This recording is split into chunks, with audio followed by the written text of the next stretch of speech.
Let's get all these going. Cool. All right, how's it going, chat? We're good there. Good there, and we're good there. All right. Cool. Seems they still haven't fixed the ELO glitch thing. Otherwise, I'd be top 50 again, probably. But it's okay. All right. Yeah, thank you for the offline sub from Agent Crawler. With the 43-month resub, welcome back. Happy birthday, Elvin. Now my birthday. Not your dude, bro. Thank you, the Prime. HW Crimson for the 3 months. Holy Trinity for the Prime. Mr. Black for the sub. He is breakdancing his role. And ATL Lean was the last sub from last night with the 1 full year resub. Welcome back. And Osva Valen, thank you the 2-month resub. Hey, George, got Osva Valen. Don't forget, I have a charm on Rainbow Six Siege. If you want to get it, sub to me on Twitch. Link up your Ubisoft account, Twitch account, and you will get my in-game Rainbow Six charm for free on Xbox, PlayStation, PC.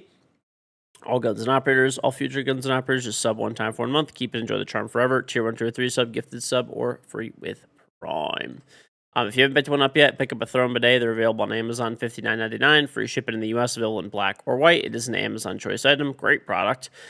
Free shipping within the U.S. truly. If you have Prime, it just gets there quicker, but you do not need Prime. Also available in Canada for free shipping too. Just go to it's 81.86 Canadian dollars. This is not U.S. dollars. Available in the same 2 colors. Free delivery within Canada. You don't need Prime. If you have Prime, it just gets there quicker. Just check below in the panels in the description, or type extra ship bidet if you're in the US, or bidet CA if you are in Canada. Both of them do ship globally as well, just not for free. Also, thank you very much to Ubisoft for the drops today. Much appreciated. I'll get you guys your new image up right now. Actually, I just made it.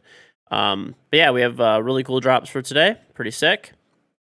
So they are as follows. When you watch for 30 minutes during the reveal, you will get the reveal charm. At 1 hour, 2 hours, and 3 hours of watch time, you will get an Esport pack. Obviously, at 3 hours as well, you'll get that Unexpected Feast MP5 SD weapon skin.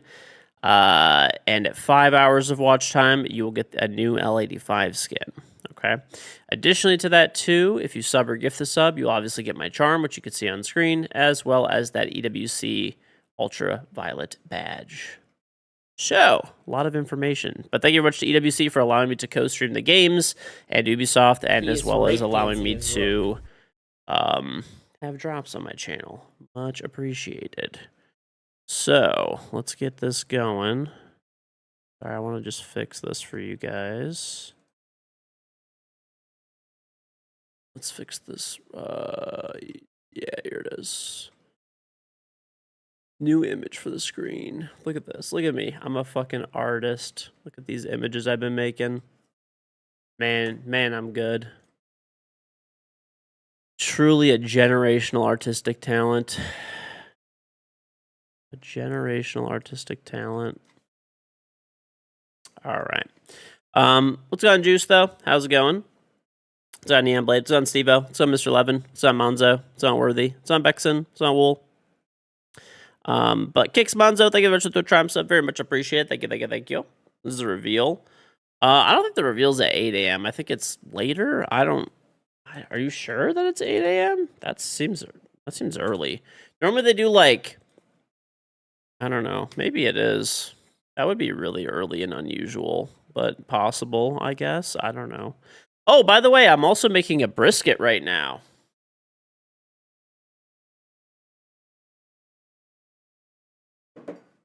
I've got a brisket in the smoker.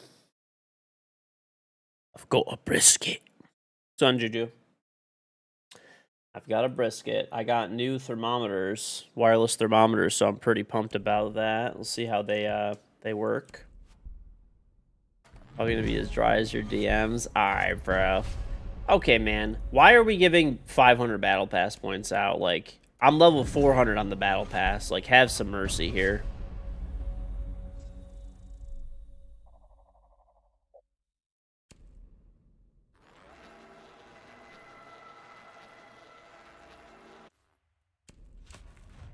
Whatever. I'll take it.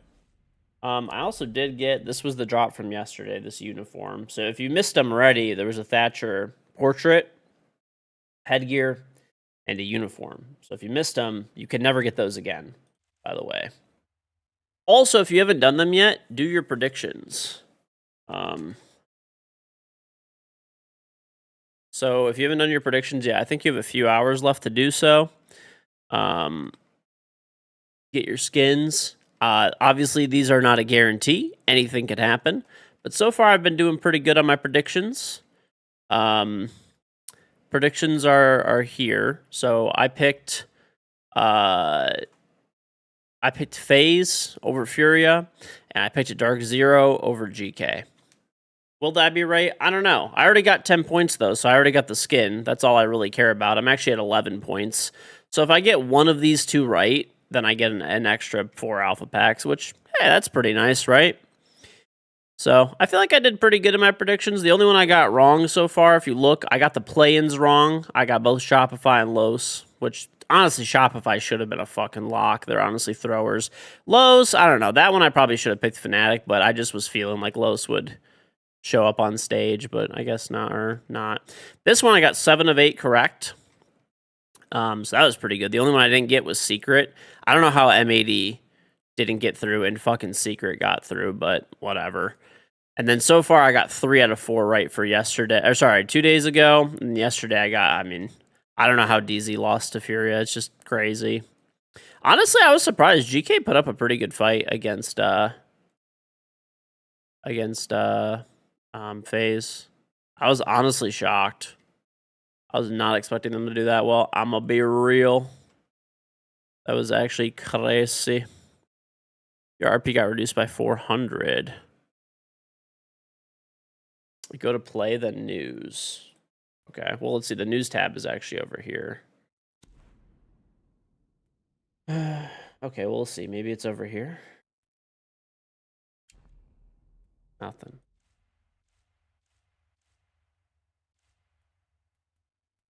Maybe because it's on the Rengoku. I'll look when the reveal is right now. By the way, let me try to get a Rengoku so I can get these challenges. Okay, let's see. Okay, let's see. Twitter. Let's check it out.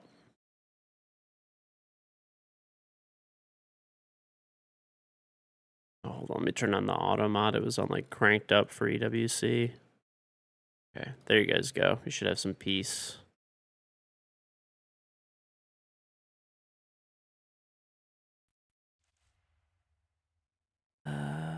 Okay.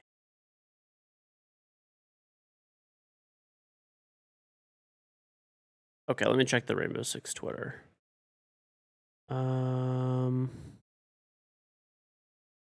Okay, it is at 8 a.m. It's at 11 a.m. Okay, 8 a.m. Pacific time. Bro, we operate on Eastern time in this stream because, let's be fucking honest, no one gives a shit about any other time zone besides EST, okay? Or ET, Eastern time. Every other time zone, it doesn't really fucking matter. Let's be real here, bro. Let's be real.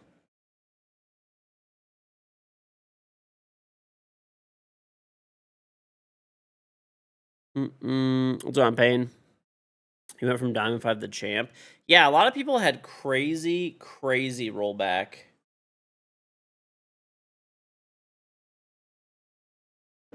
Not gonna lie. Hold on. Oh, I gotta give him Rengoku. I actually got one. Holy shit.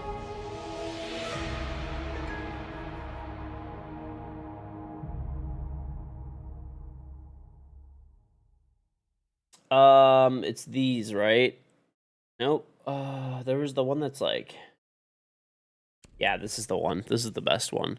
Okay, so there's a few challenges for this. One is to get 30 kills, which that should be really easy, and then 3 wins. So, how long am I going to be streaming?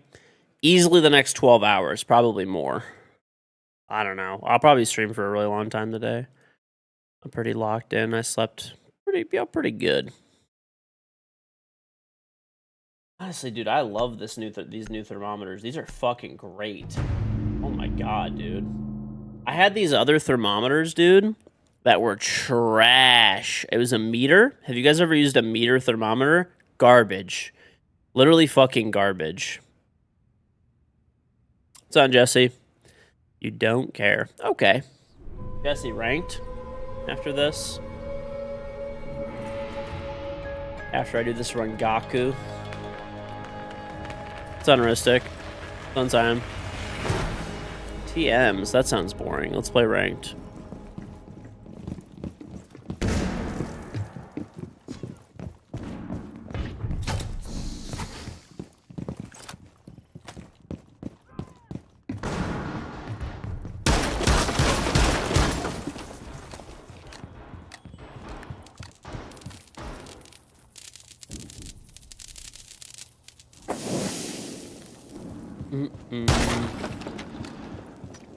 Chat, you guys can blame Jesse.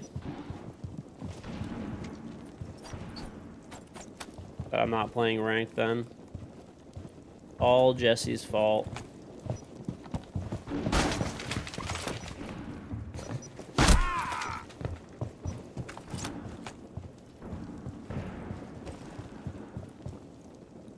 Old man has more energy than you. You have a question? What's up, buddy?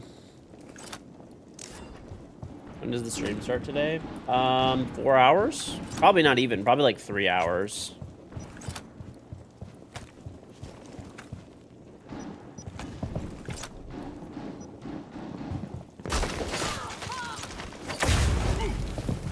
No! Dude, what the fuck? Damn, army of people running at me. You have 639 packs or a chance you want to do an opening in your account. I mean, I appreciate you offering that. That's really nice of you. But no, I don't play on other people's accounts or even to open packs or something. I just don't. What the fuck?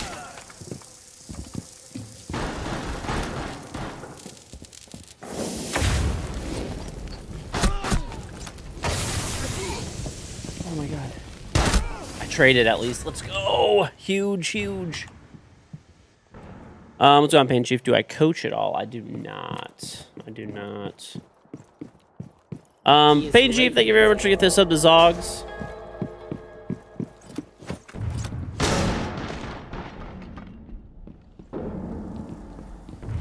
Ooh, honestly, the healing ones are kind of sick, dude. I might need to switch to be a Healy boy.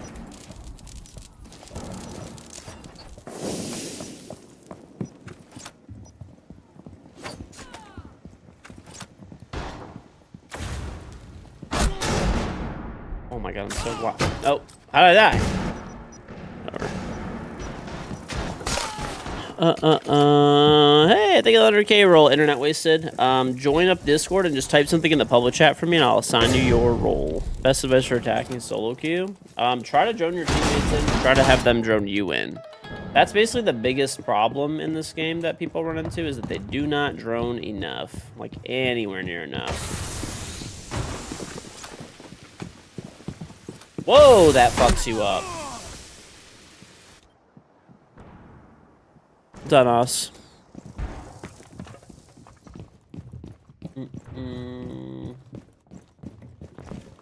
Done, Trade Slayer.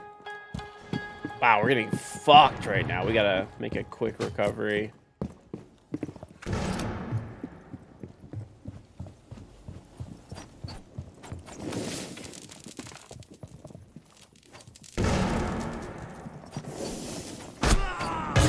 No! Son of a bitch, bro.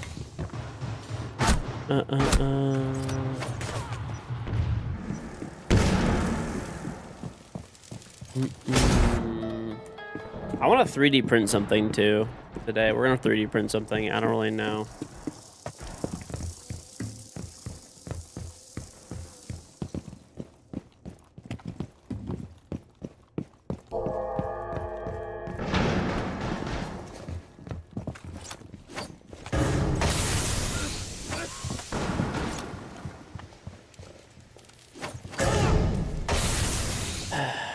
Reprint my charm. Oh, I've done a bunch of those already. Do a huntsman the size of a dinner plate. Okay, bro. Why are my teammates just leaving, man? Oh my god, this is gonna make it so much more annoying.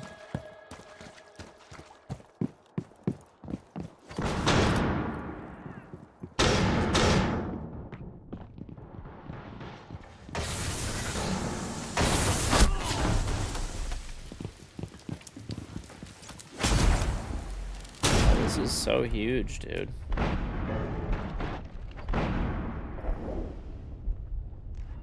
I like this healing shit. I think I might be the healer now. Because, like, honestly, I swear that's, like, one of my biggest issues. I trade? Okay.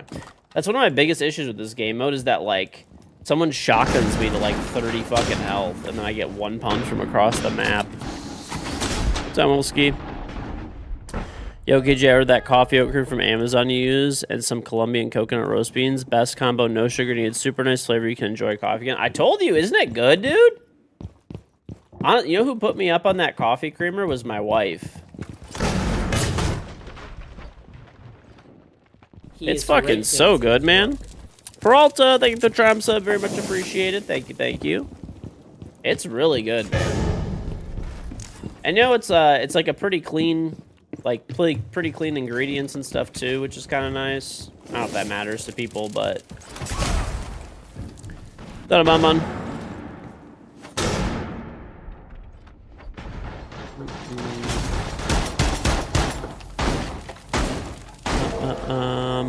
Remind me after this Rengaku event, and then I'll link you guys it.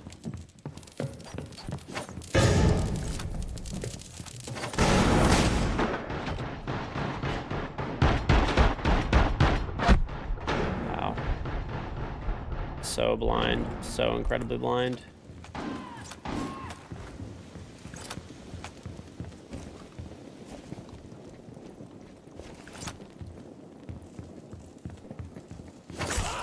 Raided. Done, straw. You weakling. You just use milk? Nah, this shit's... Well, I can't even have milk.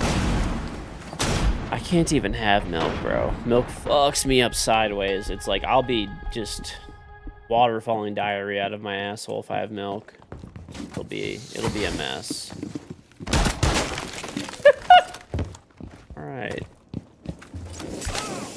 You fucking piece of shit.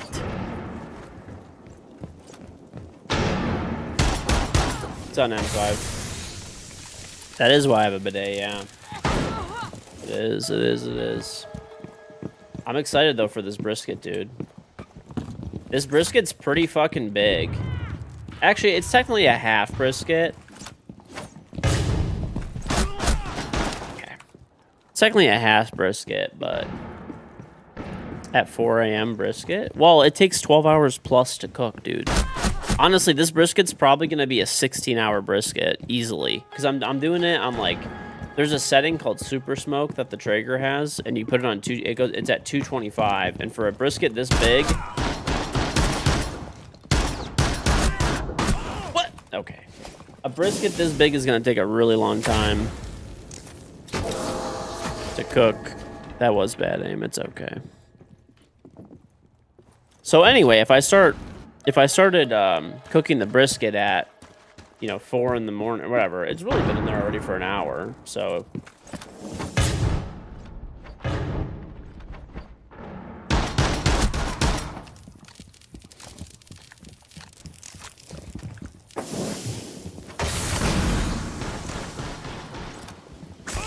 oh my god, there's just a guy behind me, bro.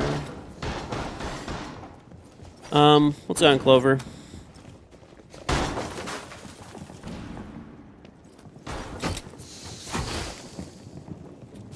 Yeah, I don't think we're coming back, bro. Game is like over. It's okay.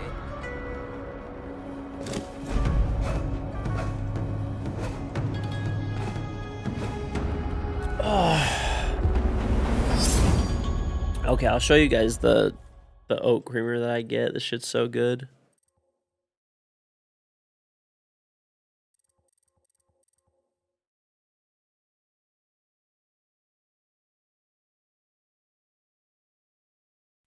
Okay, this is the one that I get. Right here.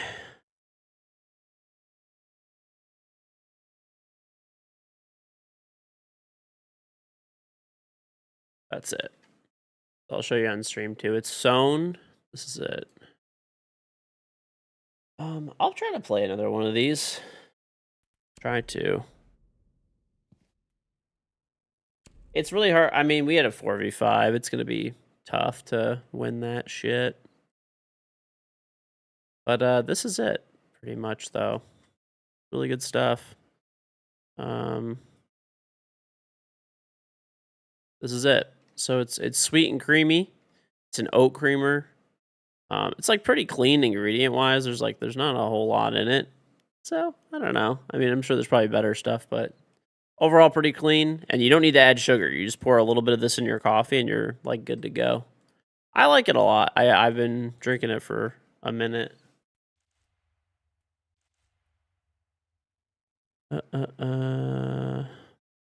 It's good when your mom thought it was her bottle, so I only buy the good stuff. It's really good coffee, bro. Or creamer, sorry. Like you don't need a lot. It's just like a splash, and you're good to go. No sugar required. Just that. Boom, done.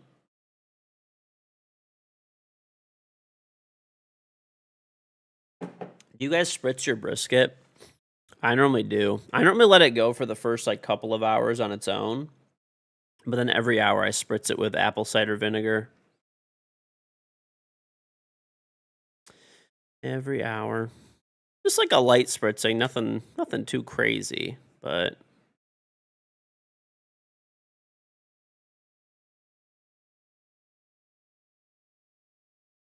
yeah, what are we printing today? I have a need to print. We're gonna print something. It's been too long. It's been like 2 days, but I have an itch to print something.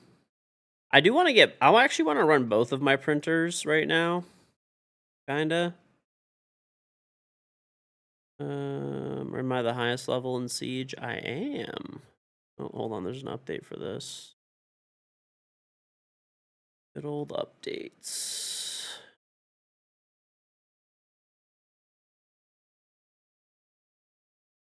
You guys always just say the same thing. It's always just dildos. It's all you guys want to print are dills. You guys gotta be more creative, man. Gotta be more creative than just wanting dills all the time.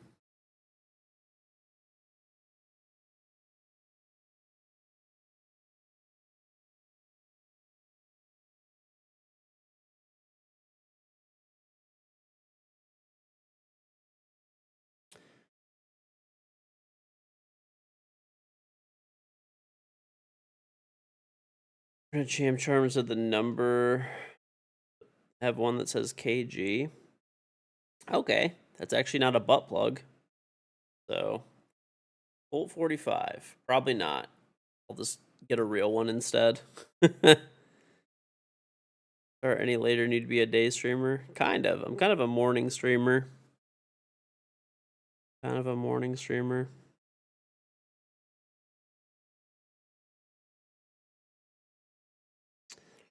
A switch for my Glock. Probably will pass. Pretty illegal. Pass on that one. Gonna pass on that one.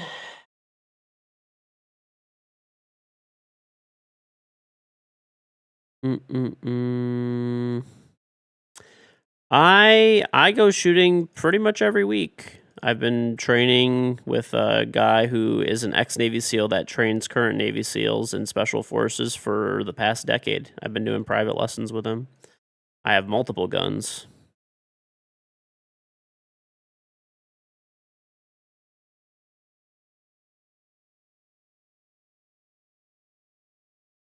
What's on Fat and PC?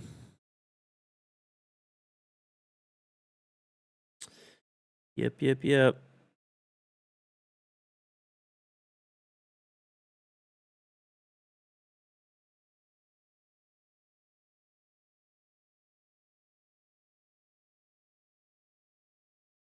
Suppressor for your Glock with a switch. Well, the switch is illegal. A suppressor is not. But Glocks are not threaded. So you would have a tough time putting a suppressor on one. I do like Glocks a lot. There's actually they actually changed the laws for suppressors now in a bunch of states. You don't even need before you needed to fill out certain paperwork and stuff. And you know, You gotta have a license. You don't. I don't even think you need. I think as long as you're like legally allowed to buy a gun, you could just buy a suppressor now.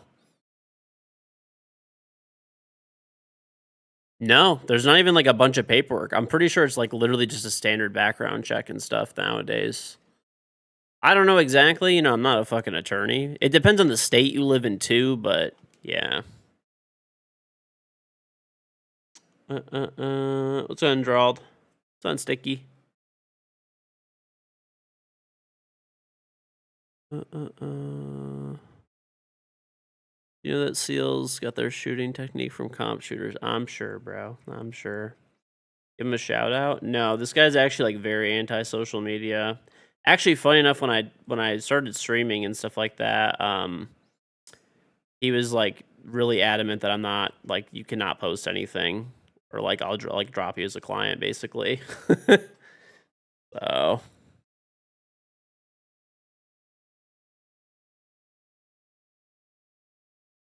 he is very anti social media.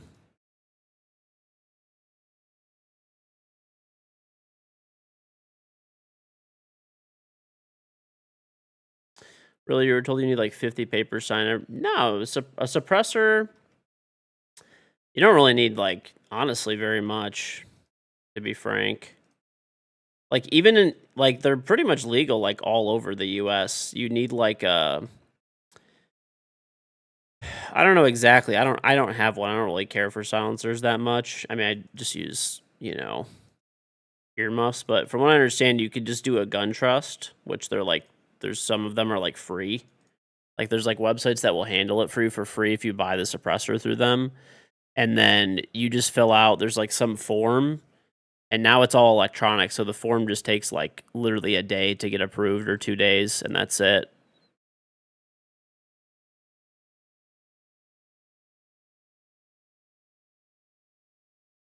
So,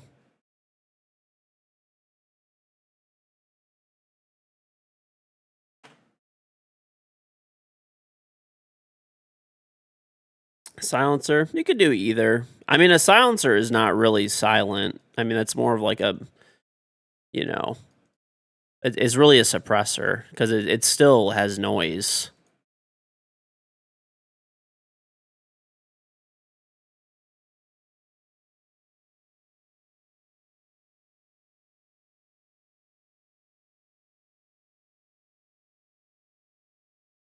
Yeah, it's just you suppress room defense because you definitely appreciate it. I don't know. Most seals can't have their pics on the internet. I don't know why. I just don't think that he likes social media. I think that's the biggest thing. What's on Corn? Thank you for the 110, buddy.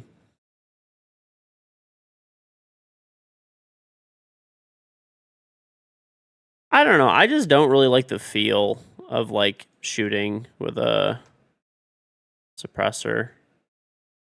I don't know. I mean the noise reduction is nice, I will say, but I don't know. I don't like the feel of it really. It adds weight. Hey, thank you for the raid, Nugs. Appreciate it. I don't think it's necessarily like a rule that they can't be, but I don't know. I'm not really sure to be honest. I'm just telling you, he particular says he will not. He doesn't want to be on social media. Hey, thanks, dude. GG's. Appreciate it. But yeah, I don't know. Maybe there are some rules and stuff around it. I'm not really sure, but.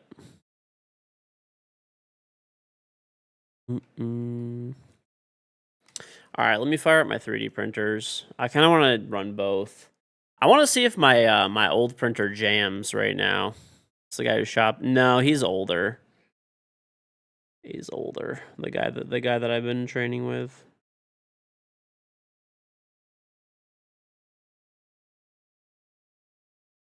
I mean, I've shot him a bunch of times. Like, it's just I don't know. I just don't really like the feel of shooting one.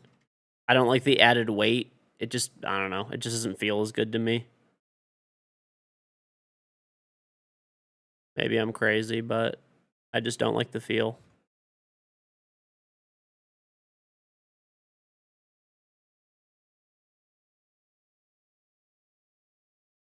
their flex purchases, they're honestly not even that expensive to be real.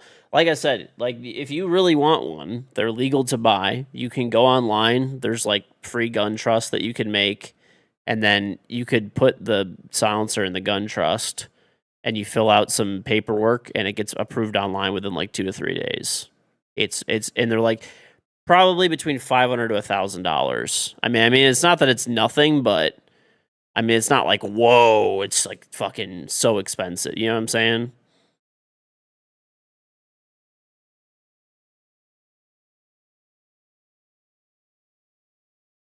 But I mean, it's just not something that's really interested in me very much. But, you know, to each their own. That's why they make many different things and, you know, products and whatever.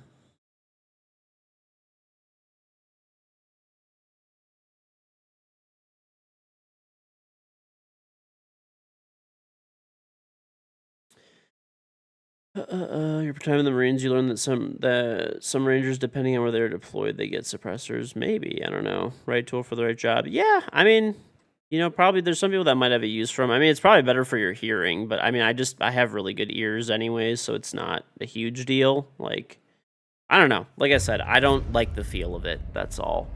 I feel like the gun is like I don't know. It just feels like kind of like heavy in the front, if that makes any sense. Like, not that it's like a huge deal.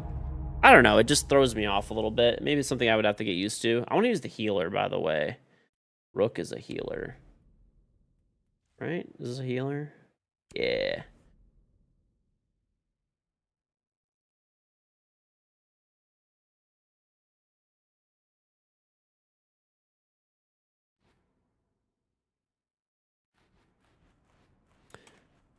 Okay. I got my Creality software up, and I got my Bamboo Lab software up. Both of them are had updates. So hold on, I'm updating everything. Who am I predicting? I think FaZe wins today, and DZ. Do you have any explanation for why so many people got rolled back day before yesterday? What exactly happened? No clue. I know there was a big ban wave. Like, it seems like it was a legit ban wave, at least, you know?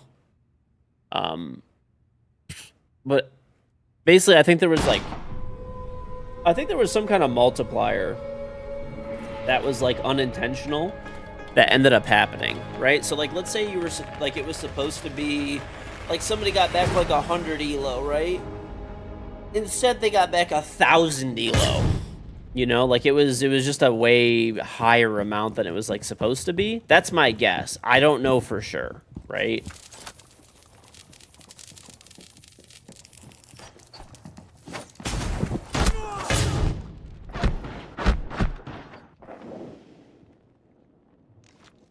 This is honestly a scummy corner.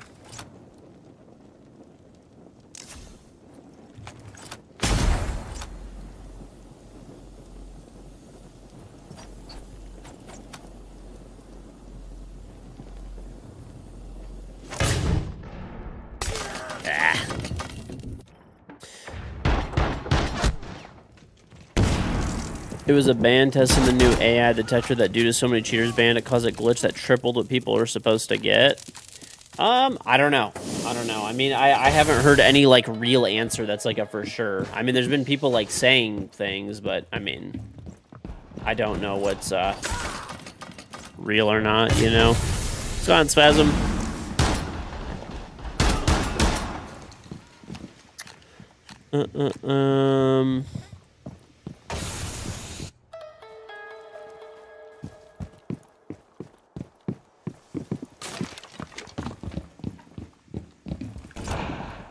Go squad.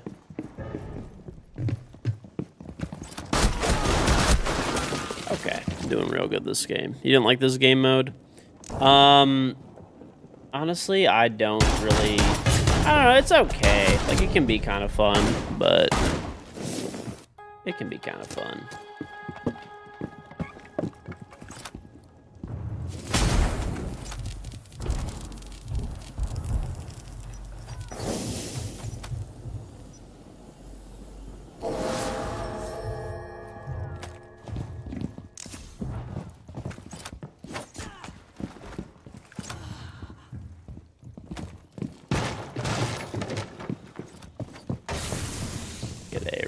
quick, and then we can go over there and get the other shit. Oh. Not today, buddy.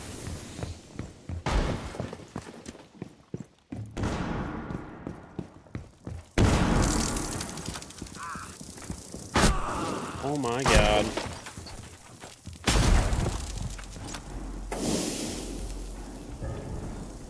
Honestly, this healing shit is very nice.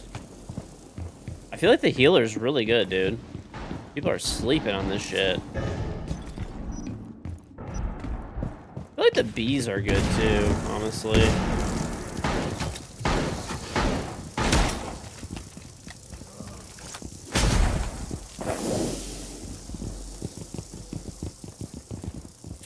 Done, Restless. You've been happy with the 100 rollback. I got no rollback at all whatsoever.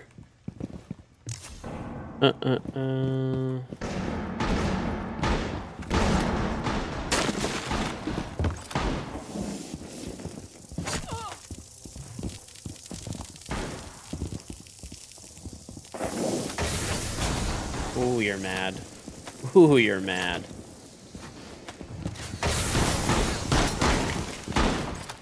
Ah, what am I doing, bro?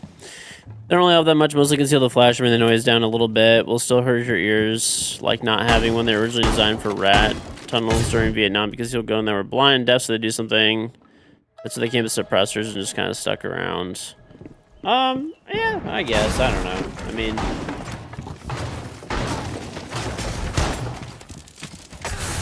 Oh, there's another guy behind me. That sucks.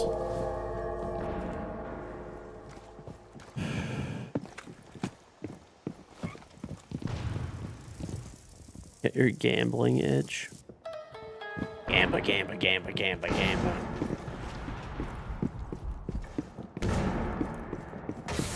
Dude, there were people getting, like, absurd amounts of fucking rollbacks.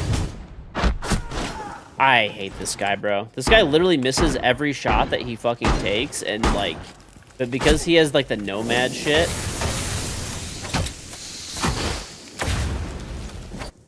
you still end up dying every fucking time.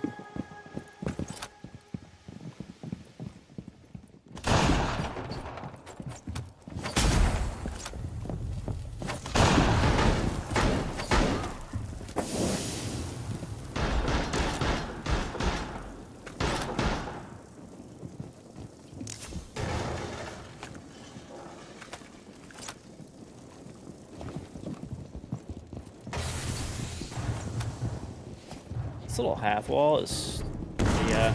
Oh! Of course, why not just get fucking one pumped, bro?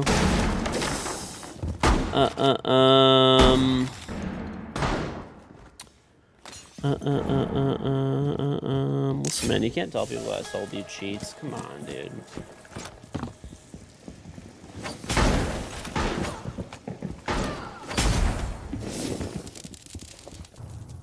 Come on, boys, we gotta keep this shit, keep the pressure up.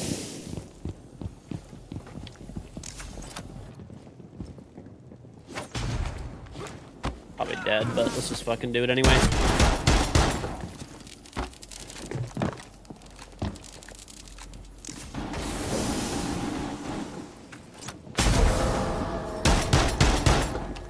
Dumbass.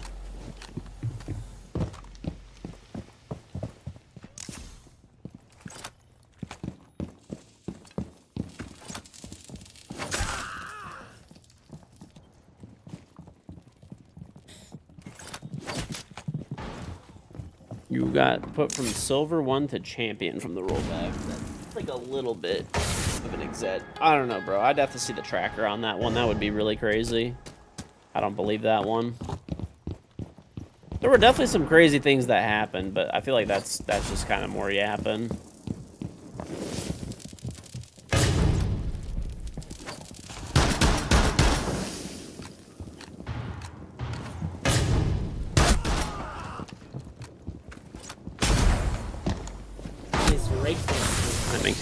Food stamps, thank you the 24-month 2 full year resub. Welcome back. Very much appreciated. Thank you, thank you, thank you.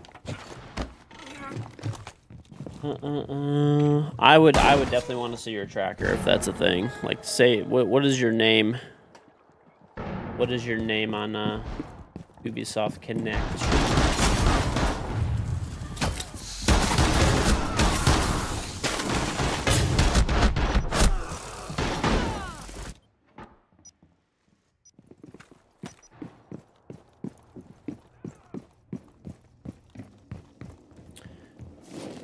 I'm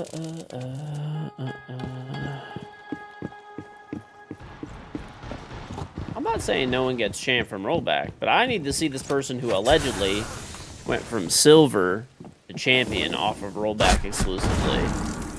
I'm trying to see, yeah, exactly. I'm trying to see the fucking Carfax, bro. That's all I'm saying. Sound good? Ranked? I've been warming up in this Rengaku shit, doing the challenges.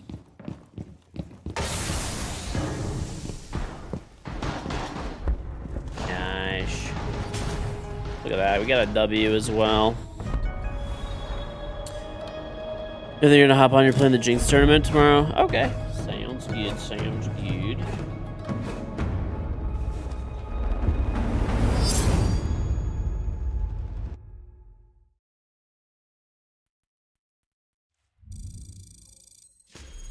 Am I ready for WC finals? I am. Well, it's gonna be Brazil no matter what. So, dude, everybody was talking about like Brazil, like maybe not being as good. Like Brazil kind of fell off a little bit. Well, they fucking showed everybody in this tournament. They fucking showed everybody, dude.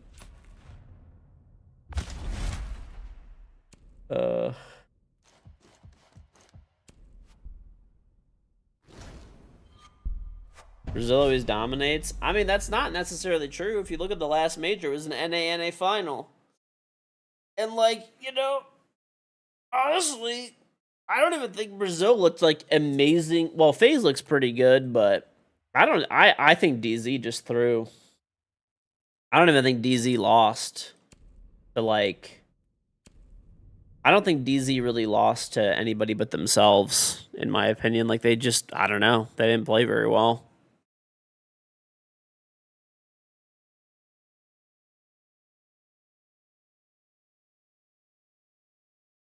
Oh, yeah, I need to make.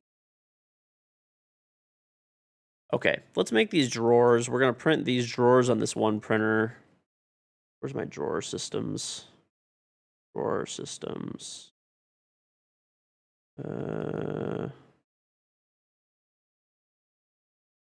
Lamp, drawer expandable. This is it, I think. Yeah, this is it. Okay, what's a 1x1 drawer?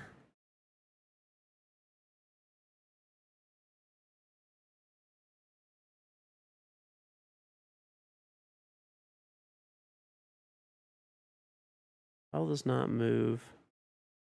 The fuck?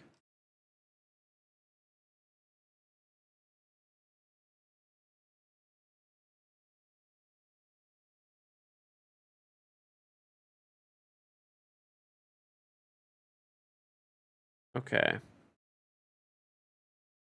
Let's print this drawer. So this printer, I probably should do like the full maintenance on it, but I just want to see if it prints. Oh, you know what? Hold on. Let me go turn the printer on. That'd probably help. I am live, Rascal.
Okay.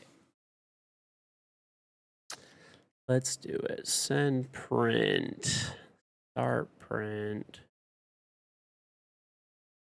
Oh, wait. It's probably going to take a second for this to load, maybe. Yeah, let's see what happens. Do I not need sleep? I did sleep. What's on Levi Gibbs? What's on Swagner? Nobody watches your TikTok. Mostly Twitch, bro. Twitch is vast majority of my audience, but yeah.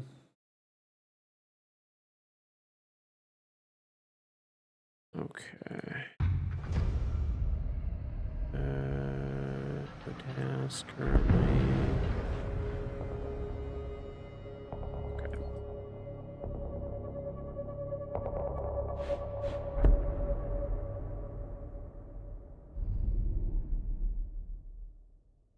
We'll just skipping diamond and going to champion. I mean, it happens. I appreciate that people want to play, but I do not play with people that I don't know. Sorry. Let's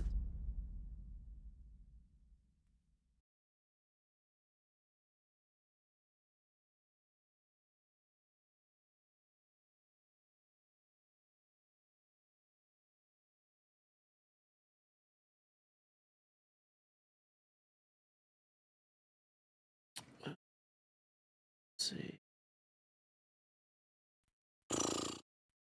Who should I play, chat? Who should I play? Twitch, sure.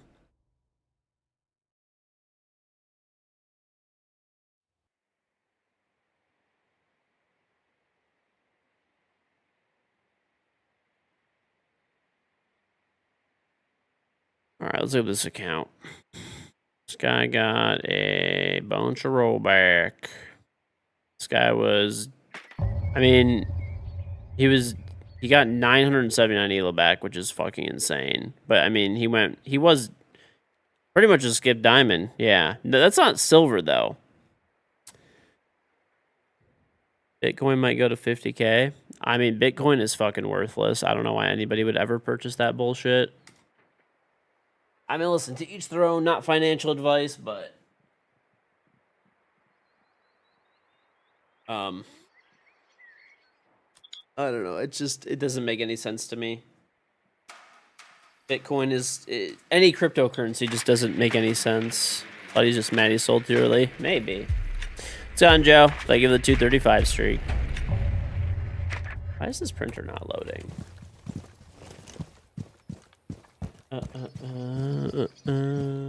Emerald on the top 130. Yeah, I mean, there's definitely some type of bug with the rollback. I don't know what it seems like. What it is it's some type of multiplier. So, like, let's just say you were supposed to get back a certain amount of elo, you got like way more back instead. I don't, know exactly what the glitch is, but there's something. I'll tell you that much. There's definitely something going on. Something.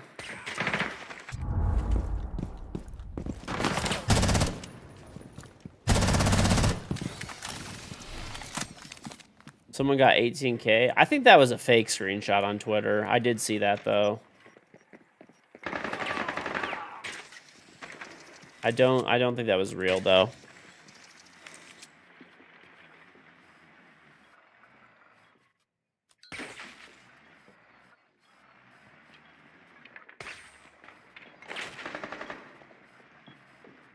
$90.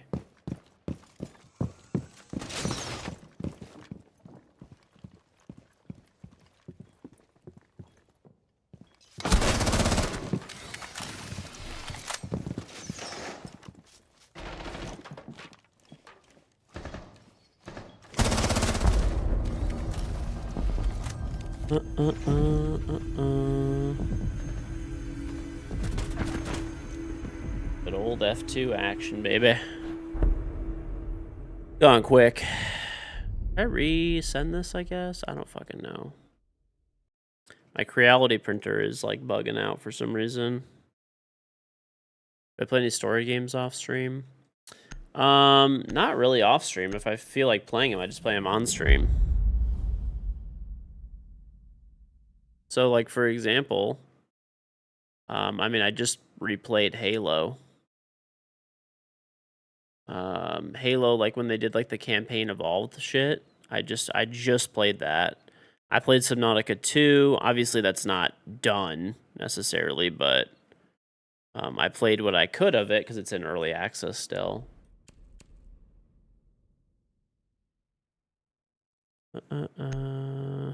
You feel ignored.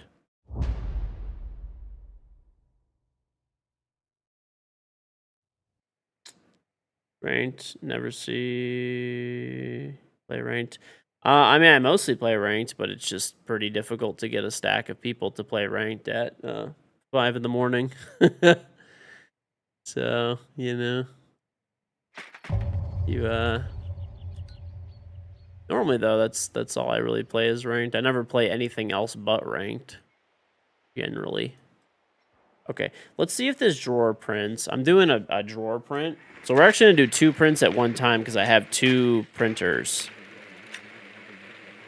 So I've got this printer, which is my Creality K2 Plus, and then I have the Bamboo Labs H2C with the hot end kit and the Vortex system, which I'm fucking loving it so far. I've only used it for a few prints, but you know, pretty excited about it. What the fuck are they picking living room for? What?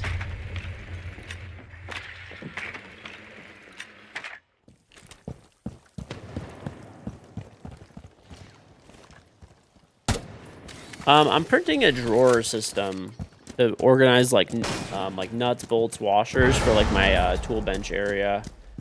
I've been printing it for a little while. Like I printed all the shells, and now I gotta print the drawers themselves. Problem is that like we'll see this particular printer I really need to do like a full service on, which is like it takes about an hour, and I just haven't done it. So. Oh, should have got the Goyo. That would have been the more important one. But we'll see. If it fucks up, it's whatever, I guess. I don't know.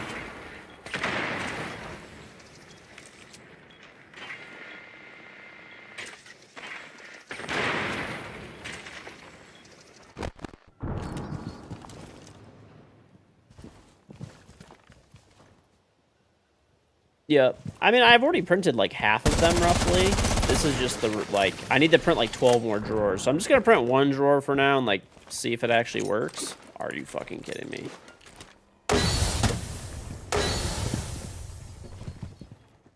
Oh my god! Watch me die to the worst player you'll ever see in your fucking life. It's my weight loss secret. Not eating as much. That's it, pretty much, bro. Don't be a fucking fat ass. That's about it. I still need to lose a little bit more weight, but yeah. I did lose about I mean, let's be honest. Everybody fucking knows what it takes to lose weight. You know, it's not that fucking difficult. The self-control part is harder, right? That's the harder part.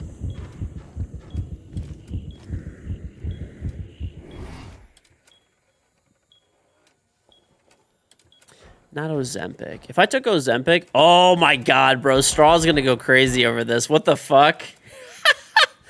All right, Straw. This is this one's for you, buddy. Look at this shit. Look at this miniature Cappy. Look how small this thing is.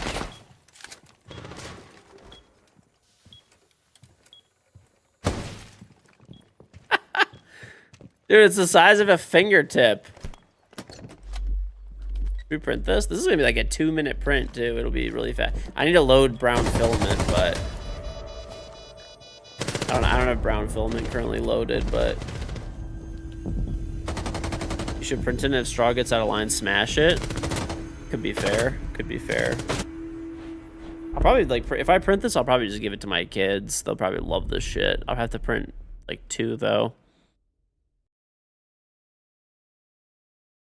I think that's what we're gonna print, bro.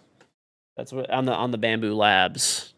What kind of filaments does it require? Does it say? Looks like it's. Oh, there's a fat Cappy too. My kids will eat it. No, they're not gonna eat it. Cocoa Brown is suggested. That's all you need. Okay, so there's nothing else. Okay, I think I have brown. I don't. I definitely have a brown. I think I have a wood one, which is that's close enough. I have like 50 different, probably 50 different types of filament, but. What's up? What's up, dude? Nothing much. Got people. I might. All right.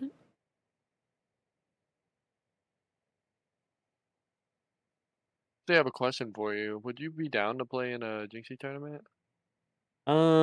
What time is it? It's gonna be 6 p.m. Saturday. Like today? Yeah, it's gonna be today at 6 p.m. I probably won't be able to then, because I'm gonna co-stream all of the EWC games and stuff, and I'm probably gonna want to sleep after for a little bit. Okay. I appreciate it. No worries. I was with a try. See if I can get some people.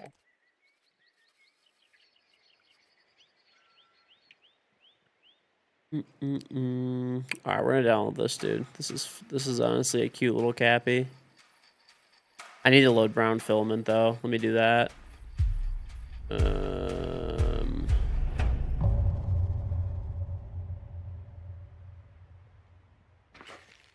I need to print.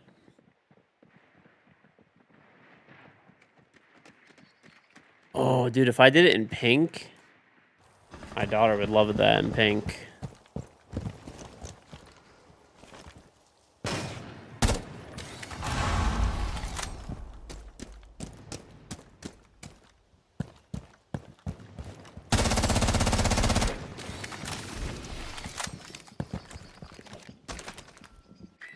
Oh my god, bro, this guy's being so annoying. Listen, you stupid fuck, because now you're not getting it, okay? I was as nice as possible to you, alright? Don't play with people that I don't know, and now you're just yelling at everybody and fucking insulting everybody for absolutely no fucking reason. Stop being a jackass, or I'm just gonna fucking permaban you.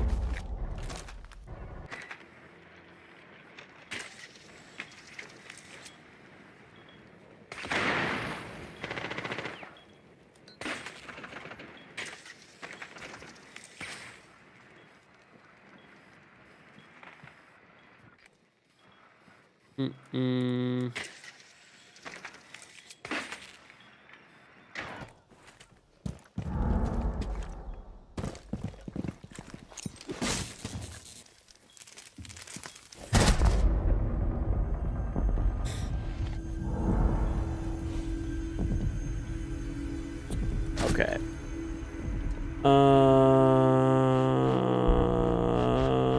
I don't know. I gotta check my filaments to see if I have a brown filament for this. I don't know if I do. Dokkaebi, she's annoying. Oh, you know what's cool though, chat? I actually have it set up so that on my OBS, you guys could see both printers. So see? Well, this one's not printing yet, so you won't be able to see it, but...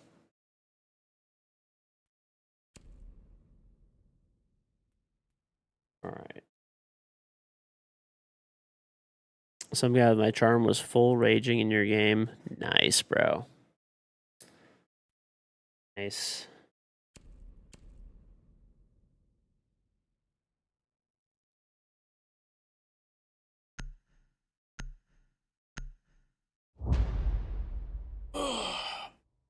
You know, I haven't really run into cheaters using my charm, to be honest. I haven't really run into that.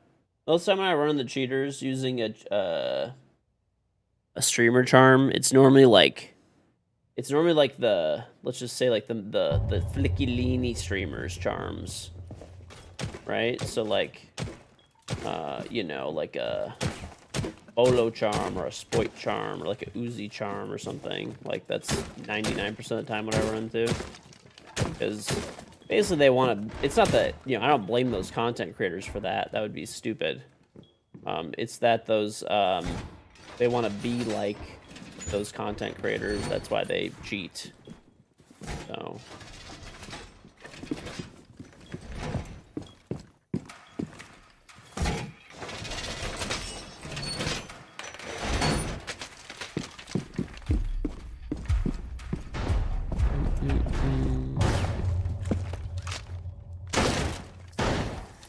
Probably because cheaters are usually younger, and the average viewer of this stream is 75. Probably. We are old here. Listen, I take that as a point of pride, okay? As soon as some Zoomer shit starts getting fucking, like, people are spewing some Zoomer shit, oh my god, dude, right away we'll start talking about Home Depot, GG, they're fucking gone. Just like that. Speaking of Home Depot, bro, honestly, I need to head over there. I do. They've got lots of big Milwaukee displays out and about. What the fuck is this? I want to close this, to be honest with you, Chief.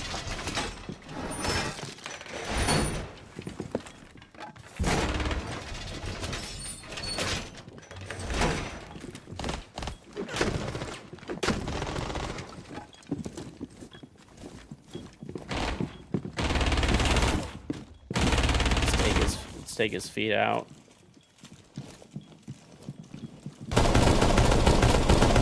Yes!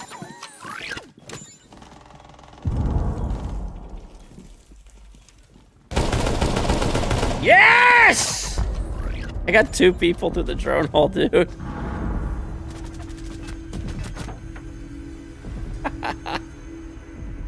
DMR crutch, you fucking rat. Listen, dude.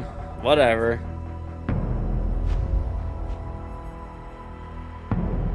Sometimes you just gotta scumbag people through a drone hole. It is what it is. It is what it is. Let me go spritz my brisket really quick while we're in queue. I want to spritz this brisket.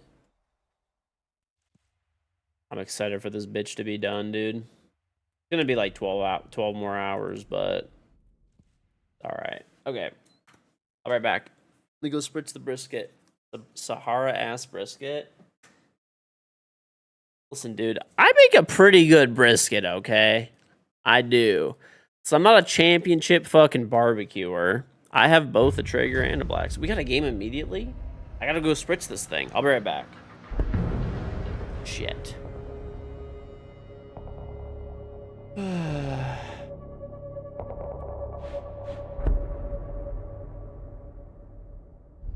I should have put on a little matchmaking delay. Okay. I'll go play. How about this? I'm gonna fucking spawn peek till I die. And then I'll go spritz the brisket. Don't sell yourself short. You know you're an award-winning meat smoker. Okay, bro. You need to make up your mind. Am I making dry Sahara-ass briskets, or you're saying I'm a championship meat smoker? Okay. And I know that you're saying they're different kinds, but still. Alright, what should I peek with? DMR? DMR action.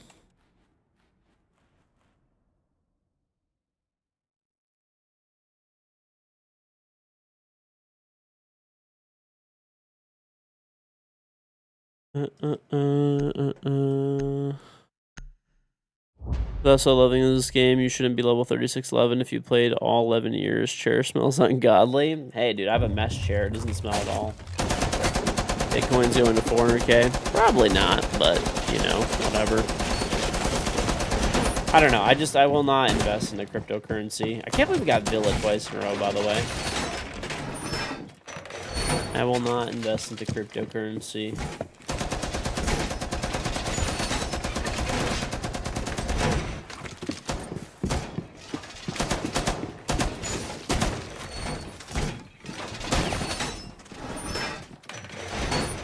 Just have one wall closed, Chief.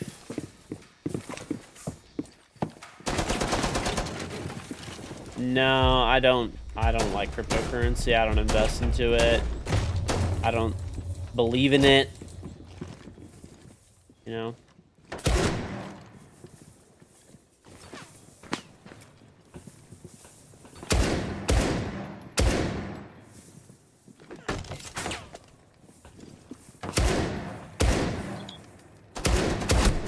Okay, whatever. I'll be right back. Let me go spritz the brisket. I should have killed both of those guys, but...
Okay. Getting my meat wet. Okay, that's a crazy way to say I'm spritzing my fucking brisket, bro. A crazy way.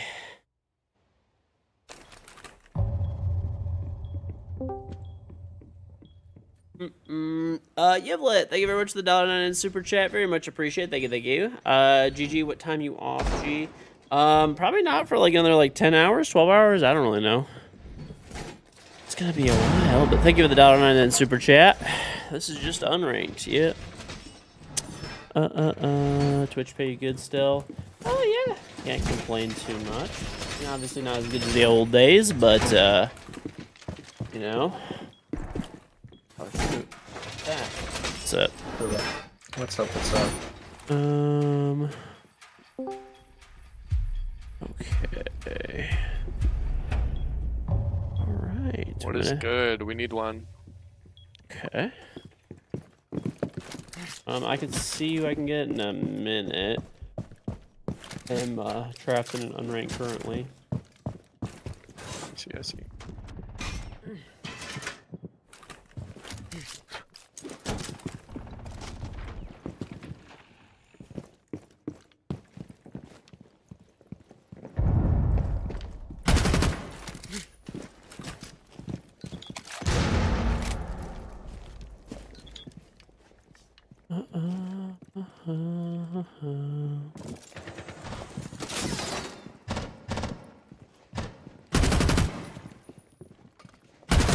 I wasn't that guy. So, I got the brisket set up. Be good. Now it's in an easy spot. Dude, when I went outside, a frog fucking jumped on my hand. Isn't that crazy? Heard you. What's up? That's a like proof I can get you. Like my aunt texted me like at I was literally attacked. Brisket cam, fuck the 3D printers, give us meat.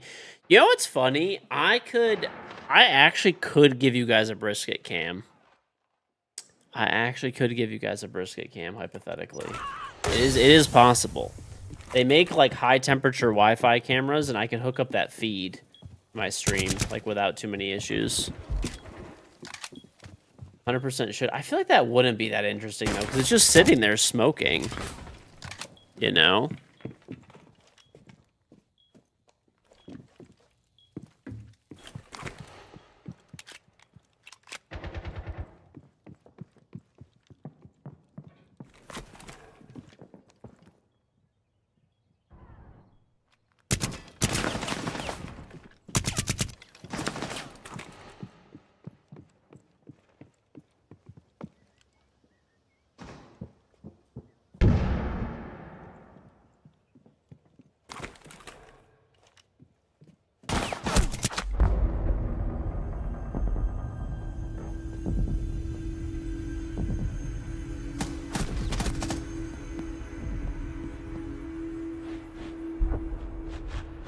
Okay, no, my reality printer is still fucked up. I gotta do the full service on it. I'm just being lazy about it. They'll do it probably tomorrow or something.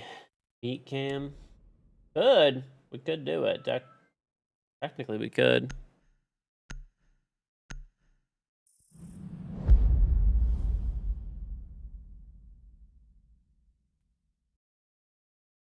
Technically could. So yeah, Creality printer has some like weird, I don't know what's going on with the thing. Like I said, it probably just needs like a full, sometimes like every like 100+ hours of printing, you need to do like a full heavy maintenance where you like basically, it's honestly probably more than that. It's probably like every like 500 hours of printing, you have to really take a lot of stuff apart and clean it out, and something somewhere is jamming. I don't know what, but so anyway, we have this 3D printer too. So we have 2 3D printers, actually 3 technically, but 2 that you guys could actually see the video feed of. Let's put it that way. My other one's my first printer that I ever had. It's not as advanced. It's not quite as advanced.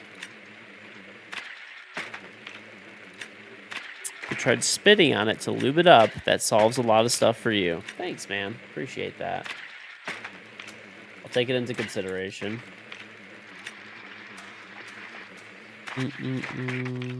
Do have mods, yeah. I do. I do.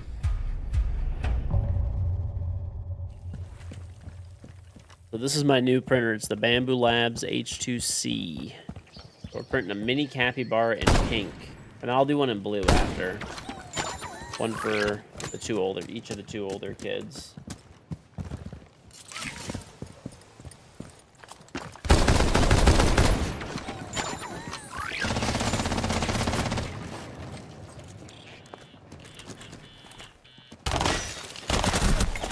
What am I doing? What am I doing? What am I doing? What am I doing? What am I doing? I'm dying to a bot.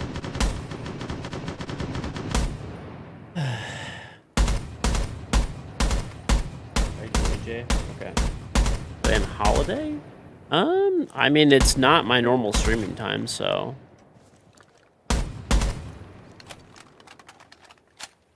Hey, thank you, Aaron Judge. Appreciate it.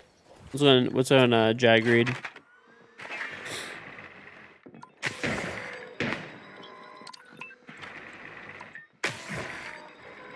Yeah.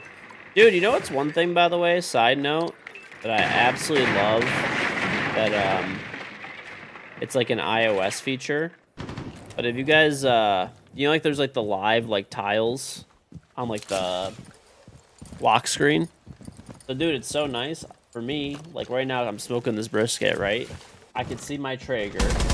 I can see what temperature my Traeger's at, like what settings it's on, the amount of pellets, like all the information about it, right? So it tells me, this is exactly what it tells me. It tells me that it's cooking. It tells me what the temperature is set to. It tells me what the temperature is. It tells me that I'm using super smoke and it's actually on.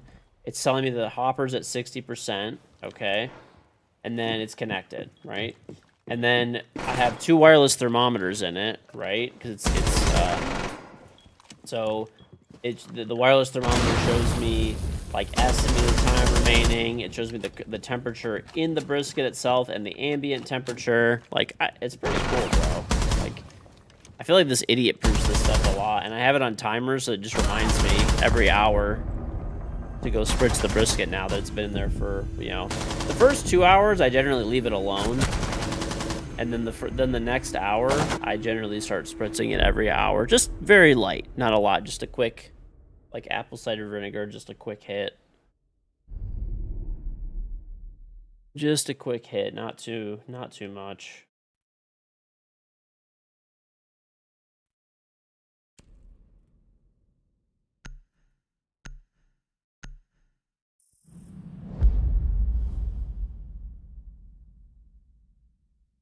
I think I did all the weekly challenges. I still need to like kill people with gadgets, I guess. That's still something. All right.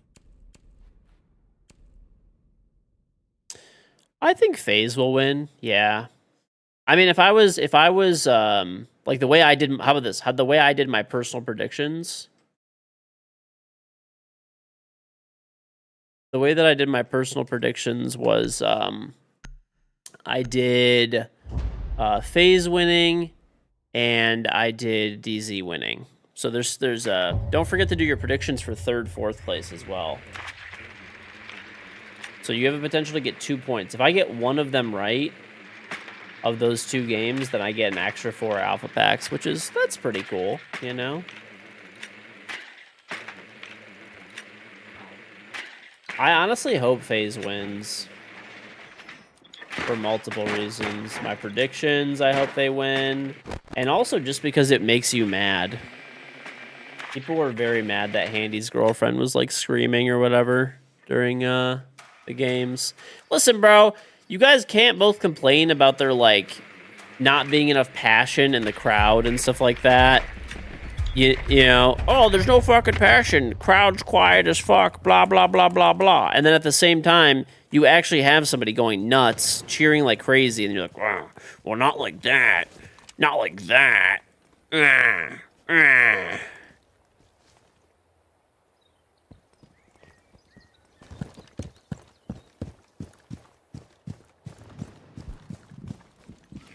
Nails on a chalkboard is considered passion? Yes. Could be.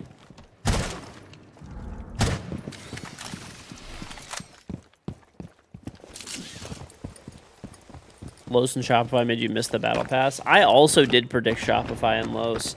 I was honestly really 50-50 in between picking Los and Fnatic, and I was like, you know what? Fuck it. I want Los to win more, so I'll just vote for Los, but you know, it is what it is. So, Mr. Bogard. The only predictions that I got wrong were the play-ins, so I picked the same thing, Shopify, Los. It was not either of those teams, so you know. And then what's it called? I thought M80 would get through group stages and like play out, you know, whatever. Like they did not. And then that prediction was wrong. I mean, overall, I did really good on my predictions, I feel, but yeah, I got that one wrong. And then I got I voted for wildcard to win. Oh, my drone! I did vote for wildcard to win too, and obviously wildcard did not win. I voted for DZ over GK. I mean, you never know, I guess, but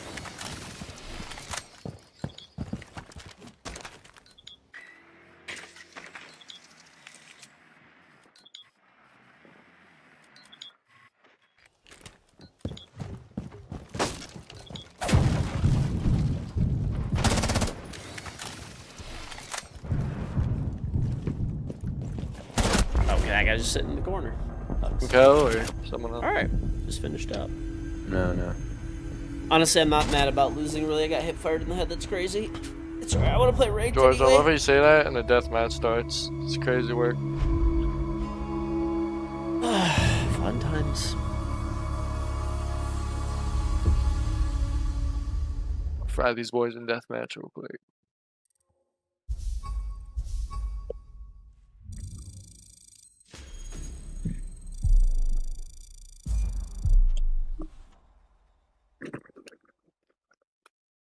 At least EWC had some awareness about Did the we mean mic, to so it cue sounded this? literally in her mouth. Yeah. I don't know. Whatever, dude. Honestly, Like this. esport crowds outside of Brazil fucking suck. I'm just gonna be honest. Sorry. NA, we suck. Europe, you guys think you're better, you also fucking suck. Go to Brazil for a tournament and you'll just realize how fucking shit every other region is in terms of like passion and cheering.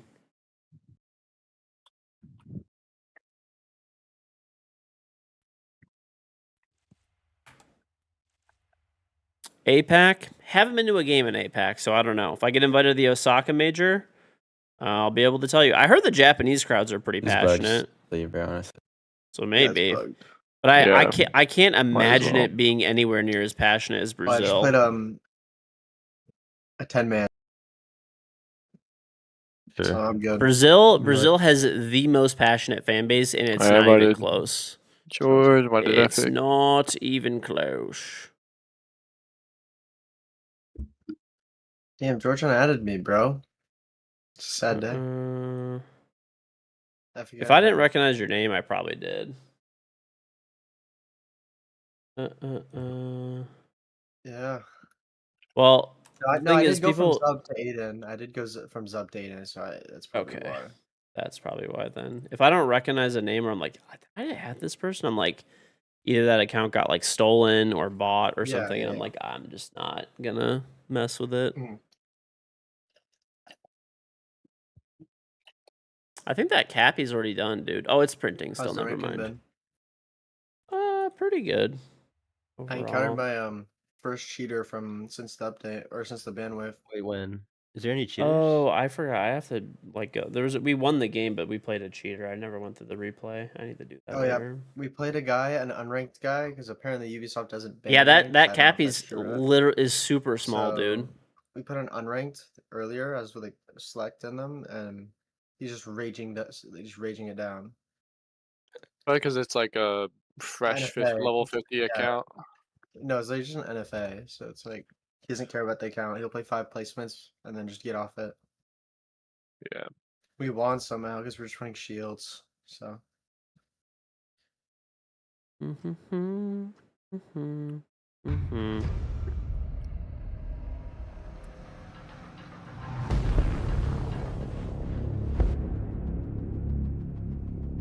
Other than that, it's been good. It Dude, like is the ranked elo predictions is so time. like the economy is so like fucked now, bro. Yeah, it is on I'm 60 games away from top 100. Bro, like you have to win like Yeah. me, bro. I have to win like 170 games to get #1, and that's just not happening. Yeah, I got I, That a is- lot. dude, I was like very comfortably top 50, and then it was just I like saw that. I now saw I'm your queue and now I'm ranked, and then 150. yeah. I was, oh, And I it's- said poor it's- George, bro. It's literally just it sucks too because it's just a bunch of people got elo that they shouldn't have honestly gotten. Yeah. Glitch. No, you see, like emeralds, like got champ, like for out of nowhere. I'm seeing people walking around with 40, like sub 40, like 3 win rates. Champ 1.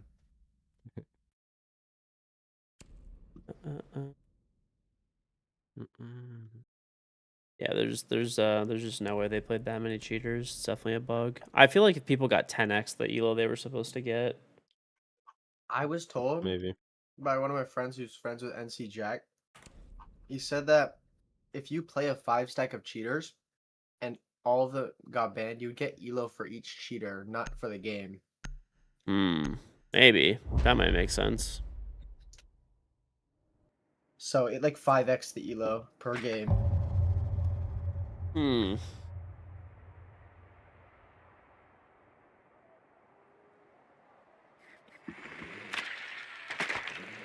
Do do do do do do do do do do do do do do do do do do.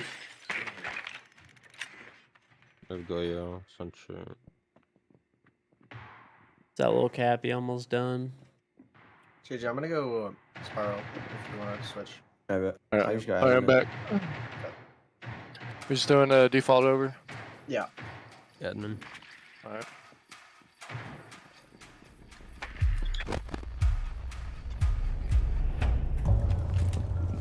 Listen, I could be the Cappy if it was any size, okay? Even if it was as big as a skyscraper. You know why? Because Cappies are Visa smug, window. lazy Go animals. ball. I think I can hold it right now.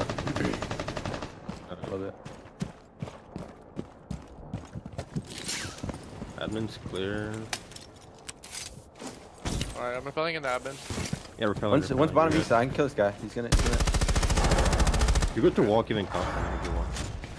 I'll show you Okay, break I it down. opened up the wall on In common. Fighting the Walk. So, he's close, he walked. Close right. Nice. Good. One turning at Vista. Look, Oh, be get him, careful. Kim. Yep. Left. I'm on it. He ran out. You ran up. He's checkers. Going double. There's one long desk and there's one Dead. triple. Nice. That was the guy like bending. I don't know where. Does The they other have a one one vending was. shield? That was him. There might be one vending. Yeah, let me green Careful go. with that. Hold Shoot on. default. Do we want a Spiral cam or no? Yeah, there's a vending Nobody shield. Uh, Yep, no one's on the shield though. I have a cam on it. Okay. I'm gonna walk then. there's no spiral cam. I'm gonna open up whiteboard. Ready? Desk. Like meeting. Yeah, so long. Let's go He's on the out. desk. Yeah. He's trying to- There's Oreo now. CO. Ready? Should have waited. One I'm not even joking. I never, ever, One could be pro. ever. Maybe. He's prone, bro. Yep, begin. Nice. Only one. Last one was CEO. Could be anywhere. Let me go get this Cappy. Yep. Okay, maybe not. Shit. I'm not even joking. Every time that I open a wall and I am ace and I try to peek it and kill somebody, I lose the gunfight 10 out of 10 times. I think it's because I play on like super high graphic settings and everyone else plays on like potato settings and they could see me before I could see them. What's on, Dr. Insane? Feel like we bandicade, force the bandit, and then just go for vert in the main wall. Yeah.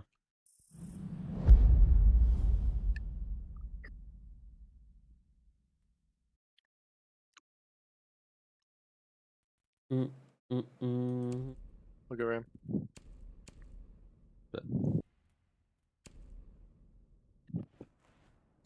I don't think it's a 4-3 versus 69 thing. I think it's a potato computer thing, or sorry, potato settings thing. It's got to be.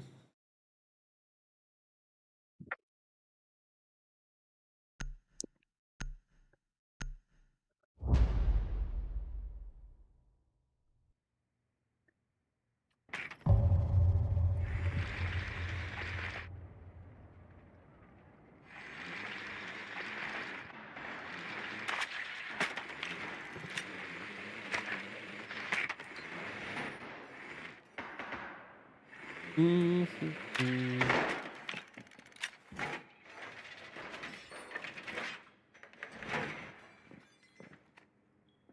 I think I came upstairs just in case.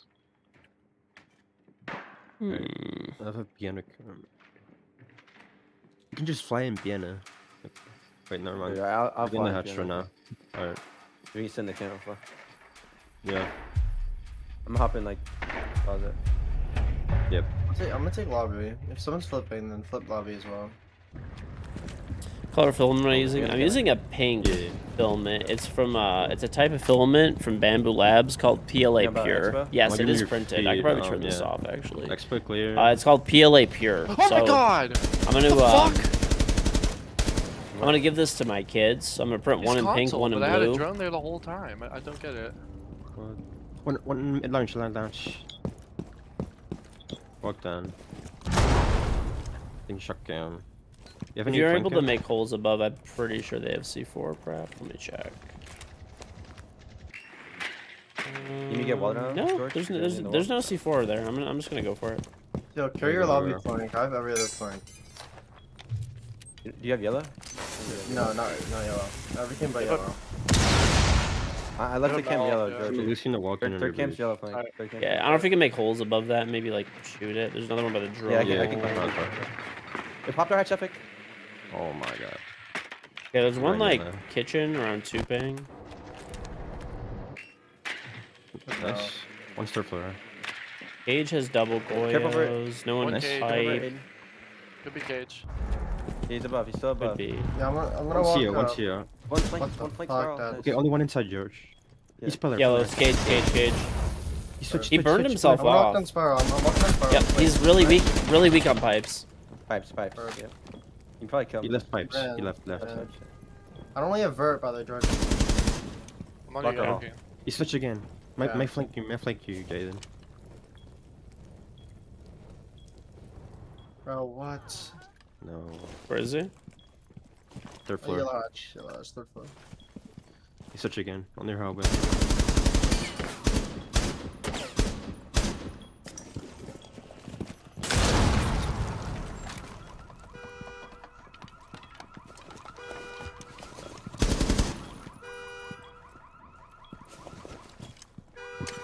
He's not pipes. He's just Okay. Fuck, I missed just shot. burgered out, bro. I just burgered out. You guys are so terrible. We gotta just lock in and not lose to bad players. I mean, this Rivals guy is just face fucking the window. Oh my god, I just burgered out. I think we just need to flash. They don't play it. I know they weren't, but That's fine. let's get around, then we get deep. I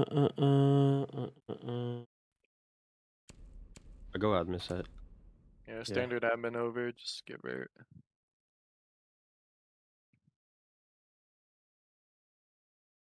Hmm. Band Ram, I'm gonna go ass breaches.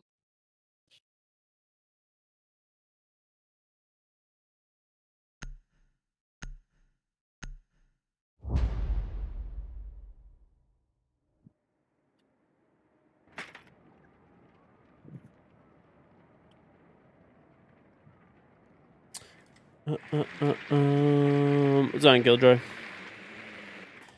I'm not even gonna bother with this shit. I'm gonna do fuse if we're gonna go above.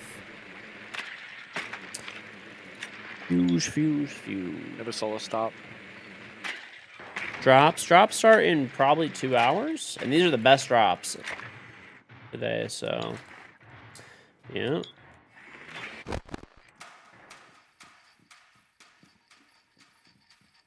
In Vista right now. He's swamping in Vista. I think he's one picking the double, no? Yeah, Yeah, he's, he's yes, swamping yes, the yes. double. Wanna pick him? I need some I'm gonna food come up, after I'm gonna this. come I have up. cabbage he salad, prone on chat. The 2 extremes. I have a No. brisket cooking, He's had his smoking double, right for now, sure. He's had and his then I have a cabbage salad.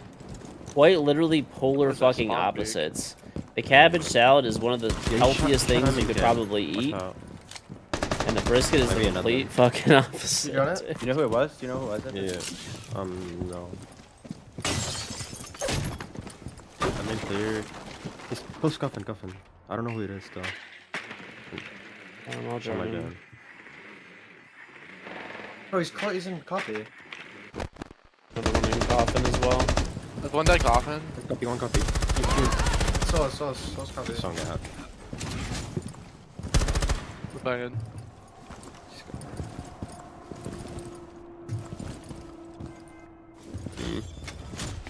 In Vista. It's Solus. There's the coffee guy. He's bottom What's Vista. the Run buff, out. guys? Running out. Fuse running out. Yep.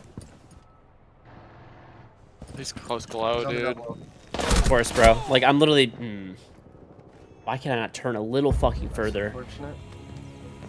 Why can I turn a little fucking further? So fun, so engaging.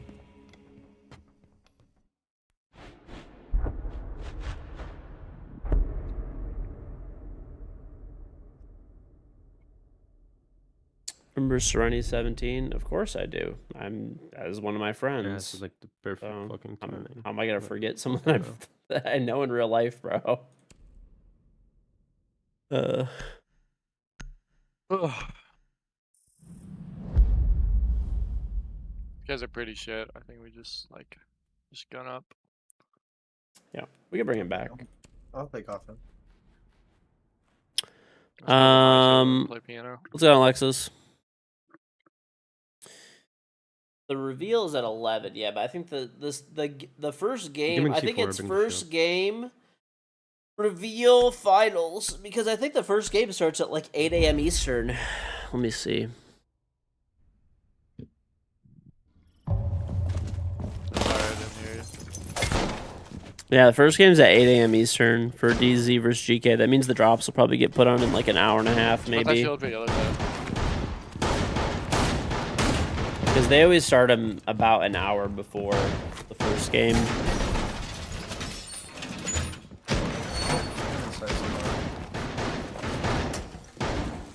Serenity. I mean, it was mostly a meme, but people said that like he's an engineer and he just like retired and from YouTube and stuff. But I mean, at least from what I know with Serenity is he just like didn't want to do YouTube content anymore. He just burned out, and he made a lot of money. So I mean, he's just good, you know, like he's not kind of just like waiting to see what he wants to do next or whatever. I don't know. I mean, this was a few years ago. I haven't talked to him in some time. Let's So. play piano. They're repelling up this here. They might be doing fast plant. There's like 3 repelled, 1 Chirac as well. We'll play the Warren. Straw. So, I just I've printed under- a cappy that's the size of a fingertip. Can you hold yellow drop? Do you Yeah. bridge my yellow? I did. Yeah, that's right. You're talking a lot of Yeah, shit, triple deny. okay? I could smash it. Do you have any shields? How much you put it in? One's on the connector with it. I'm gonna try to do I the will. connector thing.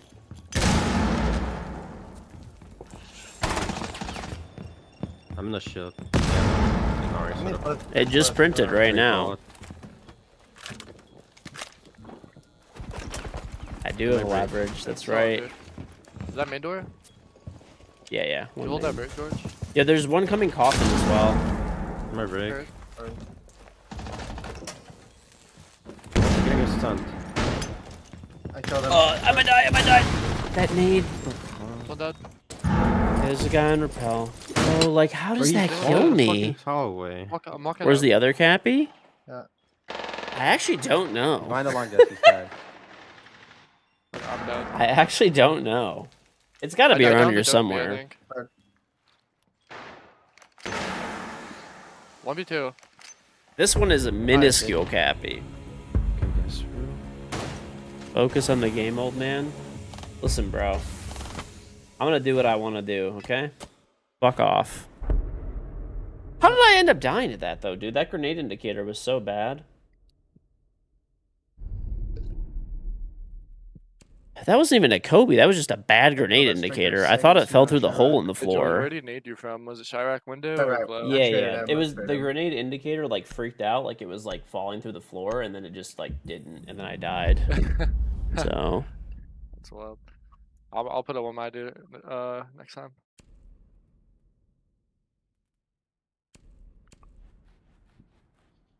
you don't get grenade indicators IRL. Thanks, man. Thanks for the reminder. Dude, the finals is a BO5. BO5.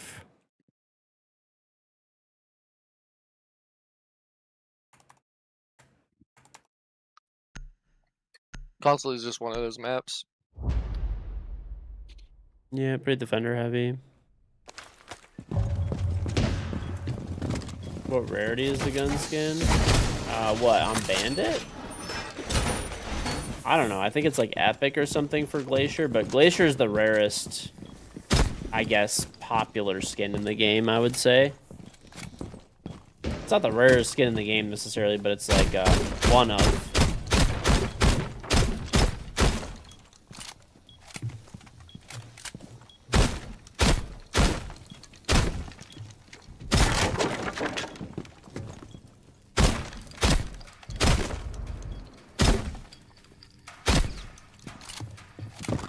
I play Tellers and fall off. S of 25. They should just play. They should just play until somebody they like had drones, physically gives so out it's- and needs to be like wheeled away. That's true longevity. I need a red bit. So First to pass out loses. Yeah, I think it's a backside. They got secret wall.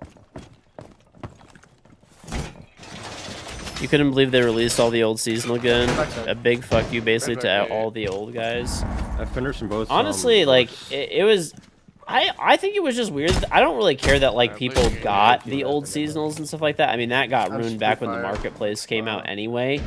But the weird thing to me is that they That's- they're gonna released be all of forever. the They got wall. seasonals. They released all the seasonals again.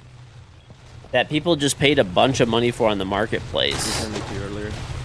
Like, why would that doesn't even make sense? Like, you're just ruining your own business at that point. What's this Astros doing,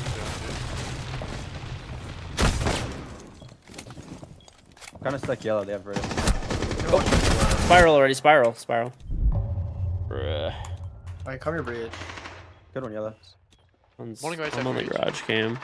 Spiral. Dude, there One's were on your people virtue, that Jay. dropped Go like punch. 30,000 credits on certain skins, and then Ubisoft released them in the shop for like 2,000 credits. It's like, I'll what play are you Bridge. doing, bro? Like, Oh, it does. Not breach. gone. One spiral, one coffee. Epic, I'm swinging off you. I'm like prone under the head horse. They're joining. Can you shoot this cam? Oh, I got it. Yeah. Are they both there? It just Yeah, that doesn't both even make are. any sense. You're just like fucking over your. I down your- one. Left ba- hand spiral. basically, what you're Left hand doing spiral. is I down you're the other fucking guy. over your whales. Alright. It's a Fenrir. Gem on the That's right, like the right? most valuable the people right. Down in a the- video down game the economy are lobby. the people who spend a lot of money, Epic, I'm swinging right? off when you shoot. And when somebody spends fucking $300+ on a skin and then you release it for 15 bucks, like, what are you like? What? Hello? Like, who is in charge of that decision? Like, No, he did some crazy shit too. that's just like, even if you just don't care and you want to make the most money, it's just not even a smart business decision. That's like a luxury brand like Hermes having like Birkin bags, right? That are fucking super expensive. Maybe back in the you could buy them retail for 5,000. They sell them in the secondary market for 50,000. Okay, and that's like Hermes just releasing an unlimited number of them. Well, that just kills the whole fucking brand, pretty much. The whole point of like luxury goods, right, is that they're seen as being desirable and like low quantity and rare and expensive, right? You destroy that by re-release. Like, it's just business 101. That doesn't even fucking make any sense. Like, I'm seriously so confused who came up with that decision and thought it was a Grab good the low idea. castle and then somebody play long, and then we'll just 3-2-1. Like that one, like, and the thing is that's stupid about it is it's like, I mean, in reality, it's actually like a better decision for the player, but it just pisses everybody off. You know, like it's actually like, it's weird because it's gonna come off as like two negative ways. You're gonna piss off all of your big spenders, right? Because they spent a bunch of money on these skins, and now you're making them more like common. And then like number two, right, is that you're gonna have people, you know, obviously pissing off the big spenders and stuff like that. And then number two is people are gonna be like, well, it's not as rare anymore, so it doesn't even matter. It's not as expensive.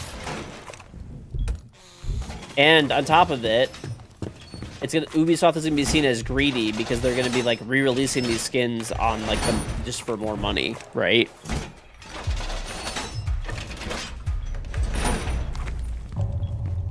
I was like, when they did that, like I said, I don't really care at the end of the day. It's not that big of a deal to me, but it's just very confusing from a business perspective why the fuck they would do that. That is so like insane to me that they thought that was a sound business decision. That's a closet. They're joining side. We reinforce close. There's a guy on the piano window. I'm gonna fucking lose it, man. Cam inside. Can you shoot it, George? Yep, got it. You got it. They might have like stolen some cap cans. They did steal I think one. he did. He did. Yeah. My copyright fell. Yo, is Sprout castled or anything? Is that gap? You think it's definitely? We have no rotate, by the way. That's gap. What? I don't know like what we're doing or whatever, man. And line. They're Be lounge, careful by with the your way. wall bang. Yeah. Yeah, we're Open not. up, bro. Sprout's got Dude, I think it's a minimal. I'm not gonna lie. Okay, we have no rotate, boys. We got no rotate. They're opening wall. one side window. Okay. Fuck you. Did he drop it? He's in. Viral, I'm maybe? gonna lose it. I'm probably just No, gonna play inbound, something inbound. unranked Inbound, after this. yeah. This is actually Inbound, just pissing me he off. was Insight, in in B, no rotate still. Bro. 3 in B, 3 in B right now. Wait, I can deny Plant, plant. plant. Planting on two Planting, ping. planting Planting on on two ping. ping. Two ping. Just kill him. Someone. I'm pretty fast. Bro. Oh, GG's. Launch. I'll reinforce. Jojo, flank. Jojo, you need to love flank. it. Yeah, is this ready for me? I mean.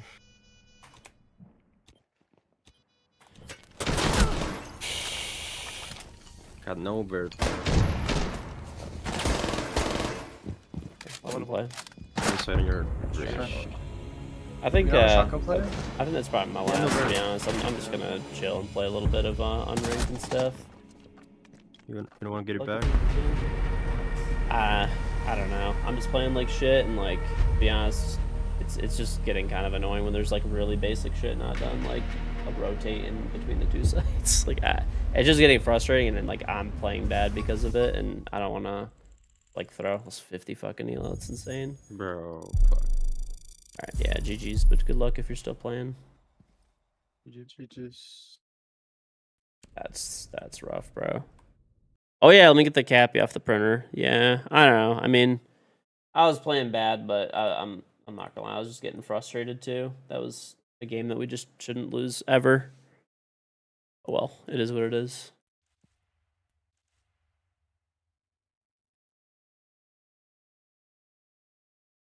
Okay, I'll be right back. Let me get the cappy. Let's get the cappy.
All right.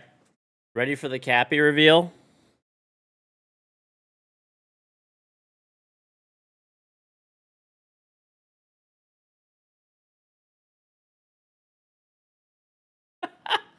Dude, this thing's so small. Look at this thing.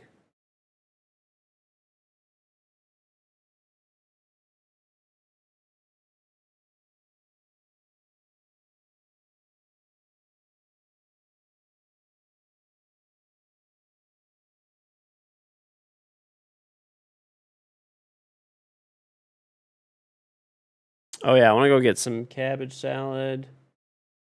Let me go get some cabbage salad, dude.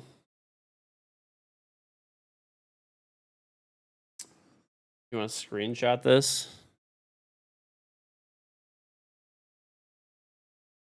Pretty small, dude.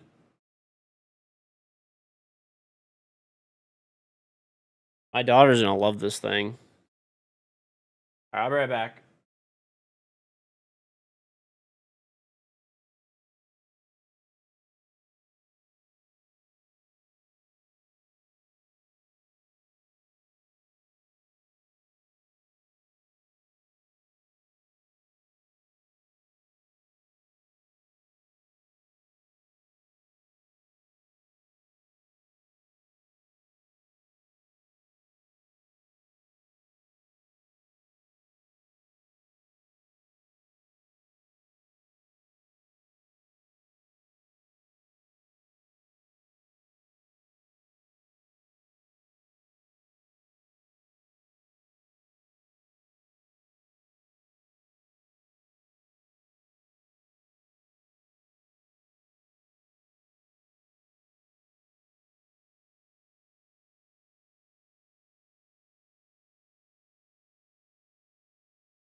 All right.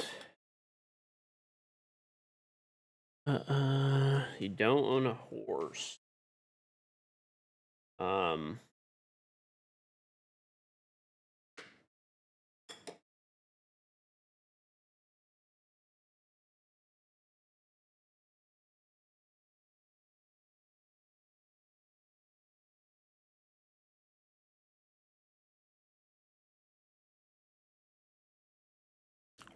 I don't know. I didn't play well that last game either, but I'm not gonna lie, I was just getting frustrated. I was getting really frustrated. Like it just didn't feel like good Siege.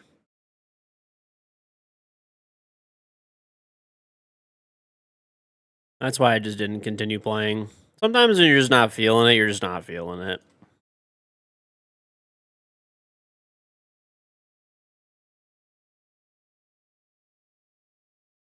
But I think the final moment for me was when we didn't even have a rotate, like the main rotate between sites. I was like, yeah, I think I'm just gonna chill and play some unranked and stuff.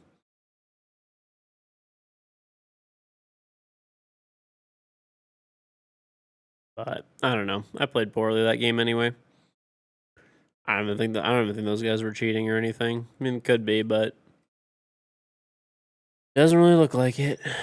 Just look like shitters who we just lost to.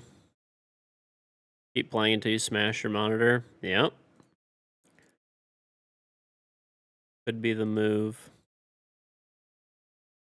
Yeah, I mean, these guys like look fine.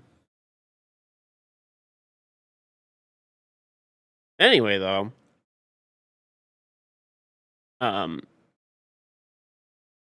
back on the Ubisoft thing, I don't know what they're doing, bro. That's actually like so confusing that they're putting all these skins back in the store.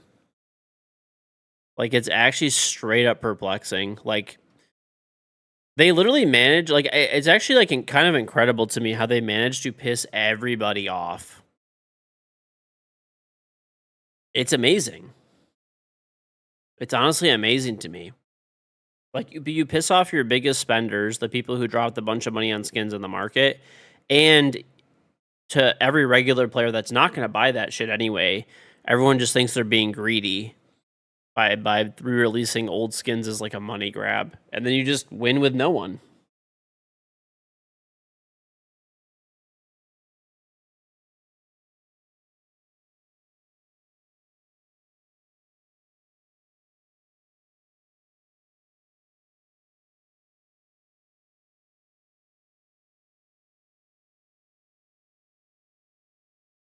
Own a car factory. Dude, I could buy an abandoned one. Maybe. They're pretty cheap. You have to commit to cleaning them up though. That's the expensive part.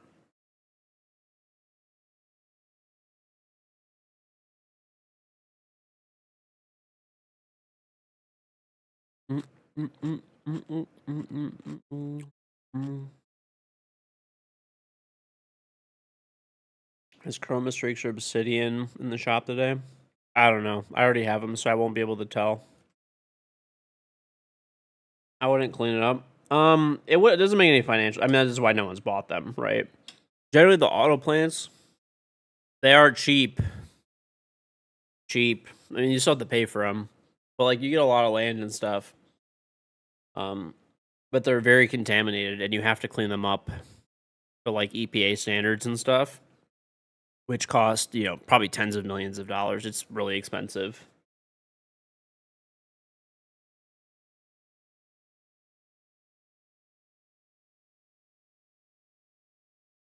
So I'll give you an example. If you buy most of these places, you both have to tear them down because they're condemned, and then clean up the land after, which a lot of times involves destroying a structure that's literally meant to survive being bombed in World War I and II, hypothetically, right? So it's really thick concrete, but the building is still condemned because it'll have like structural damage in certain areas, but the rest of the building is like fine. Okay. And then normally there's toxic bullshit in the soil, so you have to remove like the top like fucking 10 feet of soil. I mean, obviously that's very expensive.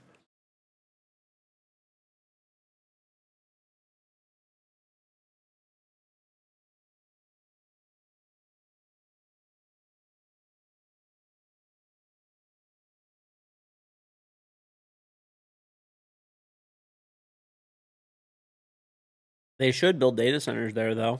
I mean, if they're going to build data centers, that's a good spot.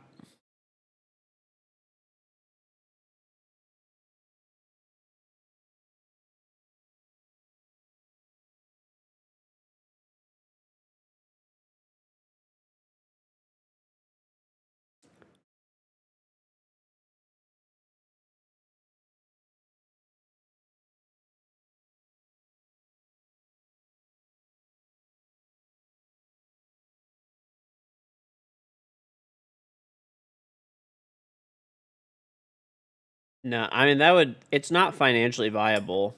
Also, most of the areas that these auto plants in are like not good areas either. So like let's just say it was the area that I live in. If it was the area that I live in, it would financially make someone would have already done it, right? These places are not in good areas, you know.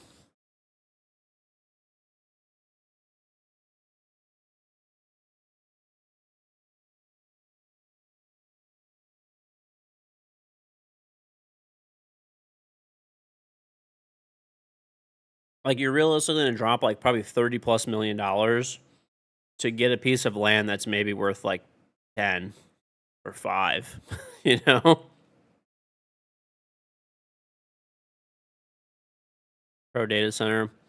I don't really like data centers, no, but I mean, I already told you my opinion, but for other people who haven't heard it, data centers are going to get built either way, whether we like it or not. So my thoughts are at least force these places.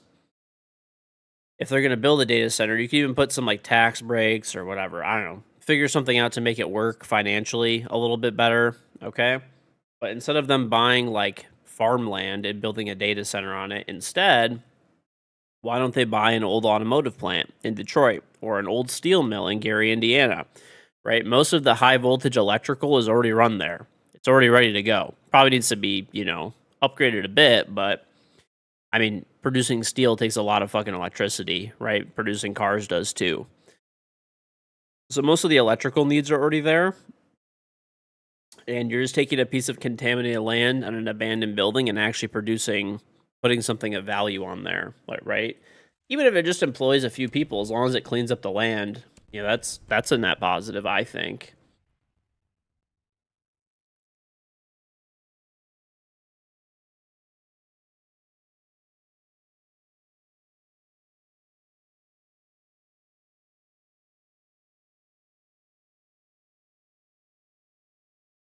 And they should be forced to have closed loop water systems so they don't use any water. So that solves the water issue. That solves the land use issue. Solves an electrical issue. Yeah, they should have to pay. If there's any electrical upgrades needed, they should have to pay for it. I mean, the only other thing is like, which you can't really win on everything, but you'll still have, they use a lot of energy, so that'll be environmentally not great. And it will still cause PC part prices to be high. But at least, I feel like at least it's kind of a net positive that way. And they're going to get built either way, so at least this is just a little better.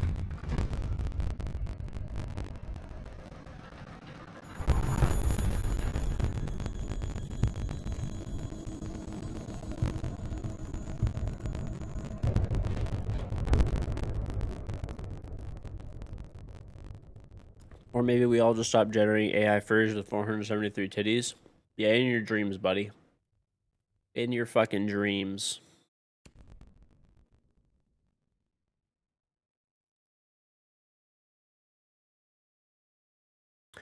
In your fucking dreams.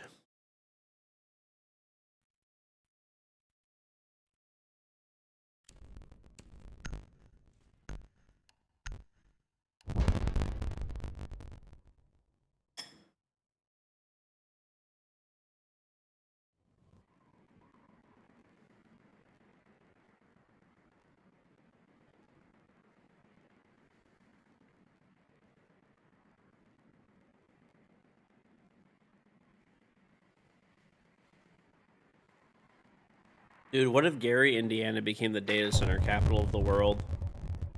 Imagine.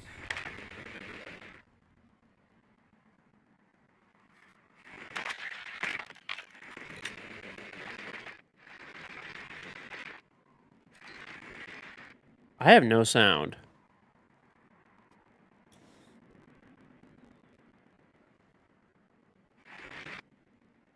Do you guys have sound? Okay, let me try to fix this. That's weird. The audio's glitched. Huh. That's weird.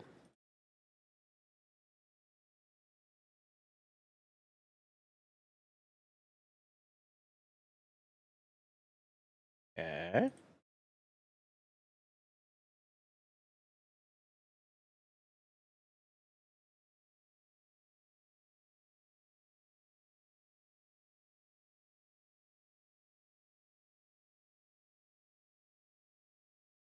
Okay, I think we should probably be good now.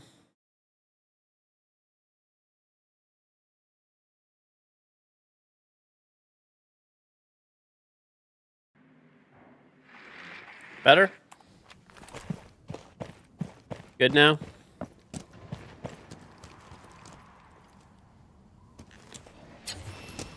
Cool.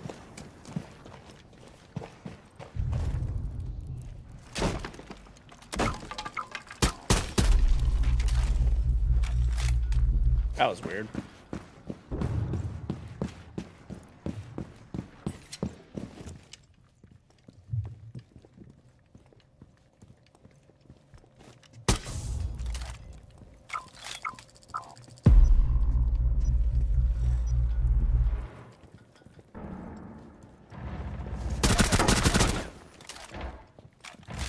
Sick timing.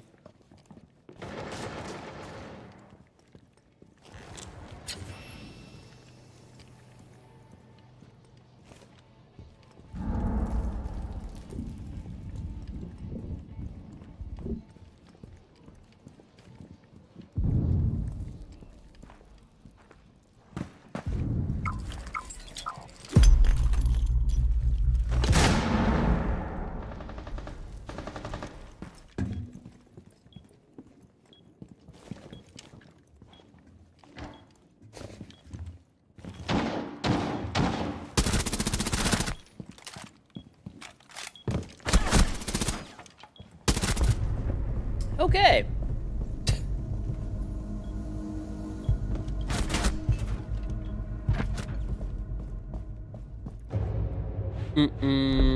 Right as we started talking shit about AI, bro, the clankers are coming. Someone get Paul Revere. The clankers are coming. The clankers are coming.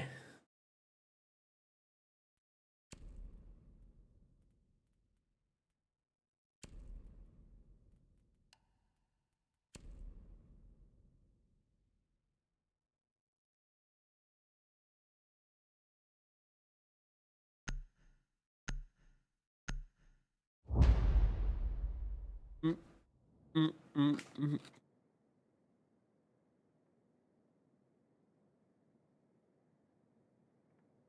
Mm. How many years until clankers becomes a slur? Who knows, bro?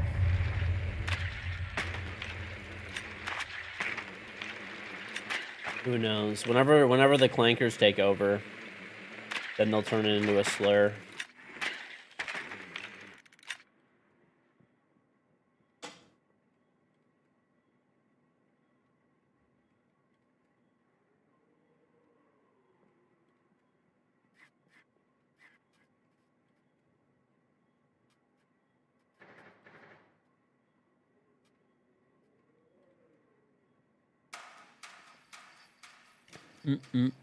It's very offensive. Yep.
Oh my god, dude.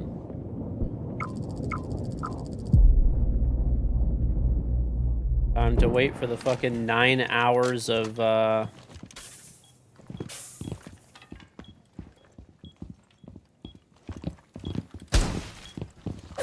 hella mine.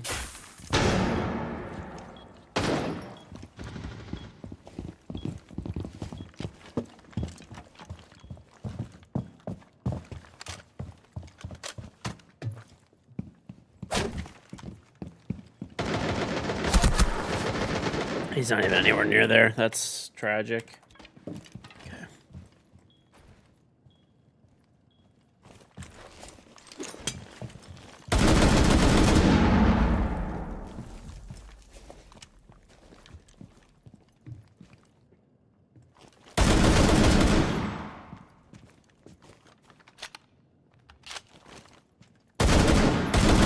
Dude, this Cappy is so fucking small.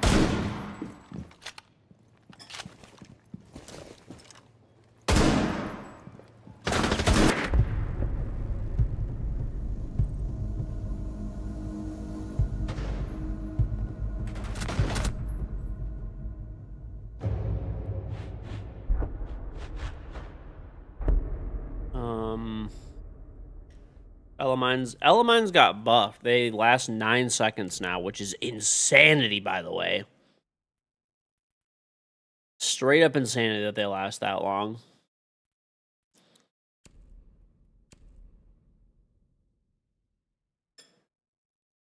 What is my sleep schedule like? Bad.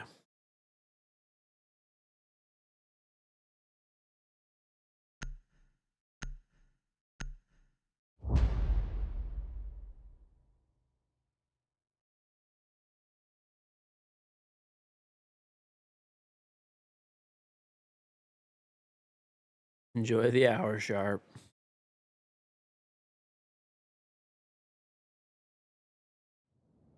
Hey, you know this meta hop? Why don't we go ahead and buff it anyway? Pretty much, dude. It was a really weird thing.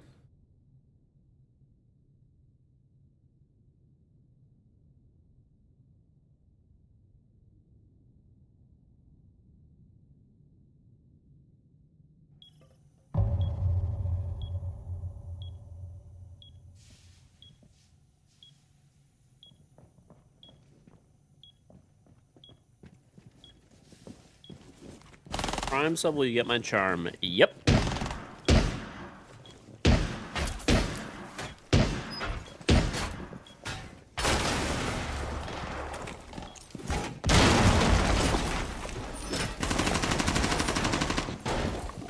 Wait, why would we double reinforce? What?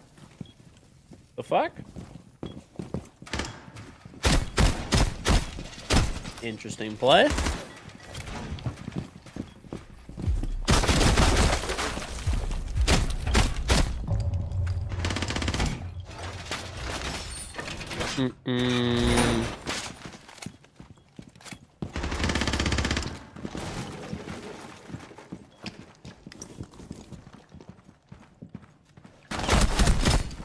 Oh, nope. SMG 12. Oh, yeah, dude. I've actually had that happen a few times where there's like literal like actual children that will come in here and be like, why doesn't XYZ streamer have a charm but you do? And it's like, you were probably like 10 years old, aren't you? Like, yeah, listen, I know that I don't stream as much as I used to and pull the numbers that I used to back in the day, but I mean, the reason I have a charm is because for a very long time I was like the largest seed streamer for years.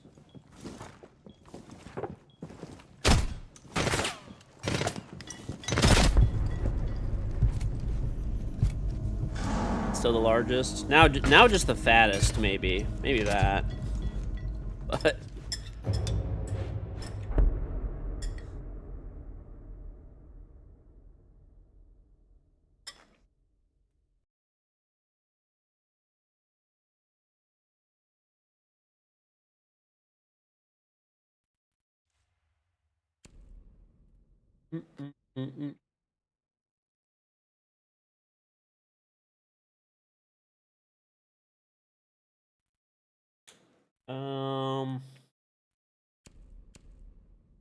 damn, this brisket's cooking a little faster than I thought.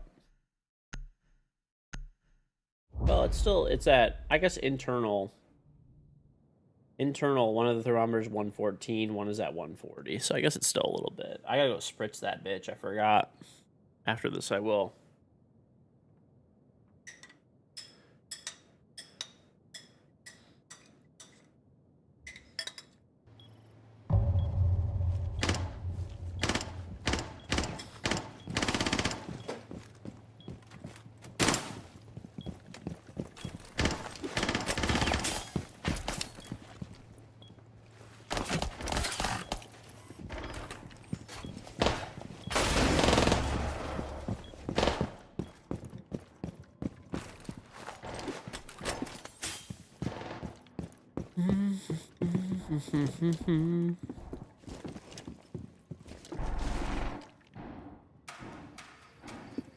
I don't know. Dr. Insane.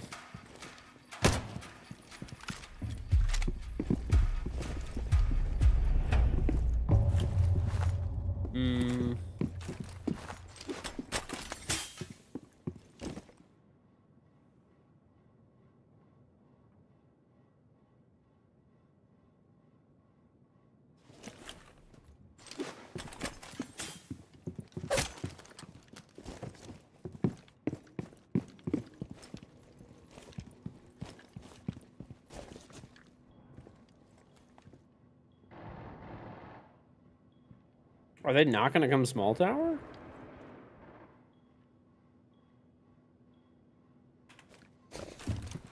Oh, wasn't that the guy saying he was like accidentally banned or something? Dr. Insane.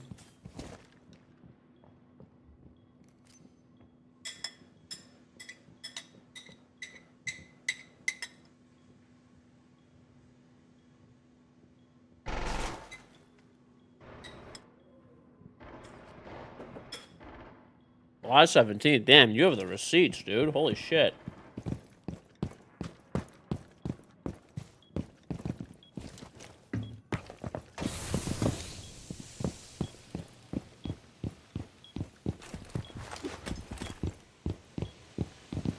Wait, did my goo not deploy? Come on, little goo. Get out there, buddy.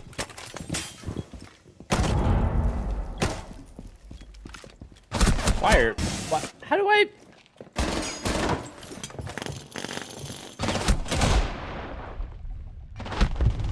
How was that guy in there when I have two teammates in the hall? But it's okay. Won the round. It's all good.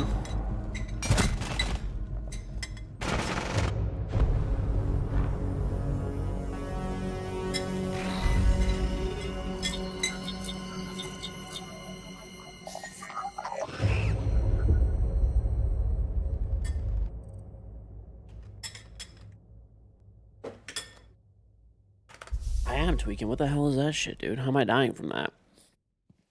Like crazy. All right, thank you, unranked. I'll be right back. We go spritz the brisket real quick. Be back in like literally 1 minute. Hopefully this time a frog doesn't fucking jump on me. Last time I went outside, a frog jumped on me when I went to go spritz the brisket.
All right. Okay.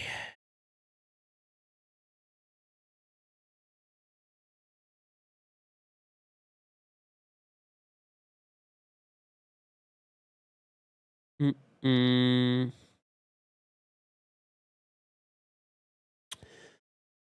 Do do do do do do do do do do do do do do. I'm bulky.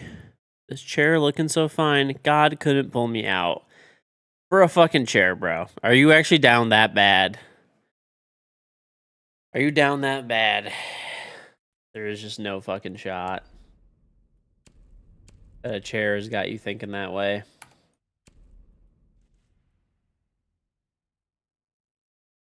Fucking absurd. Curvy ass chair. Alright, bro.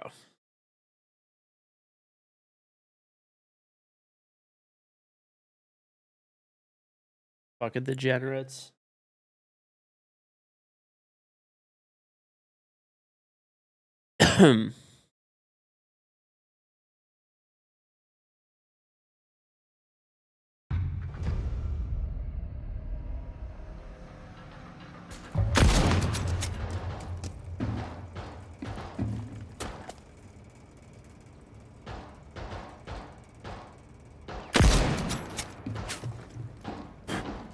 Slutty chair getting ass all the time. Okay.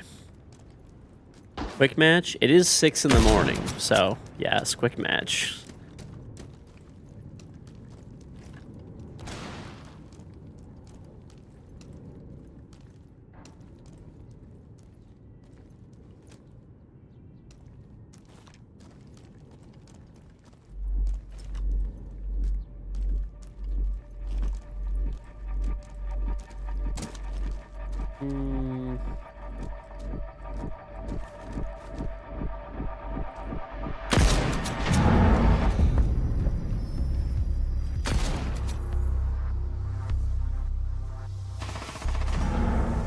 Okay, I gotta.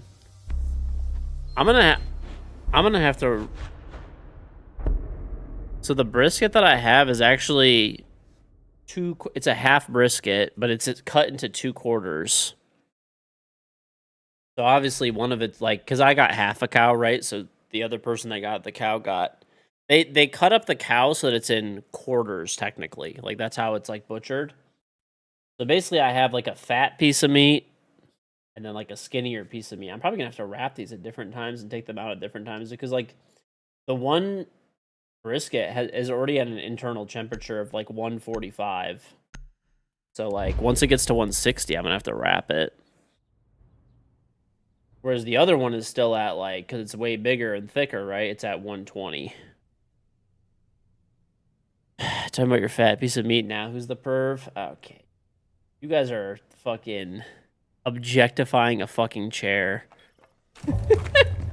I do not want to fucking hear it, dude.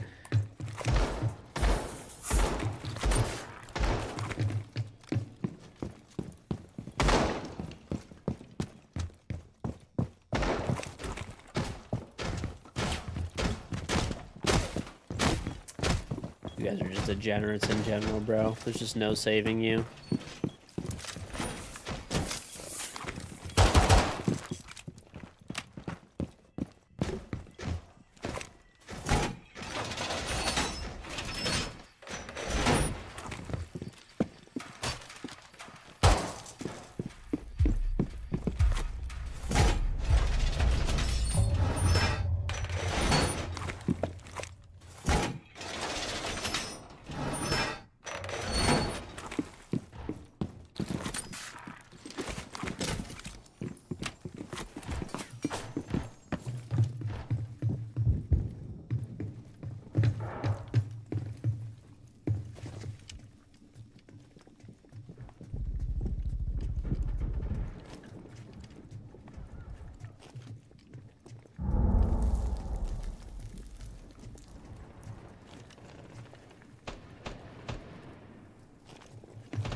This gun's not ideal.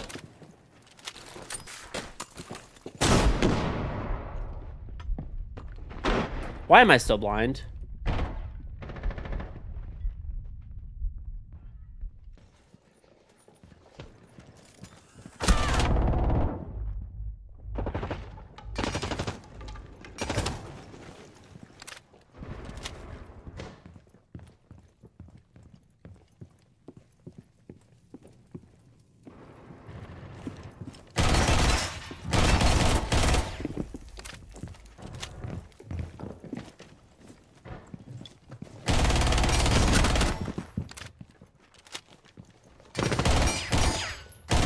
Dude, what am I? What is my teammate doing? I posted a picture of the brisket. Do you guys want me to show you the brisket? I did take a picture of it. I'll show you. Pull it up. I mean, it's obviously cooking, right? So it's not anywhere near ready, but it's only about 2 hours, 3 hours into the cook. So not even remotely close. But I'll show you guys a progress photo.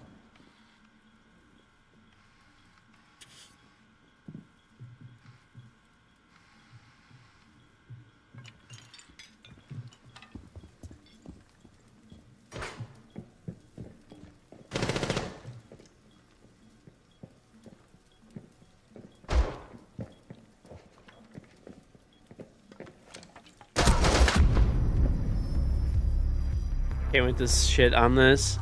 You're literally just trying to talk shit before you even fucking see it, dude.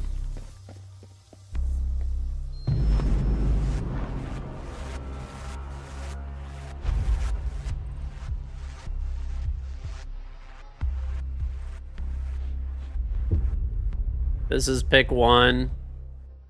Okay, this is pick 2. Wouldn't give it to your dog. You didn't even see it all the way before you typed that.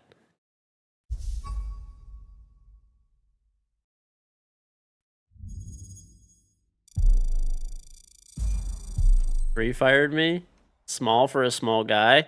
This is about 10 pounds of brisket between the two. It's like 10 or 12, something like that. But unfortunately, the processor cut it in half, which kind of sucked. So there's my thermometer. You can see it right there. I have a new thermometer I'm trying out. That looks pretty good. So that looks on the dry side. Not at all, dude. Not at all. That looks juicy as shit. Maybe this spot right here, but I have it on super smoke. So it's you know, getting a bark.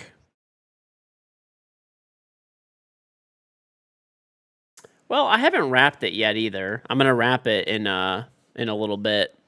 It's only the temperature of it right now is only 120 internal temp. So it's not ready to be wrapped or anything yet.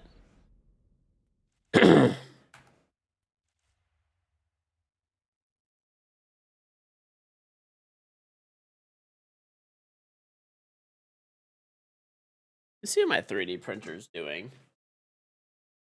I hear it going.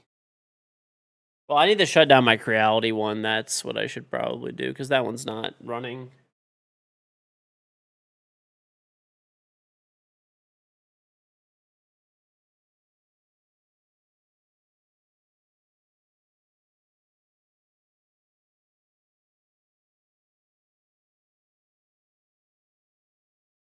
I'll keep the Bamboo Labs one up because my Bamboo Labs is good to go.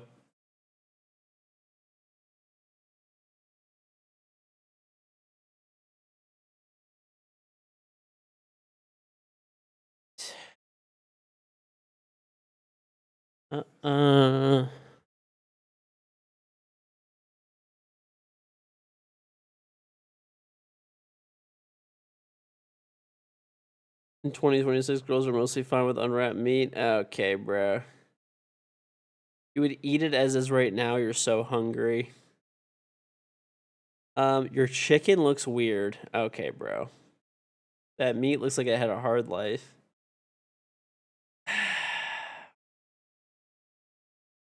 Can't see the stream. You lose flavor wrapping. No, that keeps a lot of it in, dude. This is for you.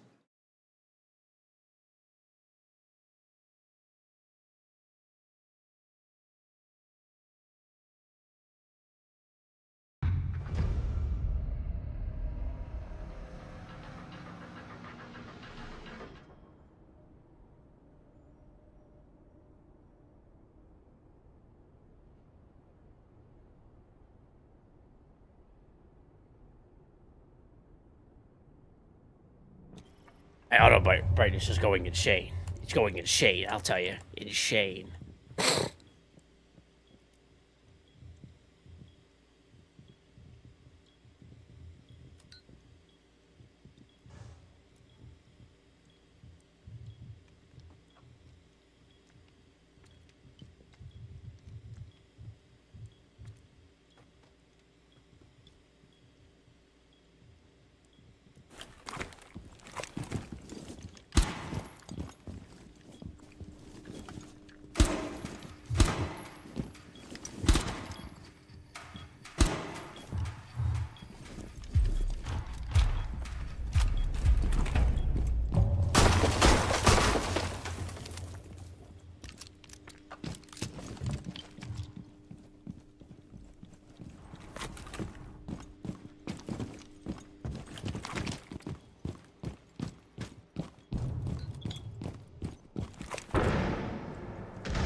How the fuck is Magic Johnson still alive?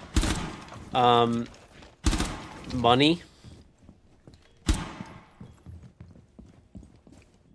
That's a small butt plug. Okay, bro.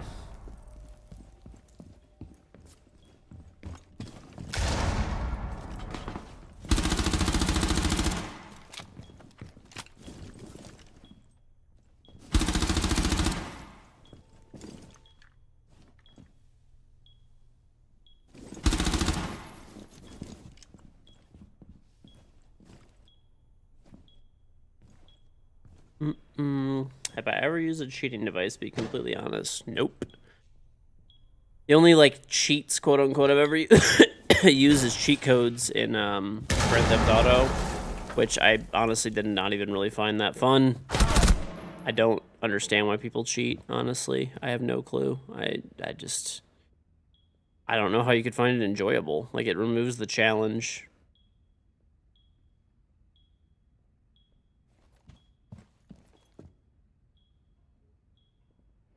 Will this guy win, Chad? Do you guys think this guy wins?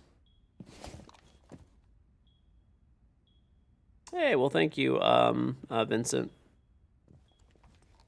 Whiskey? Hell yeah, brother. Nice bourbons, whiskeys. Hell yeah, partner. Oh! Did they see each other?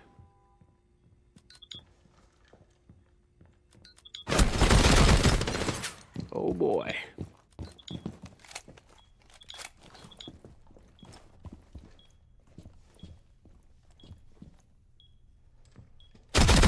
Oh boy.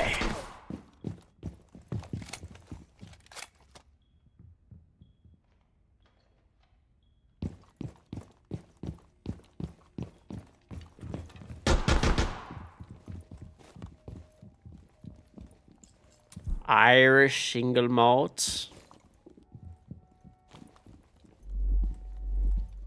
What about Scotch? This guy went down the stairs, didn't he?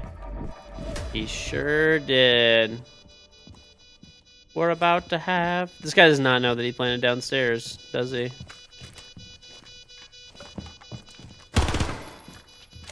You got all the whiskey at your doorstep.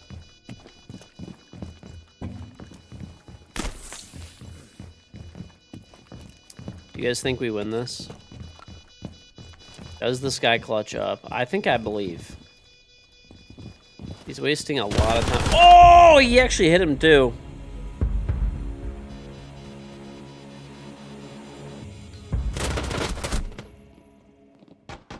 Do you know what the smokiest fucking scotch that I've ever had in my life is? Have you guys ever had Ardbeg before? I think it's called. Oh my god, that shit was smoky as fuck. The one that you're saying, Leibfrag or whatever, that stuff is also crazy smoky if I remember correctly.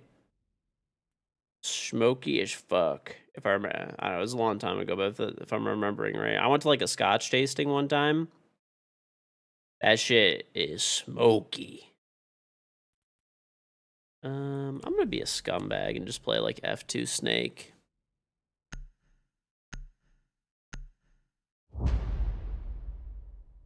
You wouldn't buy Angel's Envy for a while. 8 distillery engineers just got fired. Well, would it really matter? Because aren't most of the barrels aging anyway?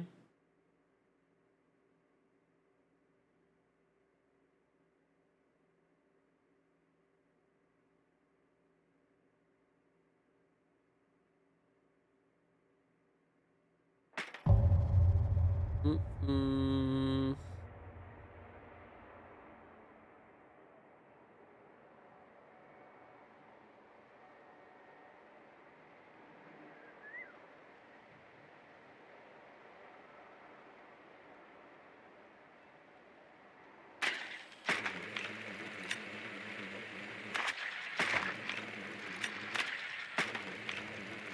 True, so in like 6 months?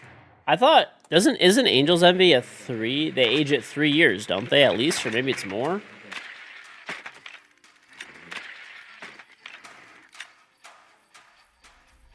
Let's see, bro. Hold up.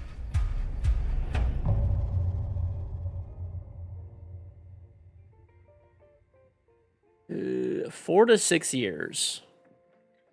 And then 3 to 6 months in a port wine cask. So, I mean, anything that's there, dude, it should be fine.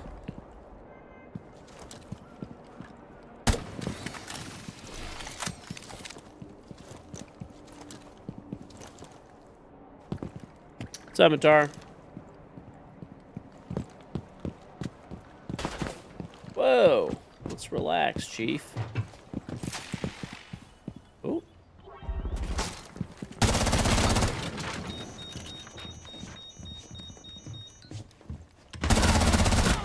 Bye-bye, Cabera.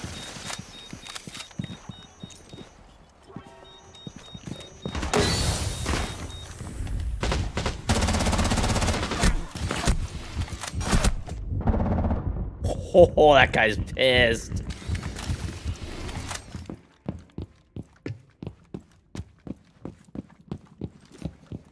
Boost me, baby!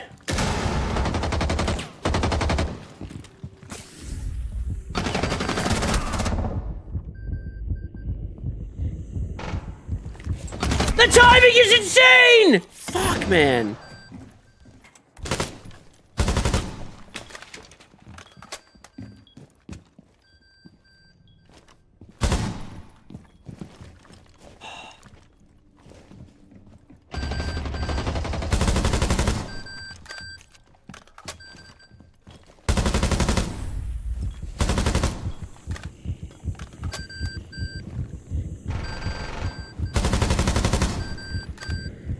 Is whiskey my beverage of choice? Please shoot the proximity alarm, bro. Please, I beg you.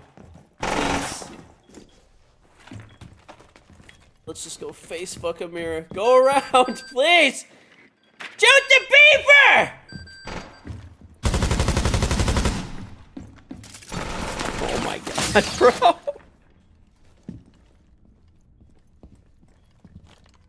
What is happening?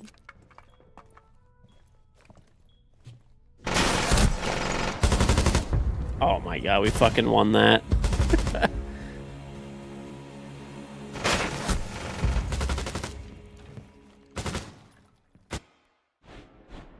Let's go. A dash of water. Now, I just drink, if I drink like whiskey or scotch or like really anything, I just drink it neat, like an alcoholic. Pretty much it.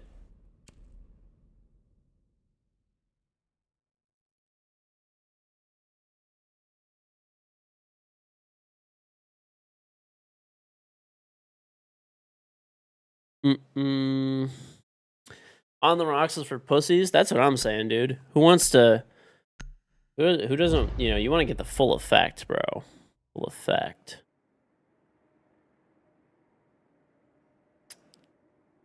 You know what's actually pretty nice? Have you guys ever had whiskey stones before? They're basically like rocks that you put in the freezer, and then they just make your drink cold without diluting it. Honestly, though, oddly, I like room temperature liquor if I'm gonna drink.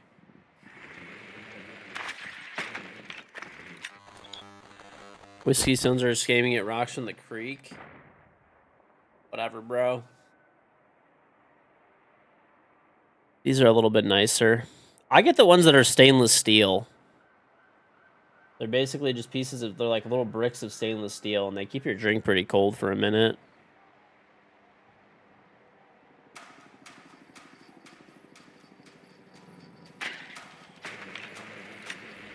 You have tried that before? You think it was a cheap ass one because they had like a metallic taste? I mean, I'm sure there's bad ones. I actually have a bunch. I have granite ones that are like polished granite. I have raw granite. I have marble ones. Those ones get stained. I don't know why the fuck it's really, I mean, a thing, but I have stainless steel ones.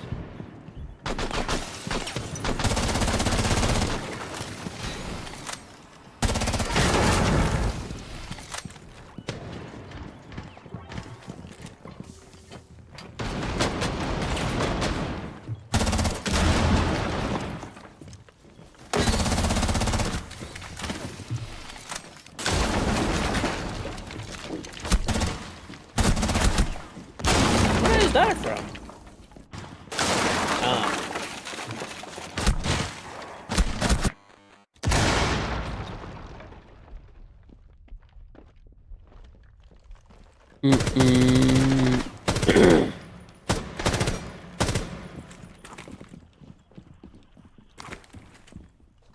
Why did they change the rules for you since you played with a cheater for 20 plus matches? They didn't?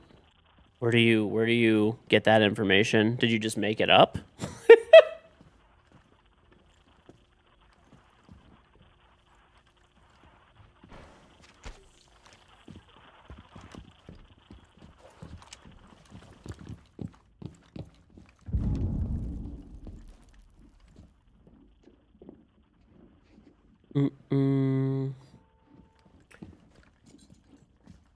Yeah.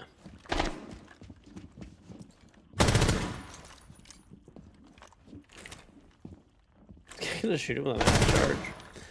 There was a guy that I played with that had a 1.0 KD, not a cheater, terrible win rate, terrible player, one of the worst players that I play with. He basically snapped because he got kicked out of every single stack that he played with, and he started cheating out of the blue, and he got banned within like 2 days. Ubi said you can't even complete a sentence, so I'm gonna go with that you just don't know what the fuck you're talking about. Ubi said they was banning people who played with cheaters for over 20 matches. So that's not a thing. You just made that up completely. I don't know where you got that, but I'm guessing you just made it up. Or you heard somebody with like brain damage maybe told you. I don't know.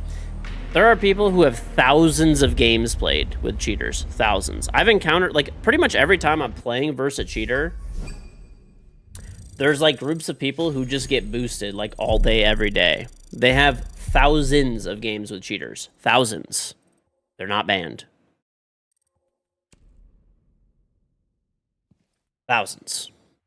Not 1, not 10, not 20, not 100, not 200, not 500. Like, quite literally thousands. Thousands.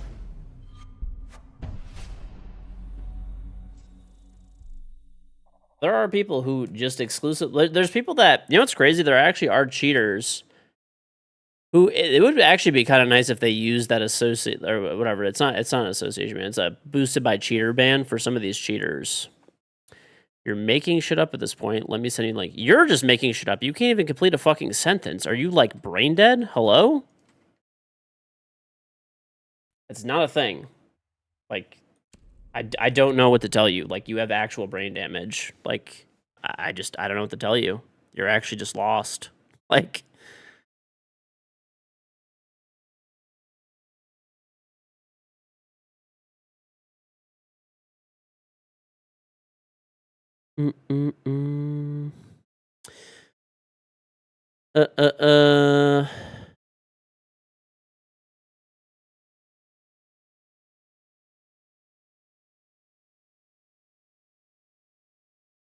I'm making my signature beef brisket jerky. Yup.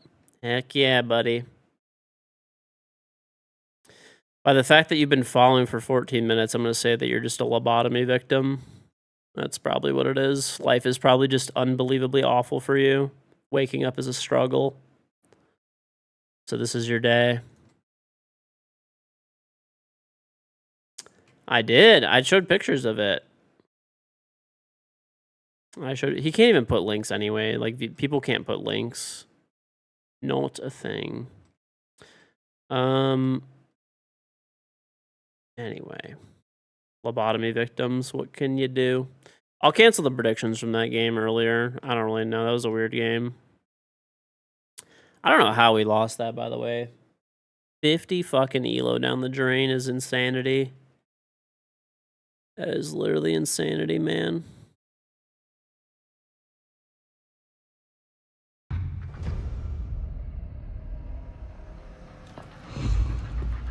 What's up, prodigies?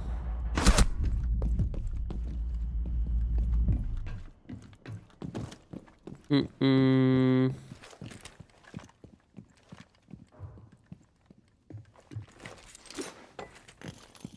make 6 figures for the government and you're getting the link now. Wow, man. I really doubt that when it's fucking 6:40 in the morning and you're coming and this is your day. I promise. And also, is that supposed to be impressive?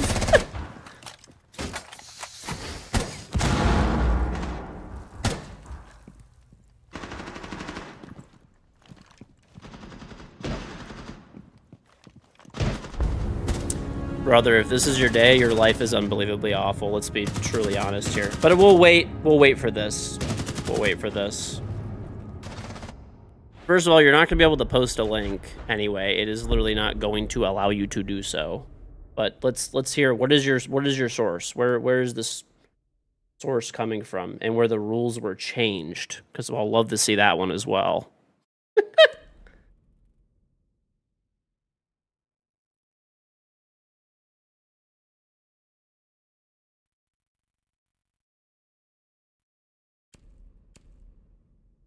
I'm gonna be honest, I just don't really feel like dealing with morons today. We're having a happy stream talking about brisket and whiskey. I don't need to deal with a loser. It's gonna be a forever thing of like, oh, I'm getting a link, I'm getting a link, I'm getting a link. No, I don't want to deal with this shit, bro. I just don't want to deal with like mentally unwell people. I don't have the fucking patience for it right now. I like...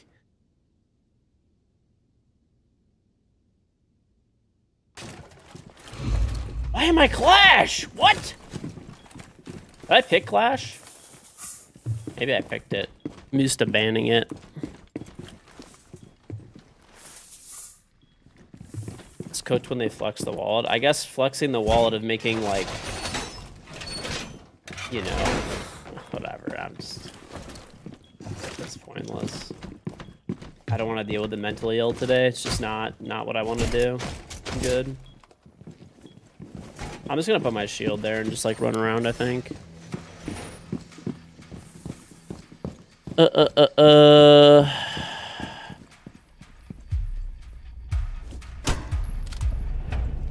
Curious to what he was gonna say. I don't know. He's just gonna keep looking because it doesn't exist, and then just making excuses. It's just an attention thing. Like, that's all it is too. I'm gonna be streaming for like probably over 12 hours today. Like, I'm not trying to like burn energy on like mentally ill people. I'm good.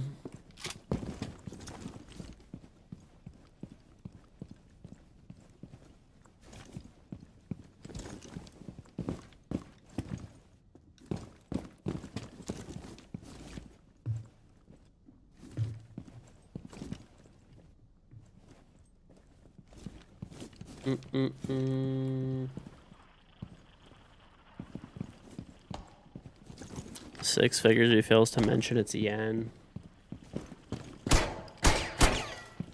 I don't know. I mean, first of all, money doesn't really change someone being a fucking loser. Like, if that's how you're spending your day, you're just a loser, number one. And number two, I mean, don't be bragging about 100 grand as if you're making like $10 million a year. Like, you know what I'm saying? Like, it's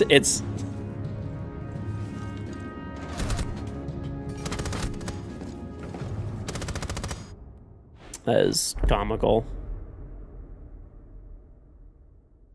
I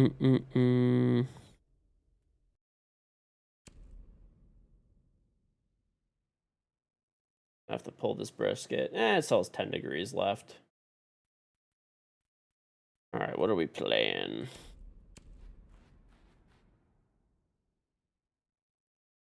Mm-hmm.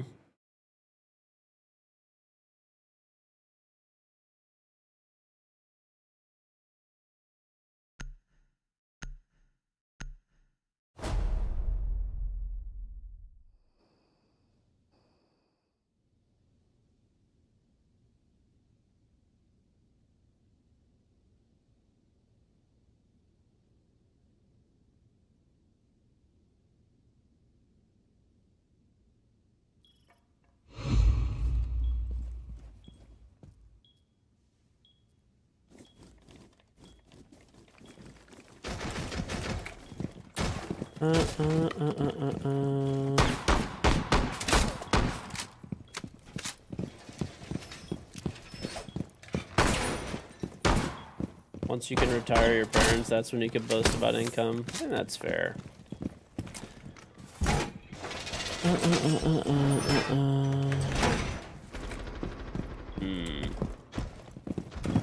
Are there any dronals here?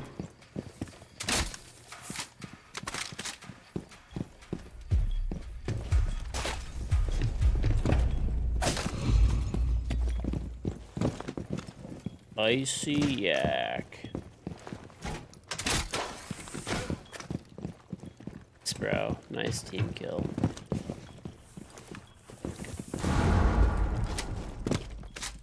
Oh shit. Get that free ass drone, dude. Hey!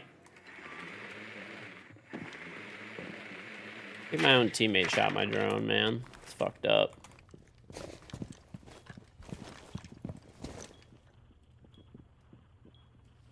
What if you can retire your parents, but you don't want to? You know, that's fine too, I guess. At the end of the day, it's your money. You know, do what you want.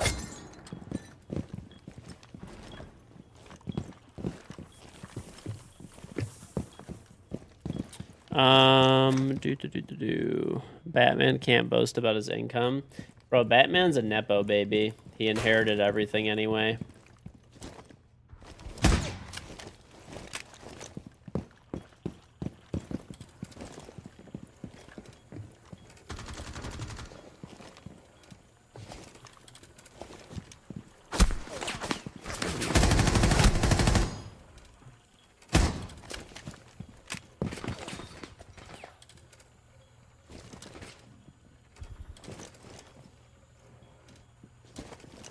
I appreciate Vanu. Thank you, thank you.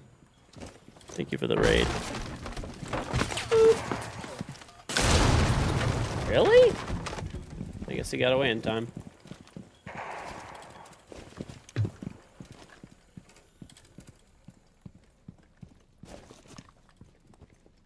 He is breakdancing his rook.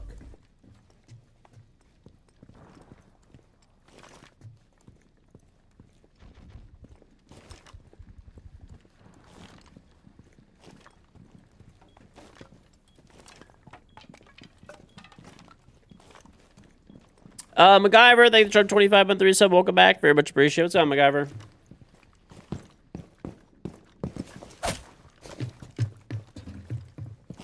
Ah! Oh. Scary.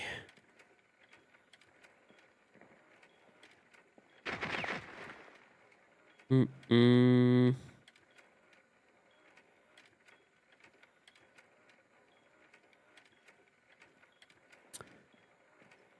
It's fucking terrifying.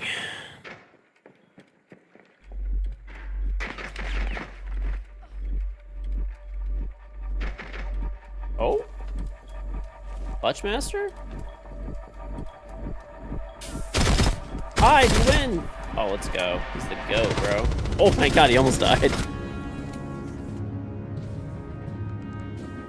That would've been bad. That would've been bad.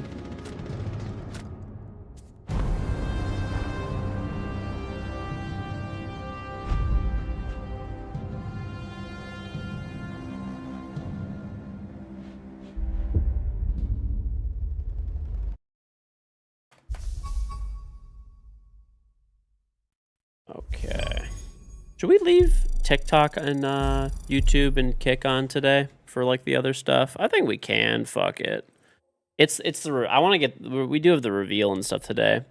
Okay, so we're gonna co-stream the major is or EWC is about to be on in a sec. So thank you very much again to this will be for the YouTube VOD. So thank you very much to EWC/Ubisoft for allowing me to co-stream the games, the reveal, and for giving me drops on my channel. The drops that you can get are active right now. Okay, they are for as follows: at 1 hour, 2 hours, and 3 hours of watch time, you will get a at 1 hour, 2 hours, and 3 hours of watch time, you'll get an esport pack. At what's it called? 5 hours, you get the gun skin. Okay. And then at 30 minutes during the reveal, you get that little cat charm. Okay. At 3 hours as well, you also get the MP5 SD weapon skin for the Rengoku event, and you get the EWC expected feast skin. Okay. Additionally, if you haven't checked out my socials, they're in the chat. Main YouTube channel, Psyche YouTube channel, Twitter, Instagram, TikTok, Facebook, Discord, Bidet. Also sub to me on Twitch and get my charm. Main YouTube channel, edited videos. Second channel, unedited full games and VOD backups. Twitter, shit posting and going live. Instagram, TikTok, Facebook, clips from the stream daily. Public Discord server if you want to hang out with chat after the stream. And, of course, there's my Bidet. Throw in Bidet if you haven't picked it up already. But, yeah, other than that, we're going to co-stream the game. So this is the Bidet right here. $59.99, free ship in the U.S., available in black or white, Amazon choice item, free delivery within the U.S., Prime not required. If you have Prime, it just gets there quicker. Also free delivery in Canada, 81.86 Canadian dollars. This is the same price roughly in both countries. It's not, this is in actual Canadian dollars, so it's, roughly the same price. But yeah, free delivery within Canada. If you have Prime, it just gets there quicker, available in the same 2 colors. So, other than that, let's watch some games. I am gonna go check on my what's it called? Brisket though, really quick. Yeah, I should probably spritz this thing real quick. I'm gonna spritz this bad boy. We'll let this really loud, to be honest. All right, let me go check on my brisket really quick. I'll be right back. It's not burnt. I've been spritzing it, bro. It's good. Listen, I know how to make a brisket nowadays, Colin, okay? I've got better thermometers, better techniques. I'm actually going to have to pull the smaller brisket pretty soon and wrap it, probably within the next, 30 minutes, maybe. It's chilling at about 155 degrees, so I'm going to have to wrap that bitch soon. So let me go spritz it a little bit so it gets one more spritzy poo before it goes in the wrapper. Alright, be right back. Give me 1 sec.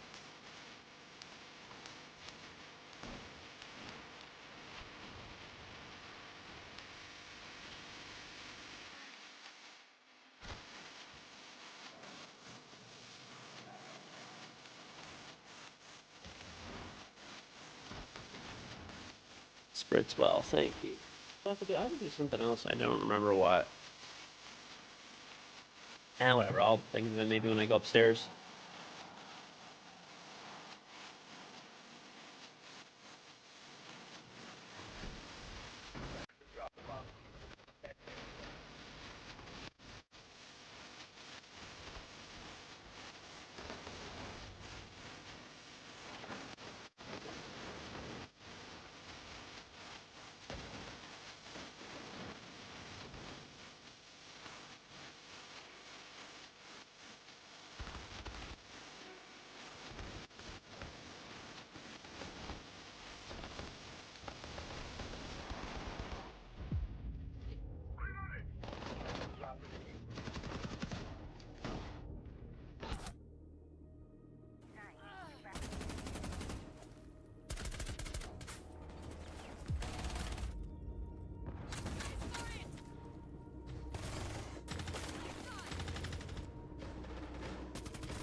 everyone is playing, you're not yet. EWC Play is your all-in-one platform to compete in fantasy, pick'em, and quests for a grand total of $300,000 in prize pool. Build your dream fantasy team in 5 different games and track your score with live results tables. Predict the winner of every game, every group stage, and every tournament. Complete daily and weekly challenges to earn boosters that help you climb the global leaderboard. Got what it takes? Join EWC Play now.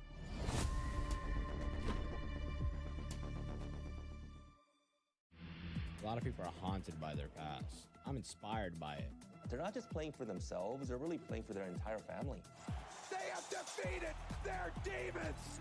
They have crushed the curse! All right, we're back. $75 million. 25 tournaments.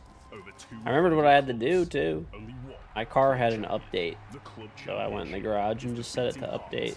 For that, see? I knew when I went upstairs I'd remember what it was. Esports clubs send their players. Alright, this thing is going to be ready to get wrapped in probably 30 minutes. So I'll have to go wrap it in 30 minutes or so. Every point counts. The club at the top walks away with $7 million and the title of best esports club in the world. It's not about being the best at one game. It's about being the best across all of them. Depth, versatility, consistency under pressure. One championship trophy, one title. We'll take it. Watch history unfold in Paris at the Esports World Cup 2026.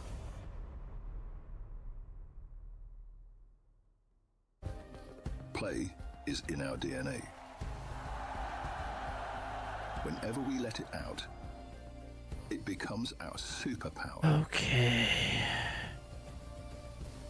Now imagine You heard a woman screaming outside before you got the word frog. Somewhere in the scream, did you know anything about that? Okay, bro. Listen. There was a frog that actually fucking jumped on me. Hey, look at that. Vehicle software is successfully updated. Hooray. I feel like I've had 1 million vehicle updates in the past like few weeks. I don't know, I feel like I'm updating my car almost once a week now. Feels like a lot, I don't know.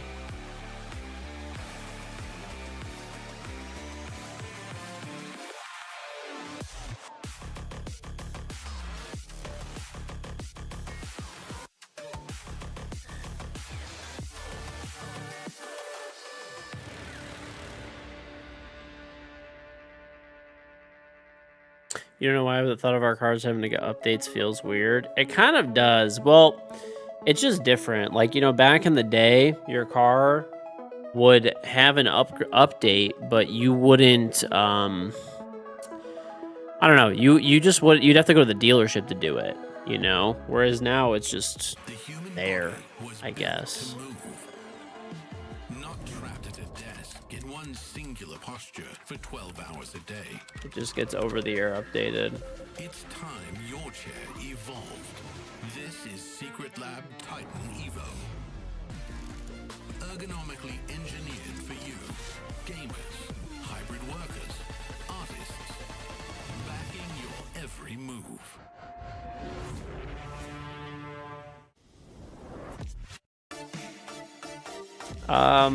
I have a GMC Sierra pickup truck and an Escalade. The Escalade is the one that gets new updates, like, it feels like all the time, pretty much. My pickup truck never has updates. Very rare, like, I don't know, like once a year. But the Escalade does have a lot more tech in it, so that kind of checks out, I guess. That is probably why.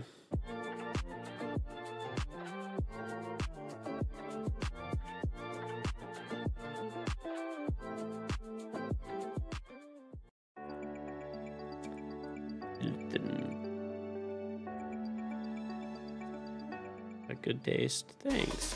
Well, I try to buy American cars that are made in America. Try to.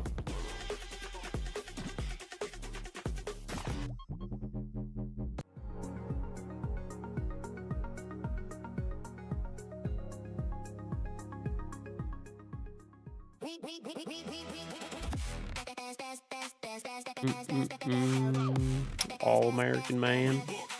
Well, the thing is, I live in Detroit, right? So the auto industry is pretty big here, right? Like a lot of people's jobs revolve around it. Like maybe not mine personally, right? But I mean, other people do. So, you know, I try to, as much as possible, buy American cars that are built in America. So, try to. It's not that hard either. I mean, honestly, I like a lot of the, you know, cars from American car companies, so.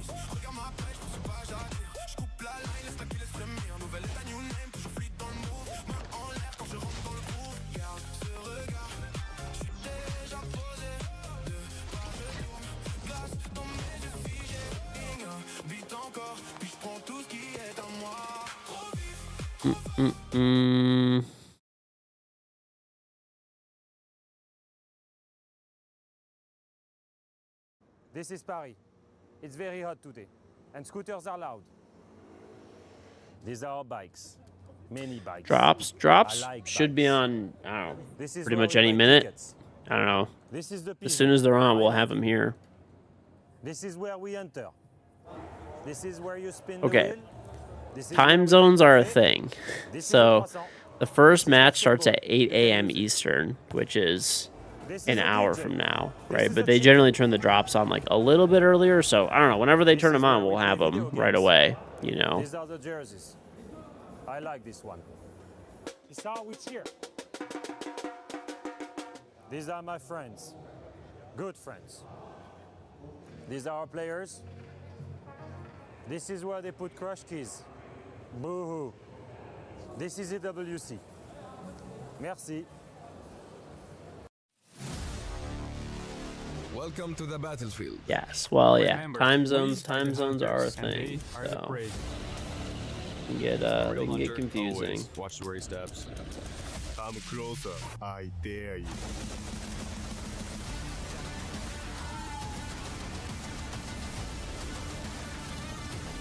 I cannot wait to eat this brisket, dude.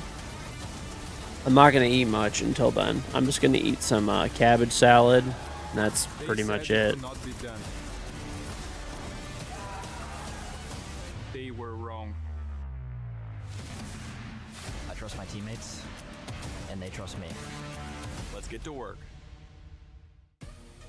A champion will be crowned today in R6 Esports, and if you're in Paris, lucky enough to be at the venue, the Lenovo Legion Gauntlet will have one team lift a trophy that will signal the beginning of their legacy, or maybe the continuation of it is a better way to describe it. From Furia to FaZe, Too healthy for you. Well, I gotta eat this. I have cabbage salad. I gotta eat the cabbage salad first because I can't just hop right in. Like if I'm eating bad now and then I have the brisket after, like it's gonna be bad. I'm gonna be real. It's just gonna be fucking bad. Like it's not gonna be good for anyone. Well, really mostly good for me. It'll be bad, dude. We go back to Dark Zero, who recently won the Salt Lake City Major, to say they were so close and it could have been brisket's really good, dude. I love me some brisket, partner. I love me some brisket. To the finals day. My name is Rain Day, and I'm joined here on the panel with two lovely gentlemen you'll see throughout the entire day. And of course, to kick us off, iconic Alphama. When it comes to a finals, when it comes to a moment like this is the stuff. EWC is in Paris this year. So normally it's in Riyadh in Saudi Arabia, but this year it is in Paris. Anxiety and a little bit more fun to it. You come in with the music blaring, you got the fans screaming, and I feel like it just really sets the tone for the day. And it's a day you'll remember forever, winning or losing. It's right. I didn't play many grand finals in my life. It was only on minor events, but I will say this: there is something where you're in the player hotel and you watch the other players that are eliminated. There's a little bit of a noir when you're playing at a grand finals day. You're like, I'm the better one this time. It's a special day, and for those who are going to be joining us throughout it, you're here just in time. All the stories will unfold. We'll continue stories that started last week here at the group stage as well. And as we go to our STC rewind to tell you how we got here to this moment, it was so many different I think parallels colliding. Teams from different regions and also similar regions. You see Brazil, we have a final we'll be doing later on in this afternoon. But when it came to EML, 2 EML teams had to battle against each other just to get past themselves in the quarterfinals. It was GK who would take that spot, and obviously falling short yesterday. It was a great performance from a team that, again, had less expectations than I think they've proven to the people who were watching at home. Of course, and I feel like they're just doing really well. You saw Ask, he was very light in the interview, knowing just how respected he is of FaZe Clan, and knowing that every team in the world should be aspiring to play like FaZe Clan. So it's just really good to see yourself respecting your opponent even in that loss. And when it came to the semifinals, I felt like it was a very surprising day. Yes, we did go all 3 maps on I've been streaming for like 3 hours already, so a little bit, not too long. To each other, we're innovating in between maps, but not really during the maps, and that's why we saw so many one-sided ones. But in the end, I think we do see the favorites, right? FaZe, the 2 times world champions of the team, making it to the grand final. Furia, the most experienced team. Finished all drops yesterday, but didn't claim them yet. Now they're all gone. You have a week to claim them. I'm not sure. You should. You should have like plenty of time after the drops are over to claim them without issue, generally speaking. I did hear some people were having weird issues though, where they couldn't claim them after. I did not have that issue. For the handshake, but he's been here from tier 2 now to a grand final. That's going to be exciting. But on the other side of it, it was GK Esports going up against FaZe. Admittedly, while maybe the proven I did not have that issue personally. Like, wow, GK are here. It still was maybe the most difficult task. Dude, by the way, yeah, I mean, you see just there's a guy talking about them playing Consulate. There's a guy that's this is very random, but there's a guy that's been popping up on my feed for different, whatever, Instagram and TikTok and stuff. And he's a British guy, and he grows all of his food from scratch in his home garden, and then cooks it all from scratch. Have you guys seen this guy? His name is Bob. Cooking with Bob. Whenever you check the stats, lovely British man. Always like, there's not one big player, everyone does his job. And I think looking back at that semifinal, Bob is a fucking Chad, yeah. That can get them maybe the first map. He truly is. Or from scratch with Bob, that's him. Come up with a counter on the 2 last Big maps. Bob, bro.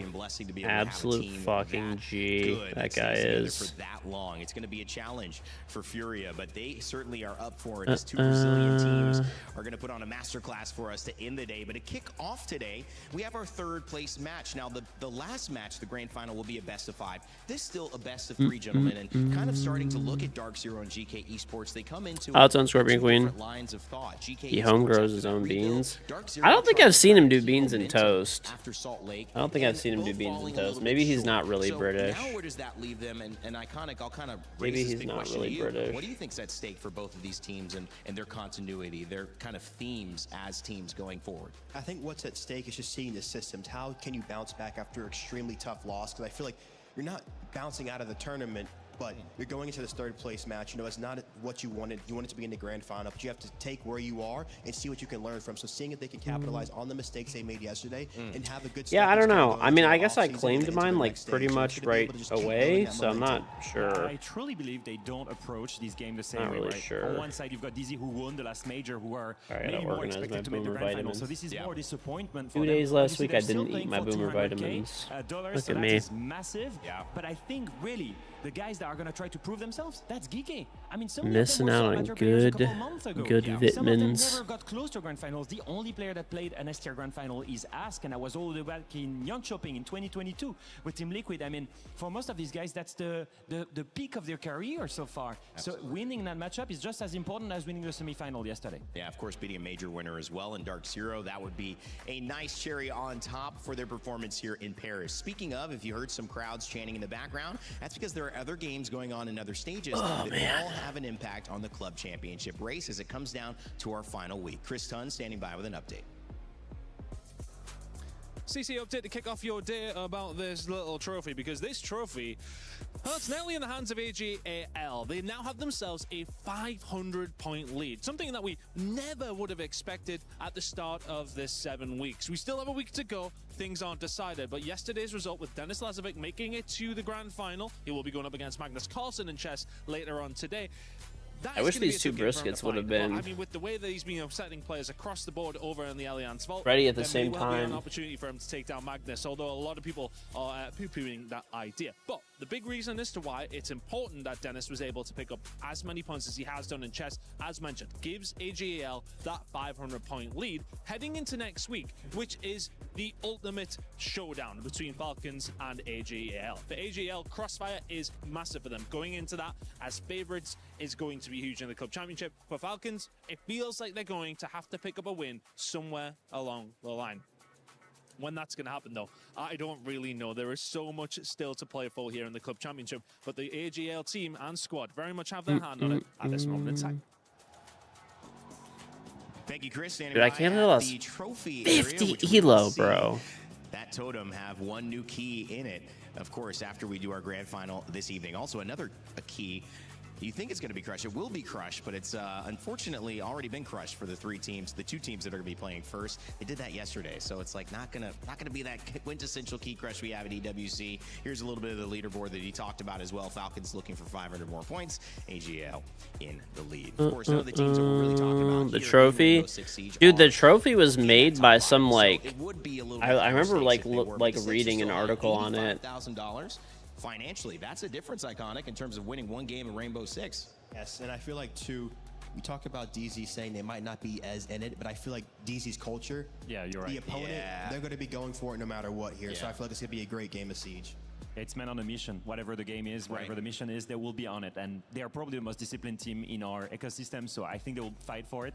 I do think that when you start playing professionally, you're not... They all look pretty good. Like I was just gonna compliment on how well dressed all three of them were, but can we quickly look at Iconic shoes? To go for, proving that they're here. Falcons isn't, G2 isn't, Virtus Pro isn't. The best teams of EML, they're not here. Hold on, if they show his shoes again, look at it, dude. That is a massive statement for the rest of the season. Look at his shoes. Great way to start. Are those hooves? As well for these teams. Speaking of, if you think you know a narrative that stands out a little bit Look. better, or you want to get involved, make sure to scan that QR code on your screen and join our pick'ems. There's up to $300,000 of prizes that you can earn. Yes, I see it. Look right here. So make sure to get involved. Let us know who you think's going to win this first matchup and the grand finals. We may be able to show you some predictions, or maybe we'll read them out to you as well. But either way, get involved, gentlemen, as we narrow in on our third place match. Dark Zero, GK Esports. I mentioned the $85,000 that's a part of it, but also the fact that these two regions are clashing. North America, Alexander McQueens, you think they're called? They're disgusting. And even I don't know, dude. You know, Yaga. each other down. You know, Batman versus Alfama. How do you guys feel about just the regional pressure? Is there any? I mean, is that even a real thing? Do you feel it? I feel like it's all narrative at the end of the day. I feel like as a player, we're spinning some yarn here. You want to beat whoever is in front of you, no matter where they're from. Mm-mm. Especially if you are playing against players that you know. It's going to be a battle, and I feel Come like on, they know DZ. Yaga very well. They're going to want to beat him from back in the day on XSAT these days. So they're going to know the opponent, and they're going to go for it. Is that true at home? Are you guys watching and going, it doesn't matter if North America beats Europe? Because I can see some chat saying, I think it does matter. I think it does matter. I care. Fans are watching as well, and so that's something. I mean, bro, is GK really Europe? Like European? Come on, I think that's kind of a fucking stretch to call them European. Looking beyond, sometimes discipline is about taking. They're more of an international team, I would say. Your future much farther in front of you, and so that is kind of the quintessential Dark Zero mentality that they bring to each and every performance. Yeah, I mean, we were both teammates of Colots before, and we both heard him one day say, you know, you get slightly better every single day, and you much rather have long-term progress than trying to jump any step. And I think, although they won the major, you know, Wood false fielding? I didn't see it, but it's probably a mouse pad. Fighting for third place today, that Probably a works. I mouse think they're pad. just still trying to use this opportunity. They're on the stage. There is a crowd. They're playing for a big cash prize. This is massive training for these guys to get better, and already looking at Osaka. They play an EML that makes them EU. Bro, that doesn't fucking matter. As we focus in on Dark Zero, have a mentality when they lose. That's like when, okay, are you going to call D plus APAC when it's just a full Brazilian roster? You don't sit with a loss for several weeks. I mean, and then come on, wait man. To get on stage. So this could be the opportunity that Coach Callout, as you mentioned, with his father having a military background and bringing in that ego is the enemy mentality, the meditation, the focus on the long term, that could be the difference in Dark Zero getting the edge of this matchup. We had a chance to talk with Jane I Know and Ann earlier before this head-to-head. Let's see what they had to say. A quick chat with Jadano before their game today. Jadano, first off, let's recap yesterday. What was your main takeaway from the loss against Furia? I'd say my main takeaway is probably just we just gotta focus in on the details. I would say they're more of an international team. I mean, they are majority EU players, but Teams, when they win a tournament, they come in with an still, 2 of 5 players are from one from Brazil, one from North America, and they're a Middle Eastern org. Why do you think that So, I think that's because we just don't care about like what happened in the past, and yeah, we're always just trying to be in the present and focusing on the next game, the next round, the next play, whatever. And now listening to you guys' comms, I've heard a Jasmine and a Jessica and a 41 and a 50. Fultz was talking to me about how you guys have these like code names so that A, people can't hear it, but also B, to keep the spirits up. How do you guys come up with these, and how do you make sure that everybody still knows what you're going on about? Yeah. Brazil's domination gonna end ever. I mean, last event, Brazil wasn't in the finals. It was in NANA finals. That's all just like purely for So, vibes, and yeah, we're just trying to like be happy, and I think it cut off like as we were like doing our spiel, but yeah, it's like some ridiculous stuff, and it usually puts some smiles on people's faces, so that's always good. Yeah, we absolutely saw that. And for today, then, the game plan, because this game has a difference of about $100,000. That must be a thing that's in the back of you guys' mind. To be honest, I didn't really know, but now I do. But yeah, I mean, we don't like, obviously we want money, but we're just trying to be the best versions of ourselves and go out and execute, do the best we can. it was DZ versus Shopify. Big Shopify. Some nice words from J9O. Honestly, people thought that Brazil like maybe like kind of like lost its dominant streak a little bit, but I mean, when they qualified for this event, I remember I went in there. not. I mean, if you look at it now, no, like they're back. I guess, you know. From what is ahead of them, they only stay focused on the current. That was a weird question. Kind of. Do you like money? Knowing what's coming and seeing that as a Sure. positive thing as well. But on the flip side, knowing what's coming is not something GK Esports fans have been able to have this year, because in June they added 3 of the members that you see on here, Grubba, Yaga, and Yoper, to really make this the roster that it is. And now they've proven that not only is this roster ready to go, but they are potentially the 3rd best team at the biggest tournament right now in Siege Esports. We'll see how they handle this pressure and if they can do it, as we had Ann sit down and chat with them as well. We're speaking to Gruby before their final game today. Gruby, I quickly want to talk about yesterday. Surely you're disappointed with a loss against FaZe, but then again, you still brought it close to the reigning world champions. Somewhere you must also be proud. Yeah, first thing FaZe has been like a tournament contender every tournament. We lost to FaZe, but at the same time, I don't think you can be that much disappointed when you lose to back-to-back champions. I think we still put a fair fight. Like, we won our map, like Shale, pretty convincing 7-5. I think we could close the game a bit faster. And I mean, the other maps, I think they are just way more experienced in the whole situation that like we had to face. I mean, it's FaZe at the end, so the more mistakes you do, they're just gonna punish you because they have 5 best players in the world. So the game will always be tough to play. And yesterday they played better. I think the consolate was way closer than it looked on the result in the scoreboard. I think the game was really close, but we didn't make it work. Like, they won, they played well. That's all. And in general, for your first experience here as an international tournament with this team, what was your favorite moment so far? What do you feel like is something you're most proud of?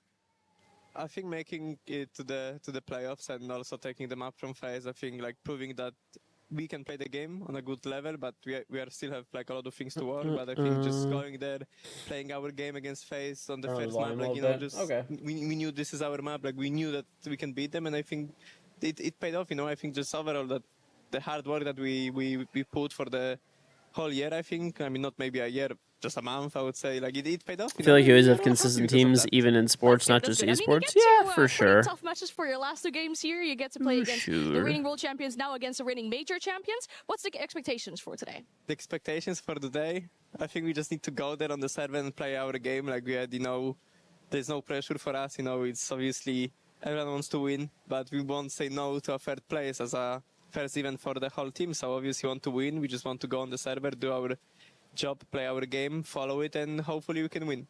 All right, that sounds great. Thank you for your time and good luck. Thank you.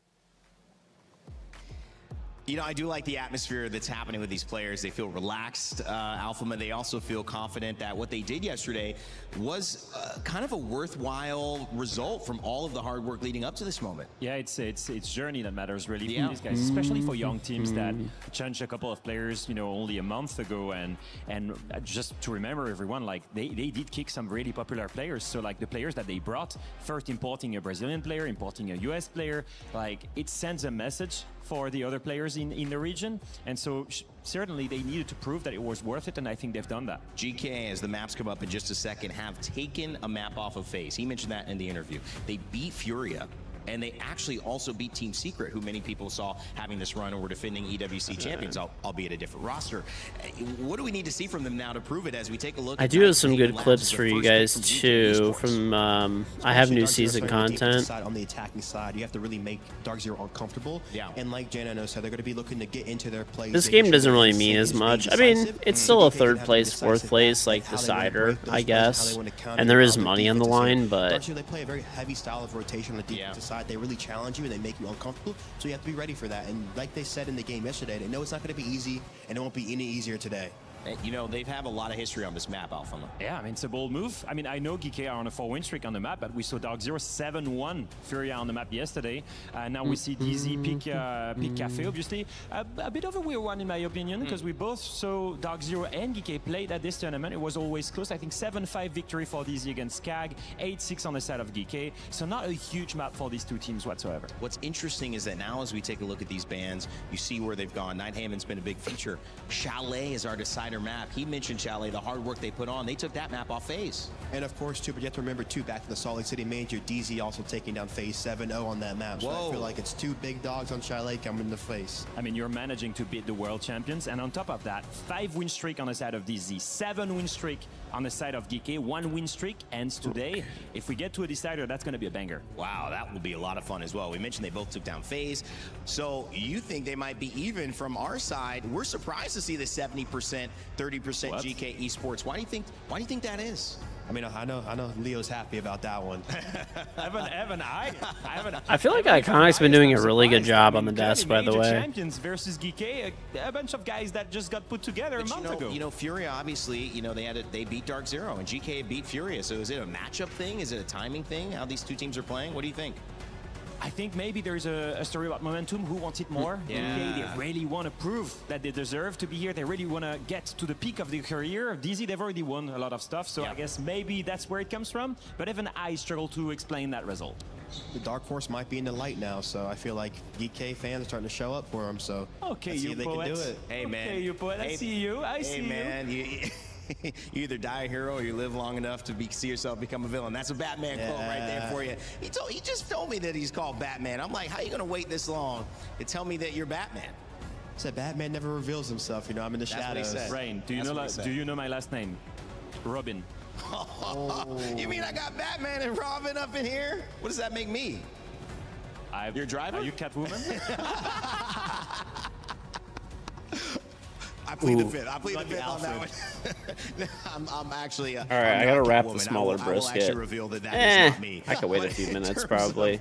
Finding my footing on the stage. Actually, I should probably go wrap this really quick before week, this gentlemen. game We get to starts. kick off The this smaller amazing brisket is Saturday at and this 160, third place matchup. Money's on which the is line, time but to there's so wrap. many other I have things butcher iconic paper that ready these for it teams and are fighting twine. Especially And too, then I the feel other like, again, brisket's at like Leo said, 135, as a so that one's competitor, gonna be you a have so minute. much driving you to this point. Your whole life has really been building towards these moments. So I feel like you kind Done, of came Humphrey. out weak yesterday. You had a bad showing. Can you close out strong just to build that momentum going into your later? Yeah, Iconic's won the blue tie. Important to get the reps when you're in front of a crowd, when you're on stage. This is exactly the kind of conditions that you want when you're a pro player. We are handing out over $1 million of prizing today, Saturday, in R6 Esports. We've got our third, fourth place match, and then our grand finals closing out the day. To kick it off, it's going to be a banger. North America versus Europe here in Paris. What more could you ask for? Let's get it started.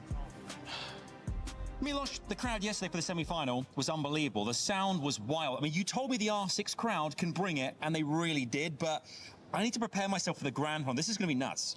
Look, there's been multiple instruments, if you will, that have been brought forward here. Shall we do some testing? I got a decibel meter. I even have a feed on it, so... Perfect. Give me what you got. Right, well, over here I've got some clappers. Some clappers. Hey, here we go. Ready? Away. Let's see how this works.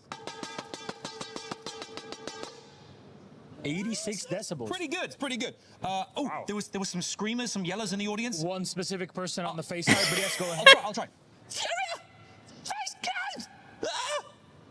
87 decibels. Was that really 87? That's pretty good. Yeah, it's pretty good. We've got one more thing here, though. Steve-O's favorite, dude.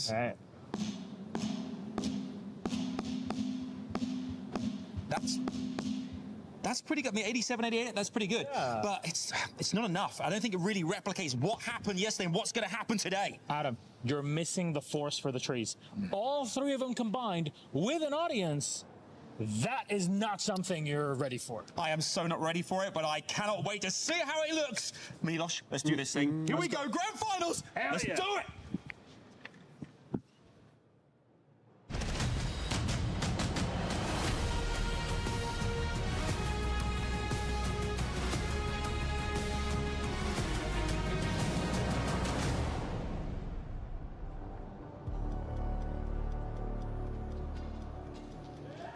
Yeah, that's right, Paris. My guy, good to see you here. Welcome back, bienvenue à Paris, and welcome back to the Esports World Cup, where today it is grand finals day here for Rainbow Six Siege. It is all about to go down. The drops or whatever, they turn them on at probably 8 is when the first game starts. That's when they're supposed to be on. If they turn them on earlier, you'll get them if you're in here. But they don't. They're technically not supposed to go on until 8, which is 30 minutes. For grabs as well here. There's still lots and lots to get excited about. And I'm just going to add it here.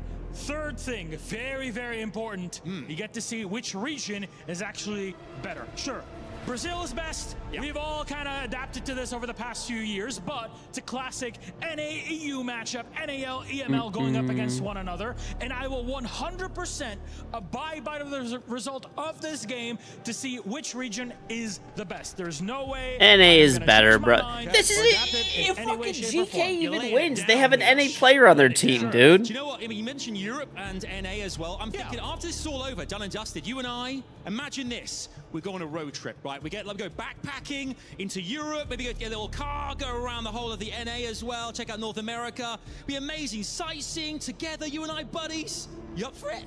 Right. I'll give you Ian's number. Ian's number. Thank. I wasn't that fussed anyway. Go with it's fine. Never mind. What we're focusing on right now is this third place showdown. Who will walk away in third place? Let's find out. Let's meet the teams. First up, would you please welcome to the stage, it's Dark Zero! They came so close to a second final in 2026 on the balance, but they play now for pride. A huge chunk of prize money up for grabs. And a chance Yeah, I was gonna say, it's not just pride. Can dominate the EML. How will they fare? They're not an EU team, bro. They're an international team that has a Middle Eastern org. Allow you to talk so much smack about my region on this stage while we're here in Paris, but that's just fighting words. Let's bring out their opponents. Please join me in welcoming GK Esports. Hold on, bro. I gotta wrap this brisket. The last EML Hope have made it here into the third place. Yo, you want to talk about on the other side? You got major champions. They're in third place. You know who's playing on the other side? A team that did not exist only a few months ago. All together, the plucky GK have made it to the third place matchup. Someone no one would have expected. They've defied all of these expectations, all of these thoughts and ideas and feelings that have had over the past few months. Okay, let me go wrap this brisket. Themselves and their own region. Oh, yes, they are. Should we ask our teams, Milos, to make their way forward? You guys have back. You can go forward, folks, to your gentlemen, to your places. Come on in, but asking two players I representing our want teams to to wrap come this forward. brisket before this game starts. So I don't players think with it up. a bit of history. Oh, yes, indeed. Let me wrap this bad boy. Some last words, 2 minutes. Come on. Some fighting words. All right, I was going first. Yaga. No, I got nothing to say. You know, we both got our keys crushed yesterday, so we're just gonna have some fun today.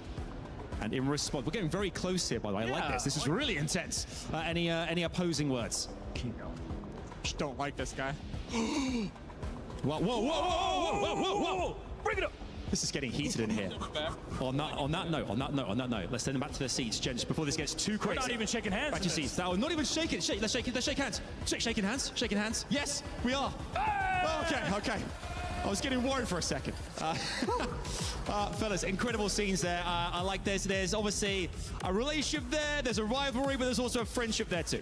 It's just how it is. Once you get into the server, that is when things change. So let's get this one started. A third place matchup. Dark Zero, GK Esports. Let's get it on. I mean, I might have seen my boy Keon over there up on stage. Man, he's pushing. I remember Keon being a little taller though. He's about 6'3". So at the end of the day, some fun trash talk there. Kino steps back with the squad. Dark Zero guys, Batman and Robin, as I'm gonna call you now forever. We get to set this stage up, man, and it's fun. Both teams seem ready, and that's exactly what you need to be. I think there are two ways to approach this kind of matchup when you're in their shoes. You can, dwell on the past and you can be disappointed that you're eliminated, or you can choose to have fun. Yeah. And I believe both of them have made that choice. I think it's exactly the right approach. You're there is fans, there is a stage, there is money on the line. Let's just have fun. The pressure of making SI through WC is gone. You can't do it. That dream is gone completely. Let's just have fun. Let's just enjoy the moment. I love it. It's kind of a tough line to draw because it's kind of hard to have fun if you lose on stage like this. Would you agree? Fun is winning? But I feel like also too, fun is the approach, and I feel like if you have that approach, you can also win right now too, and then that winning, like we said, gives you a lot of money too. That's right. They're not playing for the money, but you see the trolling kind of coming out from Kino and Yang, both being ex-teammates, both being ex-teammates of mine. I know their personalities very well, so they're in a very fun spirit right now, so it's going to be a good game. Now, I know why you don't care about money, because you're Bruce Wayne, dog. Now I understand. Now it makes sense. Oh, it's like like Stewart, the guy that builds all the gadgets. If I'm Alfred, man, I'm trying to get some paper. I'm like, can I get some overtime? Guys, this is fun as well. I love the statement of this is a game that you are kind of battling your expectations from coming into the tournament with what is present in front of you now. For me, that does lean towards Dark Zero having the edge. I think this is a very mental game. I've seen 5 weeks of these third place matches, and it's very hard, I find, for teams to come in with the attitude you would expect if you want to perform. So what do you need now? Let's talk tactically for Dark Zero to make this work against GK, because you got some maps you favor, some maps that both of you are very good on. Yeah, absolutely. I think for me, it's the read into GK's playstyle. We've mentioned it multiple times. That playstyle is very unique. They like to lurk a lot. They like to find gaps, and when there are no gaps, they will like to create them. So for a team like Dark Zero, they need to take a page in the book of what FaZe did, which was getting close to each other, not having enough big gaps, and making sure that there's a trade potential every time you face a GK player lurking around, especially on attack here. Getting rid of the Habana here, going to hurt the IT breach. You see a lot of teams like to Habana where the mirror is to counteract not getting C forward. Getting rid of that, let's see if they get rid of the mirror off of that, or they go with the Bandit here. Getting rid of the Bandit right now, get rid of the Thermite too. You're going to see Ace coming out for the breach. You're going to have to care for the impact trick. Yeah, look at that. They bring the Mira, or they bring the Azami. Izami will, I'm sure, have the impact. They will place the Mira on that hard breach, and will be all the impact trick here. They're probably going to Thatcher too for the C4 to counter it. Look for that. Well, of course, what we needed to do in a battle of North America and Europe is bring in some representatives from Denmark and Australia. That's why we got Dev and Pengu on the cast here. Gentlemen, what do we think heading into this one to kick off our Grand Finals day? That's a great question, Rain Day. What do we have in for us in a third place matchup when we thought we were about to enter the era of North America?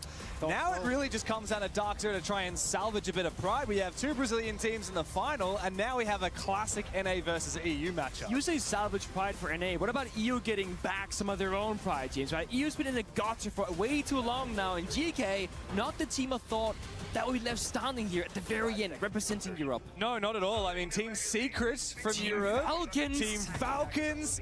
They were both top 3 at the 6 Invitational. We have Fnatic. They were there.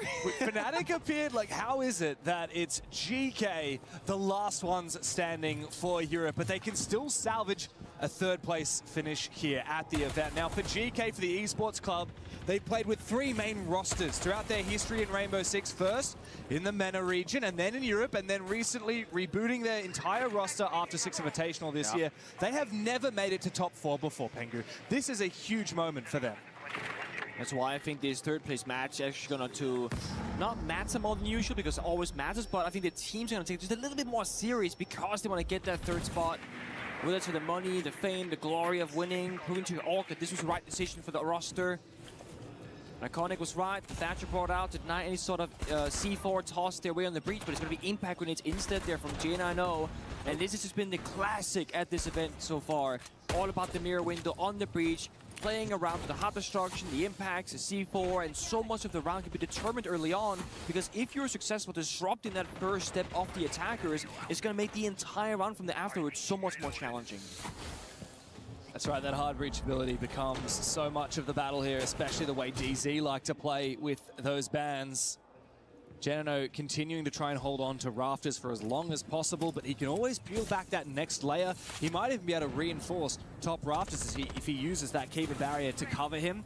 However, we do hear some breaching going down from the Selmas. He will not get a chance to reinforce this wall of rafters as Upor has made his way inside. And GK inch their way closer to the bomb side. Yeah, looking pretty good. They got IT, they got Catwalk. That's 2 of the 3 areas of pressure that they need. But I feel like often you want that third spot. It can be a player below, for example, Sophia, but that's not going to be the case right now. Oh, so it should be a late round flank. The C4 that could be good for 1 at least. Gets popped off, but they juke it. They walk straight past it unknowingly, despite having Thatcher with 6 more EMPs in pocket. Not needed just yet. Unlucky timing there for Foltz, but now he gets out the shotgun, tries to continue fighting him with the verticality, but now he's receiving some fire himself. He'll need to get out of dodge. He'll need to rotate now. The Dark Zero, while he's downstairs below, he can continue to be a threat to deny the plan. As we see another facet of this attack come into action here from Ars, coming in through Con. Upor and Grubby together get active as NJR is forced back to that bomb site. Down, but not out as of yet. All up to Foltz. The man who wanted to pose for plant denial now has a 1v4. Grubby with the pistol to finish off the 2 final kills. GK swimming into the first round on Nighthaven Labs. Such great strategic understanding there from GK, though. Again, there's a young early roster here for the organization, but in the server, they understand the pressure points, when to push together, and also where their attack should be mounted from. It starts off on the breach, it's slow and steady, but to get the wall open up. And then very important detail, they have can opener, that second layer of hot destruction on York, who's playing the Sophia, and he walked into Calgrafters right here, opened up the left-hand side wall. That applies so much pressure on the side itself, and it forces both J9O and Kino deep into the Aqua hallway, and that gives GK a way into the bomb site to get the first couple of kills and to start prodding and prying with those DMR angles. Attacking is where it's at for GK here. DZ chose this map pick, which means that GK wanted to start on this attacking side. Now DZ, in most of the games that you and I have casted, Pangu, they've actually been much more of a defensive favored team. Yes, they have. Their attacks can be strong, but their defense is where they really shine, especially when it comes to denying rushes, denying plant denial. We saw that a lot in their previous matches in the series that we played here on the main stage here, whether it's against Weibo or against Furia. Yeah. Of course, eventually Dark Zero did fall to Furia yesterday. Funnily enough, GK, on the flip side, the only team at this tournament who has actually managed to defeat Furia, our grand finalist, and that was all the way back in the group stage. It was a convincing 7-4 on Lair and a 7-4 on this same very map of Labs. Shipper just, I don't know, supportive work there, adjusting Ask microphone without asking for permission. It looked like, he's like, what are you doing? It's my microphone. Now, something that I guess isn't talked about very often, small little insight if you're a player, right? The way that you handle your TeamSpeak or audio setup at LAN events is so different from team to team. So you might be thinking, can you hear the crowd at a LAN event? Usually no. You got your in-ears, you got the soundproof headset with white noise being spammed in the background. However, when your microphone is picking up your own voice, the background of the crowd kind of bleeds into it. And not in the sense that you can tell what they're saying, it's just a lot of noise in your ear. Yeah. So some pro teams, they will have push-to-talk, where you gotta hold on the button and somehow spawn in a 6th finger. Got that bad boy wrapped up in pink butcher paper. So you will click a button, now your microphone is muted. Brisket 1 is good to go for the. I'm not gonna touch it Hold on that button, I have 6 fingers. for the next few hours. Brisket 2 is still at 135 degrees, 136. Just very sensitive. It's gonna take a while before I need to wrap. I'm gonna wrap it at 160. That's where I wrap the smaller one at. In-game audio to hear the footsteps, the C4s, etc. That sounds, but also balance it with your TeamSpeak, hearing the teammates going for the callouts, right? And you have different players balancing it differently.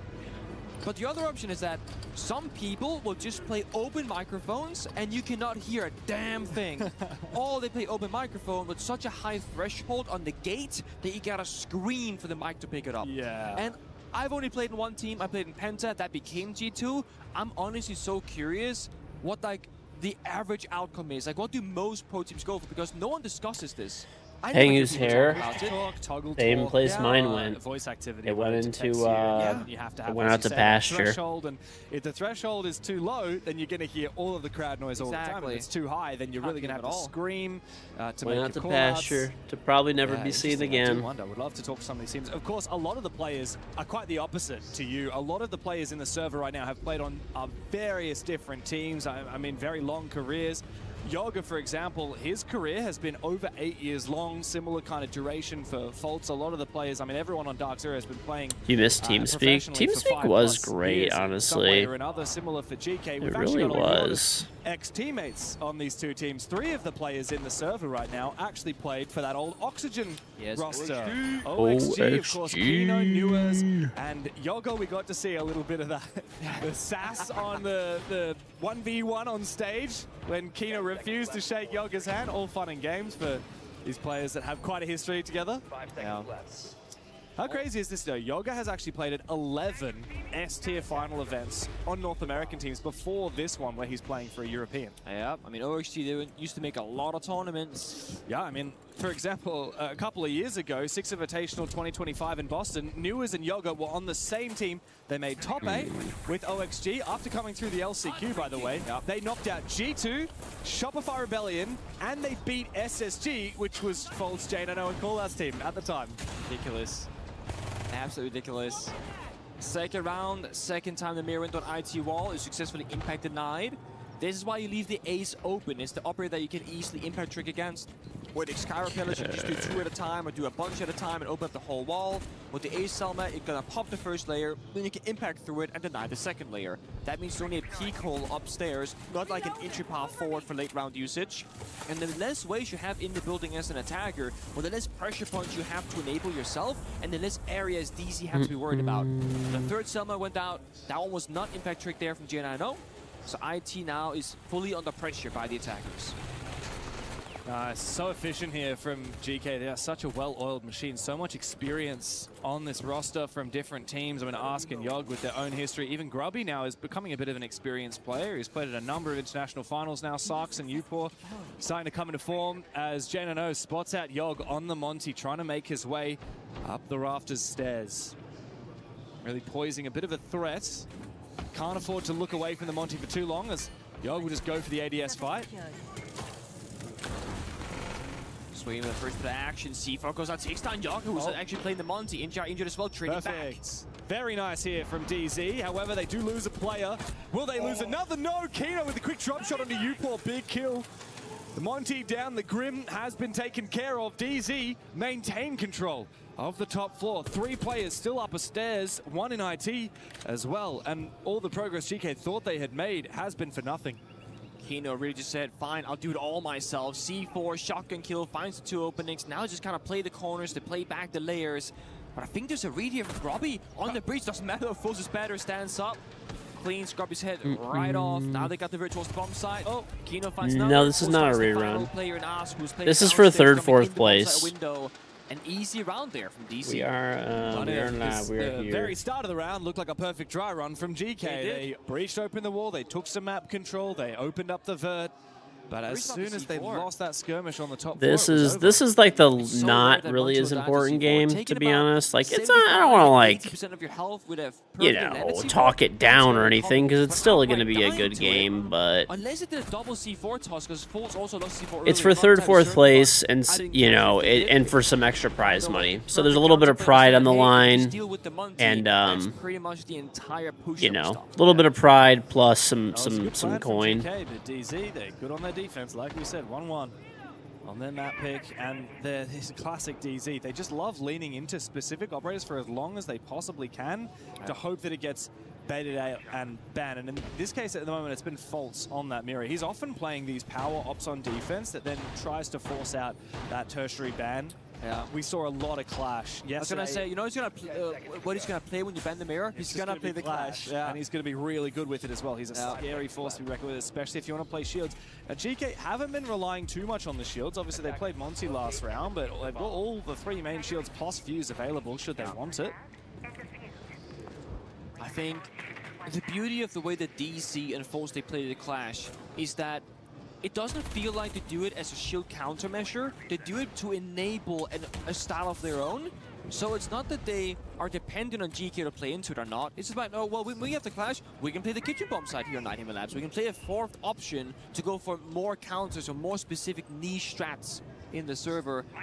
And one thing that they've been doing twice now as well is the pulse, using the verticality against GK, because when GK has been on the attacking side so far, they like to say, we're going to attack IT, we're going to attack Catwalk, and they send 2, 3, 4 attackers. The more people that come together, the higher the chance for a C4 to find a kill, which arguably probably should have happened in the very first round, but Garby just kind of sidestepped it last second. Wow, what an angle. This time it's NGR's turn on the pulse. That's a really cheeky angle from Jane. I know he's standing behind one of those cabinets in IT with a one-way angle over the cabinet and then through the mirror window. He can't be contested. Onto that angle, let's manage to do a little bit of damage onto Yogg, who's now taking a little bit of damage from his own Boogie drone, I believe, as he's made his way into kitchen. Big Yogg dog. Deathmark fails. As Mucham is helping DZ out, avoid detection from the Deimos as the Roamers continue peeling on You've been watching EWC, can FaZe still win it all? Yes. All the way upstairs. This is not the finals. The finals is best of 5 between FaZe and Furia. Unfortunately, NA is washed, EU is washed. APAC never was good. So. This bomb site is relatively weak. Yeah, indeed they do. And Faults is a 3-armor 1-speed operator all the way up in service. He must have some kind of vert angle to try and help out as the push comes into the bomb site, but NJR from behind will take down Ask. 2 versus 4 for GK. Sarks with a damn pistol. And try and get active, try and make their presence known, but they will have to recollect that diffuser before too long as well. SMG-12 in close range. Kino, he's usually trusted with that shotgun. Yogg does find NJR. Maybe this is winnable. They've got that defuse, they've got the pick. A retake that was a little bit of a whiff from Kino. DZ. As the phone is ringing on out, Sarks will go down. The verticality works out in favor of DZ. And Yogg is forced to go into the 1v1. Bit of damage onto Kino, not enough as of yet. Worried about the flank from behind. What the Pistol fuck, comes Kino? out, 1v2. 30 seconds, still got to get that defuse. And both of his opponents are upstairs. Faults, so patient. The whole game, he was roaming upstairs. Finally finds the last kill. What in the fuck was that, dude? Very well done. Only one thing missing there from the attack inside. No hop breaching whatsoever. So single breach was closed off, enabling Kim to play inside of that small box. And the double wall. But yeah, FaZe will very likely win today. I mean, it's possible that Furia wins, but like FaZe are definitely the favorites to win this. Because they lost the roam battle. It's been an awkward position. Arbiter Band's expecting the Mira. On the flip side, maybe a Solid Snake, maybe a Monty. It's going to be the Monty and the Mira, yeah. I was thinking you do Solid Snake for roam clear if you're fearing that kind of gap-finding playstyle, or you take away the Monty because now again the Clash gets a higher value. If they do play the shields, it'll be Fuse, Blitz, or Blackbeard, all of which cannot exist against the Clash. And if they were to ban the Clash, not the Mirror, you just keep doing the Mirror stuff. Yeah. This is again DC forcing their enemy into This is a personal take, but like, have so many good tools have you guys been like feel like this EWC was like a little bit less hype? Deep strap book. Not that it's been bad by any stretch of the imagination, but like I feel like the other ones felt more hype than this one. Still been enjoyable, still been good games, but you can't cheese them. But I think it's something's missing, dude. I can't explain it, but there's a certain for GK to quickly find space for free. Certain building, get in the bomb site something. Like they did last round. Great to see your face more than thank you very much, Cascadian. Because his gadget only tells you what's happening on the current floor that you're standing on. They should really boss that, shouldn't they? Like, why would it only try to fall on? What if you could whatever, it's fine. I forgot to spritz the other brisket. Oh well, I'll do it. I'll do it after. Hold 2 F2s at once. Yeah, whatever. And I'll do it. I'll do it in a little bit. One in each hand. so it does double damage. What do you think? I mean, if you have two weapons, right? I would argue that they recon counteract each other. That's because right. you get even one upside down on top of the other one. Yeah, Zero exactly. recoil. They go into each other. Genius. We all know that when you wear a backpack on one shoulder, it's awful. But if you have two backpacks, one on each shoulder, it equalizes the weight distribution. Genius. Therefore, it's easy as. Genius. Love it. It's the kind of 300 IQ strats that you can only get when you've won 2 championships and been washed up for the last 6 years. I was gonna make a point actually. Almost every single player in this lobby has had a longer playing career than myself. Counting both Tier 2 and into Tier 1, because Upor might be into Tier 1 competition, but been in Tier 2, Tier 3 for years. Yeah, he has. Yogg, one of, like I said before, the longest running players remaining from North America, no longer in North America. Here in Paris, cheating. playing for a European squad. He finds the first kill. Jane, I know, goes down. That regenerative utility of the Azami. A good one to take down early, reduce the value the defense can gain from it. But DZ are no strangers to fighting from a numbers deficit on the defense. All a matter of how DC can restabilize. It is going to be that top floor bomb side, so in terms of options, kind of just got to go for a kill somewhere. Could be Kino forcing a shotgun flank inside of E-Box. Could be Newers going for a flank, playing by meeting. They've actually misdroned him so far. You double back. But I think still a small gap being found there. Doesn't matter. Newers shots the drone, falls on back. NGR elsewhere did find a kill, so back to even ground, meaning that now Newers has to value his life a lot more and really escape back to side, which he will do successfully. He does indeed. Good shot though from Yogg. He's down Fultz. Another big one with the Commando. 4v2 now with Fultz still on the floor and separated. He is dead meat.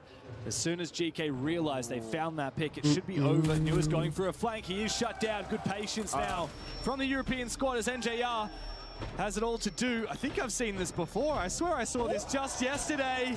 Surely not. Arse just needs to go for a plan. Don't pull the herds on me right now. NJR continuing to jiggle peak. GK no, I believe that this is a 2v1. In fact, it's now confirmed. Now Yogg goes down. It's Arse that has to clutch, and he will. Thankfully so. NJR, oh so close. But a second round is found for GK. Dude, NGR I feel like as long as NJR is alive, there's like hope in the round. I will say, watching DC for as long as they've been around. By the way, NJR is so annoying to play against in ranked. He does not move, dude. What is this guy doing playing supportive characters? Because there's been so many times like he's actually probably one of the most annoying people to play against in ranked because he's like obviously nuts. He has good aim, all that kind of stuff, but he just doesn't move, bro. Like he does not move. DC with a little bit more freedom in the playstyle, especially on defense, he's really coming into his own now. Yeah. Seeking those moments, seeking those plays. For sure. And look, NJR, what a long career he's had. But funnily enough, the entirety of his coming from me, hilarious. What do you mean? 5.5 years. In that time, he's won 2 majors. Yep. 2 completely different rosses. Charlotte way Dude. back in the day with the Canadian DZ, and nowadays with Fultz's I DZ feel like as well. A long career, especially considering he is only 23 years old. 23 years of age, and he spent his entire adult life playing for DZ. That's impressive. I am not a baiter, okay. So long. I mean, Mint was also a one player. NJR isn't necessarily a baiter. He's just like he's a dude. He's what we would describe as a mailbox. He just holds a spot and he's never letting go. I suppose. Gotta give my boy Mint. What do you mean I don't move? I mean, I try not to give my life up because I play support. It's in there. One of the OGs of the NJR doesn't play support, bro. Yeah, you guys used to steal their strats and do them better as well. Back when I was a Flipside fan, I had to become a Penta fan because on the OG Clubhouse CCTV where no one played, they were the only team that went to it, and then you stole their strat and did it better. And you're like, ah. That was my strat. Yeah, I was like, yes. That was literally my strat, by the way. I love how much the OGs have done for the scene. I mean, we make the joke that, you know, this player walks that these players could run sort of thing, right? And it's really true. Sure. And speaking of NGR, learning from Troy, the way he started his career, and now teaching the younger generation probably that he's going to have around him later in his career, same things as well. Totally. It's beautiful. A lot of young players, though, on DZ. Well, young depends on your perspective, right? 23 is the youngest age player for a DZ player, and most of them have had already very long careers in Tier 1 because they were those those gunners picked up at 18 years old. Every single one of these players falls into that category, and now they have the experience to be major champions. You're AFK in the bathroom. So. You stand there getting outgunned. You're AFK in the bathroom. Oh my god, I'm about to block you every platform. What do you mean? As an aggressive run out from Foltz does not pay dividends. Bro. Good trade, however. GK restabilize. Sarks manages his. That really was my strat that they were talking about. Kino wants to lash out again. Like Dev is talking about the flip side strat, the CCTV strat on old. That was literally my strat. I made that. I was the IGL and strat maker for flip side. Who made that strat? But time has been taken away here from GK, and they still I mean, it's not a relevant one now. It's a different map. The bump side itself just yet. But, if they want to go for it, just like jumping in the side window, they're free to. But yeah, I still made it. All I was doing is commenting that was the strat that I made. Okay, I want my credit. I'm old and washed now, but okay. But at one time, they're so quick I was a pioneer many moons ago. 100 times, but when they're in the advantage, they don't overcomplicate things. It's a 4v2 right now. 30 seconds remain, but this bomb site is very hard to plant safely in because you can be denied vertically from above or below. Will Parker ever be the voice of Siege? For DC. GK, though, be careful. I don't know. Parker's just an idiot. Why are they exposing themselves? It's on Desi. Okay, Ben Franklin. What the fuck, bro? It's on Fade now. Thankfully, Grubby doesn't let Kino get away with a clutch, and GK will take the lead. I am not. Getting way too close for comfort. Newer's doing such a great I'm not job even that old, back dude. and isolating those kills, but I will also have to say this. Swinging for the third, that's the adrenaline most like saying, oh, I got this. I'm going to keep going. You guys are just haters, bro. Up, and then you get shot They're down. just fucking He's haters. Mid-air vaulting down. Not a great spot to be in. He had a crossfire with Kino, who was watching it all with him. So you can argue a little bit there. Unnecessary for that final third swing. 10 seconds remaining. Good end of the round from the young guns of GK, though, Sarks in particular. A young Italian making his debut onto the main stage here at EWC. One more round left in this half, Pengu. DZ picked the map. Tell me what you told me this morning, because we've been talking about DZ a lot during this tournament. We've been saying, well, major champions, one of the tournament favorites, DZ, Wildcard, and FaZe were our three championship contenders as we saw it coming into the event, right? But you were telling me you actually think GK have a shot in this match today. I do think so. I mean, DC, they haven't been... Oh, so I didn't watch every game of Salt Lake because we didn't work it as casters. I watched it passively. I was as a content creator, whichever. But looking at them, having caster games here at EWC, it does seem like they're a slightly weaker version of themselves. And FaZe have shown signs of that as well. As a fellow person, you can identify an old person, you're old, KG. What the fuck, bro? And I think GK right now, having that same kind You of were never good at Siege apart from maybe year one. What do you fucking mean? mean? They're running off just I literally won the Invitational in year one, and then in fucking year two, I had 2 seasons where I was like at one point the highest rated player on Earth in any region. Let themselves down by playing for third place. They should be in the grand And then finals. the only season that I had that was like not as good of a season was the last season that I played. Was like I was like middle of the pack. Okay, let's not fucking try to recreate history here. You guys are some damn haters.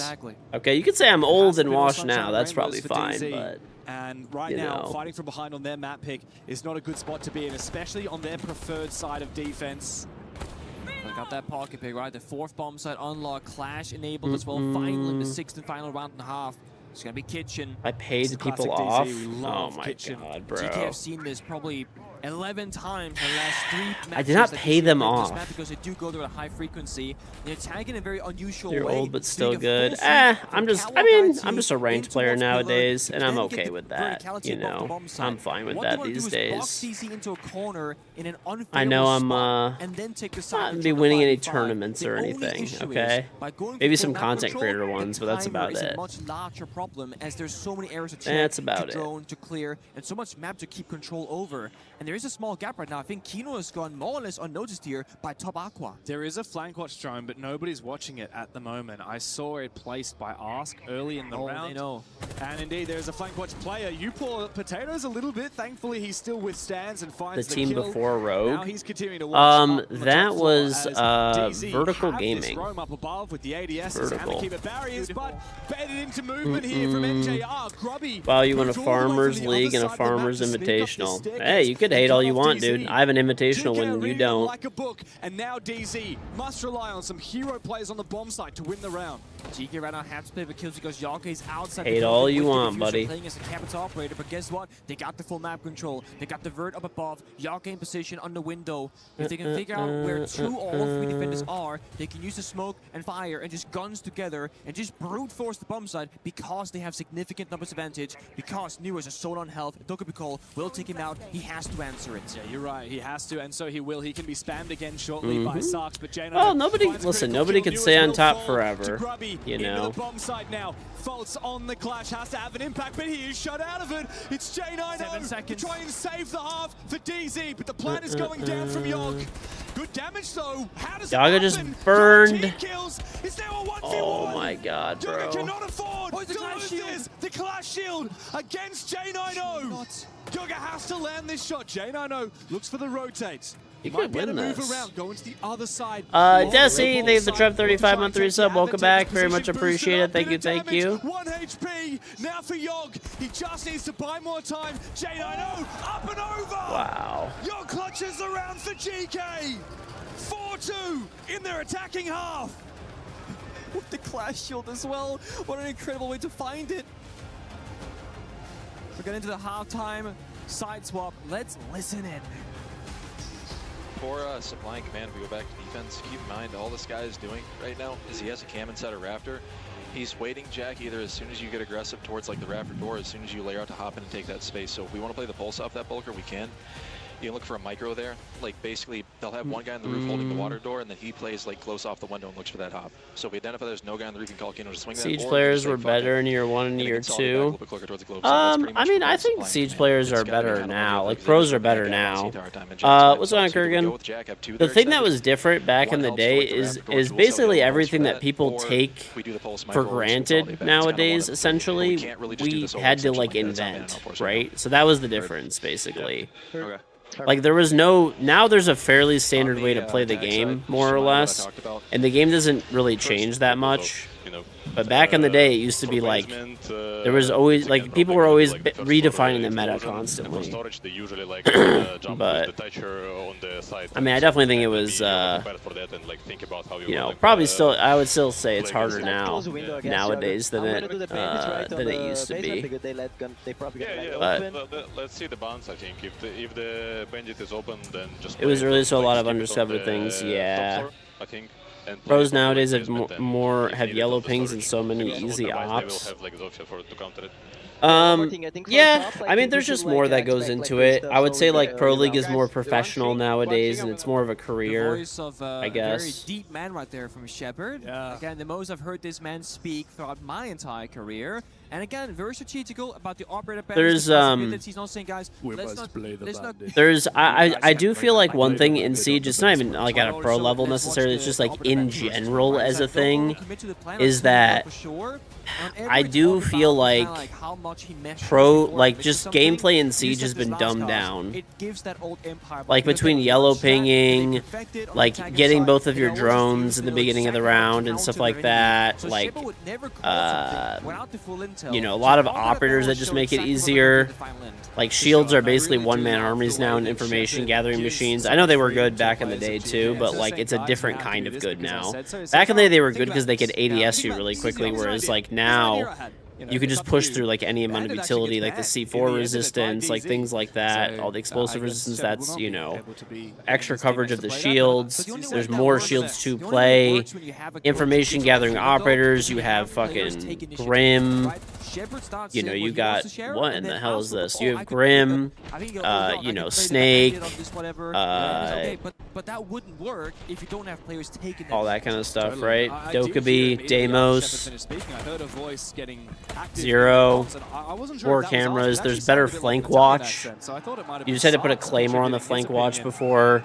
Now there's Nomad, Gridlock. Sarks and Grubby to be able to tell their accents apart, to be able to tell exactly who's speaking. But yeah, interesting to hear the way that the comms pan out in those halftime role swaps. Also notable as well, we talked a little bit about this, but for DZ, they spent the first half of their tactical, or rather the so role swap, trippy because they're talking about what just went wrong. Yeah. Right? But I did notice right at the I end, think in the before we cut over to beginning of the GK game, comms, in my okay, that's opinion it at for defense least, for the attacking side, I and think then it he was in starts the talking very about beginning, like season 1 and 2, But it's like interesting Europe what was like a little almost bit like an ahead, 1 minute and then debrief NA of took what like a happened huge last clear half, advantage so for that like if a we little do get to while, overtime, you have like that- where it was like that not in even fresh close, and back then we in had your the mind. era You're of like it's nothing Penta G2 basically, What's the word? Like and then unresolved. after that the era of about like it was kind of like after that was kind of like Obviously, I never played during the halftime.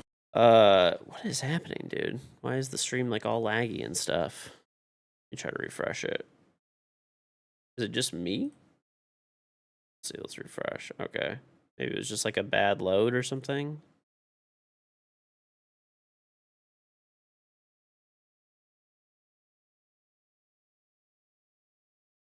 What is this?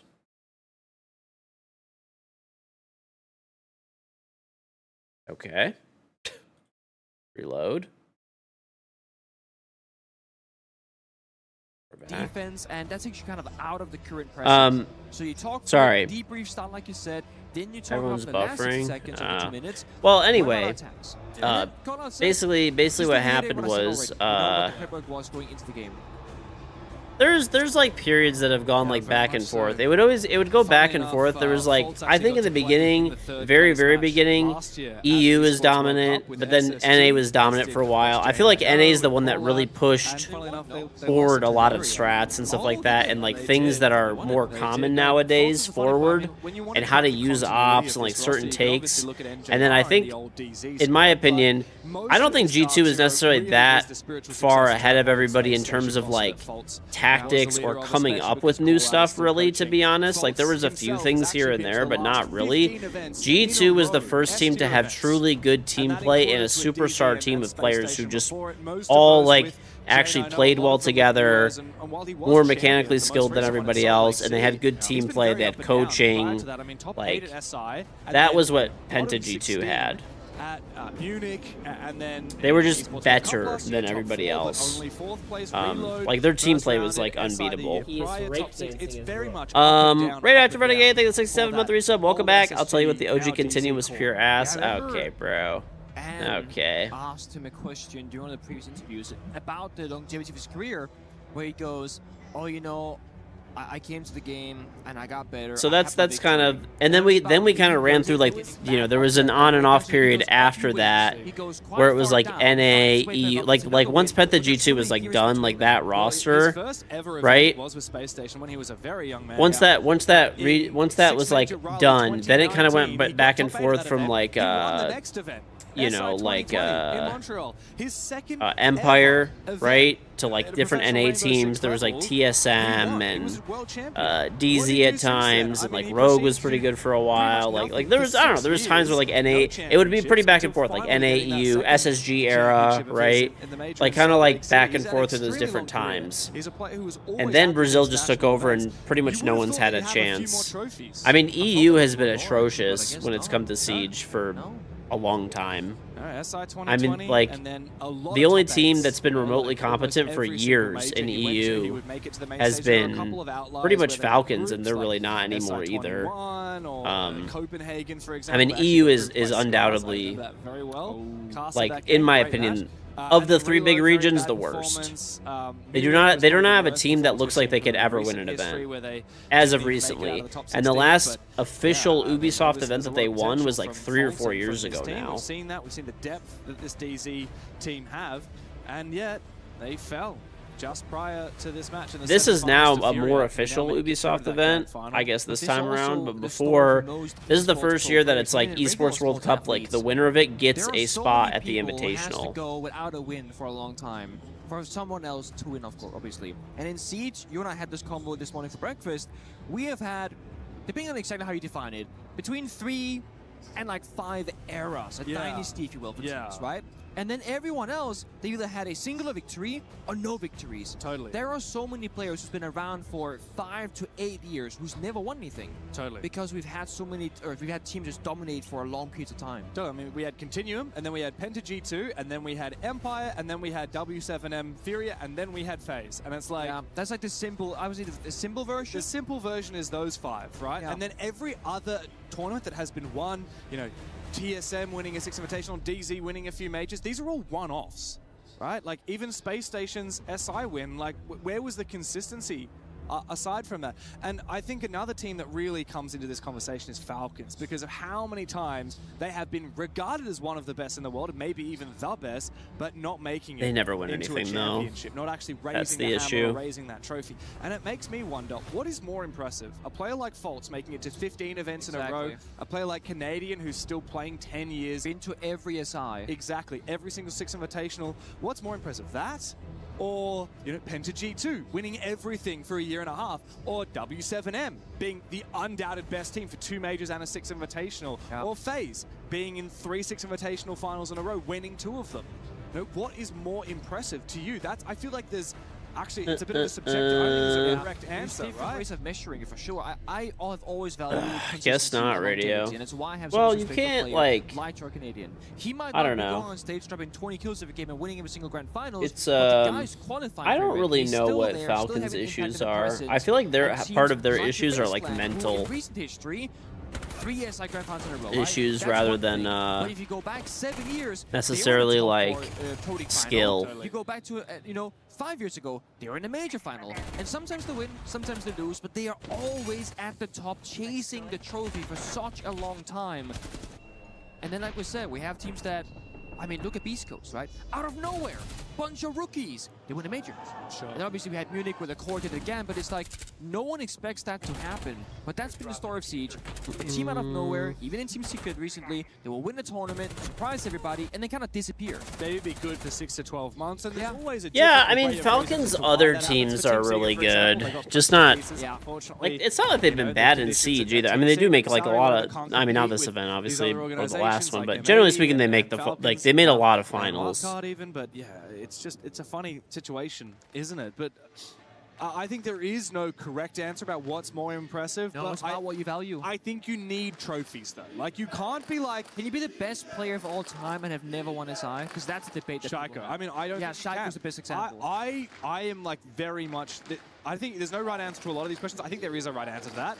No, you cannot be the best player of all time and not have won a world championship. That is just, it's just impossible, right? Now, if Shaiko won the next world championship, maybe he would be in that conversation. But right now, he is not eligible. It's like our club championship. Well, he's in the conversation now, but he's not stamped on the letter, you know? Well, it's like, you know, here, the EWC format with the club championship, you could have the most points out of any club. Hanger But if you have retiring not killed won the E in region. any specific game, you are not eligible to be the club champion. I don't know. I mean, That's Pengu right. still could have You have to definitely have a win, you played. have to have a certain I think number of top I think eight he should have performances played as more. well, or top 4 performances. We'll get I think he should have our played club more. I championship think he reports still to had give some you tank 100% left in the, detail you know, on some that. gas Something left in the there. tank, For sure, so to exactly. speak. You know, like, I don't care. Potentially. You know, Falcons, I mean, let's say they to were be fair, second place he was the having a only single remaining title. one on That's that not good enough. G2 roster for like a long time, and they couldn't get anything going with a ton of different players. I think that's very much the case. I don't care how many grand finals you've played in. I don't know. I feel like he probably could have, though. Like, I think he needed to leave G2 in order for that to happen, though, probably. So many times, there's got to be some kind of curse. And look, I'm not a superstitious man, but the number of times Falcons have been to a grand final and lost it, I'm certainly feeling a little bit superstitious. I think they've been gunning for Troy Canadian's record. Because Troy used to be the man who had suffered the most grand final losses before, and I feel like we're probably in a pretty equal area now at this point. Well, speaking Poor of Shaiko Troy, G2, bro. I saw Shaiko yesterday. He's here. Yes, yeah, he has been. He was in our green room. He just spawned in. I was like, hello there. What are you doing here? He's hanging out. Oh, man. Yeah, no, Mr. Shaiko's been Shaiko. here the whole time. I actually saw him riding his motorbike the other day. Oh, did he you? has a mean-looking motorbike. Oh. Ooh. Very badass. Living it up on G2. You think this GK team is going to do some good shit the next year? Possibly. It's a good international team of players. Honestly, funny enough, it's a bunch of players who really never did anything on their respective teams for the most part. Like, It goes 20 but kilometers an hour. we're always solid players, and they just put them together. Those are dangerous. Xenox broke his arm riding one of those. They were all players who pretty much got cut. Shouldn't be talking then, mate. Yeah. Oh, well, we're You back into know? the server. Thanks for bearing with us, guys. We're Or got into it. dropped, It's or, you know, 4-2, whatever. and we move into the second Some of them half. obviously so now DZ didn't, for the but- first time show us what they've got on the attacking side. You This is understand? their map, Latham it is goes, so just they winning need to bring a little everything. bit more energy Brazil's than we nuts, saw on dude. defense. I don't know. Otherwise, this They're could be just yet ahead of another everybody else. fairly disappointing Honestly, result the from crazy DZ. thing about FaZe, for example, is like they're not even like Side swap, Keen on the black FaZe is like not even a fancy team at all. They're literally just for the right call, the right time. they're literally they just have such good team play and such good trades, but nothing about it is necessarily like, a regular dude in the server. you know, groundbreaking or whatever. It's just they're just very good technical players, I guess. Oh, nice little fight there, close range. Kino takes a little bit of damage from the barbed wire, but he should be able to smack that away. They were all kind of on the brink of being great on their individual teams, but they just couldn't reach their peak. Sure. Yeah, I think it's fair assessment. Ooh. Very nice. The air jab from NJR. It knocks Grubby back and allows Kino to go for that ADS fight. Early advantage now for DZ. Air jab wasn't hurt there from Grubby because like too much sound, too much chaos in the server. Smoke canister. I remember explosions. being so annoyed at Grubby because he was screaming like crazy during, I think it was like SI when he was on Heretics or something. He was driving me crazy, bro. Probably has to either go for a swing or fall back behind the keypad, but that's only temporary cover. Once that gets shot, it's going to be either floating on the floor or forced to fall through the back. But I like watching him play. He's a good player. He seems like he's probably a nice guy, but oh my god, dude, he's driving me crazy. Like, a few more bullets to the feet before he goes down. He's actually rotating the top blue, so he's likely to try and fight Ask in just a moment at the top of the CC stairs. Newers finds a very nice angle. Nice shot from Sarks, but now he has to worry about behind him because he's lost Ask at the top of the stairs. And Fultz will work together with the Blackbeard to finish him off.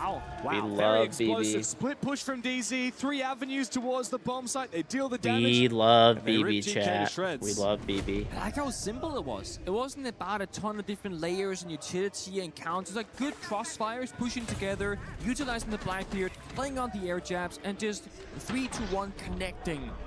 And we saw some of the player interviews. I'm not sure it was Fultz or J9O. I think it was J9O actually, saying that yesterday's loss kind of came down to small details. And we know we did wrong. We fixed them for today. And this was a much better You move on the unfortunately won't be attacking watching side that final. You than cannot what we've deal with seen that from woman in the DC crowd that last streams days. every time FaZe gets a kill. Oh, that's Handy's girlfriend, yeah. Yeah, indeed. Indeed. Yeah, Now, that's moving what into I- the at least second that's what I attack, they'll have to heard. go down to basement, and GK have thrown a few curveballs. I don't here. know, Unusual dude. to see a castle pick. I wonder what I'm not the gonna plan lie, it is is here kind of from annoying, but Robbie. How much these it's will be on the alright. bomb site to slow down a potential rush? Because I think if I recall Dude, this correctly, brisket's at the gonna be halftime fucking swap, great. Shepard actually called watch for this rush or watch for that rush.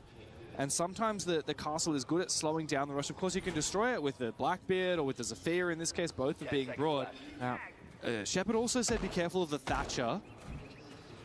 Okay, no Blackbeard here as the repicks come on out. A lot Right of options now, here for DZ. They've got Vert, they've got meat. explosivity on the bomb set, they've got some hard The smaller brisket's at 165. I think they brought the ace. The bigger one's at 140. It's gonna be a long cook, bro. It's gonna be a good 12-hour cook minimum. But it definitely feels like a late round plant. I think the smaller one should be ready sooner, I would think.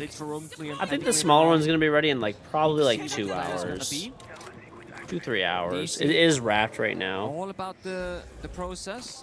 You bought a new Step by concealed step pistol, action, that's nice, step and you're number buying a 36-inch Blackstone next month. Nice. I have a 36-inch Blackstone. I love it. You should get the one with the hard top. Mine doesn't have the hard top that like well, I bought a separate hard top for like storage, but there's like a lid. Like the one at Costco has a lid. I would definitely say buy that one. I mean, I'm not gonna rebuy it because like GK on the bomb site. I mean, it's just whatever. I'm not about to buy a whole ass new fucking Blackstone for a lid. That is But 100% worth it there for Ask. It's a huge cost, very expensive to waste your. Chess only Esports World Championship is going on right now. The but it stream went does down keep 3 his mirror times in 15 intact, minutes. and there are Yeah, some the left Siege out one for was going NJR. down too. If you were to lose the mirror window, the roamers have to fall back. Luckily, you don't really need the hard top. You live in South Texas. Well, the it. hard top But is without the nice support, you can't go for when you're Miles. cooking. Midas was baited by DZ. They got the EMPs as well for double up. Good smokes. No This is in nitro, so now Paris, for Ask yeah. to try and deny this. I will go down for She's sure. right in the middle. And Yeah, then if you got the information lid, where yeah, that I'd plant's going recommend down. it. The gas Because goes even out if you're to making like C4 is too let's just say late. you're like Had that been slightly earlier there for you gotta Paul, buy like the plant would have lids, been like denied. Blackstone. DZ I mean, you would don't have not to use a be in Blackstone, but post-plant you could buy these position. like lids. Now But whenever the you need to retake is cover nigh stuff to impossible cook for it, GK. DZ, you know. just outside, the smoke grenade will go out. Ask will try and long arm this. He'll try and get the angle with Yog and Sarks to try and Oh cover, my God, and it's bro. working. Newers taunts in the all chat, but this seems to perhaps be working for GK. Ars will continue holding it. Wow, That's a steal bro. for GK. The Ninja defuse. And DZ might have had a nice rush. It does come with a flat hard top. So there's basically two kinds of hard tops. There's one hard top that is like flat completely, and it just basically it's for storage. You can't actually cook with it on there, right? There's another one that's a lid that actually comes down and it's on a hinge system, and it's nice for covering it when you're done. And you can also cook with it on. So like if you want to cover for whatever reason, I don't know if you're making burgers, you want to cover it up for a second. Like, I don't know, it's just nice to have. You need to get propane tanks. I would also recommend hooking it up to a natural gas line if you can. Surely that's unlosable, but they didn't have anyone on the I'll show, I'll show you. Let's see. And he was the one that got taken down. It's one of those cases where it's such good strategy from both teams, right? The Selma charge baits out the C4. So it's the hinged hood, basically. So yeah. So make sure it is a little bit extra to get this, but I can't open this. Only thing is, had Kino been I mean, this is it basically. to the right-hand side, the angle is much more in their favor. So a strat successfully executed. This is just the it. post plan didn't go their way. So you want to get this basically. Yeah, but I mean, we talked So about this is that this is like the lid, and you just pull it up, put your food in, put it back down, or you can leave it up. You know, like whatever you want, really. Sometimes games are won or lost based on tiny little moments. Like, does that plant go down? If you've been watching for more than 2 hours and you haven't got anything, refresh the page. The drops are actively working right now. I'm watching my own stream and getting drops, so Yeah, they were. Again, these refresh the usually page seem or to close win the app or themselves something. first time it I goes don't know, against. whatever you want to do. And Ask, But I mean, it's you definitely can say he's working. 1 and 5 on the scoreboard. All I see is that he Not even a defused the maybe. defense the last round and got his team the round victory. That's when you're in a Lowe's cart. Don't buy it from Lowe's. Don't give Lowe's money. Lowe's is a fucking horrible company. Get it from Costco or the Depot or like Sam's Club or like Walmart. Honestly, Walmart has them the cheapest. You're almost there right now. So funny enough, I got my Blackstone. I have the 36-inch one, and I got my Blackstone for $100, $99 at the end of the year. I mean, it was like 5 years ago, but Walmart clearances them out at the end of the year. I did have to buy the top. Try and actually impact almost works. The second impact will destroy The top that I got, which is not the lid like the Costco one. You know, Costco had them pretty cheap too last year with the lid. I want to say Costco had them for like Costco. I want to say had them for $199 with the lid at the end of last year in store. So like if you just check in the store periodically, like they always clearance them out there too. Okay, there's no one there. Oh wow. Big booms downstairs. C4 not for that reason because there's dead players. C4 at the end. The Sox went down. You per low on HP. Sox already dead. But anyway, yeah, I ended up buying a lot of accessories. I bought the natural gas kit to hook it up to the natural gas line. That was like $30, I think. I bought the lid. That was like, I think at the time like 60. But it's not the lid like you're gonna get. The lid you're gonna get's better. It's more of like a storage lid.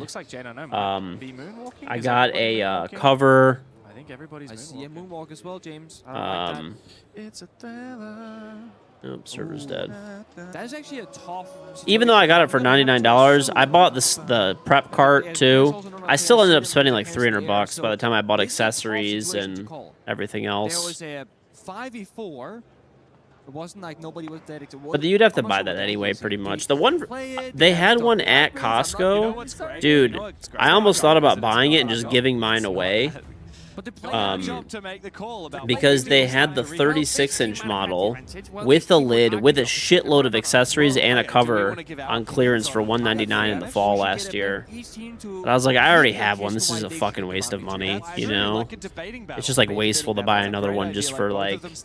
You know what? If we get like call out up the front, you know exactly what he's gonna say. He's gonna say, I'd also have to convert the new one to natural gas. Like, it would just be annoying.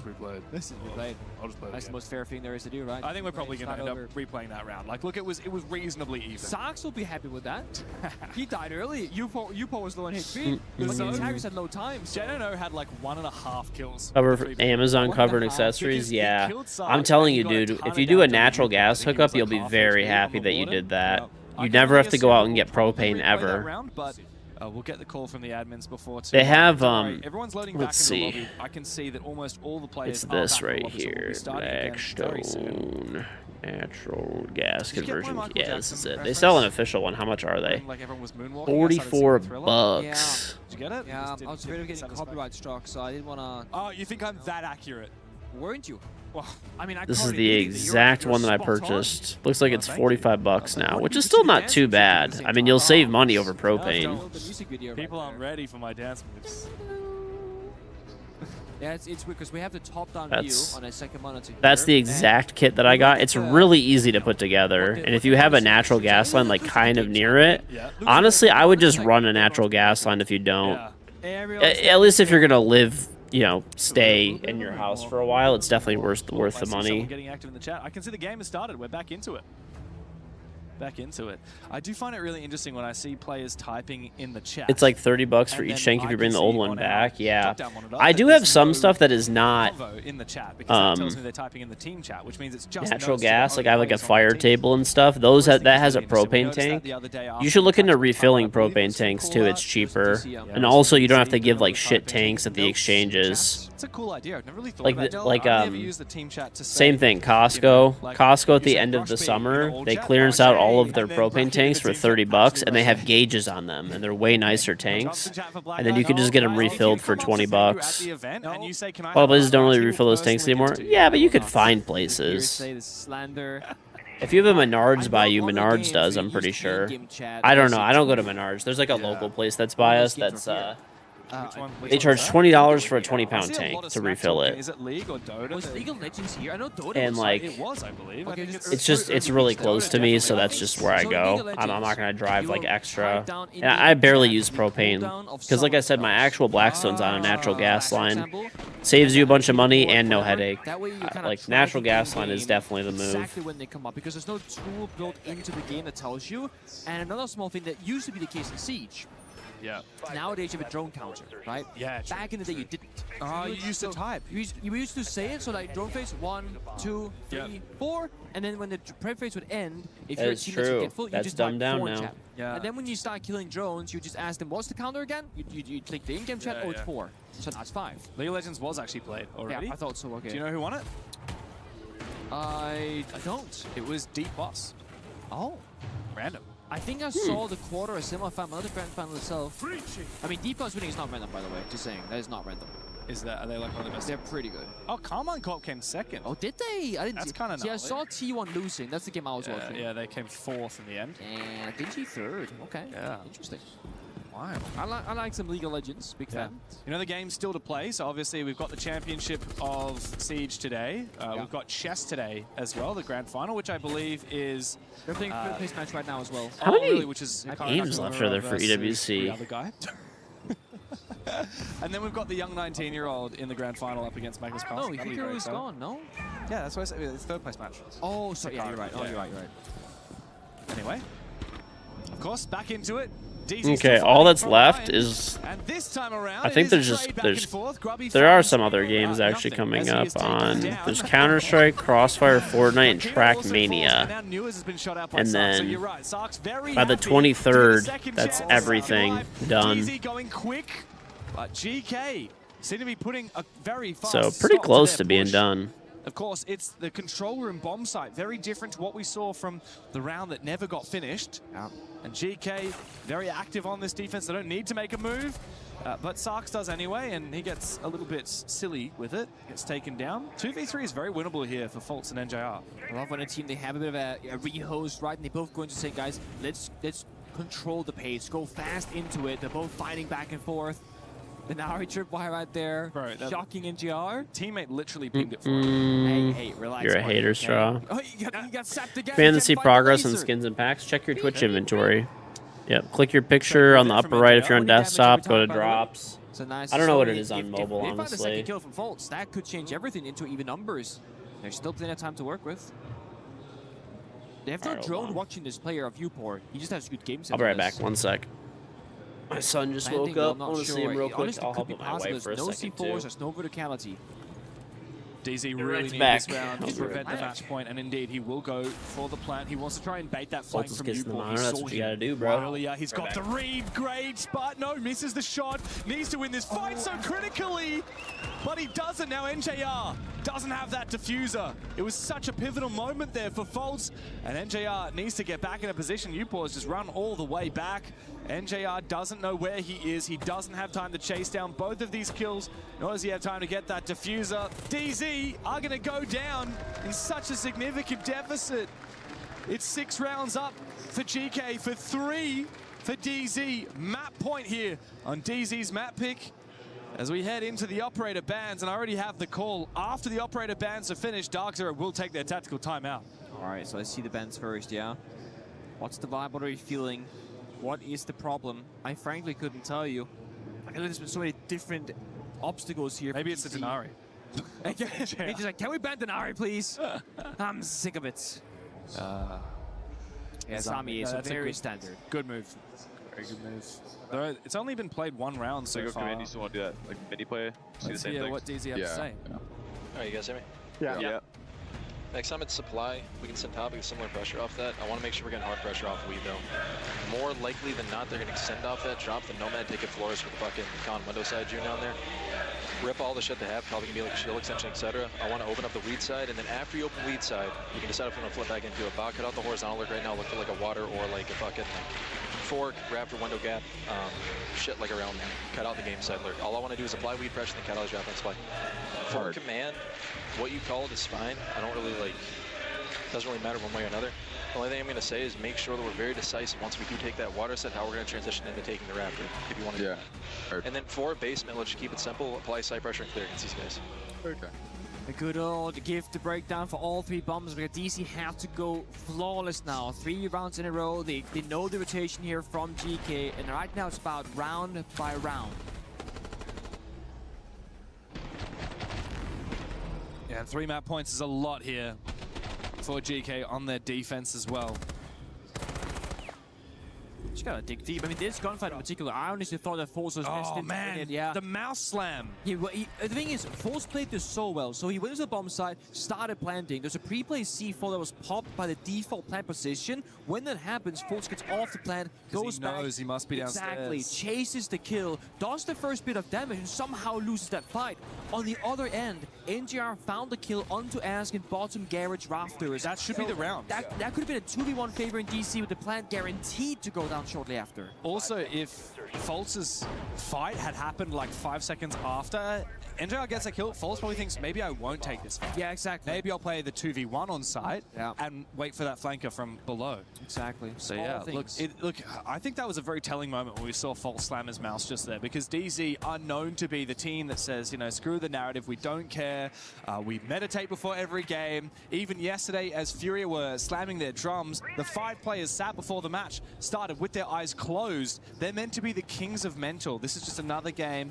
It doesn't matter to us. But clearly it matters a little bit if Foltz is having a reaction like that after a missed gunfight. Is this spot from Grobby like actually playable?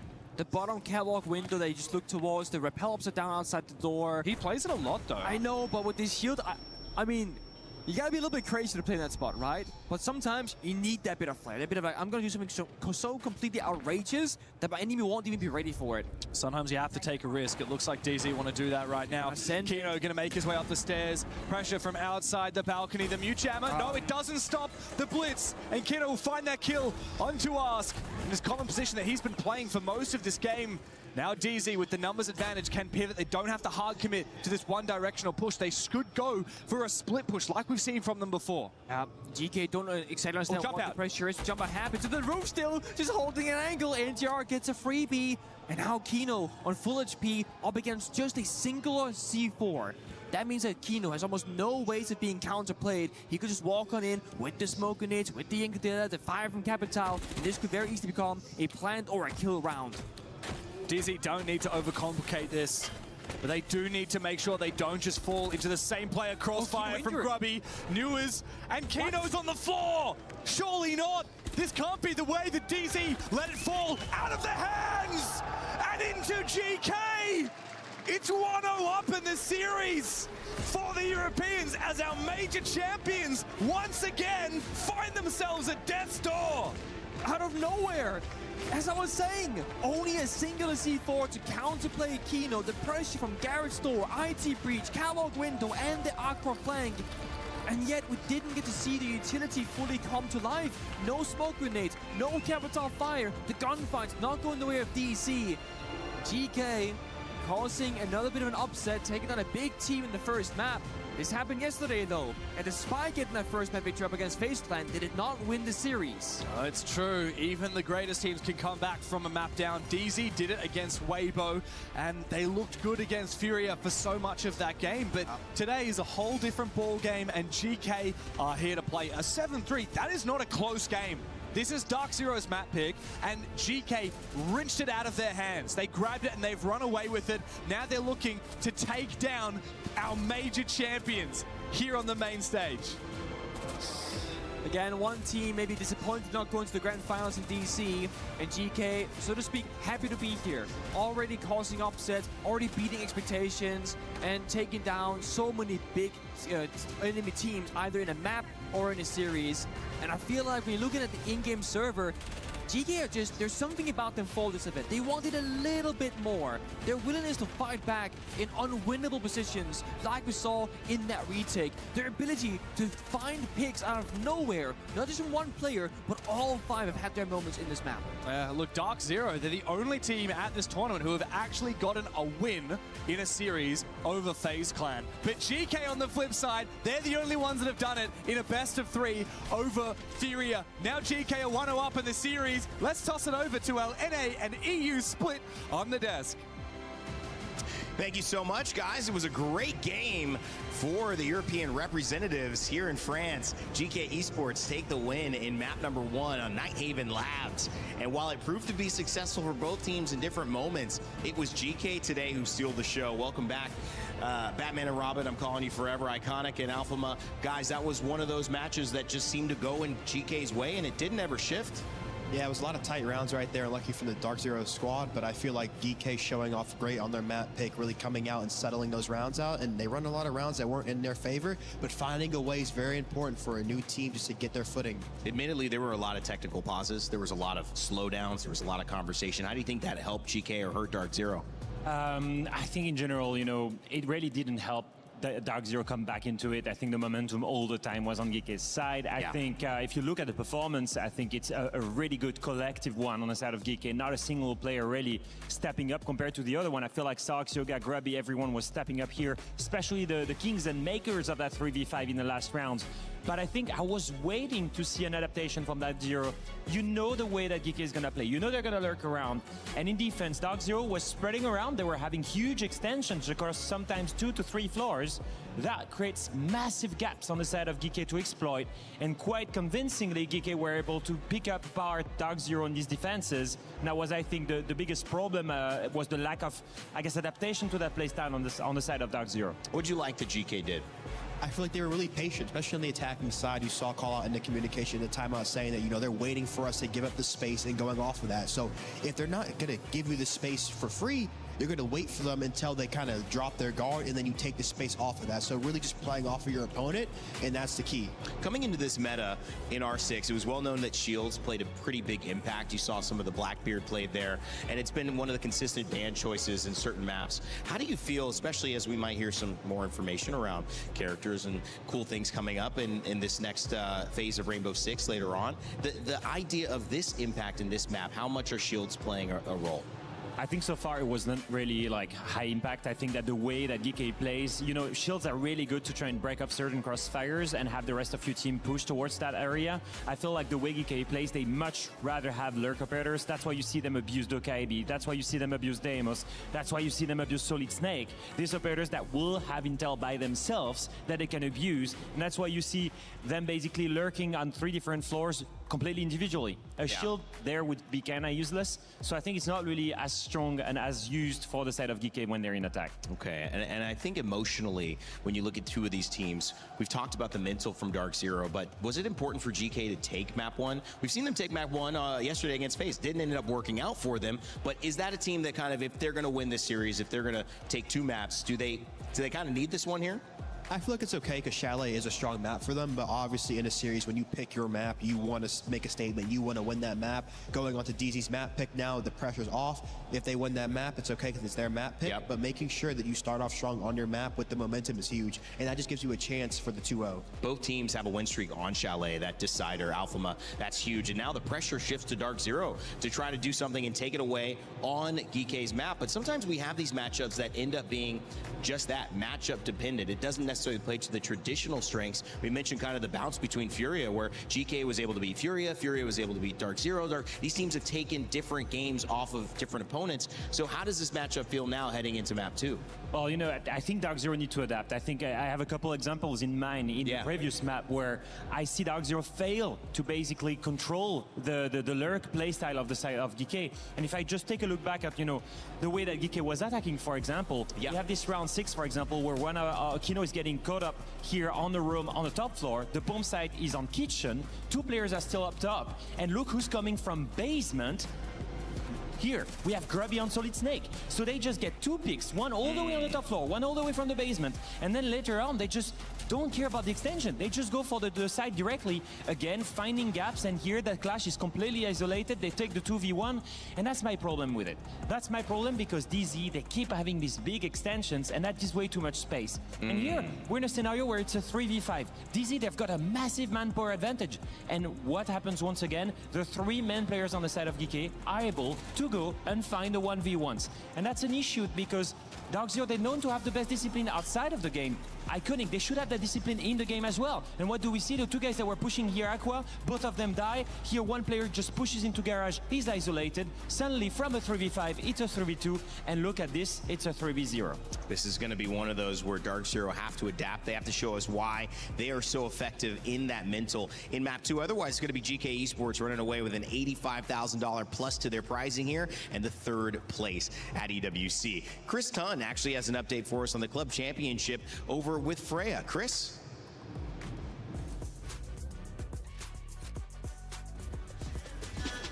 This ain't no regular thing. Came for the ring, you know what I mean.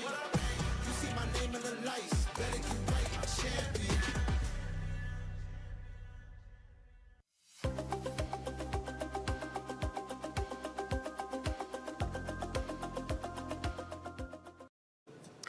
I've come down to the Gdynia City Battlegrounds to check in with Freya on CS2. I mean, you guys have been down here, you go up onto the STC Arena next week, of course, but there's some big implications when it does come down to the CC side of things. Over here, we got a lot of big teams, right?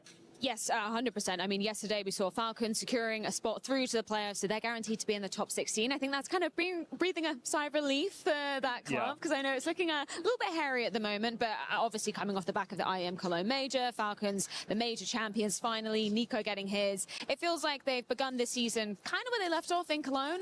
I guess the bigger question for me is Vitality. It's not often that we see them lose. They lost out to Bait yesterday in a best of 3, so it wasn't a kind of, you know, best of 1 upset going down there. They looked incredibly dejected on that 3rd map. So, I mean, particularly for Apex, Zywoo, being on home soil, there's a lot of pressure for them to make it through. Yeah, absolutely. I think Vitality are one of the teams that really need to start finding some wins as well. I think I was looking at, we have a little graph back in our documents, and it's like a 3% chance that they could still win it. The fact that they still have a chance, though, it says a lot about their chances within the last week. So, any other teams kind of lingering around? I know FaZe have kind of made it through, your G2, that kind of thing. Any other teams kind of on the precipice a little bit? Yeah, I mean, yesterday, just touched upon the eliminations. 100 Thieves, unfortunately, saying goodbye to them. They made it through their LCQ, but it kind of felt like they reached the ceiling when it comes to these more top teams. I guess I want to turn the attention to the players who aren't playing anymore behind us, because Na'Vi just won the first map in that best of 3 versus the Mongols. They looked pretty solid there.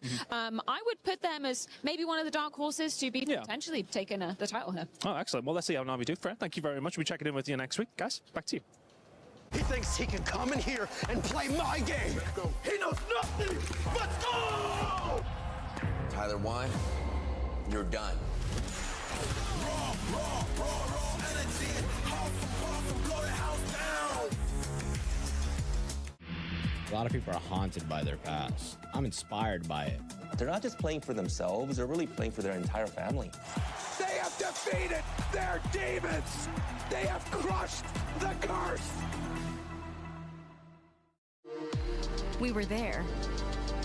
For every click, every clutch, every respawn. We were there for the years of grind. And we're here. Now. The proud founding partner of EWC. Powering the biggest event in gaming. Shoulder to shoulder with the world's best. Making history. Greatness deserves a stage. Lenovo Legion. Reach your impossible.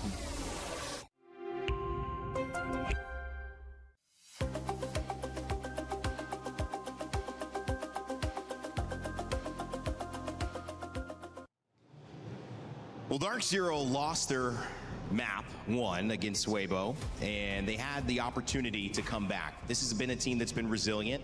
GK Esports on the other side, also like Dark Zero, come into it having lost the map. And the benefit of this, guys, is that you get to see one team continue that kind of losing streak, and one team kind of break it here in this third place match. Yeah, and the main thing is we're starting to see a pattern of Dark Zero losing the first map, picking up exactly what kind of playstyle they're facing, and then adapt and come back from it. So I'm not too worried about Dark Zero. They're gonna go onto their map pick now, especially I think the fact they're gonna start attack is a blessing in disguise. I know this map is usually defender-sided, but this gives them the opportunity to not have to deal with that a little bit of worrying of the lurking playstyle of GK that especially is strong in attack. They will start by being proactive. They remove Asami, that will make obviously the piano side much easier to attack. And now as we look at this, obviously GK does not want to face a shield on the side of Dark Zero. Kino, they were talking about the second best shield player in the world. So some of those bans coming through. Iconic, what are you seeing here? Getting rid of the Grim. Grim's going to be a great displacement operator, just be able to shoot the beast and get information for your team. The Wamai too just going to hurt the extension. A lot of times you see the C1 being a pivotal position here with the Aruni gates or the Jaeger. So it's going to hurt that extension right now. And you should see a lot more Aruni/Jaeger coming out on the top 4 sites. All right, gentlemen. Well, the round is set. The map, we already know where we're going, should be Cafe, and this one could be a big one. North America trying to bounce back, or will it be Europe that reigns supreme in this matchup? Let's send it back over to your casters, Dev and Pengu, to kick us off map 2. Thank you very much, Rain Day. Welcome to Cafe, Pengu. Can I take your order? I was thinking about it for a second. Yeah, I'm not that hungry. Really? Well, but how about this morning? Do you remember what you ordered this morning at the cafe? An omelette. And do you remember the coffee you ordered? I got a crème coffee. Café crème. Café crème. Café crème. Un café crème, s'il vous plaît. Got some bread with butter and pain. Pain avec confiture? Yeah, something like that. It's like something framboise. I don't know. It's pretty good. Sorry to the French. We have a little cafe near the hotel we've been going most mornings. It's good. I mean, I was going to order a banger of a series, but that's just me. Oh, that would have been a good answer. That would have been. I led you. I wasn't lead a horse to water. Yeah, I wasn't ready for it. I'm not gonna lie. I was in my own head. I was thinking about like making a point about the Monty, the Sami, the Wardman, how much influences, or the Live rather, how much DZ always has throws like, the their piano first aspect of the map. And then we're starting down. Alright, while I was up there, I got my son, still relevant. change, got a bottle. There's no enemies. This is Tim on his lonesome, on his Lost his handsome, diaper. staircase, I got some cabbage salad, and I spritz the brisket up. Way to use Done, the RAM. Steve. Obviously, you want to use that. The bigger briskets at 141, the smaller briskets at 169. So nice 69. way to start the roam clear. Nice. Once you finish the roam clear, you can start getting to the main job, which is the vert for Ram. Shout out Kino, by the way. Bro's playing Fuse Shield. I'm a huge fan. Dedicated. Yeah, and this is one of the few bomb sites, I think, in the whole game where it actually does have significant value up against others like your Maestro, your etc. Great value there from General. Finds a very close to U4. That's the Warden and the C4 remove from action. But the thing about the Fuse here is 9 AM brisket, you respect it? It's not ready yet. It's not even ready for hours. From the Goyo, any sort of setup with the It'll probably hopefully the smaller one will be ready by like noon. The other one second probably won't be ready hits the till correct like mark. 4. So right now, after clearing utility, dodging C4s and staying alive, they can put down the Sense projector walls, start fusing the floor, maybe prep Honestly, round, especially with my sleep schedule today, I specifically wanted to make the brisket today.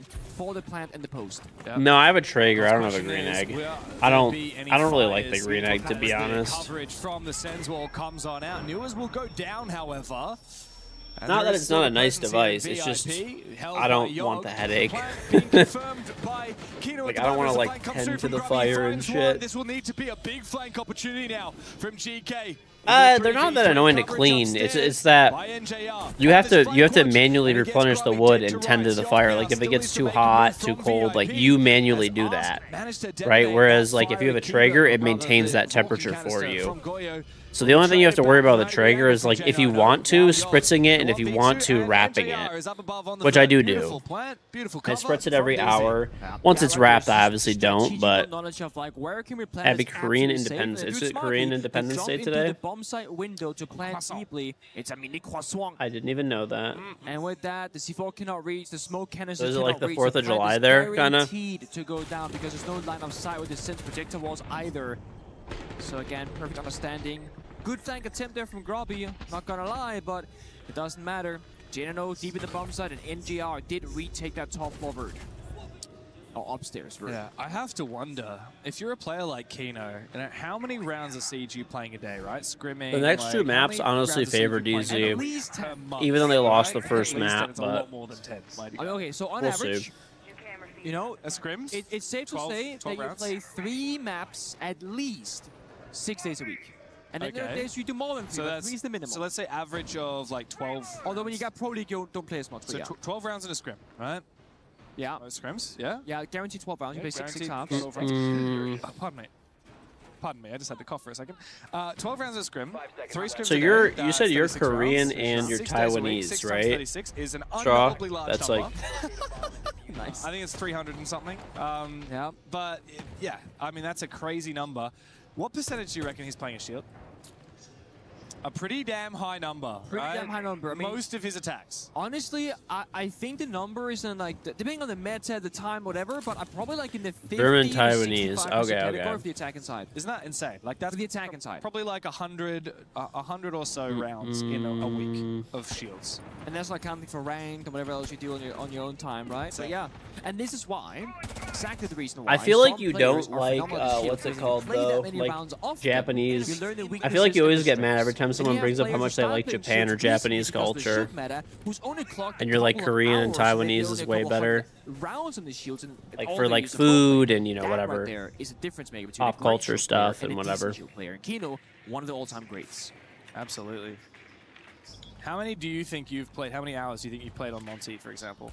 Well, I have like so many accounts I've played on, and you know, your main account, which is I'm guessing is pengu.psg, is it? It doesn't track custom games. That's the issue. Nah. It only tracks ranked games. Disappointing. But shields usually are my most played operators in ranked. I think Monty. Thinking of you when we went to Costa, you got through the last couple seasons that I've Misty, played. Disgusting. and you're thinking to yourself, So, what aisles of KG you done in practice there is first? that. You did a few laps from the food Well, we got the samples for an review hour coming before you in stuffed not your too long, Costco cart, and there is a question and not mark forgetting a about few courtside hot dogs to the road. You have to, that dude. new The defending shield You have busting to. operator coming out. Yeah. Very excited. That's coming out later today. Wow, big double kill. When it comes to food, do you think Japanese cuisine is better, but Taiwan and Korea make their food better than them? Okay. Bit of energy. DZ. I'm eating cabbage salad. I'm only going to eat cabbage salad until my brisket's ready. And really, they're just fighting. Maybe eat one some man popcorn. who's Like solo I do have holding sourdough with his bread my LMG. wife made yesterday too. Not about the cameras, not about you. So maybe I'll have some. Maybe I'll have a piece of that or something. But I don't want to eat anything heavy right now until the brisket's ready, so that I could eat that shit like a fucking heathen. So many deaths that every single member that dies, your teammate or your opponent will drop a little satchel. You see that blue icons on the floor. You can run across them and pick up any piece of secondary utility, with the exception of Heartbeat's gadget. So you can get up a frag grenade or a flash grenade or a smoke grenade, but only one of each in pocket. Kino goes down, leaving Newers in a 1v3.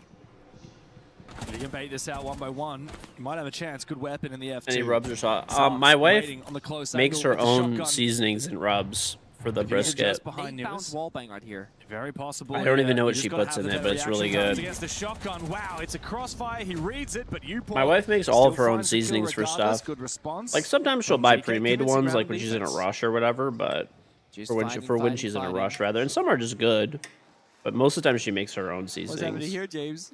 Oh, please. Oui, croissant. Oui, oui. Oh, merci mini beaucoup. croissant. Can I... Oh, do I get another I one? think I get one as well, right? Oh, you're Surely. getting one. Come on, get me in here. Can I get an Eiffel Tower? Yeah, If you get it next to the camera, we'll get a little picture of the Eiffel Tower. Getting a photo of it. Oh, how beautiful. Beautiful. Merci beaucoup. Mwah. Today has been a game of distractions. It has. There are conversations happening. There are plays in the server. There's a cameraman roaming around who's also he's getting the stickers ready while carrying a huge camera. By the way, I was thinking, what is happening? I was You haven't been getting drops? Refresh your app or refresh the page. They're definitely active and working. 100%, not a maybe. 3 operators in ranked up. Of all time. Yeah. And they're working here for sure. So On attack, Ace is on there. if you're on the app, close it, reopen it. If you're on the there's a browser, caveat here. close it, reopen The rank it, system doesn't track and until check after your year progress 7. in your So you have to inventory keep is that in mind. guaranteed working. So Thatcher wouldn't be on there because that was in the past. I'm gonna go Mun team. Yep. I'm number 2. I'm gonna go Blitz. Yep. Number 3. Bang! I knew it. Dirty shield I knew player it. right Yeah. here exposed on And there was a season where Fuse was third instead of Ace because Ace was spent all the time. You also have a 1.65 KD on Blitz with 654 rounds played. Not you bad. absolute demon. It's not bad. It's disgusting. Look at my all-time win percentage record of all time. Like On back, what? Goes back to my main profile. Oh, Like, okay. Not the operators. Sorry, Self-Glacier. Win percentage 79.6. Oh, shut up. Lifetime ranked. Hold up. Lifetime ranked 82.5 with a 2 KD. Over 1.94 KD. Okay, come on. Okay, over 5,000 games.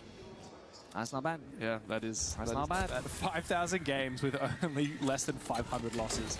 Machine. All right, let's see. What's this from Grubby? To lock in. From Cigar Lounge. I feel like He actually Pengu finds hasn't double played a kill. lot I of think they Siege mustn't in have realized that years. He was tucked around behind the minibar, and he feels exposed. Like I remember Pengu was He still roughly finds that this tracking, lane- like he I was a don't little think bit that was behind such me, an maybe adverse by position. you Just know. happened to just tank the damage. It He also was like doesn't even fairly destroy close to minibar. me in like But level those and stuff for a explosions while, go but both after like directions, year and Nitro 2 Cell probably, tossed out from down I below, like being he trained by just kind of Sars, stopped gets playing the as much. Inja onto Newers. I think they have an inkling. Good pre-fire from Foles.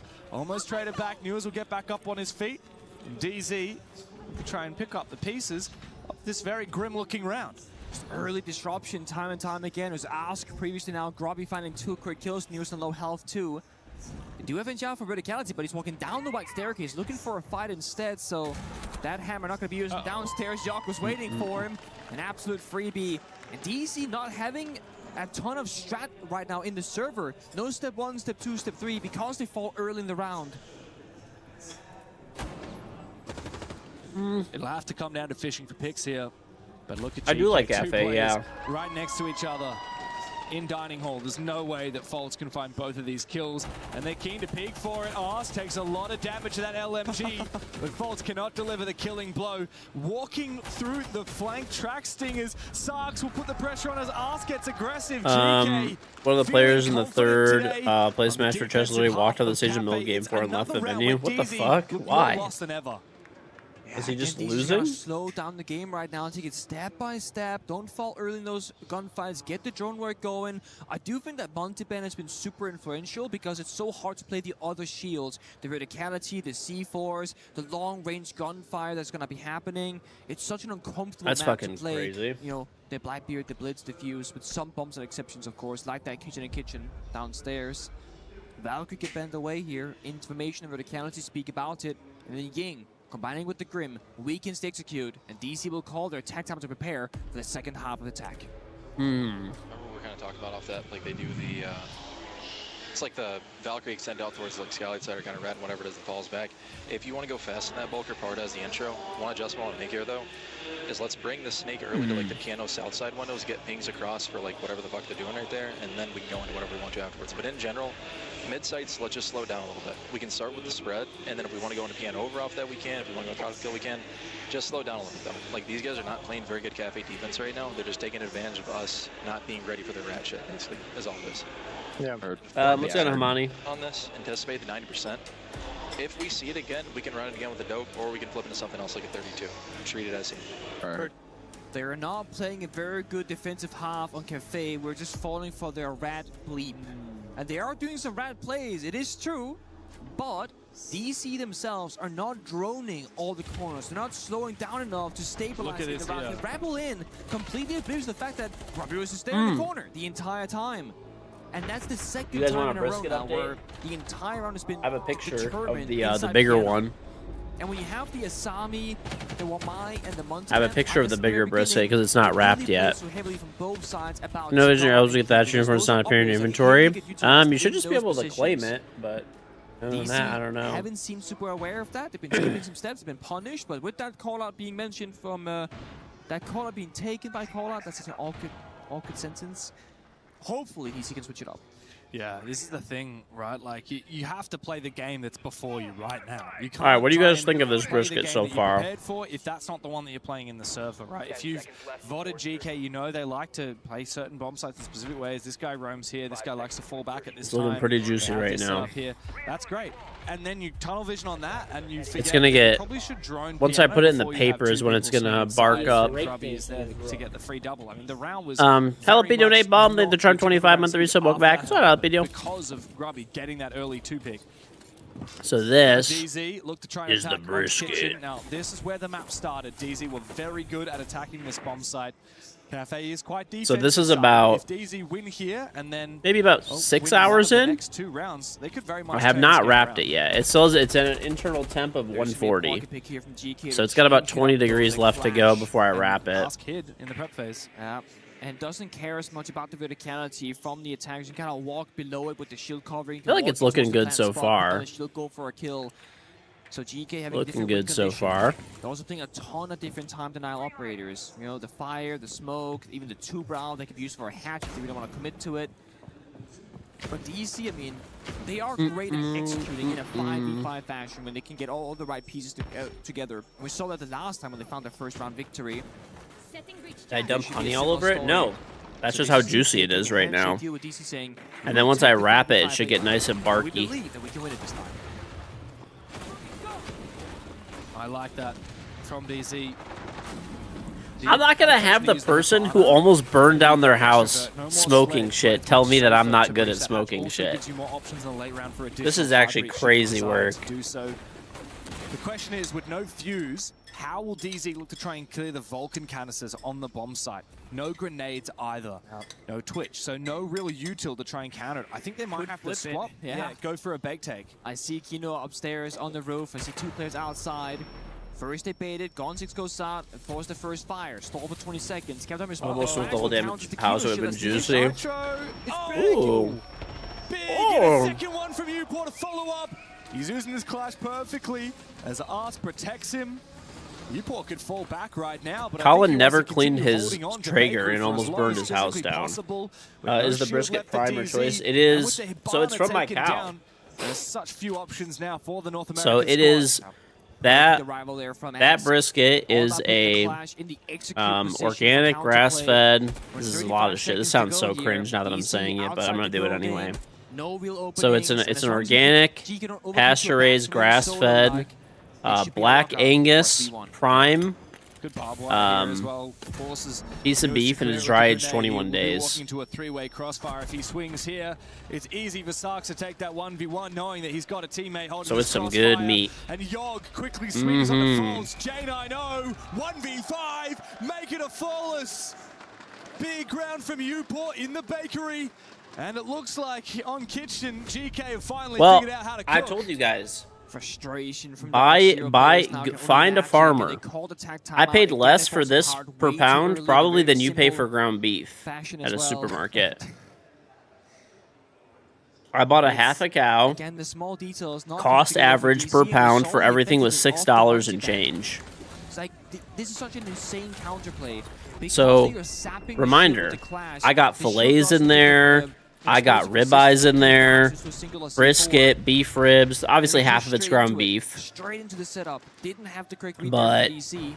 I mean, dude, if you find a farmer, buy a quarter cow, half cow, full cow, and you'll get way better meat for way better prices than you will at the supermarket for lesser quality meat. I know I always say it, but I'm telling you, listen to me, dude. I'm old, I have this knowledge. Fire arrows were not placed in the right positions to try and deal with it or suppress it at all. DZ got half a cow and outplayed splitting in it the is. operator selection Almost phase. any farmer will And just now sell they you a have two quarter if chances you want a before we quarter. say goodbye to their attacking half to try and find a little bit of redemption. The final bans have come on out. Before the prior round, the clash was left through. DZ decided You to can get get rid a of pig the if you Valkyrie, want to, but or a that's lamb. fine. I mean, GK have shown Just that moved they in your have house played not long a ago. Once you get a Mozzie, deep which freezer, you're gonna has a start doing double that because effect. you eat so much can use beef. those cameras, the Dude, you hatch gotta drones do like it. Valkyrie cameras, but also it's just more drone denial. And with the recent buffs that have come through to Mozzie's gadget, It's honestly the such best thing. powerful drone denial, Or be a especially on farmer. maps that are Well, so that's not really an centered around option for me, windows. but And singled always. I mean, Cafe for the #1 Mozzie map right now. C4 taking a shotgun and the gadget that you mentioned.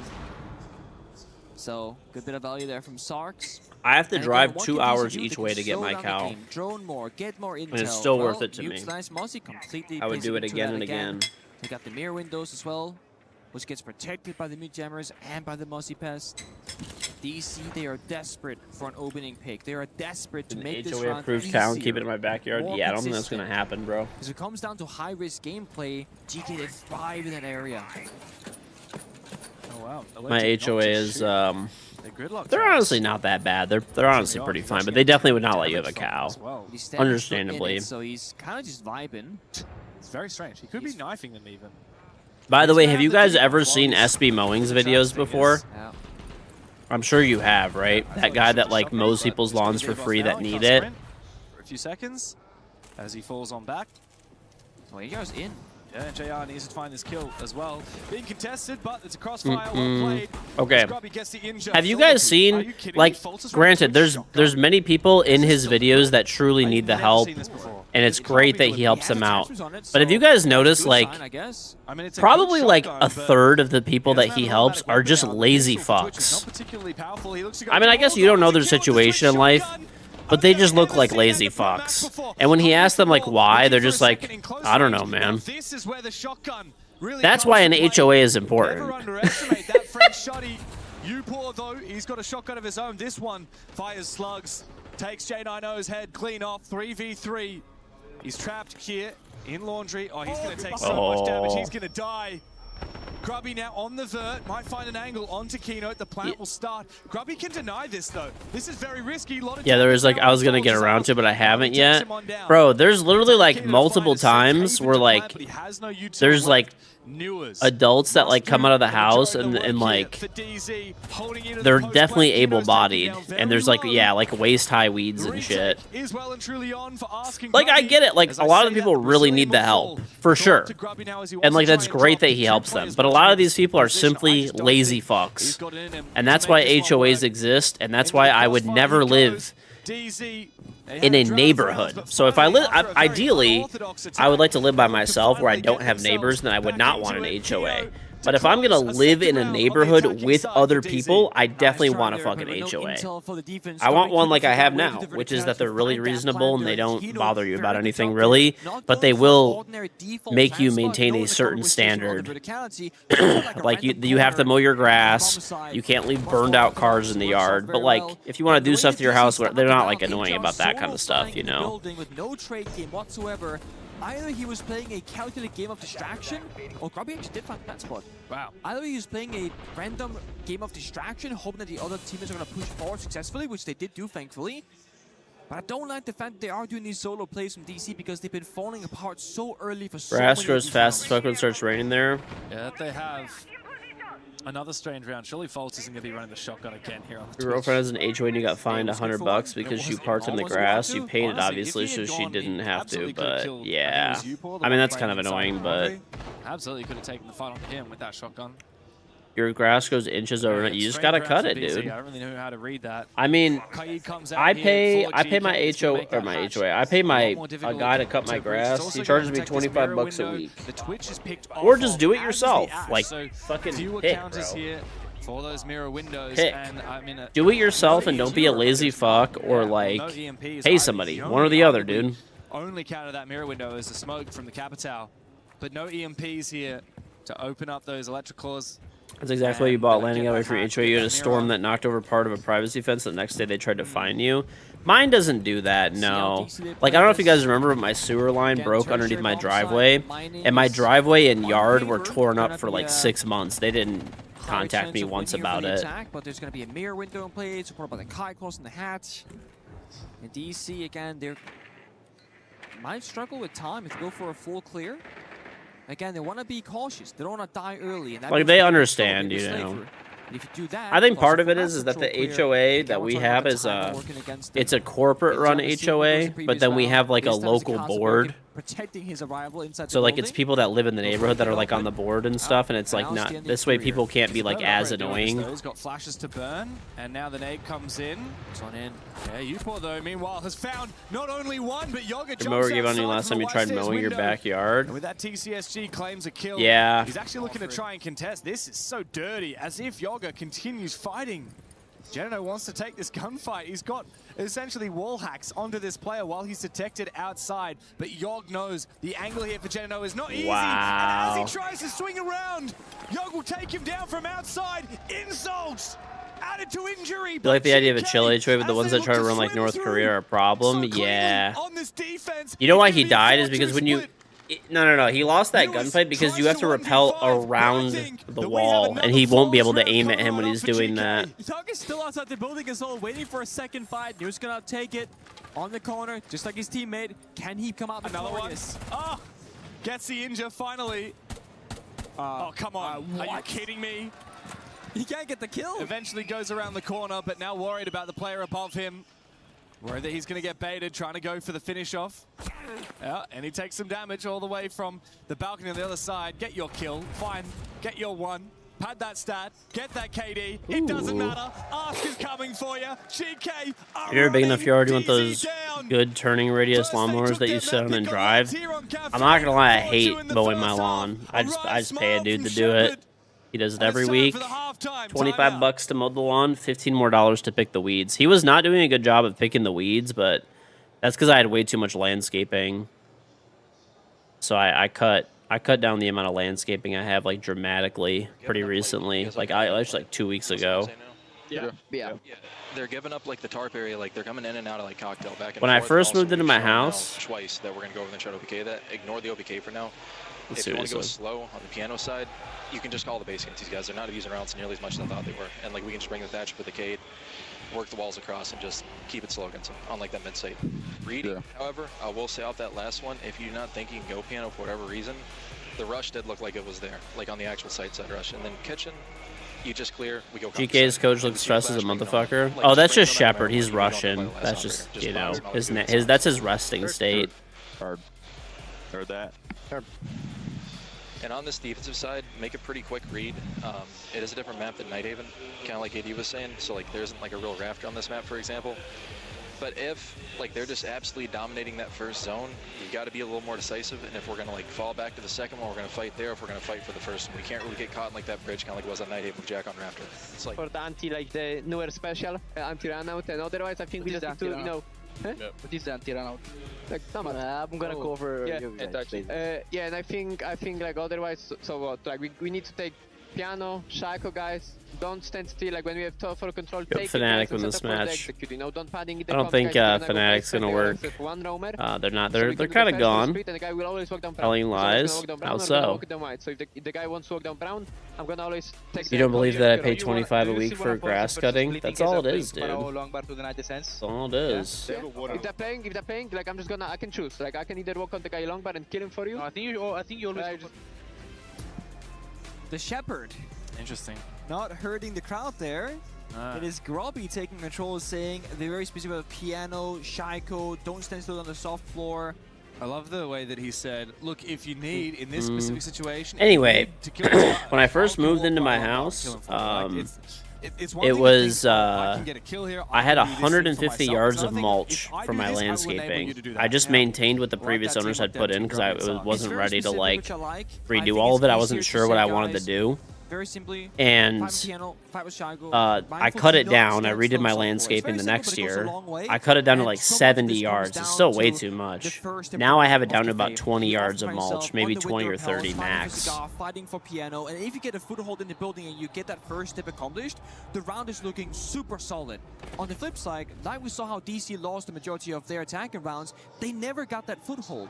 The second they tried to enter, they were dead. When there were repels, they were getting C4'd, and they could never stabilize. $25 is a reasonable price for mowing servers. That's just the going rate in my area. They just charge $25, and most of them charge like most of them won't do weed pulling. Half the reason I use the guy I use is because he actually offers weed pulling. What I pay for snow? For snow, I would do when I first moved to my house. It was $250 for the whole year. For I think it was a limit of 10 or 12 pushes, which we don't get that much snow for that. Yeah, that was always enough. Then it moved up to 300, then 350, then 400. Last year was 450, so I'm guessing this year might be 500. We'll see. So that it's not possible to put an exothermic charge next to the hatch. I did buy a snowblower one like for 2 years though. I don't know how you get that electrical off without U-Pulse pushing the site though, which would be very hard. That shit broke. That sucked. Possibly get a grenade in between the layers of the floor, but depending on the cores, it might not reach. It's a bit tricky. Right now, it's actually on the soft floor next to the hatch, at least for one of them. So in which case, I kind of liked snow blowing my snow for a little bit, but I'm not gonna lie, it got kind of annoying when I would get like really busy and still have to do it. See, that's the problem. Like, so we'll see how they play it out. I might even maybe enjoy doing my grass, but the thing is I'd want to do it on occasion. That's not how it works, though. You got to cut it every week, you know? You're getting drops now? Drops have been active for a minute. If you're not getting them for some reason, refresh the page, and that's it. Or, you know, close the app, reopen it. Heated driveways? No, those don't make any sense. I got 3 of them, though. Yeah, and he saw the 4th as well. Yeah, good value. So now Nate will take down the 4th for sure from Grubby. Or just too cheap for a heated driveway? No, bro. See a player expose themselves. Yeah, you could say I'm too cheap if you want. That shit's like 200 fucking grand plus like $2,000-$3,000 a month to run it. And NS from faults to himself. Maybe it does. No. Let's pay $500 a year for them to plow it, compared to pay $200,000 for the install plus $2,000 a month to maintain it, dude. Listen, listen. If that makes me poor, it is what it is, bro. Very nice. It is what it is. They're skipping a step, he's gonna go for it. Yeah, straight into it. They have no idea. Yeah, there's no info here from DZ. They really should be. Nitro cells are not used in. There's actually some people in my neighborhood that have heated driveways. I don't know why. This plan here is winnable for DZ. GK have lost a lot of manpower, and now Kino is looking to try and get on. What is going on, bro? There from GK? There is no answer. Hey, we'll take it. It's a free win, so. Heated driveways that doesn't exist in Florida. Well, yeah, you guys won't need it there. The first rounds on that defensive side. So the way that they get into Copper the gutters. Yeah, that was the funniest dude ever, man. But then there was this house I was looking at before I got my house, and it was really nice, very nice place. But the guy wanted every single thing that he had ever done for his house, where he had spent crazy money on it. He did a heated driveway. That was like, remember, like 15 years old, right? Copper gutters. He did this crazy stone balcony in the back of the house. And like, those are nice things, and you will pay a little bit extra for them, but not really, you know? Most of the time when you're selling a house that's already 15 years old where all that stuff's done, you're not going to get much extra out of it, right? This guy wanted like full value plus inflation. It's like you could build the same thing new, dude. Like that house never sold. It was on sale for like 7 fucking years or some shit, dude. It was crazy. That we don't have. One thing I'm seeing a lot of here from DZ is the pulse, actually, funnily enough. We saw a lot out of them as well on labs. I wonder if GK will see it as enough of a threat to ban come the third round. What's so special about copper gutters? They do last longer, very powerful ops on and copper has like anti. It has like anti-growth properties on it, where you won't get like algae and stuff like that. So that's a very niche, very unique operator. And you know, that's mostly why. Which is one of the most popular operators on Cafe, the Izami. Still yet to be played. You can also see DC. This would probably not happen from their side, but if they want to do a curveball, ban Brava, start playing Maestro. Cafe is one of the few Maestro maps that we see, especially in APL. From KingGeorge, I like to bring it here. My homie Carwow. Yeah. They have had pretty good success with it. there is the counter argument that against GK's playstyle, their explosivity on the attack, I think Maestro's been too slow-paced in the server, unlike the Pulse Valkyrie, etc. So maybe a bit risky. For now, though, all about the layers. Sounds like crackhead bait. I mean, most of the people that have them don't live in areas where a crackhead's gonna come after them. You know, I mean, they're way more expensive. Like it's not even close, dude. That's what all this will cover. It's not even close. I spent.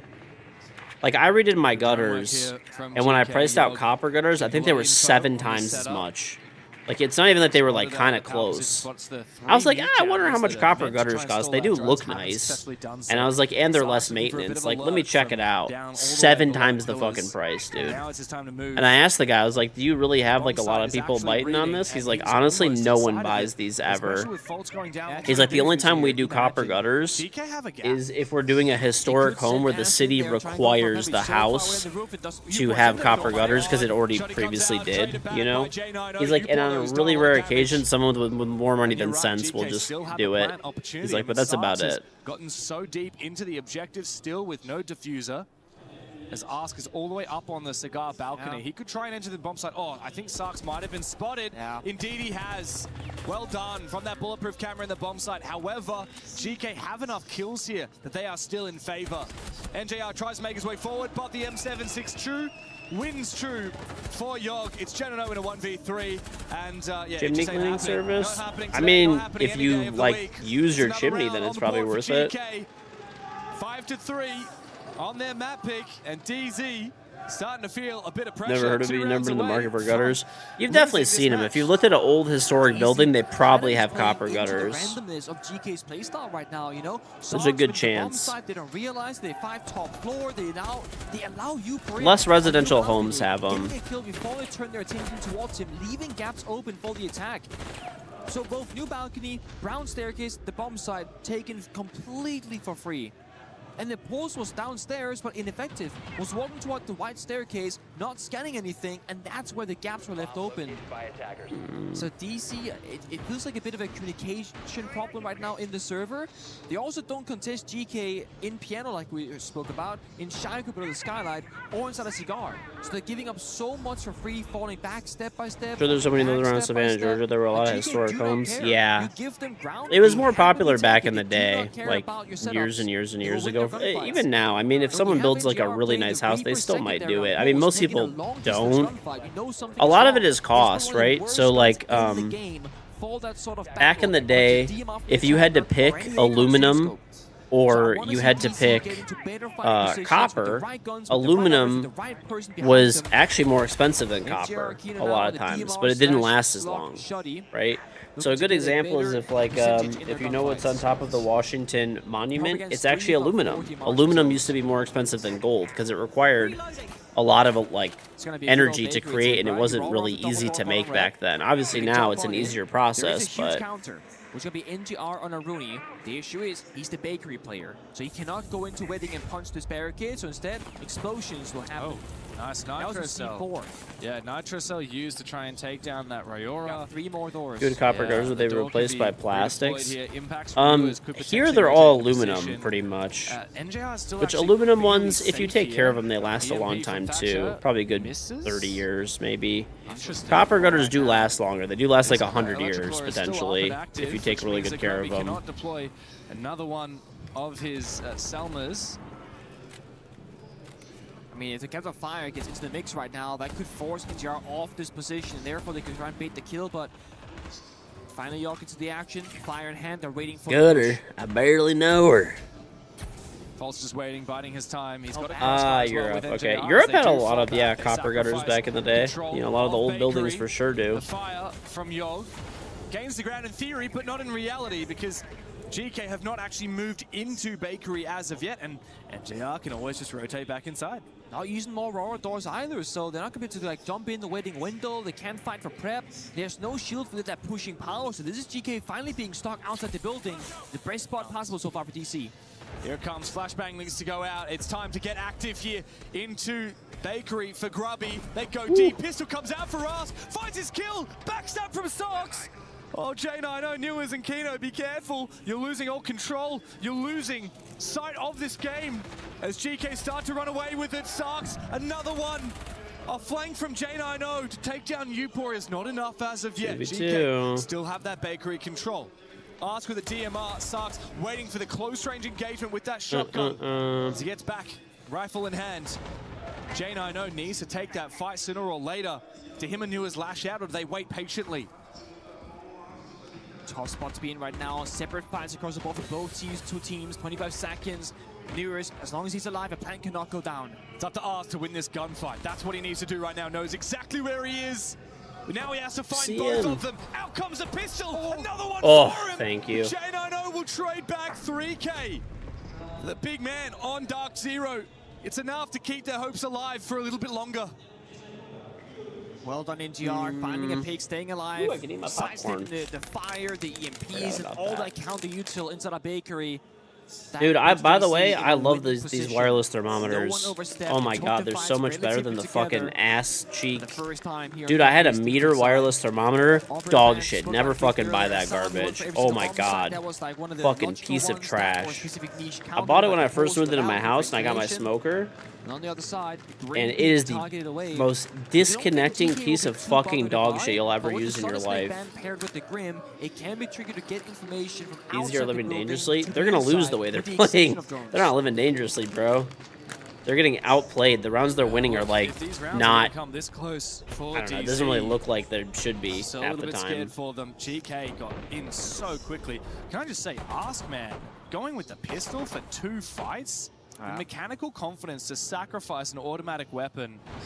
Actually, using my burst with blues with radiation. Fuck yeah, dude. Which they both were, by the way. But he chooses the pistol because he can speed faster while it's I gotta recommend these. I cannot recommend these enough. I have the Thermo Maven ones. I'll show you the exact models that I have. And I'll tell you why it's awesome. I love these wireless thermometers. I cannot speak highly enough of them. Look in here, tertiary bombs out again, attempted by DC. Newer is getting on the solids again. They always want something. I cannot speak highly enough about these fucking things. The Pulse, the Valkyrie, the Maestro, the Solus, and it's about finding where the plan is going down and when the plan is going down. This is the one I have. It's a Thermo Maven. Freedom. He'll figure out where the drones I don't know. are. I was linking it. This is the one. An air jab or a claymore for a jump out to play that disruptive playstyle. So this could just be DC. So basically, the thing that's awesome about this shit. Fight for map control and not give up the space. Wait till after this round, I'll show you guys.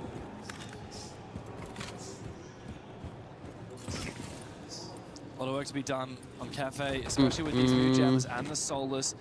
It's very hard. They're just setting up. We'll do it real quick anyway. From the top down. So the cool thing about it is it comes with the thermometers, like you can see over here, okay, and like a little display, so you don't even need your phone on. So what you do is you put these in the meat, obviously, and then you just put these in your kitchen. It has tons of range, so you don't have to worry about like the meter if it's not like literally inside the fucking grill burning. It's like it disconnects. And this connects to your Wi-Fi in your house, okay? And then you can just detect from your phone you could either use this display, or you could use your phone from anywhere in the world and detect how your meat is cooking. It's so nice, dude. Oh my god, I love this thing. No disconnects. The battery lasts longer. I don't know. The thing is, I think the thing that is good about it is it has just a better wireless signal, and where it's not disconnecting. I used to have to keep the meter on the grill itself, right next to it outside, like the little box that it comes in to charge the meter itself, and it always used to disconnect still. It used to fucking disconnect. I'd be 2 feet away, it would disconnect, literally. This is great, dude. I have the thermometers in the briskets. I have the unit all the way inside my house on the counter, not having to have it outside in case especially when it rains and stuff like that or whatever. And it's connected to my Wi-Fi, so I'm not trying to connect to Bluetooth to the unit. It's so nice. Now revive back to 20 HP. They have 4 calls in pocket and plenty of util as well. One time you need DZ to win, they're losing. Do you have them on do you need them on your predictions to get the skin or something? Well, they have burned away all 3 C4s. Only 1 Toxic here left from G90 Smoke. But I think GK, they have to get a kill to get comfortable enough to go for a plant attempt. Yeah, you're right. Late round plant will be likely denied by Newers. in the basement. I hate He's all the way meter in though, pro at the dude. moment. So yeah, he can deny a plant inside mining. The meter got Two suggested like players crazy on dining Reddit. at the moment. Biggest pile of dog shit I've ever DZ used in my really fucking falling life. back, wanting to play plant denial as the main priority. They've got info on where it's going GK down. GK is a good he gonna team. deny this plant? Newers, you're going to let it go down. Instead, it's going to be a retake. I mean, they're definitely They're underdogs. favoring the information, but DZ march towards the bomb site slowly. Newers bides his time instead DZ of should be exposing winning himself this. early, but eventually he will go down. It's a 2 versus 4 post now. The Sarks and Newport all the way on the top floor. We've seen DZ get these ninja defusers before, and bad timing from Newport puts all on the Italian. 1v3 now. As he gets swung by the first player. Do not use a wireless thermometer, Colin. Colin. For Sarks. He just needs to buy his team a little bit more time. The J90 will say not today. It's a retake for DZ and a chance now to tie the scoreboard for the North American squad. Such a hard round once again. The GK get into a plant position, but Newport unsure about the top floor. They were fully cleared. DZ retook. You manually probe it? Nah, bro, you gotta get wireless thermometers. It's a game changer. The cocktail breach that they made themselves and the top right rotation. Sarks, I mean, was making magic happen finding those 3 picks, but such a challenging round. Plant goes down, York dies immediately after. Such a tough spot to be in. But what did I say? DC, they're amazing in post plants. DK, in response, will call their own tactical But just because of the hype and it's awful, you just stop using it and you would go probe it. Make sure to check where stuck over 125. Those the face cams behind them. Oh yeah, yeah, it is So cool. he's going to be reading right now. What's on, Bobby? Yeah. I think you can bring heavy utility because they're not like taking the top floor heavy. They're always leaving, even playing the shields, but watch out for the C4s and do the simple I mean, execute. I have a It's gonna couple of work out, probe and style also thermometers too. flanking pillar, Like just cheapo ones off of Amazon. I don't know, they're like $5 each. Okay, let's go, guys. But Listen to each other, guys, and it is fucking set. But So switch up, get on the shields, what's it called? stabilize the rounds, recognize a DC, they keep falling back as during map control. I only The use thing that is, when I'm it's a like lot easier grilling said like than chicken done or at Cafe. You're in a steaks or very small burgers or box, something we like call it that. hell in a If I'm cell, smoking which dropped down the something, red wireless hats, we saw there thermometer from all day, GK every and day. Robbie. They spend so much time slowly inching forward, duking C4s, trying to stay alive, and there just wasn't enough time at the end of the round to get down a solid game plan for that plant. Yeah, and DZ really love giving up that ground and then going for retakes, which is what we've seen. 2 successful retakes now on that exact same bomb site play out very similarly. So GK, just because you can I have see a smoked plant beef ribs. doesn't Yeah, I actually have necessarily more mean beef it's ribs I gonna gotta work for smoke. you. Even the fact I that haven't Lewis smoked the didn't beef rush ribs to off try of and the deny cow it, that I just got tells you, recently. speaks volumes about how You like that? But confident no, DZ I like are brisket on more. those I like retakes. pork I ribs have more to than admit, beef though, ribs these rounds have for been sure. close, I and there've love been a pork few there ribs. that DZ have Baby won back where I pork really ribs feel are like probably GK my had favorite the upper food. hand, particularly that kitchen bomb site defense earlier, which is where DZ will have to go next round. Win or lose this bomb site, they could likely go back to kitchen. Like if you GK, give me a chance a now to win on the perfectly other middle cooked floor bomb site, which in this baby case back is rib reading. that's And smoked, again, they got baited into entering the bomb site very I would pick quickly to eat last that time over any food in the on this world. side. That's actually my DZ made a favorite food. retake work. Better than any like Wagyu steak, This is the play style here for sushi, DZ. I wonder what they talked about in their tactical anywhere in time. the. I'd pick that over any fucking food. never It's so know. good. So Good jump out. prompted here. Probably Newers wants to jump out the window and go for a play, but you're 5-5. You're playing the Solace. Like your value goes up the longer you're alive for, because late round is where you get to shine. I saw a Razor Bloom there below the red hat, so if GK aren't careful, dropping down could I like lead to a brisket death a or lot of too. I like damage beef happening. ribs, but There is no baby touchstone back to pork simplify ribs are my that favorite. situation. DC though in much more front four positions, falls beneath the skylight in cigar box. we're just gonna do Looking more to with stop the taste. initial drones More range with reach, taste, but shot down ribs block every strong as time. I mean, well. they're good. Sox now It's a type of personal looking for an preference thing. angle. GK didn't I get just that prefer the shield pork either. ones. They're just, so someone has to enter I the don't know, building it's and a make better that taste to initial me. play, and right now they're all just going fishing. Yeah, I do wonder for GK, what is their linchpin? Oh, a run out here from Newers. I think that the player has... Oh, no, the player is still on the rappel. Upor goes down. Good read there. Well played from Newers. That is a worthwhile risk to take at the start of the round. GK How am I doing? have Pretty already good. struggled on these last 2 attacks. Watching in this third place 5v5s. game, Now smoking a they're fighting brisket. from 1 player down. Not sure about this attack though. Doesn't feel like there's any like fangs, no tooth. No, there down goes Grubby, just injuring Cigar because General just retook it from Piano, just walked on in because no one's on the window repels. Things are falling apart very quickly for Yeah, GK. everyone's good, dude. No complaints. Next kill no needs to come out complaints. now from J90. 10 kills to his name so far, going up against Sarks, but The R4C will win the battle. Can't claim your rewards from last night's drops. Well. I don't know. Ask finding one. Low HP That's on weird. 2 players here from GK. You should have several days to claim them. Up the numbers. They're so low on health though. Ask like 1 bullet, Sarks maybe 2 will get the job done. Yaga. Slurry of food vendors and AI slop art? What do you mean? Onyx Kairos in pocket. The irony is that I don't even think Heartbreach this is the third to fourth place game, so it's kind of like, whatever. C4 tossed them up. Because they got the scanner, they can wait for the right call, the right timing. But it leaves just one extra C4 now in the pocket of Injar himself. Yeah, low HP on both Ask and Sarks means they're extra vulnerable to those C4s. However, both go out without dealing any damage. They're branding their menus, their car stalls, and Slow and designs. steady is not possible for GK. Well, 24 seconds. Yogglers try and make it happen. DZ, we've seen they're so good at retakes. It's going to be a white. You're going to see more and more people using AI art for basically everything. His plant will be denied. It's Ask in a 1 versus 3. He has been red. He has been taken down. And DZ have run 3 straight to find map point of their own. Running the gauntlet. Down but not out. DC I mean, hell, even if you finally hire fighting somebody, back there's a and good finding chance the you'll get momentum on the AI art at defensive this side. point.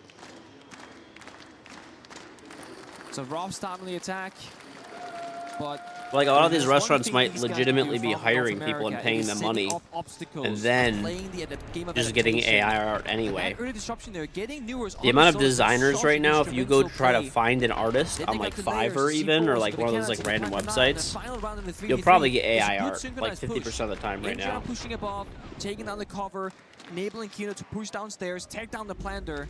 That is exactly how you want to leverage it in an even numbers situation as a defending How team. bad would that suck, The third dude? member was flanking Pillar.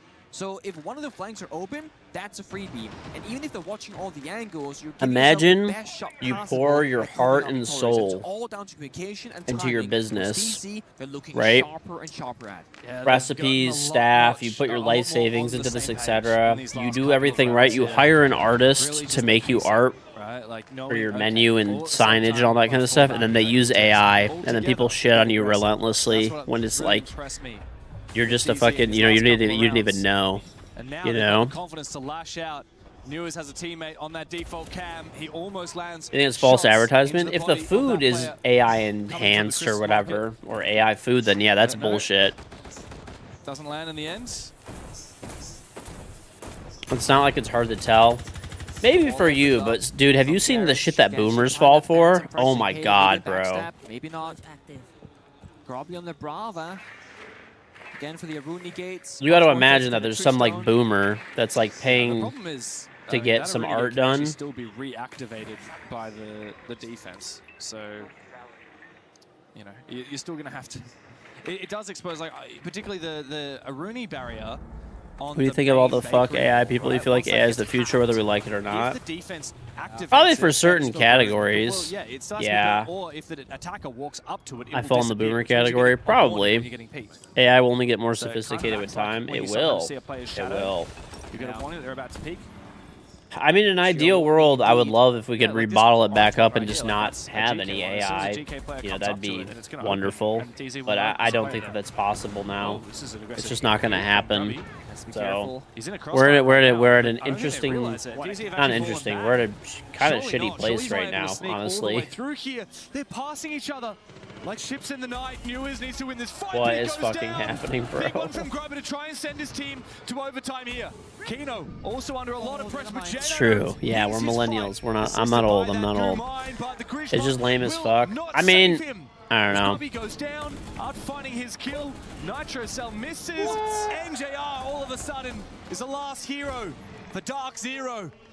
1v3. All up to And the NJR. OG of this DZ roster must take matters into his own hands. It's a full flip now. If anybody from could win a GK as they 1v3, flip it over is to the other NJR. side of the map. Sarks with that defuse in pocket. Open up the freezer wall. I don't know, Bales fails. I've never seen that before. Cut the cross in half. Yaka finds the final frag. And all thanks to Grubby, who just finds himself in the middle of the building, middle of the bomb site, opened up the round for GK. That was the exact pick that they needed. Overtime on the docket for DZ and GK here. The North Americans are not given their chance to send it to our third map. Not just yet. Chalet is calling, but GK want to get it done in 2. At this point, we don't know. what to expect. I really wanted to see the shield come to life here for GK on the attack because it changes the possibilities of a push. I mean, the way that Grobby finds his opening and a second shocky after, that gives GK a realistic shot at this.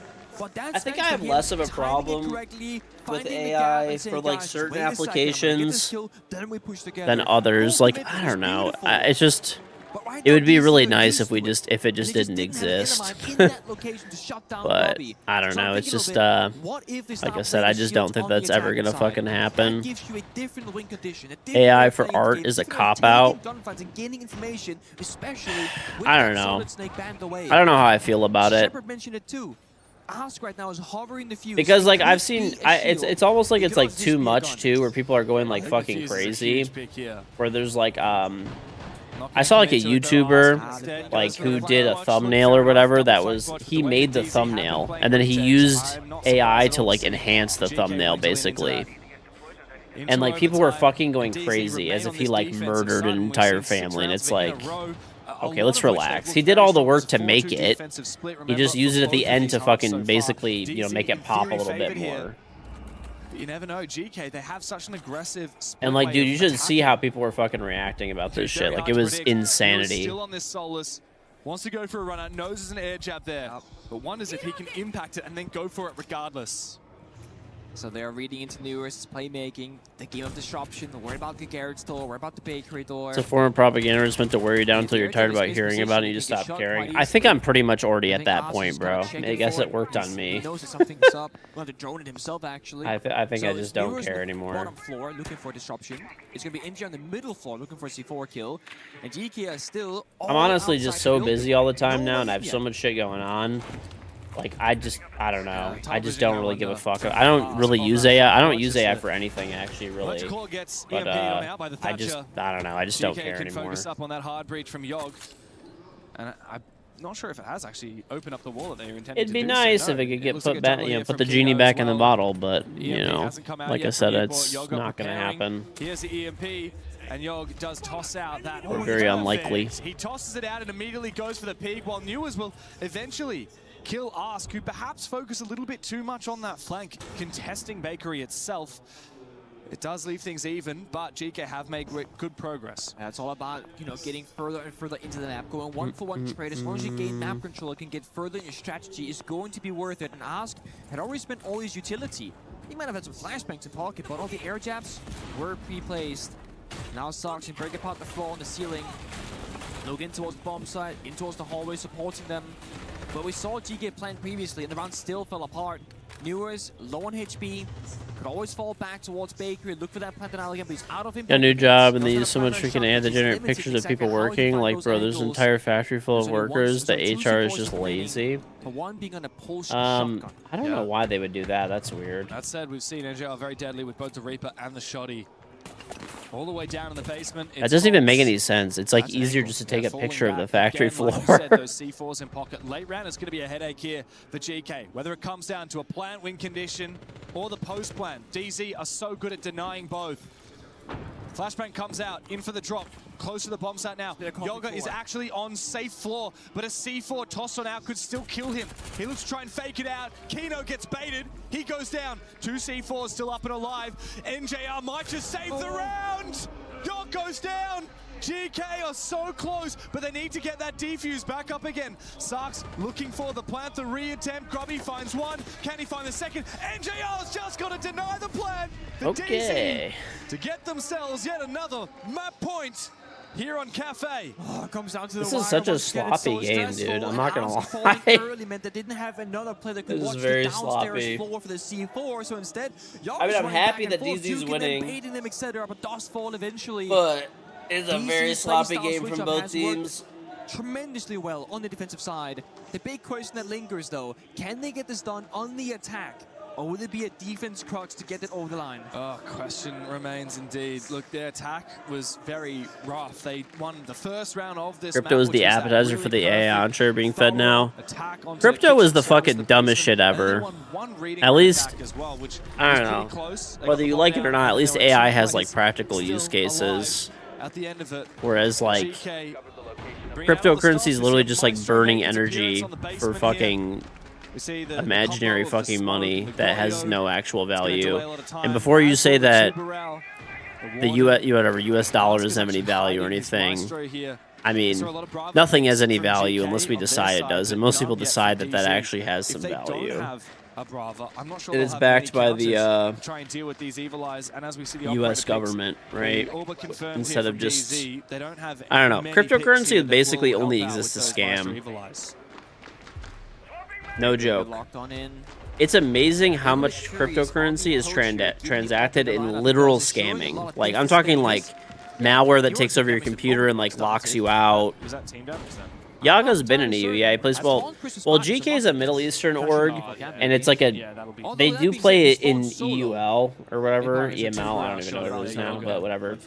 They do play it in the European like Pro League, and but they have an international team. They have Yaga, who is American, and they have Ask, who's Brazilian, and the other 3 players are European. So I think Grubby's like Polish, I think. I don't know what Sark. I think Sark's like Italian. I don't know. And Upor is English. Think. I don't know. I might be wrong on those. Make a decision. Do you go for a back attack from the half and VIP? Do you go back towards Bakery? Last time they went Bakery, there was a clash in their way. That stopped the rug entire pull round. simulator. That's not the case for this one. It's gonna be a I mean, there's definitely like lots of rug pulling in crypto, but no joke. Crypto is. Crypto would be way lower in price. Not that it wouldn't exist, period, but it'd be way lower in price if there was not so much like fraud connected to it. I mean, it's used to bypass sanctions. It's used in criminal activities like pig butchering or like malware lockouts, like of like computer systems. I mean, that's literally why it has so much value. It's not like an organic value that's just like people really believe in the future. There are some diehards, but on the DZ lineup, perhaps they're not looking to try and use smokes at all with the warden. I mean, I think North Korea, through literally scamming and malware hacks, stole like 100 fucking billion and extorted $100 billion of crypto from people last year. Criminal gangs in like China, it was like a similar number. I mean, that's like all the fucking money, dude, that's moving back and forth. Like, you know what I'm saying? Like, there's not many people that believe that it's going to be worth anything at any point in time, like ever. It's just. And with that kill, they can push forward, but Yuba finds the first pick. The Tubarão, though, will slow down this push here with those Zoto canisters. He also has an Nitro Cell he could use, and here it comes. Tosses on out, gets frozen by the Tubarão freeze. Can he get enough damage here on the Blitz? Can he peel back enough to try and stay alive? MJR certainly cannot survive as Kino finally gets damage and taken down by Yog. The masterclass of the Tubarão in VIP, and somehow manages to survive as well. After New shot him in the feet, NJR not likely to be picked up. The diffuser is still on the ground. Yog has held his position to perfection. It's going to be a flawless round here from GK as J90 getting tatted by that Maestro. This is such typical DZ shit, dude. Just going like max OT. All he can do is hope for an exit frag. Ooh, my brisket just hit 177. The little one did. The big one's still at 143, dude. That's a big bitch. That's a fucking big bitch, bro. The 15 for the final round here in Cafe. It is gonna be a defender's paradise.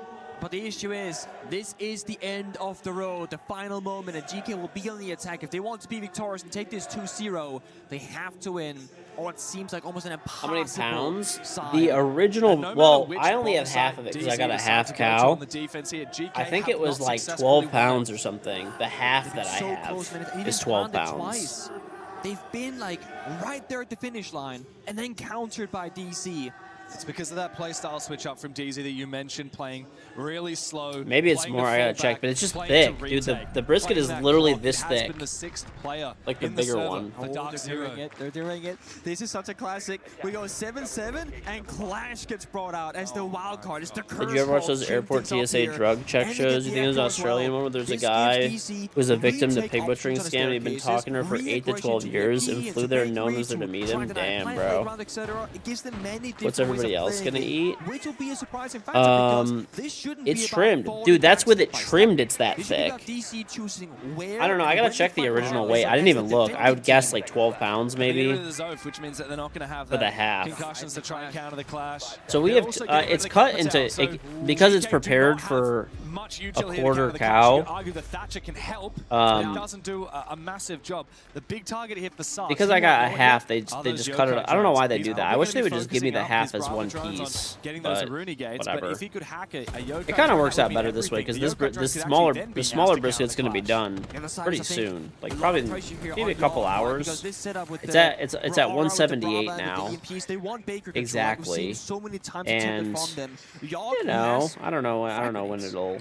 Okay, so he has the frag See if grenades there's an because he gets estimate on here. smokes, Probably he like gets 2 from Aura hours, and the maybe. Brava. Okay, then they get a bit of everything, but you gotta enable him with the smokes and get in bakery and probably It's try been and take going a for fight. 6.5 Because that could just hours. walk on in, they won't see where he's attacking them from.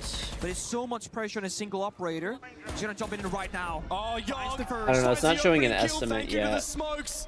GK have their chance, the best chance we've seen from them. 5v4 against Dark Zero, who have looked to try and delay these rounds as much as They possible. fucking Well, picked guess smoke what? Your already? smoke is gone. Biggie the bones for broth? Yes. That looked bigger than 12 pounds? Maybe it is, honestly.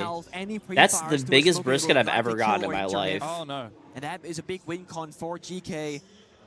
They have good intel though. Sox have so many drones positioned inside the building of VIP for that backstab potential. This They was the bounce biggest with cow that Distraction I've ever Bakery, gotten from my smoke grenade, farmer try and breach ever. the wall, get that pressure. It's all about making Like normally DC I end move up and netting bind into the about attack will be a frontal, whether they have some rotate later on. 280-ish pounds, 300-ish pounds of meat net, right? I had a net of 350 pounds of meat from this one, or almost 400. That's the net. Like after that's what you take home. That's vacuum packed, cut up, and sealed. So that's like crazy. That cow is probably over 1,000 pounds originally, for sure. It's probably like a 1,200-pound cow easily. GK still have the numbers advantage, but they can't figure out how to go That was with a the plan big bitch, because dude. DZ keep on retaking. Not a lot of drones left remaining. No easy way to push on in. Sark's gate waiting for him, but hacked by him himself. They need to sell this attack on the front side to enable the space for Sarks to get this backstab kill, but it doesn't work out. Oh, that timing. Big play from the Clash. Fultz knows how to As have an long as impact on this Clash is up, they're Now in the he's been game. baited back again. As the Riora gate opens up, maybe they can get a line of sight, but no, it just allows the Clash a little bit more vision and a little bit of a flank. They might be able to close that door behind. Yeah, they can close the door on the Clash. That's what I was saying. Trapper and Killer. Surely that's the play. Close the door. Oh my god. Look at dude. Look at their coach. He's fucking losing his mind. Have to have an impact, but Fultz still continues pushing deeper and deeper. J90 needs to help him out as the damage comes through onto the shield, but J90 will prevent Sarks on the bomb site from hunting him down. Grubby has no choice. Map 3. DZ, I've dug deep on Cafe. We're gonna need all 3 maps in this series. Chalet is a cold place to go to if you're GK and you wanted to That's get a it done in DZ two. map. But it's That's not a over DZ yet map. for North America. Such a way to do it as well. 7-7 gets on the Clash, and what do you know? Fultz doesn't even take any bit of damage. He's getting meleeed. He's getting The swiped fact away that with the shield. they He's did not backing close off, the and he gets his fucking team door and to kill kill him himself, is and insanity 2 to me. kills all I mean, I'm his glad they position didn't because I want and DZ to info win, game. but GK was so split there. Do we push the guy by the bomb side? Do we push the Clash? Both times the wrong decision was made and they went punished. Such a momentum stealer off a game, off a map here for DC, because that was GK's map. They came out the gate storming. They planned in the first couple attacks, but then they retake after retake. The comeback start for DC. But Chalet, you cannot play the strats and the layers to the same level as Cafe. It'll be a very different approach, very different pacing compared to this map. Well, DC managed the reverse sweep against Weibo after losing the first map handily, and they look like they're on track to do the same thing again here. Chalet's next to map. GK. Yup. Next up is Oh Chalet, yeah, and we take should a probably look at be doing anyone's game. predictions. The major champions are showing their quality here after GK had a ripper of a start on Cafe. But it's not over yet for either of these teams. GK have one last chance to dig deeper. Dark Zero, though, I mean, what a showing on that defense. They gave us a serious masterclass. They did. All right, you guys get 5 minutes to do that. I'm gonna go spritz the brisket, the bigger piece. As many as you can. They've I'll be been right back. such a dominant team on Cafe because they know about the layering. I'm They gonna know go how to spritz play the big those boy. close areas together, and it's about utilizing the intel game. The second the newest got on Solus, another layer. I can't wait till the big one hits temp. It's at 1 fucking 45 right now on the big one, and the nice part is once it hits 160, I can wrap it and I don't have to go up anymore. I don't have to do anything except just let the app beep when it's ready. Looking forward to that. Having to go up every hour is annoying. Making plays and playing with the team chemistry that we know they have, that we know that led them to win the major just a few months ago. We'll break it down for you with our experts down on the desk.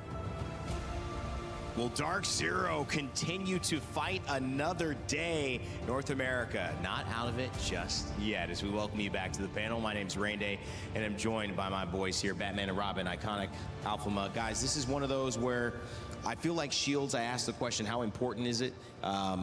We may see meta changes soon. We may see different tactics here as we go to Chalet for a third map. But that Shield, that clash in that final round, that was a game changer. Instrumental, and you feel like I was listening to the comms too, made the call, I'm gonna switch to the clash, stop the push, and I'm glad to see that found so much success for them in that last round. I mean, it's incredible the way that Dark Zero rebounded because GK were in many ways very successful on this map also. Is quite a tight contest.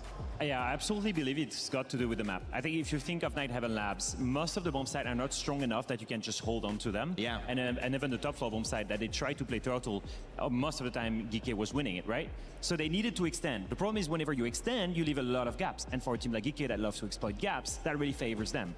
When they reach Cafe, that defense is perfect from Dark Zero because what they do is they play much closer to each other so that anytime that you have a lure coming to you, it's a 2v1. And the few times that they extended and gave away the bomb site, their retakes were absolutely crazy good.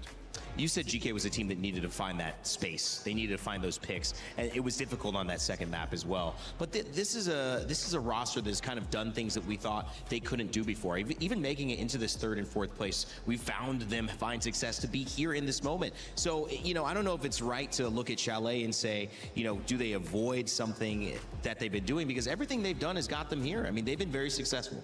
Yes, and it feels just like a battle of these two teams adapting to each other. And I feel like in the last round, you saw DZ on the front foot too, especially when Shepard called that timeout. Shepard called it not playing too much extensions, they're playing for the fallback. But in DZ's reaction to that, in their timeout, they're talking about playing more aggressive. So you see that they're trying to counteract what they've saw, but DZ's changing that up, and that threw Geeke for a loop. So just constantly trying to just read your opponent and see what's going to happen before it happens is the key.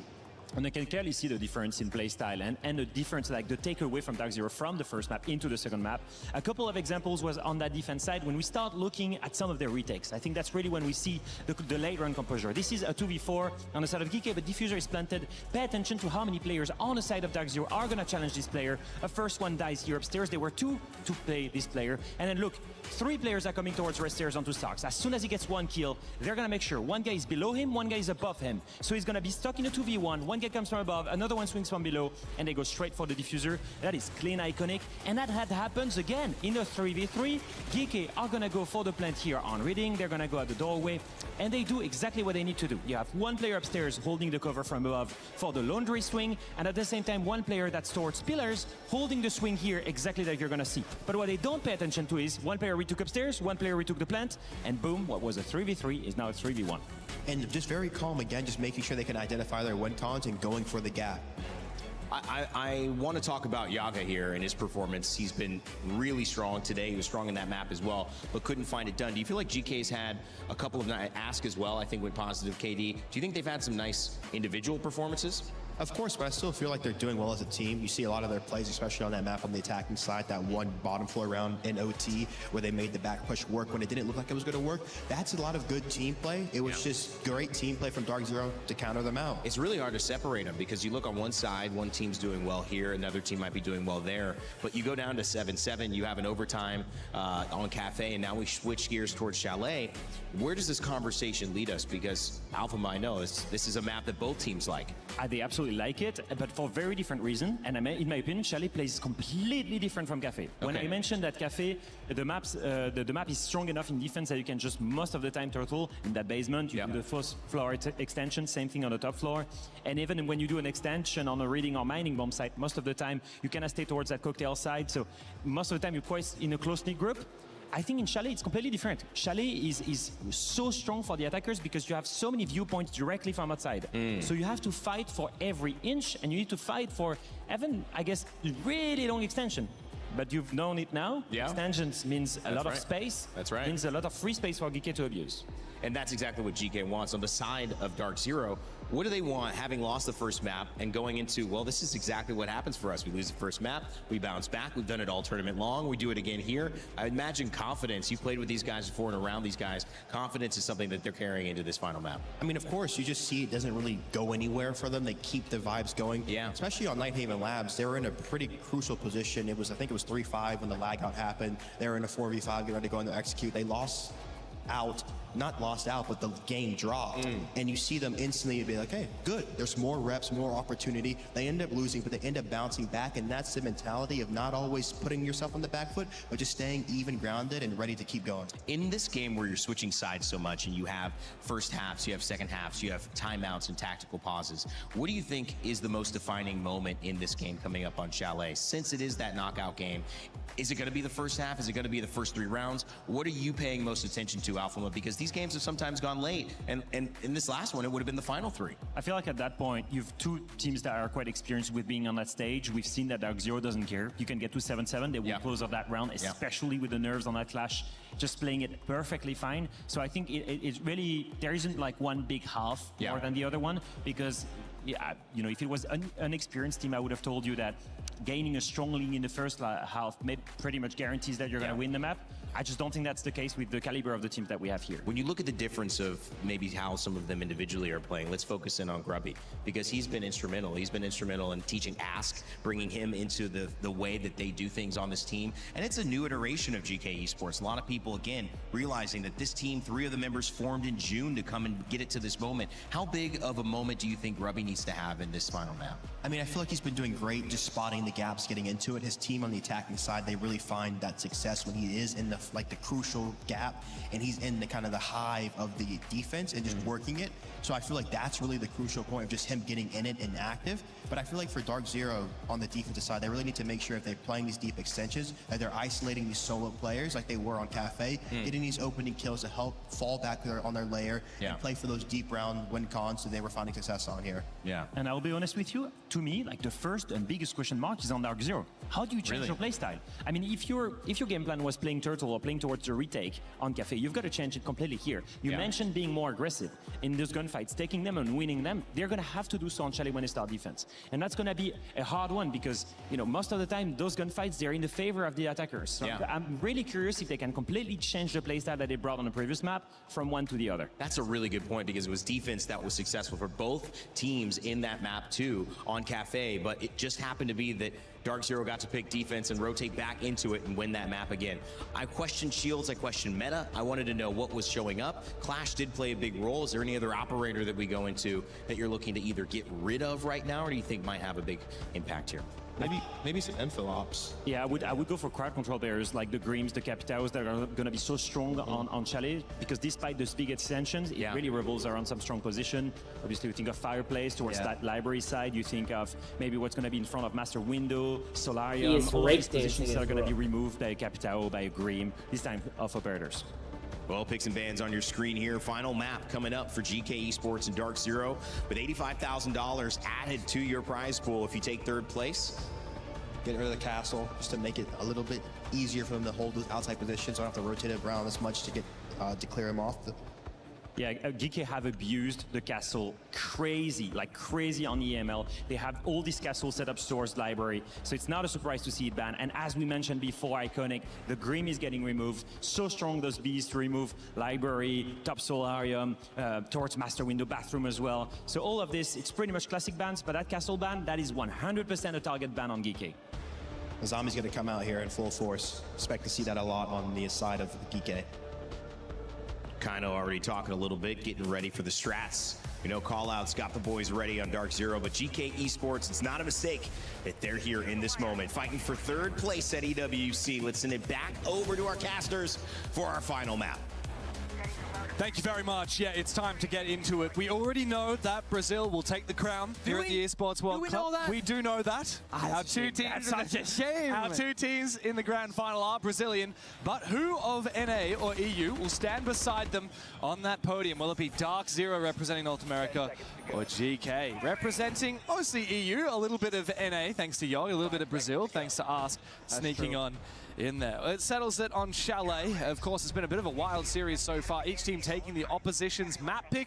As we dig into the first round, bans have flown on by as the analysts picked apart already. Not common to see the castle ban. DZ throwing a few curveballs GK's way. I love it. Again, all about the structure and setting up the map. And honestly, I wouldn't be surprised if a Sami could be a third option later on as well to like triple down to that strategy. It would make Chalet just feel impossible to play any strong positions on defense. Maybe forcing out a Clash or a Mirror to like kind of substitute it. But for now, one or two operators. Fly and the castle. And again, the Monster the Grim just going through every single time. So much lethality here though from DC. The Finger, the Capital, the Solid Snake, they can get very explosive. Goat98, thank you very much for the Twitch Prime sub, very much appreciated. Selma, but getting impact denied by Grubby. Well played. I heard being tossed down. What was that? Electroclaw. Mid-round Electroclaw, hey? This is for third and fourth place. This is Dark Zero versus GK. They're pretty much just playing for placing, of course, and then I think they get an additional $85,000 as well, so not too shabby. The frost going down. I mean, that reveals to Not DZ. too shabby. Be careful of your window jump-ins, otherwise you may fall. Oop. So a little bit of prestige, a little bit of money, you know, can't go wrong there. Snuck in, saying, I got so much map control, guys. We can now flip the attack towards that area, maybe. Because they got Trophy. NGR finds Grubby as well towards Mezzanine, so the roam extension Finals is going to be phase. This means that GK will feel pressure from every angle. Well, Cafe was very defender-sided. Chalet is very much the opposite story. DZ starting out That's coming up. on what many would consider the favored side. Basically, right now we've got. And they are looking very good. We got this, and then we got. These defenses picking apart these players. It's the second kill with the LMG Finka. As Upor finally gets the first one, low HP on both Foltz and Kino now. As DZ have to slow down for a brief moment. Upor though, hello, right next to each other. He managed to find one before he's traded back to 3K with the LMG. Sorry, we have this game, new season reveal, and then we have Phase Furia. Off me a bit of Finger. Not sure if the stream saw it, but emptied his whole magazine into a dead body. I saved my predictions. You know, I mean, I already got it the goes. skin, so I guess it's not the end of the world. Bit of BM in the server doesn't hurt Just thinking anybody. about that. Did I actually save them? These teams know each other very well, despite playing in different regions. We've got former pro players. We've also got a Brazilian on each squad. Good. American on each squad. If either Dark Zero wins or FaZe, those are my two picks. Either one of them wins, I get 4 extra alpha packs. So it's something. I'm at 11 correct out of only played Siege in 11 correct. To get 18, do you have to get the bracket perfect? I'm like looking at this right now, so let's see. Yeah. Would you not say that I could possibly get, what, 13 right now? Yes. Because he's been there for so And I would have had to get He 14, is not a Brazilian, 15, but for the sake of like, I guess that's a different 16. conversation. Well, when we've had conversations Dude, you had to get a about perfect having, bracket like, to get the region locks, 'cause obviously we fucking have battle some- pass. I mean, I get the we battle don't pass have anyway, people. but you had to get a Right? perfect bracket to get the battle pass? We do have, like, you know, for example, we used If to I'm- have. am I looking at Brazilian this right? You needed a team in perfect Asia League. We bracket. still have an 18 out of all-Brazilian 18 team picks in the correct APAC to get North this. League. Right, and so people have talked about, should we have a regional? If we did, would a player like Alamau or a player like Kino, would they count as Brazilian or would they count as European and North American? Because that's where they played. And I think it should be. Yeah, that's kind where of you've played insane, for the bro. last 3 years, where you've spent the I mean, last I would say, 5 like, years. I have way more knowledge on the pro scene than 99.9% of people, and I'm going to end up with potentially at the lowest 11, maybe 13 correct. Because the thing is, there's just upsets. Nobody would ever expect Wildcard to lose to Furia. Yeah, because you just move. I mean, nobody would ever expect Virtue DZ would to no lose longer to be an Furia. APAC Like, player they after he were spent just that long upsetting on G2. everybody, you know? Doesn't mean he's not Australian. Apparently it does. No, it doesn't. On the play-ins, Shopify not making play-ins is insanity. Like, that's crazy that they Doesn't didn't have make to it do denounce his play-ins. Australian citizenship just to go play for G2. You didn't feel betrayed at all? Yeah, when you did it? I mean, whatever. I only care about got- getting the I think gun you skin got anyway, and upgrades. like, hey, if I can get some extra alpha packs, Robbie injured, sick. meanwhile missing But in. you know, Saw a lot of tweets about him against FaZe, I think it was, saying that he's one of the greatest mezzanine players right now in the world, and 2 rounds in a row, struggling that spot, getting countered by DC. And I love how much split pressure DC are doing right now, right? They get an injure onto mezzanine, but they don't attack it. They're joining the middle of the building, West Main, Trophy, joining Library, Neuros inside a bar, Gaming Room just holding down the middle of the building as well. They're just doing a bit of nothing. But it feels like, for GK's perspective, they're doing a bit of everything. They are everywhere in the server. Nothing feels free. But look at this. They're right nice by the camera. bomb site. Droning it, checking with the scanner as well. And because they got Neuros in bar, he can go for a backstab once they pressure bomb site. Yeah, NJR is using the SAM cams as well from the zero to try and get information. Put one on the bomb site. Newers is deep inside. What about timing? Alright, we're at Retake 181. for GK. It's Little going to be bit the name of the steady. game here. Once this Hopefully plan it's ready in starts to like go down 2 from hours, DZ. because like in 2 hours, I'm in. I'm gonna be real. I'm getting hungry for some like unusual real positions. food. DZ Like I've been overplayed eating their cabbage hand. salad and like Check it, popcorn read all though. night. Like they're for the really, past, they like, know that Neuros is in bar. 100%. 8 hours.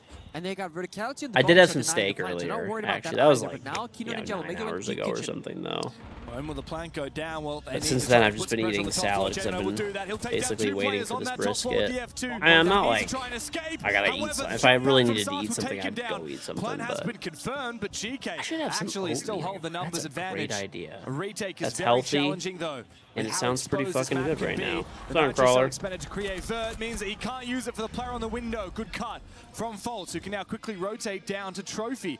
Is this defuse possible to be counter defused without exposing yourself to outside? I'm not entirely sure. Faults and NJR both in the building now. NJR just around the corner as Yogg and Ask need to find this kill, but they also need to get on that defuse. There is no time left. Faults finds the first one, looking for the second. Oh, the trigger discipline! What patience. NJR will claim both of their lives and the round with it for DZ. So Reveal beautiful again. panel in Just an playing. hour. Talked to him in the corner. I don't know. Didn't It's even after move at this all. game. Didn't make so any sound in the server. Letting Faults do all Probably the heavy lifting. around there. Solar repel, rotates down. Stay in goes here to and the you'll trophy get window. Says, guys, I'm all over the here. Look drops at if me. that's what you're worried Make about. it NGR the playmaker. He is now the win condition that you play around. GK, honestly, great attempt there, but they didn't find the plant denial thanks to the outside window pressure, finding 2 injuries, almost a 3rd kill. Azami there to cut off the windows would have made a huge difference. Would have been big. Would have been nice to have. But both teams, they were so stuck, just waiting for the other team to make the first move for a good, 90 seconds in that round. They knew Neuros was in bar, they knew about the people in Trophy, but they also knew they had the plant denial. And it came down to just one small mistake or one big play from DC side to force the difference. DZ are a lot better on the retakes on the defense than GK are, and I think a lot of that comes down to understanding that most of the time, the first priority when you're going for a retake is to find kills. It's not to try and get control of the bomb site back again, right? The first target should be those people outside the building who are trying to deny you from counter defusing, like the players on repels, the players waiting, and then you really need to hunt a little bit before you go for that counter defuse. Unfortunately, GK were a bit too slow in doing so. They also lost both of their players upstairs to that window, as you said. That was the really titular moment for GK in the round. Now 2 rounds through, and they haven't even found a defense. I just saw Josh Mills walking by. Oh, I mean, he must be getting ready for what's to come in not too long. That means that the new season's being revealed very soon. You know, I actually forgot that was happening when I arrived here. How could you forget? Aren't you ready for the Shield Buster? No. Aren't you ready for your 2 of your 3 most played operators of all time? Cheating, What's cheating, your you see Canadian that? ranked? 1.94? Not happening It's anymore, gonna drop, man. No, I haven't played Mud Siege this season for the first time ever, so I felt like we're still in the beginning of the season, but we're at the end. Right, here we are at EWC for our finals. Maybe after this game, it Finals should be time to spritz the brisket one more I time. know the grand final's coming up soon because I just saw Handy's girlfriend and Cyber's family walk on past. Okay. Getting ready to cheer on FaZe through that grand final against Furia. So the drums arriving not too long either, I'm sure. Also, second round here for Finka on NGR. Why do people, dude? Everybody's like terrified of like Handy's girlfriend like screaming again. Just kind of finger push yourself as well if you want to. Faster ADS speed as well is underrated. You get everything, man. It's all global catch. Picking all 5 attackers. Fire, smoke goes out. Kino Shaka down steps. The fire is actually Listen, his path you right know. now. Yeah, Kino wants to try and push his way It's up nice from that below, she but has can't, passion. And wow, the smoke. Am I cooking a brisket? I am. Kills himself with the fire. I am Very cooking minor a mistake, brisket. but a costly one.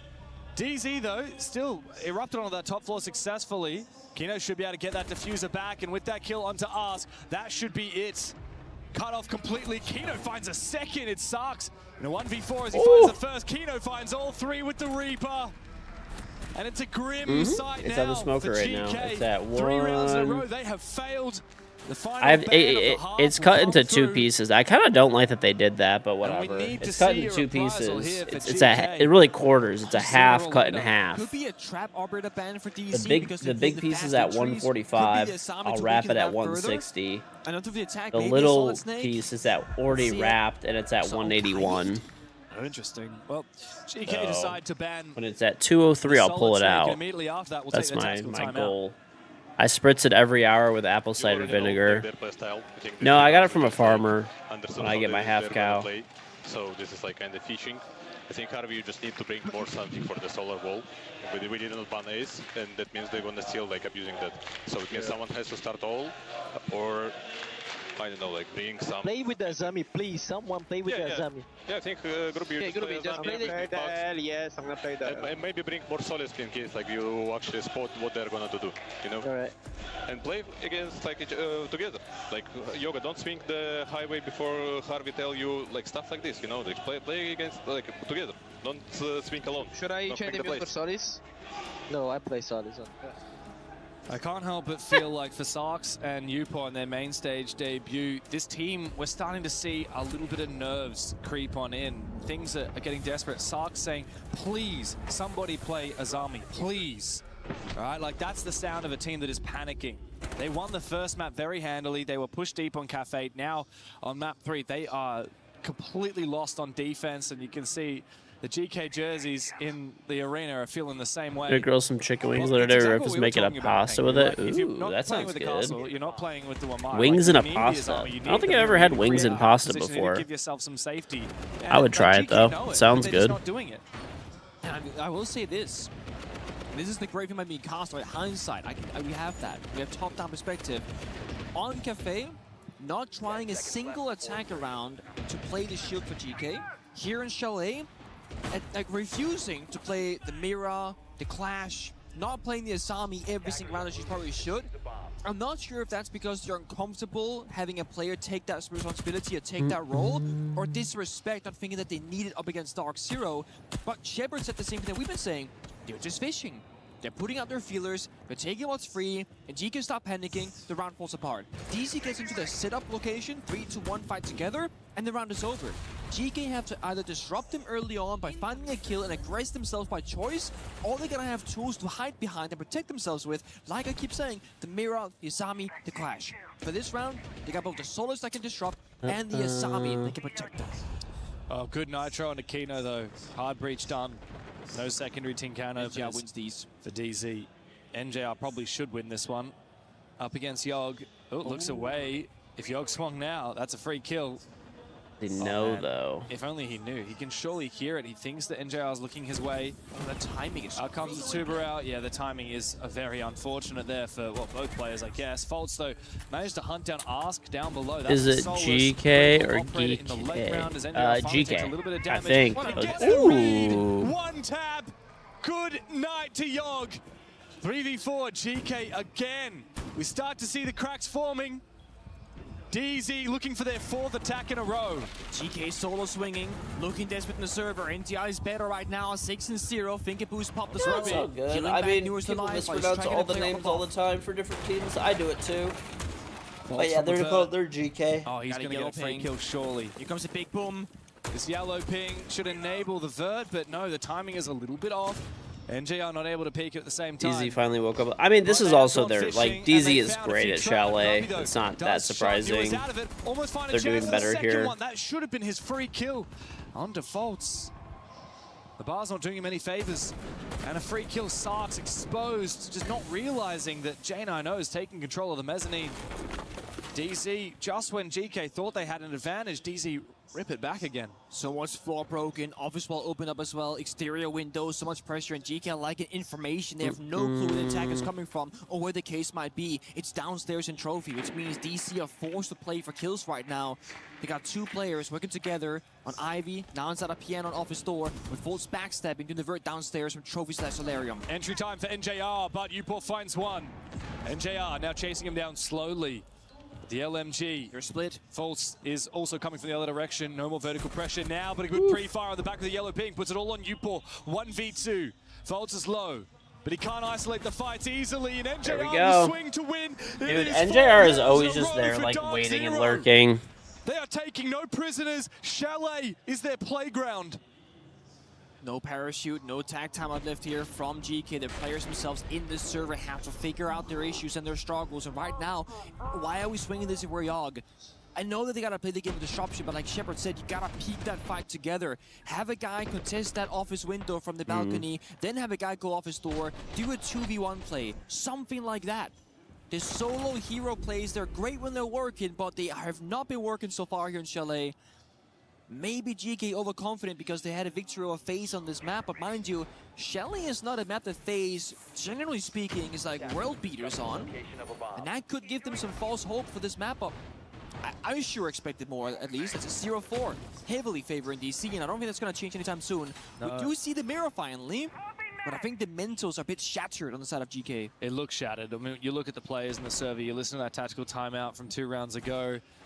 Even seeing GK in the crowd, you know, like it's so hard to fight back from 0-4.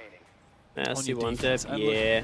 I said that Chalet is attacker favored. I do stand by that, but I'm pretty confident that GK would have been the ones that get to pick it, because you look at the round differential from the first 2 maps, right? Like GK only lost 3 rounds in the first, and DZ lost 7 on the second, so I would have thought that GK would get the map pick, or rather the side start pick. What if they did and they chose defense? Yeah. Bit of a mistake in hindsight. Uh-oh. That's what I said as casters. We have the fortune of hindsight. Did you get it, man? Hey! He got it. He has the hit confirmation, right, when he hits the camera through the wall. I hope so, at least. Either way, NGR, he's doing some goofy roles right now, right? Playing the finger, playing the zero. This guy's not died yet. He has been a huge playmaker in every single round. Always last alive when it comes down to a low player count, finding those final frags. DC, again, they haven't changed up their playstyles. Again, fishing, getting drones in there, getting into information. And what better operator than Zero? Such a low pick rate operator, but if you can get all those SAM cams across the building, you can just lock down so much. And the yellow ping should get with it as well. Missed opportunity that Newers could have had a freebie, but he is having good presence, and they might think the window is clear, so if they step back towards the window itself, he could still find the kill. As Azami is perfectly placed from Grubby as well. Oh, there it is. Exposure of Upor. A little bit of ants in his pants, but Sarks when his fight with the shotgun up against Kino. I mean, he took a shotgun survives shot. Nonetheless. Nitro Cell prepared now, waiting for the push and waiting for the call from someone that perhaps they are pushing in up above. He doesn't have the info. He blindly blows it, and now Foltz is hunting. Thinking about a controller player going pro. I mean, it'd be cool if it happens, but we'll see if it actually does. No, it's crazy. If you get a SAM cam, you can actually injure Sox with a zero gadget doing 5 damage right now. Really crazy if that happened. Foltz is inside. It's time to plant down actually, but almost no cover. Yogg should be able to deny this plant, but it gets red. Foltz goes for the fake. The plant denial. The third positioning now from Yogg. Is there information? Can they find this plant position? It's once again next to the hatch. You can't, bro. Going to be able to confirm this plant. Surely DC. How do they not have holes in advance for this? Like, GK once again left scrambling, almost a shot landing, but Foltz managed to get out and survive. And Newers is taken down. You never see heal ups using pro play like Finka, Thunderbird, Rook Doc. Do you think they need reworks? What do you mean? NJR just ran Finka last round and. Remember, he had the 2 nice one taps. That is required. Newers mops up the final 2 kills with the R4C, and DZ have made 5 in a row on Chalet. They are making mincemeat out of GK. I mean, you know, It's getting very quiet right now. It's not in the server obviously and as much, outside. you know. The dream, it feels over. Hope is lost. At every turn, it's DC opening up the kill. I think they're getting the pretty clutch, fine. Getting the plan, getting the better of GK in every single engagement. Newest 4 kills in that round, by the way. You see how DC, they are so fired up, finally showing some signs of positivity on the player face because it looked a bit frustrated earlier on Cafe. It's been a hard-fought victory in this comeback. And to think that GK were only 1 round away on Cafe, and that changes absolutely everything. And the very final round was a 3v2 in their favor that Falls and NGR, I believe, then clutched back to win the map. NGR is still deathless. That's insane. He has quite literally played 5 rounds, gone 7-0, meaning a lot of engagements happening, and he is winning every battle he's Not in. very often, and but he never dies by getting caught off guard. No, I think I mean, it is pretty rare. A rare sight, but a very welcome one for DZ fans here. NJR, deathless, 7 kills. GK left running for the hills. Time to get on your skates here on Chalet because DZ are looking to plow through them. It's another one from Newers, jumping in the window with the pistol. Bro. Incessant. Oh, what do you say for GK other than it's Tilt City?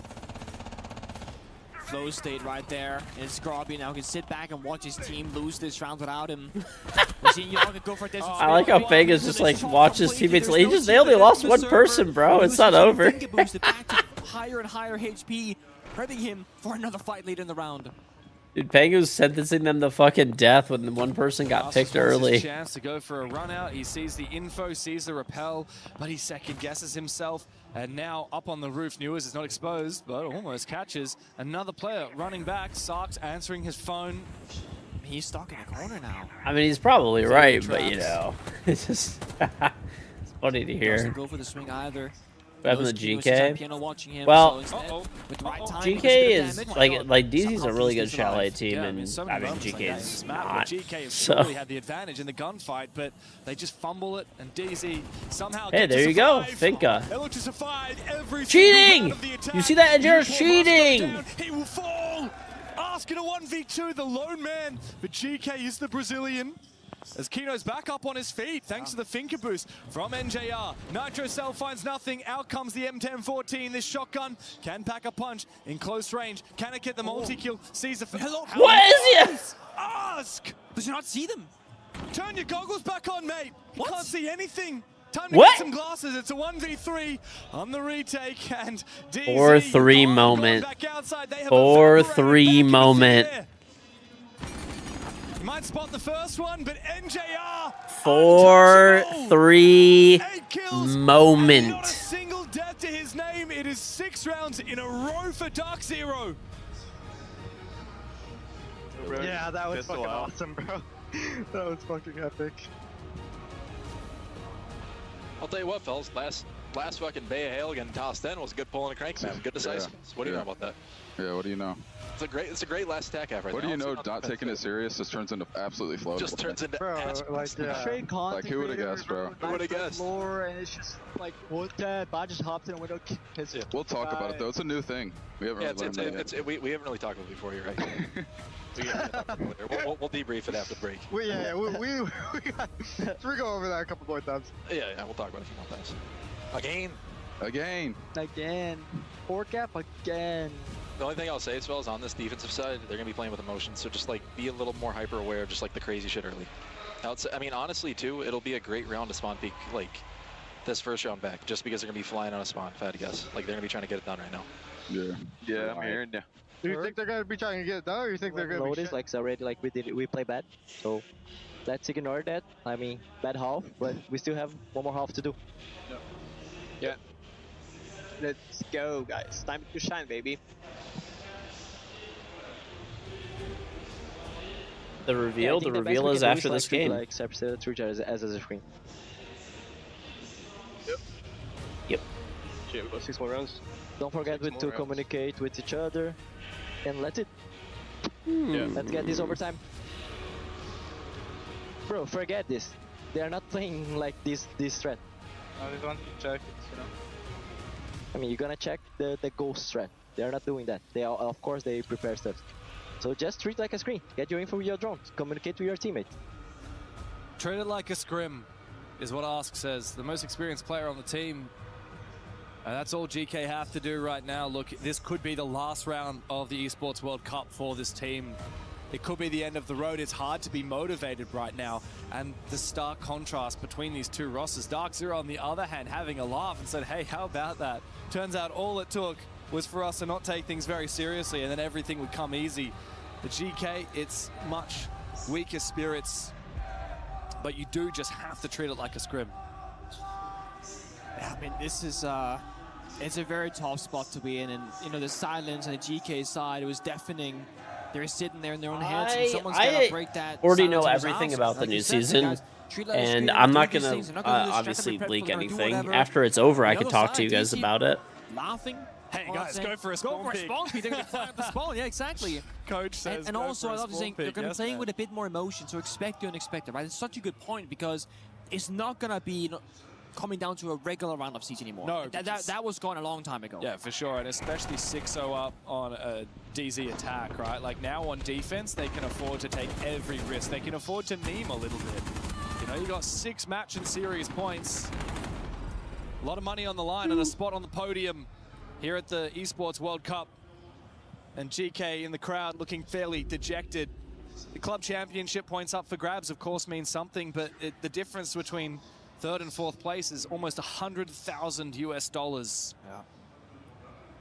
And not bad. Also, there is a world Nice here chunk where of Intel will finish this game deathless. Oh, that would be a flex. 9 deaths. Sorry, 9 deaths. 9 kills, 0 deaths, and 5 assists. The assist game is crazy. Yeah, I mean, he did play 0.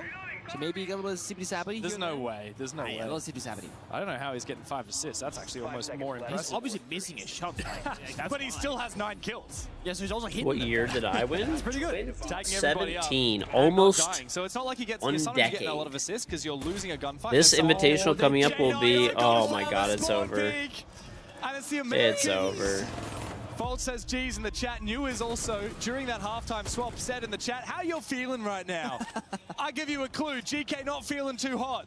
And his York, you know, once on the same Oh, side of poor the coin with the Yogg. Americans. He's 0-7 He's, himself. yeah, Yet to find his first kill, and this could be the final round. tragic. And he is, again, he's killless, first to die. Oh, no. Flash goes down, though. Grubby finds the gap once more. Great gap and a great player to take down. Folds the leadership of DZ. No one was on that camera to support the clash. Oh, but Grubby gets completely swung. A very cheeky pick there from Newers. Time to go deep here for Sarks, but the smoke catches him on out. J9O spawn peek to kick things off. Now he's found another one. Good shot from Uport, but he's now low HP himself. All right, wrap it up. 2 Wrap it up. minutes Put to them in play. the put these guys in the Complete bag. chaos in the server. Take- He's going back to spawn take because him- someone left take the him out diffuser there. I back. guess the guy got spawn peek. It was Pop the Yaga. dumpster They open. gotta retrieve it. He went onto the rock. Oh no! That is a mistake. You do not go onto that rock. Not in ranked, not in pro play. It is a death sentence. Winnable though from both sides. Mind you, NGR did suffer his first death, so that's also gone now. It's Kino and Newers playing together. Because Ask and Upor got 1 lion scan, 2 frag grenades, and a flashbang. Just wait. You Sit have a back and nomad as relax, well. DZ. Let's see if GK can handle the pressure when it mounts. Good nade from Ask. As he tries to peek on through, isolate these angles, but Kino's got this ACOG from the other side. He's got the crossfire. It's a perfect shot with the TCSG. Give him the second. Why don't you? Uport low HP. And it's utter dominance. NA over everybody. I mean, no one's beating Brazil, so, you know, we'll take this. And for Europe, GK were the unlikely. Hey, I officially got 4. I go into the finals with no stress, chat. No stress. I officially have 12 points. Okay, I cannot gain any more alpha packs out of this. Not the win they wanted. So, of course, that was we'll last take night. it. They wanted to go into the grand finals and play for a trophy, but still, Indy gonna win makes a hell of a difference. For GK, yes, unlikeliness of them to win, a dream that comes to an end, but they were the final team standing for Europe, which surprised everybody. Does And Yaga they not should have be his own proud of jersey? themselves for getting this far at the event. And for Dark Zero, what they're looking to build is longevity.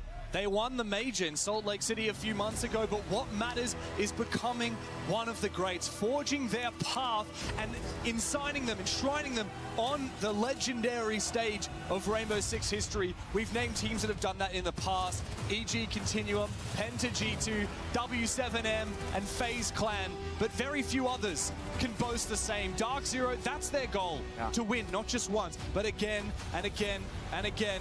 And they didn't get close enough this time, but they can work from here. They can take This was the a next crazy steps shot. and look forward to the next. Yeah, I mean, GK definitely like way overperformed. You know, they still played really well. At the Six Invitational and every event from here on out. This is only the beginning for Dark Zero. It's all about scaling and peaking at the right moments. You don't want to play your very best in a stage game. You play in terms of like stage 1, stage 2 domestically. You're not played on the real big stage in a grand final deal, because that is where you gotta be at your very best. And a third place finish isn't the end of the world. It's not that you go from winning to getting first rounded and then it's a fluke all of a sudden. Of course, and this derby, the battle between North America and Europe, the constant question, who each region is on top? It's finally been answered. Back to the desk for Rainday and the boys to break it down.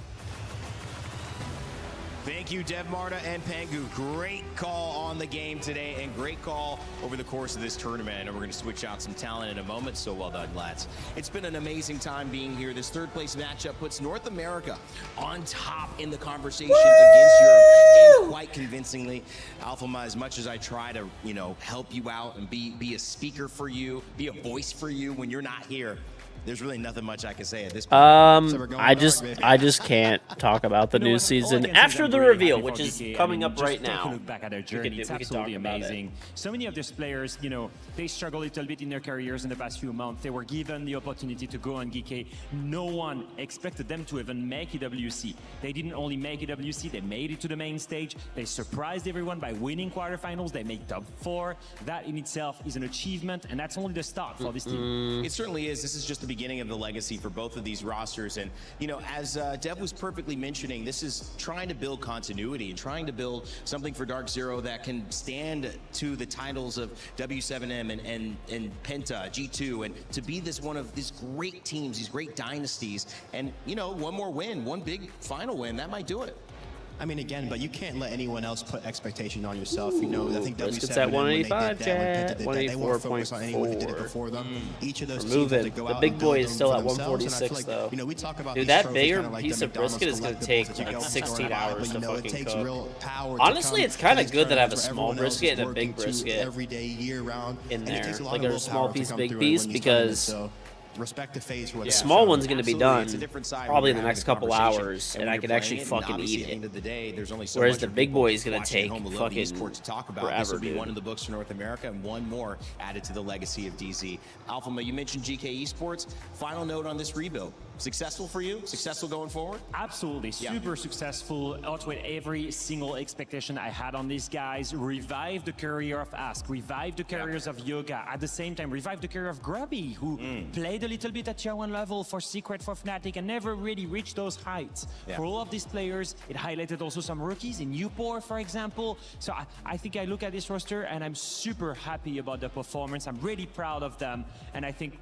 honestly, they outweighed so many expectations. I can really hold a grudge on these guys losing this match. I think it's all fine. Congratulations to our teams who showed up for our third, fourth place match. Not the easiest one to do, but Dark Zero claim $85,000 more to their prize pool, and they submit themselves as third place after taking the Salt Lake Major prior to this. Coming up, we've got our grand finals and a special reveal panel you do not want to miss. So pay attention to our Saudi radio comms, and we'll see you on the other side.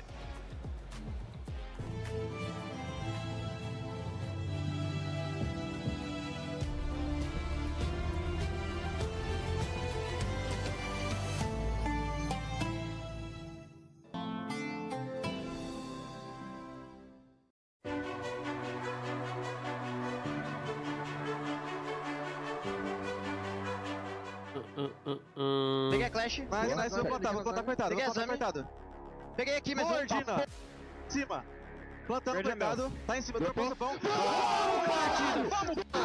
Vamos, vamos! Ruim demais! Fala mesmo, vamos, Feita seu pai, caralho. Show também do show. Deitou. Para cadeira. Vitor, Cadeira, peguei. Só seu. Waze miado. Passou a porta, Vitor, na porta com tu. Já tá dentro do Marrocos, já. Dentro do Marrocos ainda. Do lado da bomba, vai me confirmar. Confirmou. Tá parado na bomba lá. Caralho! Vocês estão em choque, cara! Gonna walk through con. You're able to get me here, Jack. Yeah, Jack needs help. I'm blind. Alright. Gonna be in pillar. One to dead. Do that. Pillar dead.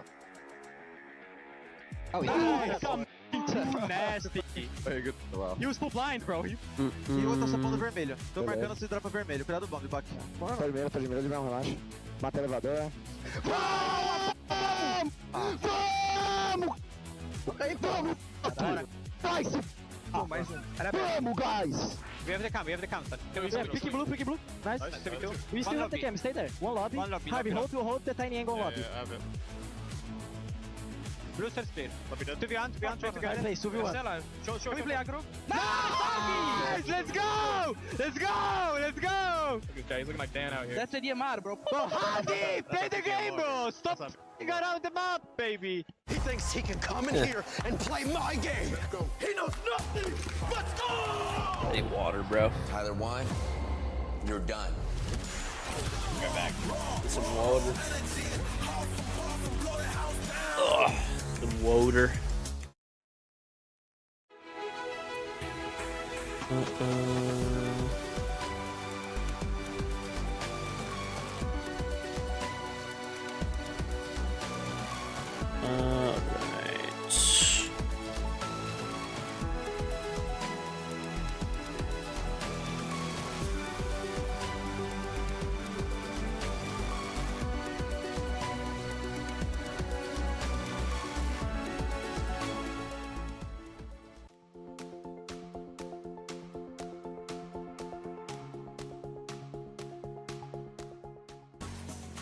The battle for Brazil and the battle for the trophy at EWC, which has become a mainstay on the Siege roadmap throughout this competitive season. Not only do you have $750,000 to first place, over the course of this day, we have given away and will continue to give away over $1 million in prizing for the teams who earn it. And here in Paris, of course, everything is earned, nothing is given. And that's why I've got two guys who know about earning, who know about giving some great analysis joining me as well. Laxing has joined the panel. Iconic taking a break here. Alphama's still with me. Lax, game set one, went the way of Dark Zero, North America on top. As a North American, how do you feel about that? Listen, I absolutely can't complain. You heard me yesterday. Leo unfortunately wasn't here. You know, I'll take it that EML didn't advance into a grand final, and I'll definitely take it that we take third place now. You know, it's definitely a little bit of copium, a little bit of NA hopium there. Sure. But overall, I mean, that series was really good. In the end, it does come out to Dark Zero just winning that, what, 7-0? Yeah. Yeah, it just really showed they wanted it right in the very end. It felt like if they had won that first map, maybe we could have seen a very early set. But today, we expect in this best of 5 coming up, our grand finals, anything but. And that's what leads us to our PS5 story of the day, which is the Triple Crown contenders. Now, the Triple Crown, a lot of people know that from maybe some horse racing, but in this term, in Siege, what does it mean, Alphama? What are they fighting for? It is the 3 biggest tournament, the most prestigious ones you can get into this game in the modern era of Siege. You think of the 6 Invitational, you think of the Major, and you think of EWC. Now, the 3 men on your screen, what they've done before. The 2 on your right, they've won 2 6 Invitationals and 1 Major. Hertz, he's won 2 Majors, 1 Reload, 1 6 Invitational. All 3 of them have one common point. They have never won EWC. One of them will win it today and become, for the first time, enter the legend of R6, because they will be the first holders of that Triple Crown, all 3 tournaments, EWC, Major, and aside.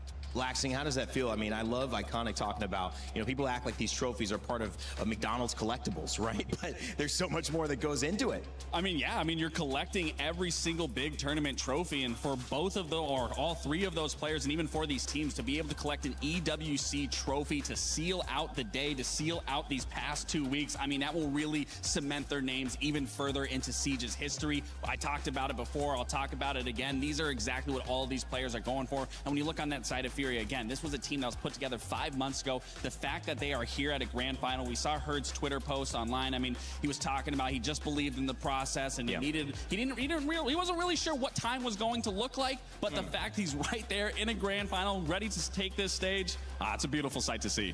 Also, not wearing his jersey, you know, I like it. Just setting this up, setting the tone, do a little contrast with the team, getting ready. That's kind of what I would do. Alphama, there's a bit of a history between who wins and who doesn't, and who goes on to do well in the tournament. Yeah, a couple of fun facts about this. When Herds face FaZe, we know there's a big deal coming on because last 3 times in Modern Siege where Herds face FaZe, every single time the winner of that matchup ended up winning the event. That happened at SI 2024. They met obviously in the grand final, and here Herds won, became SI champion. They met again in Boston at SI, and this time FaZe won the matchup, and they went on to win the event. And finally at Widows 1 year ago, Furia beat FaZe initially in the playoffs and ended up winning the event. That's just to tell you just how big Titans of Siege they are, because they know whenever they face each other, whoever wins, they end up winning the event.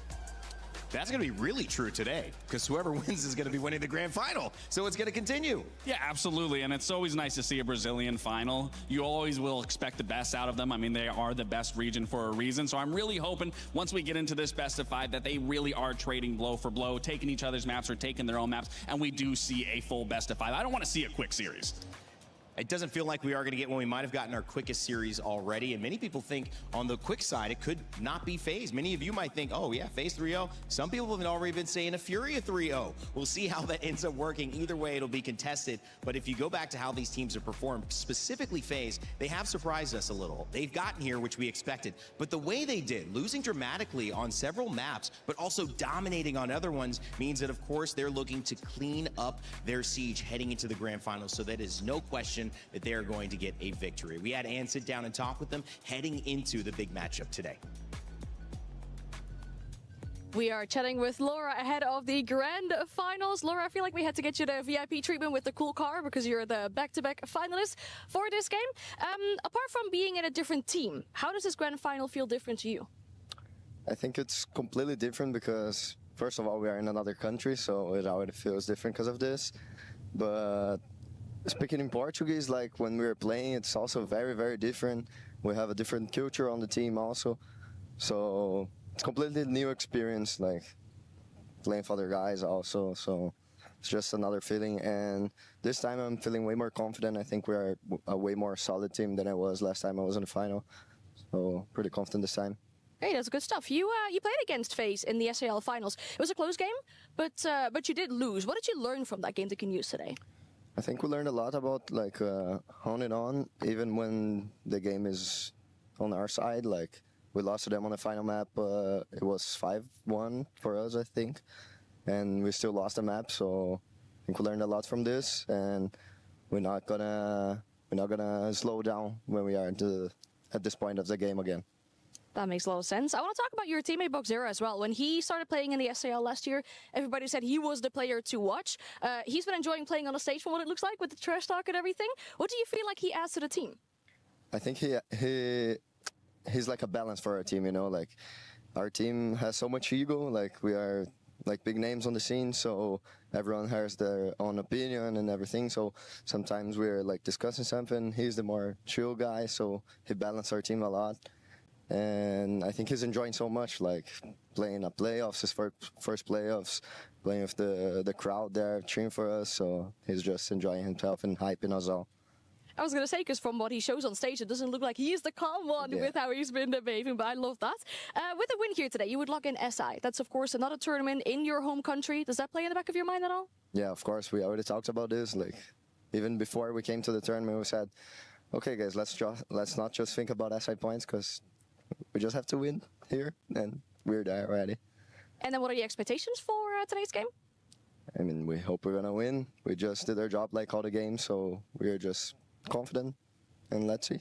Everything can happen, but we're very, very confident. Sounds great. Thank you so much for your time, and of course, best of luck. Thank you.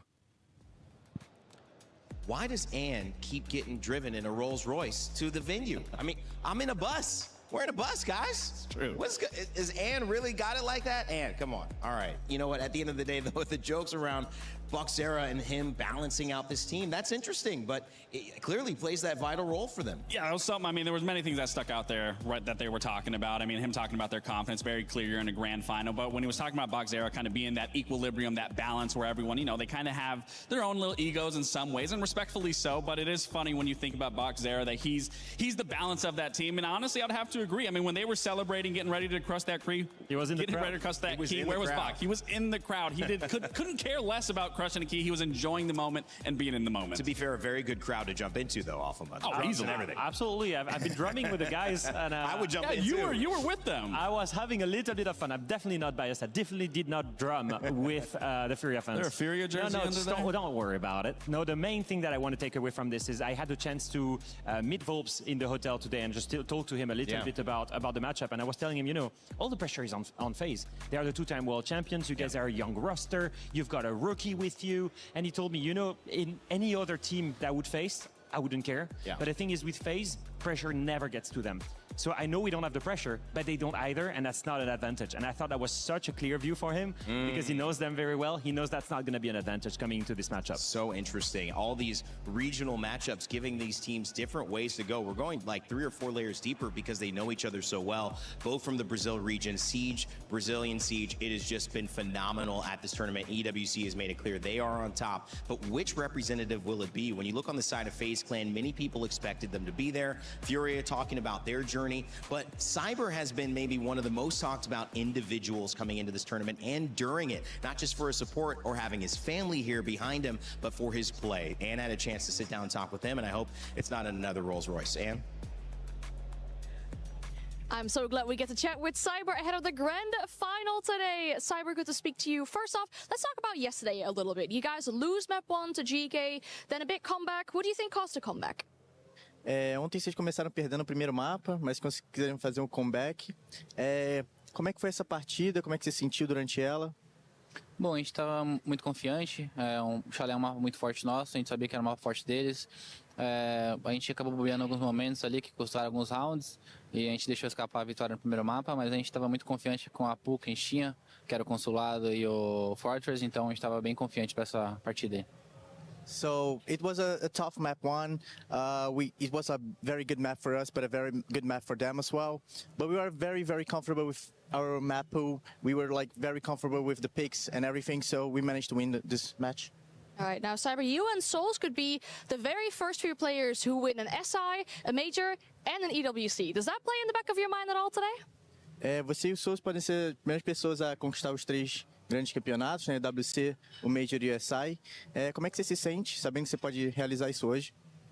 Bom, a gente fica muito feliz em saber que a gente pode realizar esse sonho. Acredito que eu e o Souls estamos juntos há muito tempo, então a gente sempre acreditou e sonhou com isso, a gente ser multicampeão de vários campeonatos, então a gente vai trabalhar bastante para isso acontecer. E também tem o KDS e o Rafa também, que já foram campeões de Major, então vai ser aí 4 pessoas ao mesmo tempo sendo campeão. So yeah, I'm very happy and very proud.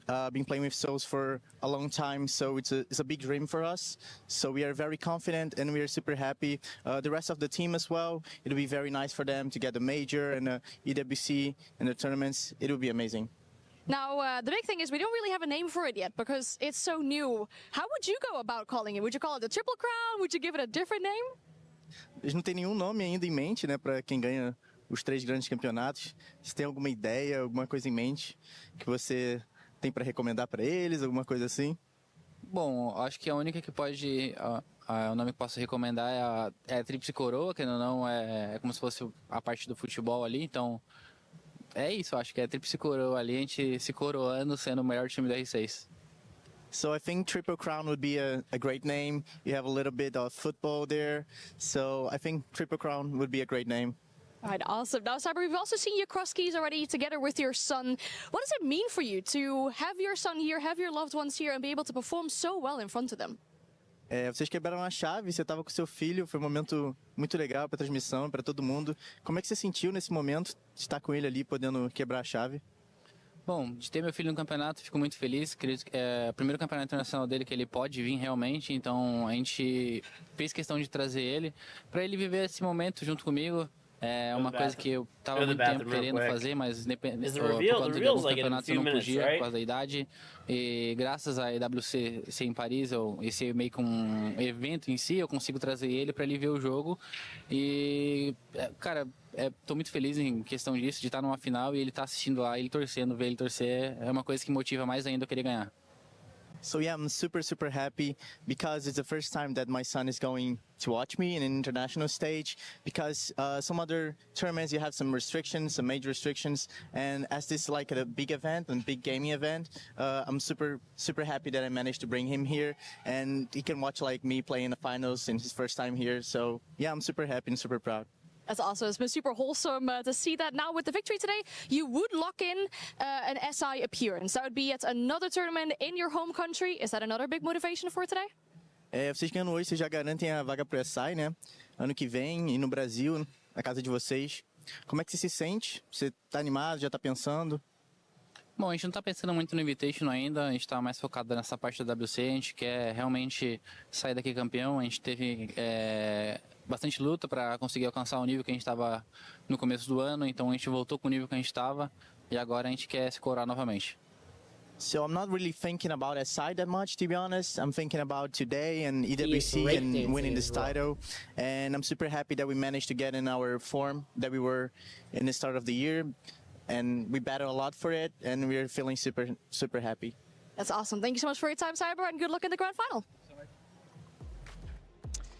2 6 invitationals in a row, looking to qualify for a third here today. Cyber has been phenomenal, and of course, FaZe hoping that he shows up big to help them get the win. Oh, and he absolutely will. And there's one thing, Ryan, we always talk about the mental. We always talk about the physical aspect of having to play, but we never talk about the emotional side. And you obviously heard him talking about his son, his wife being here, just being able to play in front of your family. Baba Lad, man, thank you very much for getting a sub to Tankamatsky. The first time ever Tankamatsky here with his son. As you can see him here, he even went and crushed the keys of the semi-finalists there with his son in his arms. It's so beautiful. Even obviously handy with his girlfriend. I mean, it's just the close ones being here. It means so much to them. Being able to share that with his son, creating life-changing memories, winning life-changing prize money at the same time. It's so important in the career of a player. I mean, even for both of them, whether his son or Cyber, you look back at this when they're older, when he's all grown up, when Cyber's getting older, they both can look at this moment and share that piece of history together, of being able to crush that key, being able to be on stage, being able to look up to his dad, look down on his son, and be like, this is going to be you next. And also just family photos and videos. They've developed quite a lot over the years. 4K, 8K camera instead of a traditional selfie, or, you know, what were my childhood videos on? You know, something that I can't even digitize anymore. So that's an incredible performance that got them that moment, but they're looking to do it again. And as we head into a best of 5, gentlemen, this is one of those things that we haven't seen yet in this tournament. And also for a situation where you know the team really well, a best of 5 means even more, because you're already 3 layers deep in terms of familiarity. Now you got to keep doing it again and again on more maps. Yeah, the mind games are absolutely crazy on this BO5, and very often it's really, you come down to a flow state and you reach a moment where you basically throw away the strat book, you're not thinking of your default, and you're adapting live every single round. And at that game, FaZe will have the advantage. They've played so many more BO5s than the 4 other players and Herds on that stage. They will have the advantage. They won't feel the pressure. They will have the experience. And whatever how good Fury has been playing right now, FaZe will definitely be the favorites in this matchup. At 186. How many times have FaZe been in a grand final where they've had to play a best of 5? They had to endure that tenacity and that intensity of being in this match. And then you also just think of on that side of Fury, probably there's 2 really more only been one hours. player that's had to do that, and that's been the side of Herds. So it's also going to be important for Herds to rally in the troops and make sure that they're all mentally and physically ready for this. And yeah, we talk about this being a clash between the same region, and you do have that. And I think you made a very great point. It's really about throwing that strat book out the window, and you're going to have to be adapting at every single step of the way in order to get it done and get to be able to call yourself an Esports World Cup champion. Yeah, use some brisket. I'll fax that's a big bro. theme, obviously going 5 maps deep, but also with FaZe having those swings against Liquid Alienware coming into this grand final, you feel like they are aware that they're going to be making decisions on the fly to get back into this. And a big loss might not mean as much, Alpha Monday, because they know they can bounce back. Yeah, and that's the big thing to me is if you look at a record at Grand Finals, you think of the 2 Grand Finals that they've lost in majors. You think of the Berlin Major in 2022, that was Cyber and Soul ones that were already there. You think then of the SI in Sao Paulo in 2024. They also lost that Grand Final on the last brink of the 5th map after a crazy comeback from Hertz in front of them. And since then, they found the winning formula. They've been winning every single Grand Final.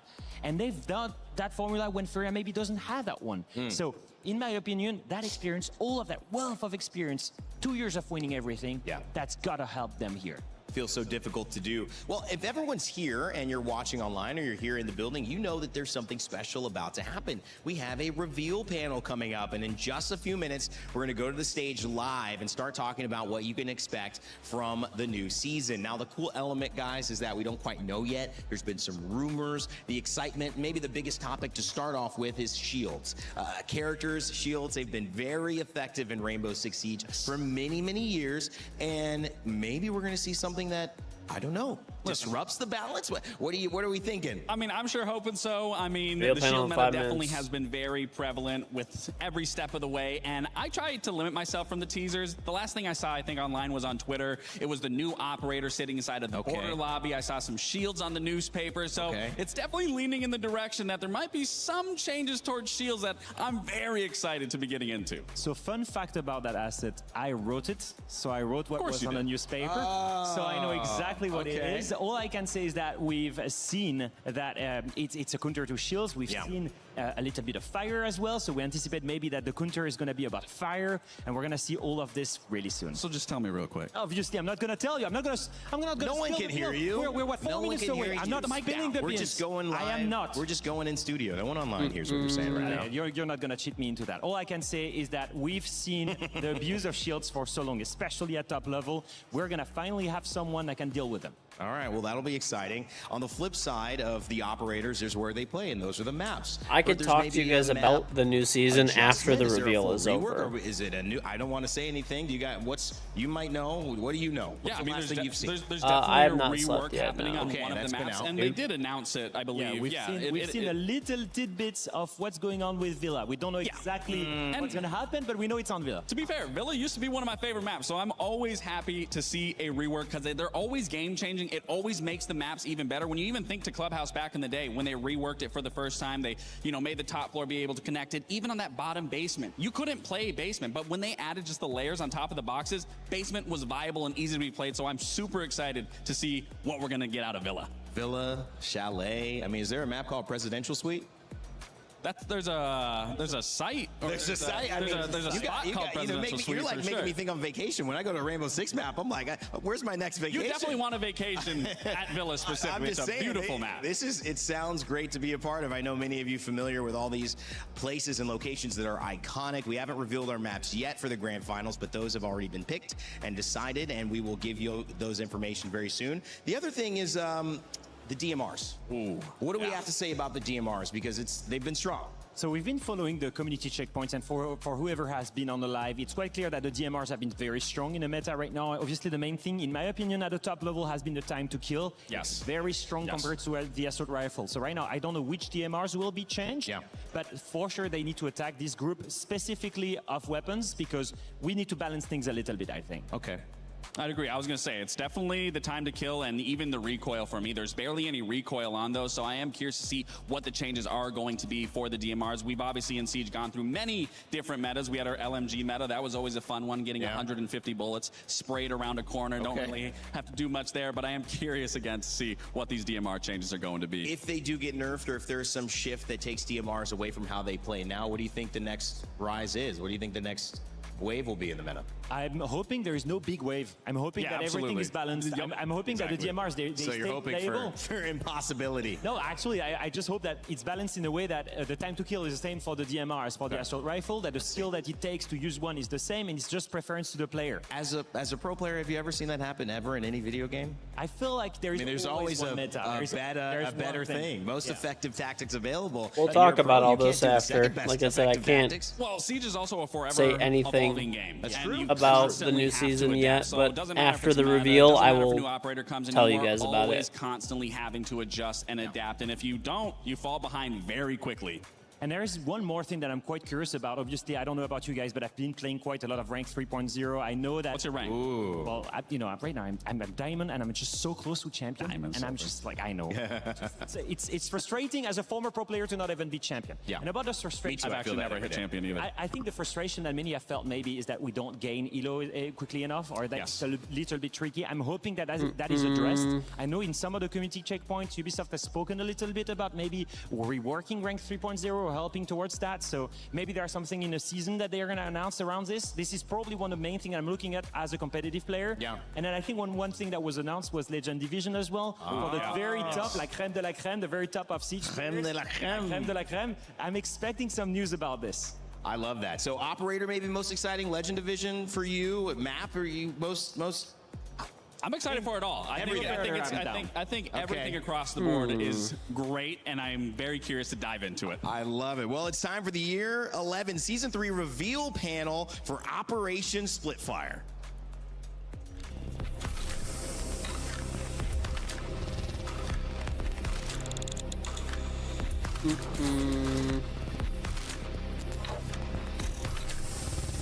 This is it, chat.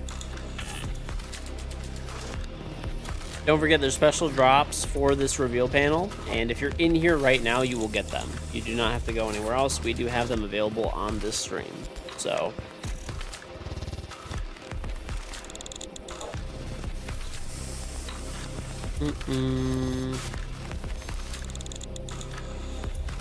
I'm not, just to make sure I don't break my NDA, I'm not going to say anything about the new season until the reveal is over, and then I'll talk to you guys in detail about stuff. So if you have questions about the new seasons, I have already played it. So just save your questions till after the reveal is over, and then I'll answer them happily. That's the market. Move in. Confirm and contain the biological threat. Watch your fire. There might be survivors. Copy that. Will do.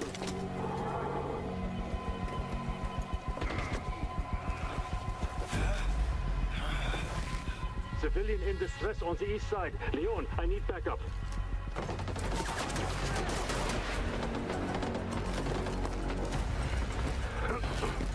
Pass a brosek.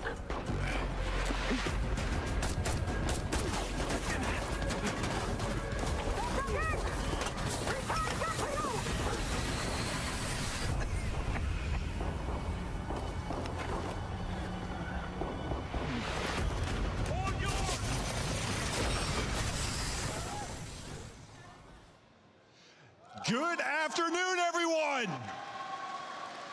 It's so good to be back here in Paris. We had our incredible 6 Invitational in February in this very city, and thanks to the EWC, we're back here with all of you.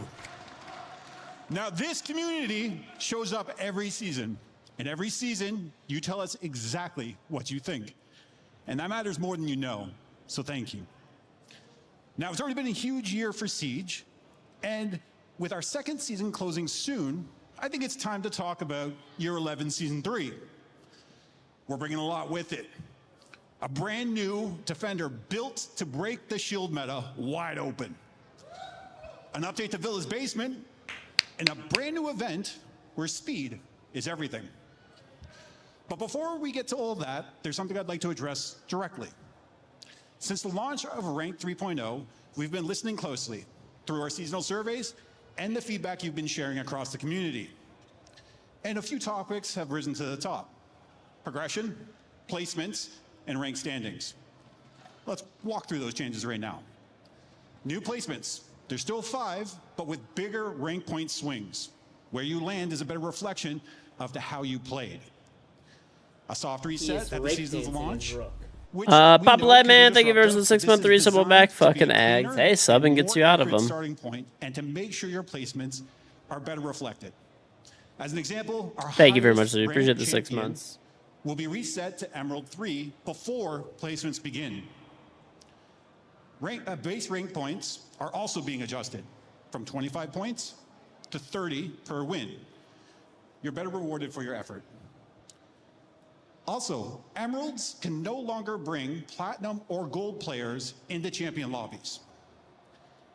And for those who want to go to the top level, the Legend Division is being added, and those are for you to compete at the highest level. Now, if you haven't filled out that seasonal survey, please do, because it's one of the best ways to shape what we do next. Now, we put together a full look at everything coming. Let's get into it. Here's Season 3, Operation Splitfire.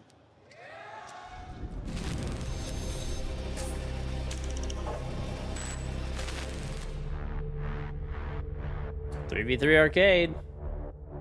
For the past 2 seasons, we've had a great reaction to the 1v1 arcade. Players have shown up and have been playing that playlist. And this season, it's time to try a new arcade. The 3v3 arcade is coming to Siege in Year 11 Season 3. Okay.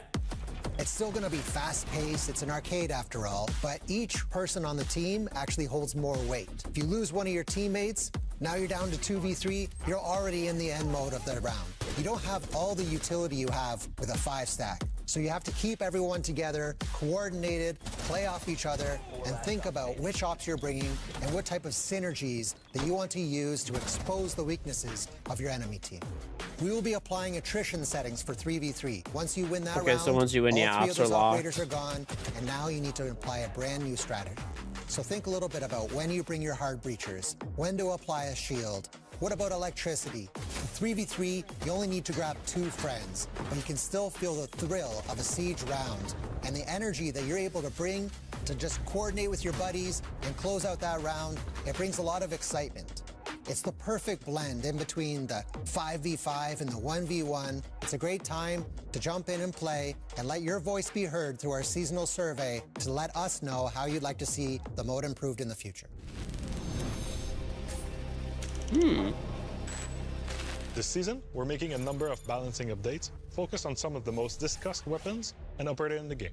Let's start with weapons. The AR-15.50, the MK-40 and the SMG-12 have been dominant for a while now, often overshadowing the operator's gadget. So we're making adjustment to the damage, recoil behavior, and ammunition capacity. We're also removing the muzzle brake on defense for Tuberals and Aruni's DMR. From there, a few more changes across the roster. Lion scan warning time is coming down slightly, more opportunities to catch defenders on the move. Capcan entry denial devices gets a small damage increase, so a good trap placement pays off even more. Echo's Yokai drones recharge their sonic burst faster, so it can bring consistent. These are all like pretty small changes, honestly, so far. Dokkaebi. We've been tuning her since her remaster launched back in Season 2, watching the data and listening to the feedback along the way. This Small season, changes, we're replacing mostly. her Impact EMP grenades with Recharge. It's a real shift in how she supports a push, and it helps us define her role more clearly going forward. We're also bringing back a familiar counterplay to the GKO payload. The upload now requires a continuous connection between Dokkaebi's tablet and the target's phone. Break that connection, and the upload is cancelled. Mute Signal Disruptor can now sever that link, making him a direct counter to Dokkaebi once again. This is so welcome, bro. While an upload is in progress, Dokkaebi's tablet stays active, allowing Solace to track her for the duration of the upload, not just when it starts. At the same time, IQ can detect the target's phone throughout the upload, making her a strong partner for coordinating pushes and following up on act defenders. I think these were like really the changes to the Doke buff. Remains hidden from electronic detection, just as before. Put together, this keeps what makes her remaster strong, while giving defenders an actual window to notice, disrupt, and stop the upload before it lands. Last but not least, Kali. She hasn't seen much play lately, so this season, she's getting a real buff. One aim at making her stronger and more fun to play. Her sniper rifle gets more practical. The CSRX 300 moves from 5x and 12x magnification down to 3.5 and 8x. Which gives Kali By the a way, lot more flexibility I was across different smoking engagement people with ranges. this We're shit also cutting the when time I was between playing shots when I was and increasing playing. her total ammo, so she can stay in the fight instead of disengaging after every pick. On the gadget side, activating or deactivating the LV explosive lance no longer interrupts Her your gun aim or shoots your way load. faster. So you can manage your utility without losing your sightlines. Adding it all up, and Kali plays smoother, hits harder, and holds her at long-range angles with a lot more confidence than before. And with the new 3.5 scope, faster follow-up shots. The and increased 3.5 ammo, is she's nasty much for just better walking equipped and to like handle destroying close-range people. fights when she has to commit indoor. That's balancing for Season 3? Well, at least for now, as we will have another big update like this one during the mid-season. Over the past few years, we've heard players asking for more frequent map updates. We heard that loud and clear, and our answer is to bring a twist to the maps you already know and love or hate. So this season, we're introducing something new: targeted map updates. The idea is simple: make smaller, meaningful gameplay changes that shake up a map. Open the door to new strategies and keep a map feeling fresh without touching its core identity.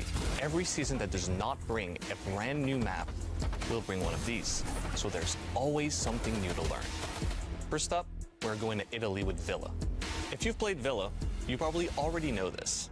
The first floor living room and library has always been its least played bomb site, so we're moving it to the basement. We've reworked the whole layout to build a brand new defensive site. Oh, library is gone. Bomb locations, new rotations, new destructible walls, hatches, and updated cover. The biggest single change, though, is the garage. It's been completely redesigned, and it now plays as an interior space instead of an exterior approach. That Somebody made a good point. This might have been why you were not able to be detected outside for a while in that spot. Fresh. New defensive setups, new attacking routes, strategies nobody's had to think about on this map. The basement objective is the headline, but it's not the only thing changing. You'll notice supporting layout updates throughout the surrounding area too, aimed at improving flow, droning lanes, and overall gameplay. That's what targeted map updates are all about. Focused changes that meaningfully shift how you play a map without losing what makes that map feel like itself. So every mid-season where we aren't shipping a map, we'll be testing a new micro update that will add new gameplay and new features that we can't wait for you guys to try out. And we'll be monitoring all of the feedback and reacting accordingly. Before we move on, Modernized Map continues this season. This time, it's Stadium Alpha, Stadium Bravo, and House. The tutorials and shooting range will also be receiving a graphic update. So as always, we can't wait to see what you guys do with these targeted map updates starting this season.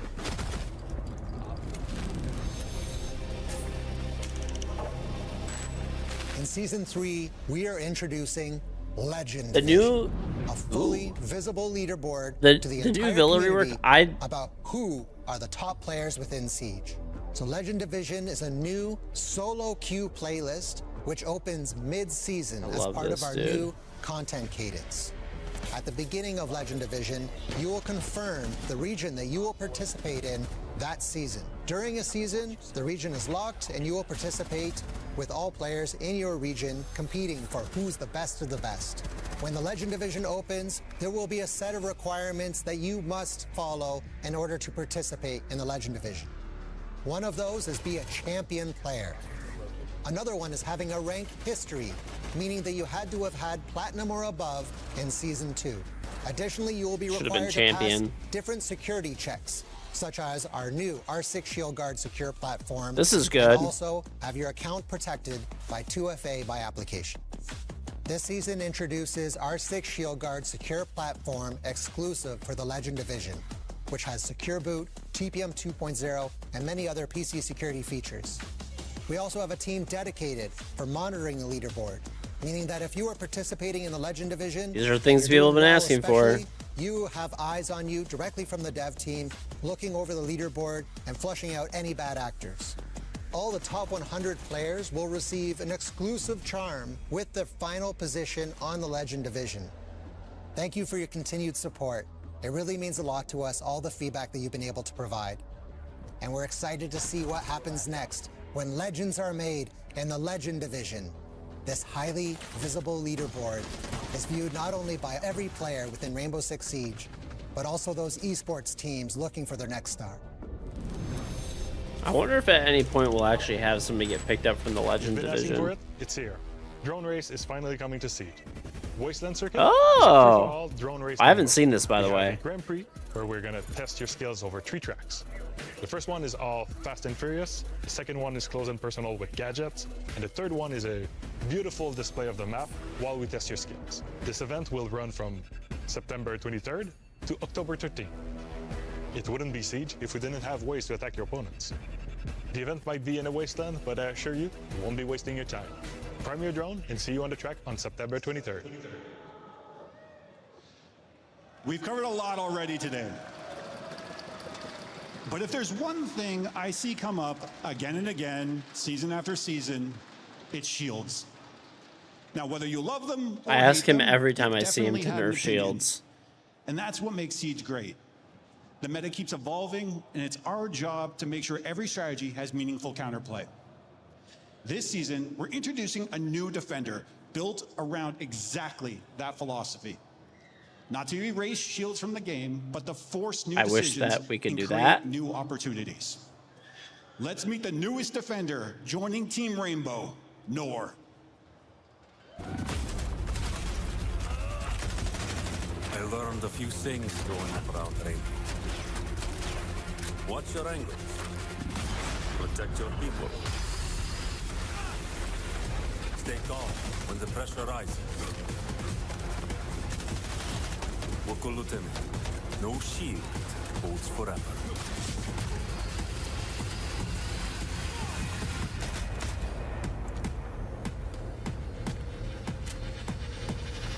I'll give you my thoughts on this operator after, like, they do the intro and stuff for him. Meet Noor. Born in Egypt, Ahmed Murad followed his father's footsteps by enlisting in the Egyptian military before joining Team Rainbow. His experience shaped him into someone who looks for practical solutions under pressure, a mindset that defines both his role on the team and the gadget he brings on the battlefield. That mindset is reflected in every part of his kit, and nowhere is that more evident than in how he deals with shield operators. Over the last few seasons, shields have become a big part of the Siege meta, and the feedback Way from too defenders big. has been pretty consistent. Once a shield takes space and start to lead a push onto site, your options start disappearing fast. Same goes during a 1v1 post-plant situation against a Monty. So, we wanted to give defenders a dedicated answer to shields. One that changes how shield players have to approach an attack. Noor comes equipped with the Horus Lance launcher, loaded with 5 Horus Lances. Fire one into a surface and it attaches, drills in, and after a short delay, releases flame on both sides. For shield users, that's a nightmare. Stick a lance into a shield and the countdown begins. The shield player has a brief window to react before the flame ignites. At that point, they don't have a choice. They'll have to stop to remove the Horus Lance, exposing themselves in the process, or they will burn fast, very fast. As Noor, your job is to capitalize on that hesitation. So keep the pressure on, maintain line of sight, and don't let them escape. Either way, the push they were leading just stalled out, giving the rest of your team the opportunity to retake map control. That's the moment we wanted to create. Shields have been able to dictate the pace of a push with very little resistance. Noor flips that, and that's just against shields. The Horus Lance attaches to any surface and can pierce through soft surfaces as well as reinforcements. This includes castle barricades, Azami Kiba barriers, We'll get and into deployed that. Osa shield. So picture an attacker planning behind an Osa shield. They're sitting behind cover, confident no one can touch them. Noor can break that confidence. Pair that with an intel operator like Pulse or Valkyrie, and the Horus Lance turns into one of the strongest plant denial tools we've ever given defenders. Crowd control operators like Tubaro and Melusi can slow enemies down, making them easier targets. Barbed Wire can also be a good option. Noor is a 2-speed, 2-health operator, and his loadout is built to support either playstyle. For primaries, the Commando 9 is for players who want mobility and who wants to win close quarter fights. Or you got the Alda 556. That's for players who'd rather anchor a position and punish anyone pushing through. As for secondary gadgets, it's a choice between a deployable shield to keep a strong position or the barbed wires. The secondaries are the TACOPS 1911 or the Bailiff 410. The Bailiff is especially useful to help with site setup and creating new lines of sight. Noor wants to make the shield player hesitate, make the position that felt safe feel unsafe. Noor joins the roster in year 11, season 3, in Operation Splitfire. We've had a lot of fun creating this operator, and now it's your turn to bring up the heat.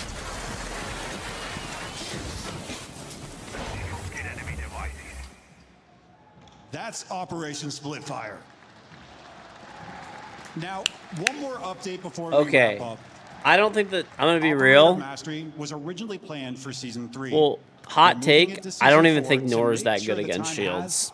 From what I played. That could change, of course, but I think it's a cool, like, Nor's gadget is actually sick. It's, like, fun to play with. A new shield defender, new ways to compete at the top with the Legend Division, an update to Villa, Rank 3.0 enhancements built directly from your feedback. The problem is that when the gadget goes into the shield, there's a delay on the shield before they have to pull it off. And they should be able to pull it off most of the time. When you have the gadget in your hand at high-level gameplay, someone's following the shield and will just shoot you when you have that gadget in your hand. The test server opens August 17th. Operation Splitfire launches for everyone on September 1st. This community has always been the heartbeat of Siege. Everything you saw today exists because of you. And because you show up season after season. So thank you. Enjoy the grand final, and we'll see you in Siege. Overall, it's good. Like, I like the new operator and stuff. It's just, in my experience, once again, I didn't see it as that good of a shield counter.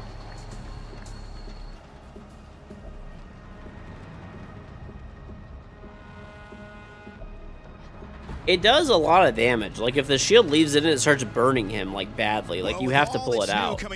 But, like, the issue is... The issue with the new operator is, like, you end up having, like, your shield get penetrated by it, and, like, you have a lot of time to take it out.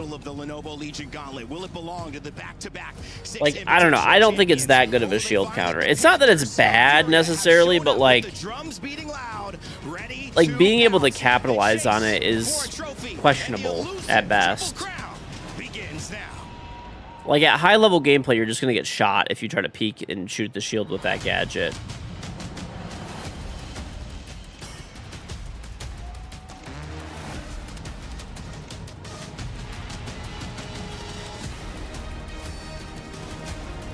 Oh, shit, dude.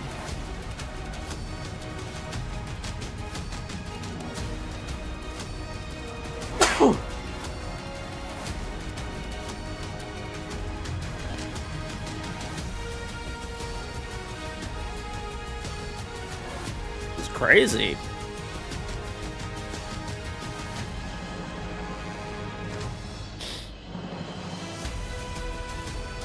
This is crazy, dude. I don't know if you could shoot it off. That's actually a good question.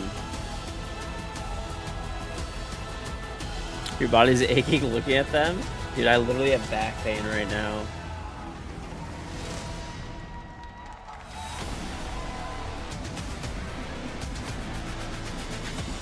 Dude, this is already better than ray gun. Ray gun could never. Listen, the Olympics could try to scrub that from everywhere, but they can't scrub it from my mind.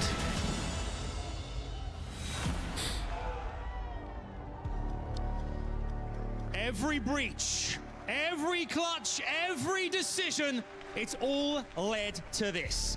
The Esports World Cup Rainbow Six Siege Grand Final! Woo! Oh, Paris, you look gorgeous out there. This is going to be incredible. Cast your minds back. 22 teams began in this competition. We started with 22. We whittled down to 8, down to 6, and then down to 4 to make it all the way down to 2 to this moment right here. We have ourselves a $2 million prize pool, $750,000 going to our top team. But let's not forget as well, that coveted ticket. The key goes in the trophy and the ticket to the Six Invitational 2027. That's the big thing about this tournament now. It's going to be on home soil in Brazil. Paris, are you ready for Guaranteed. Guaranteed. It's special. It's special, Milos. It's Six special Invitational in so many ways that we get to ticket. Brazilian Grand Final. So let's just get right into the meat of things. Ladies and gentlemen, Paris from all over the world, join me in welcoming our grand finalists, FaZe Clan and Furia! One side are back-to-back world champions. The others are looking to burn the whole damn throne down. It's no secret how far Brazil's domination goes, so it's only fitting to have an all-SAL Grand Final. For all their accolades, none of these two has ever lifted an AWC trophy. But for one here today, that all changes as they earn their spot at SI27 and in esports history. Let us introduce our teams. First up, Furia. We have Herds, Boxera, Volbs, Loira, and Diaz. Then we have FaZe Clan, Vita King, KDS, Cyber, Handy, and Souls. These are your teams. Paris, one more time. Give it up for ADS always just looks so mad, bro. Dude always looks pissed. It is that time. We're going to ask our players to go and take your seats. Raygun retired a legend. Please come forward. Dude, that was still the craziest thing ever. This is the last opportunity, the last chance here to the final words. Take a moment and breathe. We're going to start over here with Herds. Any final words you'd like to say to the opposition here and Vita King? Cara, a última vez que eu peguei a FaZe numa grande final, todo mundo se lembra o que aconteceu e hoje não vai ser diferente. Everybody remembers back in the day when we faced FaZe Clan at a grand final what happened. Everybody's gonna remember this day also like they do that one. A long time ago at SI24, anything you'd like to say then, Mr. King? Cara, eu já perdi às vezes com as... Caralho, travei. Eu já perdi todas as vezes de vocês, beleza? Mas quantas vezes eu ganho de você também? E hoje não vai ser diferente. A gente vai amassar vocês. I've lost count of the amount of time I beat you, Herds, and today is just going to be another number on that docket. Gentlemen, then, shake hands. The Cali buff is actually good, yeah. When you're ready, take your seats, fellas. If I were drive, all right, drive safe, buddy. Rainbow Six Siege, are you ready? Absolutely ready for this. That's it from us here. Though, time to get started. FaZe Clan, Furia, all Brazilian Grand Final. Let's get our game right on. You can close your eyes, but you cannot block out the drums. Dark Zero, the most recent major champions, they are out. And who's in now? It's Bro, the drums I feel like are actually like broken. The drums are broken. They're a little OP. They should probably be banned. Nailing the coffin for EML as the grand final is set. Bom, I think it's cool that Cyber's with his kid. A gente acabou entregando ali o primeiro mapa, mas os dois mapas foi muito tranquilo pra gente. In terms of a grand final, best of 5, it's not often that you'll see them actually play in this environment, so you can get any kind of result on the given day. A gente é melhor que a FaZe Club porque a gente adapta muito And the FaZe fan that streams after every kill. That's Handy's like girlfriend or something. That's what I figured out. São um time mais resiliente que eles, então acredito que é mais isso. Bom, a mensagem pra Fúria é que eles têm que ficar esperto, eles sabem o time que a gente é capaz e a gente vai comigo com tudo nessa final aí. A Fúria tá vindo quente, com sangue no olho, a gente quer demais esse campeonato e se preparem, mano. Well, another grand final for FaZe Clan, of course. Big quest is going to be 3 in a row. For Furia, excited to see what the Panthers can Give bring Cali the today. So intervention. for this grand final. Honestly, you could pretty much walk around and quickscope people now. Like the rate of fire is faster, the scope is at 3.5. FaZe up. Vamos, Fúria. Oh, man. The gloves are off. Herds' glasses are off. Ooh, man. The battle for Brazil begins in the middle of the Lenovo Legion Gauntlet as Diaz grabs onto the shoulders of his men as the drums of war lead us to what has been a historic run up until this moment. Gentlemen, you do not get an atmosphere like this unless it is two Brazilian teams fighting for an Esports World Cup title. And honestly, I cannot wait to jump into this game. I just love the drums on the side of Furia. They're already kicking, and I can feel the nerves on the side of FaZe. They're reacting to that music. They know it. They've been in Brazil many times. They faced Hurt in Sao Paulo. They've heard the drums against them, and despite all of this, they're still here. I mean, FaZe should still take this, to be honest. I don't really care who wins too much, to be real. It's a Brazil final. I guess maybe having FaZe win to guarantee that they're at invite, because if somehow they don't make it. I mean, I think they already have enough points, though. Like you said yesterday, Leo, in that match versus DZ for Furia, if you're going to be any team that is going to be comfortable going to a map like Bank, it's going to be Furia because they got the win over FaZe Clan. But today, they are going to be starting out Bank. There's the screaming dude. They are confident that they can starting early. FaZe Clan again. And one thing, what was the win condition for Furia against Dark Zero on that same map? The bad chat. Let me tell you guys, this is not FaZe versus Furia. This is the battle between Handy's girlfriend screaming and the drums of Furia. Who will win? Who will win? He said, we cannot react to relentless aggression. Lax, I have a question for you. What's the biggest strength on the side of Furia? Relentless aggression. Exactly. They have the right tool to take down FaZe Clan. Well, sometimes the right tools aren't enough. Sometimes you need to use them in a way that hasn't been thought of before, maybe hasn't been prepared for. But that's the problem with these two teams, because they know each other so damn well. And that's exactly where it goes back to what Leo was talking about, the open of this. Throw the scrapbook out the window. You have to live in that moment. You have to adapt when the obstacle is in front of you. And yesterday in their match versus Dark Zero, there wasn't much of an obstacle. They were getting free map control. They were able to go for those site executes practically for free. FaZe is not going to give you an inch. It's all about You don't know how her voice isn't destroyed already? I don't know, dude. Oh, it's complex. I have no idea, dude. It's honestly impressive. In these two rosters that can help reach the flow states for their teammates, that can help with the innovation. And then I look at Vita King, the IGL on the side of FaZe. I look at Volps, the IGL on the side of Furia. And I think we're in for a banger of a grand final between some of the brightest minds this game has known in all of recent Siege history. There will be losses, like Odysseus trying to split the pathway between Scylla and Charybdis. You choose one, but you lose on the other. Dude, what is with everybody making everything about the Odyssey? Is it that good of a movie? Dude, okay, I'll tell you guys something that's crazy. I'm not gonna say what it was, but like, there's a like literally massive investment bank that I deal with, like huge. Okay. And they manage some of my investments and stuff like that, and they give me like every like week they send you like a little like video and a report, right? In the video, the guy was making fucking Odyssey references. And it goes to show that FaZe is looking to go for And I'm like, getting rid of dude, like, how are we here? Like, why are there Odyssey references right now? Deal with that. And then the Habana, pretty default into the Cade. We're going to see a lot of hatches still being soft, still being able to be opened up by removing that Electro Claw. One quick thing, one range hard breacher is still up, guys. Ace is there, and that's how did we get here? On the side of Bank. Well, don't let the drums and the dancing fool you. It's serious over here in Paris, because $750,000, a chase for the Triple Crown, and the chance to call yourself the best in R6 Siege are on the line. And with that, we have two men ready, prepared, and going to give you a call to remember. It's Xenox and Gus.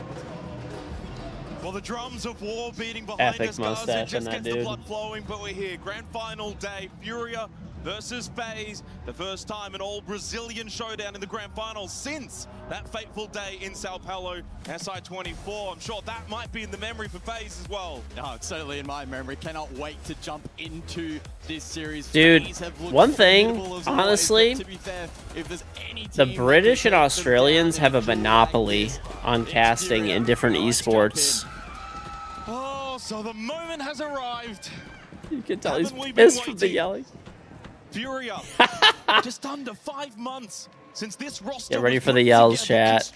Get ready. By Herds himself. For FaZe, talk about a wealth of experience.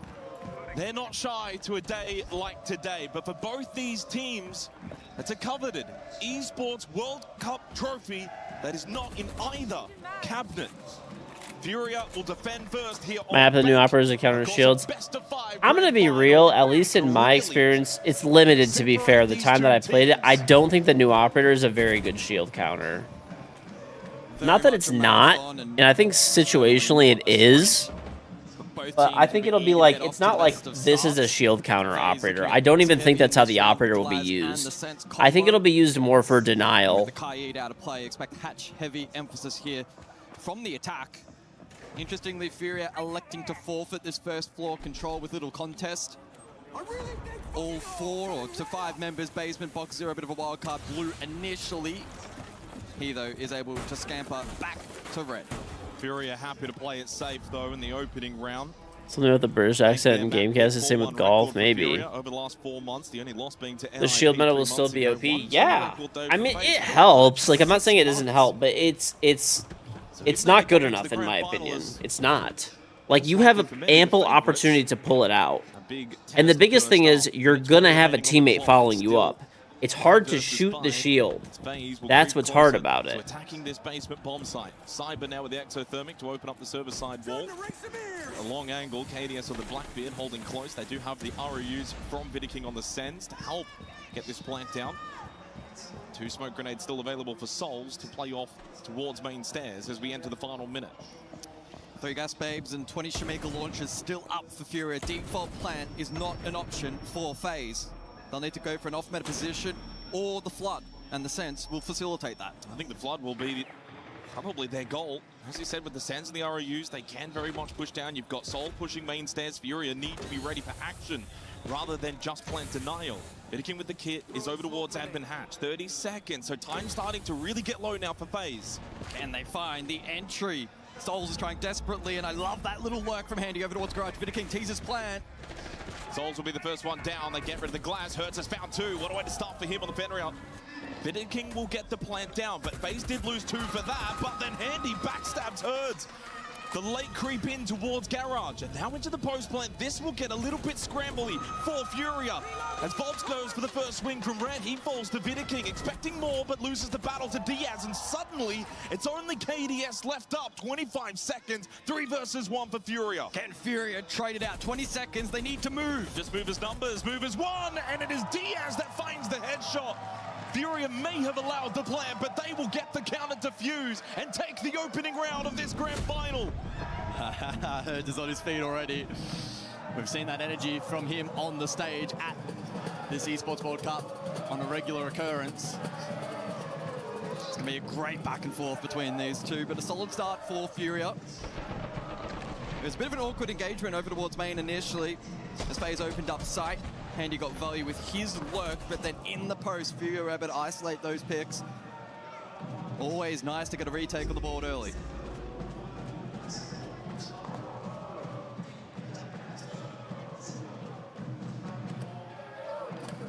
heading into the second round to follow. One thing that Leo mentioned on the desk was, of course, the ace has been left up. And to add further context to that, the Kanto wall, of course, near top floor elevator. That's a primary objective in opening that up and making it more difficult for the defenders to play that hallway. And it will come into effect as the attacker repick for FaZe will come through. Vidiking will go on to the ace. Of course, if you don't have either the ace or the Hibana available, pretty much can't get it opened up. So they make the most of that here in the second round for FaZe Clan. They'll get Cyber as well onto the blitz. Staff open area the second round. In terms of expectation setting for this opening map, I had to look back at some of the numbers between these two. Best of 3 was played in SAL for stage number 1. The second map in that series was Bank 7-3. You'd be so annoyed if you were hearing that. Started out She's just on crazy. The attack, was a 3-3 half, then went She's just supporting her, you know, boyfriend. I guess, I don't know, it's a boyfriend, right? The underdogs going into the series as a whole, Furia have certainly posted good numbers against FaZe on this map. I know the FaZe also like to play with that slow tempo, especially on their attacks. And it has benefited them, certainly it did yesterday. I think actually a map that is the 4th fastest for average entry time at the Esports World Cup so far. But it does sit at a 50-50 split overall, although slightly more in favor of attack on staff open and top floor CEO executive. It's handy over towards Tellers. There's not much of a first floor presence, although Volts caught through the drone hole. I don't think he was expecting that one, and then Cyber with the pistol will get rid of Hertz. Lovely attack and clear from FaZe. They find the first 2 picks. They get good first floor presence. And this will throw the defense of Furia into shambles. They must find the next pick. Yeah, low-risk entries there from FaZe. And they're positive. Although the trade immediately from Cyber switched on. Captures Diaz on the trade after he got the swing kill onto Vidiking. Loira knows he's getting pressured here by the blitz. Goes for the guard break. Couldn't find the headshot. And then in the end, as Handy and Cyber combine, FaZe will get the second round. They strike back. Slow, methodical, and clean from FaZe. That is their hallmark. That's their brand of Siege. And that is what makes them difficult to deal with. Volps gets punished on the drone hole. FaZe just get themselves into good positions, and then they strike. Yeah, pretty textbook round there by the FaZe standard. 2 unanswered entries, and then picking apart the remaining pieces of that defense and not allowing Furia to aggress back into the round. Top floor for the third. And FaZe are going to experiment once again in terms of this attacking comp. The 0 to be selected here for top floor. Oh, hang on, you've gone early. You know the rules. It is Vidikings.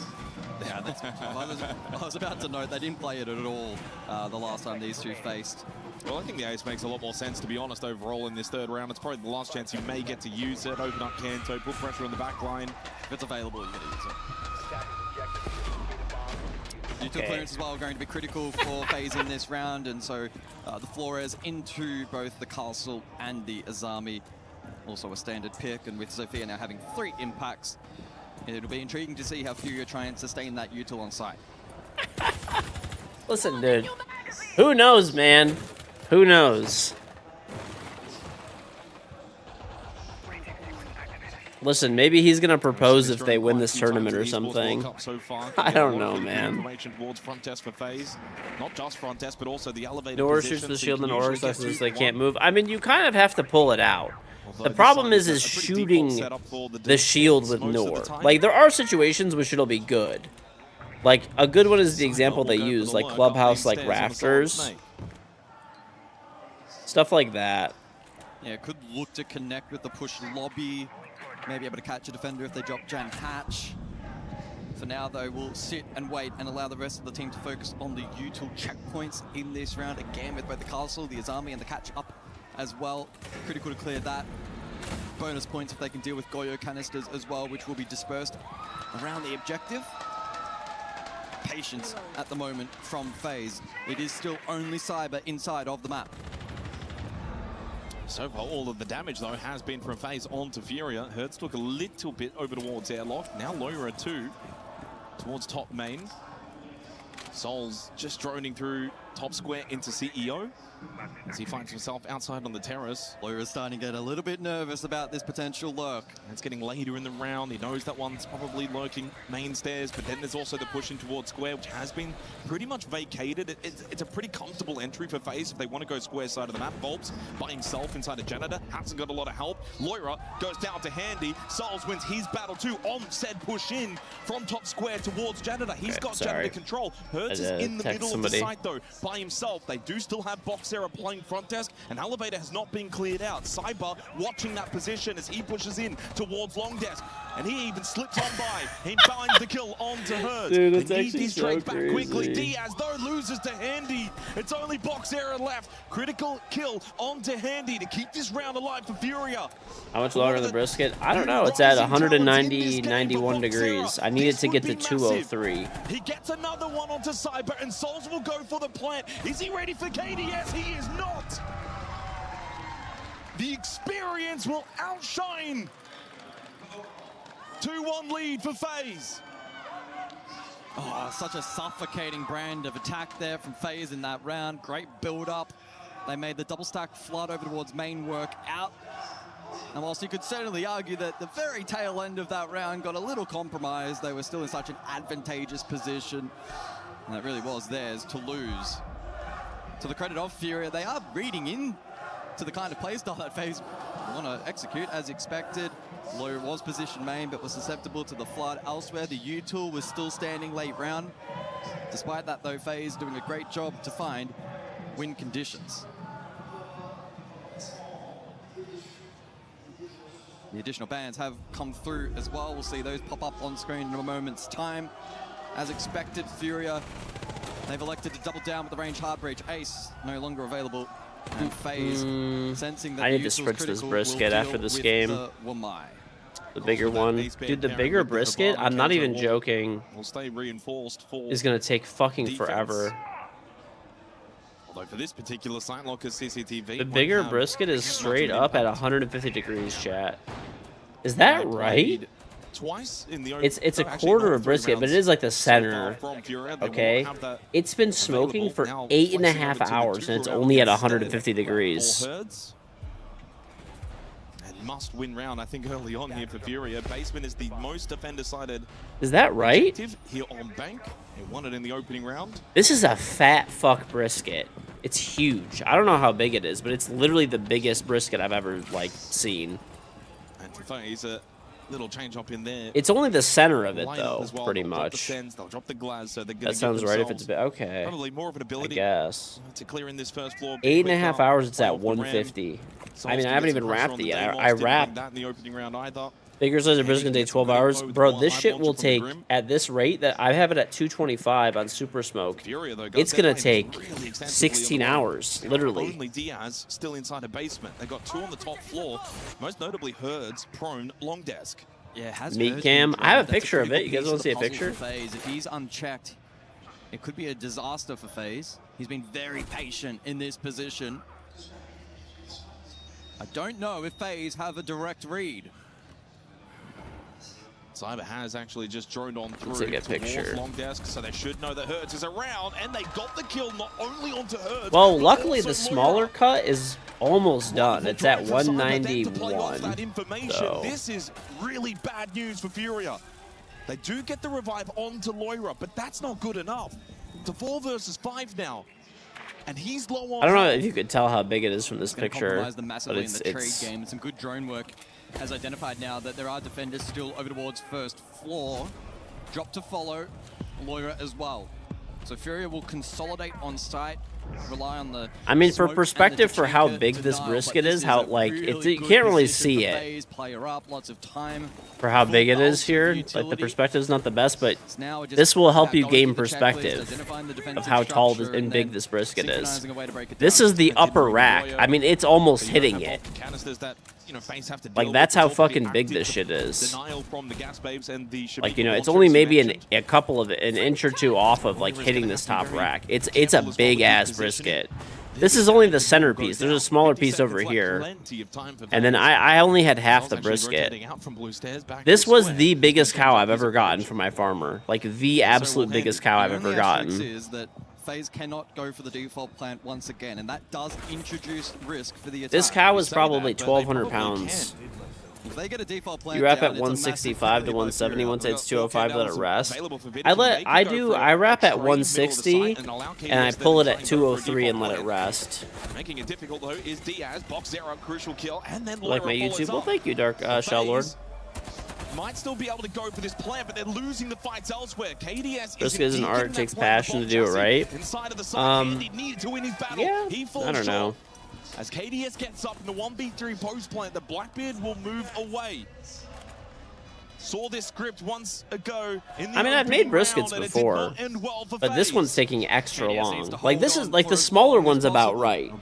Like, normally I have about, you know, give or take a 10-12 hour smoke, maybe. This one's gonna do. This is gonna be a 16-hour cook. And remember, this is a quarter of a brisket. It's not a whole brisket, like, because I don't smoke the whole brisket ever. I buy a half a cow from my farmer, and then I eat. Sorry, it's normally cut in half. The half is cut in half because they normally sell quarter cows. So have successfully defended basement twice. Man, FaZe don't look super comfy on that basement execute. that's the interesting. This is the biggest one I've ever done by far. Herds fell without impact. How do you guys think it looks so far? Good? Am I doing okay? I'm spritzing it every hour. My last one I'd made just like this came out perfect. It was delicious. Obviously it's not championship winning barbecue, but it was really good. Very tasty. You have to do 20 briskets a year. 20 briskets is crazy. And ultimately, it was once again KDS. I gotta fill the hopper up too, probably.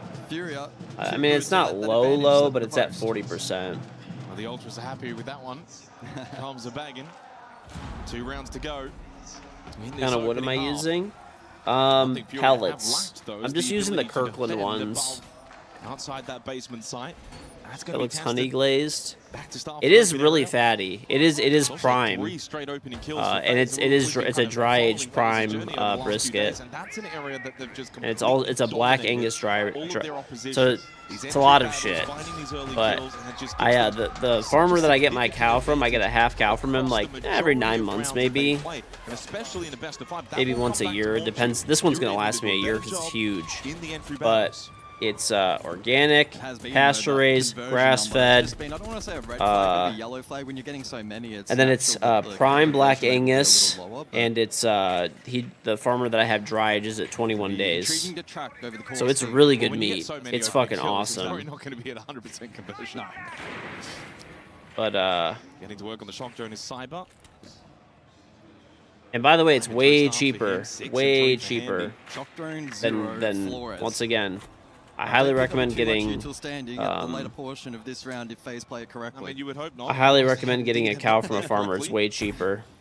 Like I paid about $6 and change per pound for that meat, which that meat in a store by me is very expensive. Half of it's ground beef, which okay, fine. The ground beef that might be right on pricing because remember I got it like 6 months ago or whatever, 8 months ago. Cyber Lurk activated, this time square to Archives. Oh, spots one, Bolts. Not ready for that Archives hit. Opening kill again for FaZe. Oh, what a shot onto Loira. So clean from Cyber. Probably expected a run out towards him from site. It didn't come. Diaz holds towards Staff. Primo beef, yep. Let's see what Andy's like fragging out too. Listen, it must be helping him, chat. Back and corral Cyber towards Archives, but the longer it takes to deal with him, and they can't. He's got 3. Almost a 4th there towards Admin onto Herds. And I think he has the chance indeed to go for the ace. It's Cyber's tournament so far. With 4 alive, Sean he's gonna get the ace. Walks in for all 5. The old man, Cyber, dude. Cyber's literally coming on stage with his kids and just smoking everybody. Wow, what a nice, deadly entry.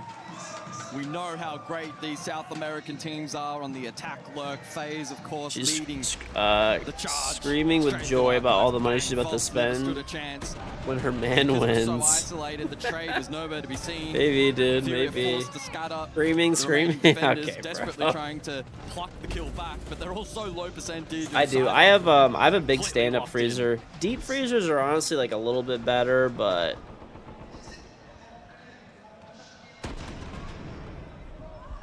Now FaZe are looking very, very good to start the grand final. I mean, the one round really on bank. Now, you don't necessarily need to win as the attacking team is basement, and that's the only 2 rounds that Furia have won. Final round of this half puts FaZe in a really strong position. 4 straight Dude, rounds. Cyber's kid is here, and he's like, yeah, I'm just gonna win, so my kid has a cool memory. Cyber now with a 3K multi and the ace, as he goes to 10 kills in just 5 rounds played.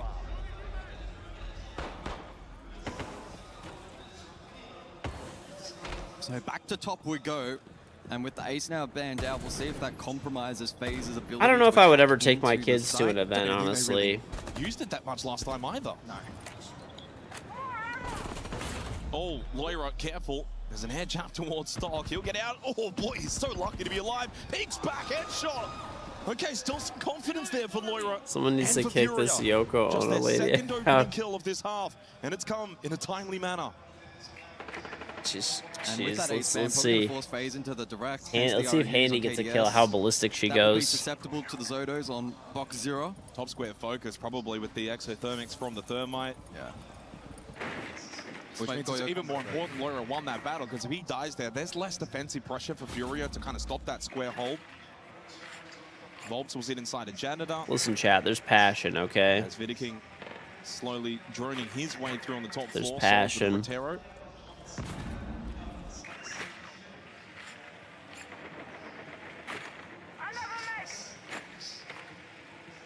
This is a very difficult attack now for FaZe, because that top square hit down a player, little area around the map for the attacking team, so much then for the defensive team, all the way back over towards elevator, front desk. They can kind of sit a little bit more comfortably and then backfill in if those front defenders do lose their battles.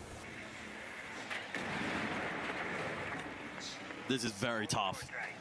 As it stands, Furia in a perfect position to draw out the half. There's good info for FaZe, but actually converting that into pressure, into picks, preventing the plant denial, so tough.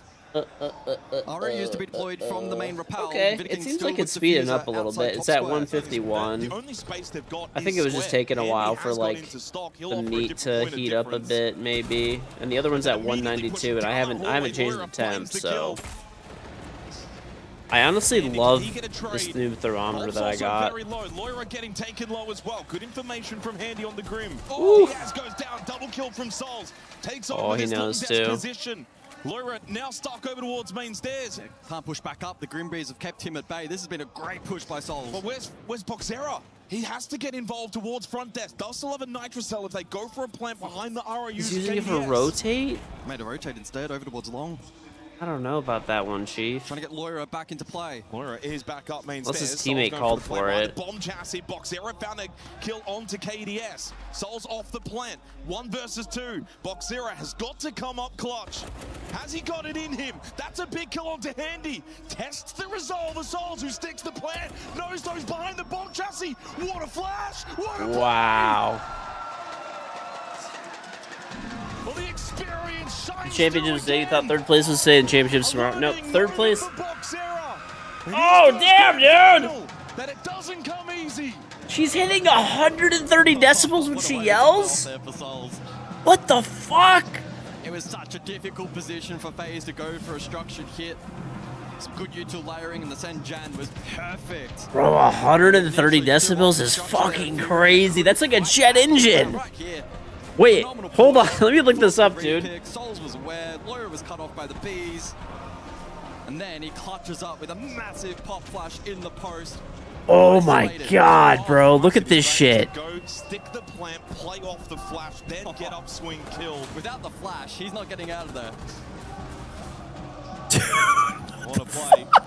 Halftime break, of course, so we're going to go. Hold the phone, bro. Hold on. Look at this. Okay, she hit 130 decibels screaming, right? 130 decibels. Okay? Check this chart out. Okay, hold on. Let me get this like centered up better. Look at this. Bro, look at this.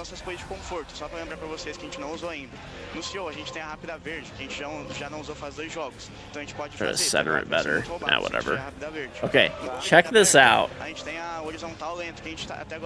Bro, she hit 130 decibels. That's a jet engine! Dude, she was at 130 something. She's damn near a rocket launch. Louder than a police siren. Louder than a trombone. Louder than a helicopter. Hairdryer, truck, vacuum cleaner. Whatever, just talking, rain. Okay, you get the idea. What the fuck, bro? That's insane! Bora. É isso aí, mano. Bora pra caralho. E vão sentir, tipo, o nosso momento, a gente tem que conseguir reagir.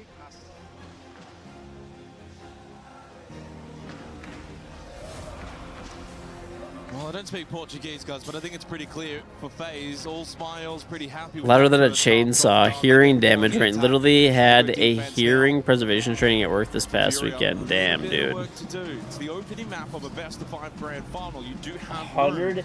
Mind you, she's been screaming like this for multiple days. Such as this, but unfortunately, they are versing an opponent. She's pulling 131 decibels. FaZe a head start, but that is what feels like is developing. Okay, the drums are at 108, bro. Read up.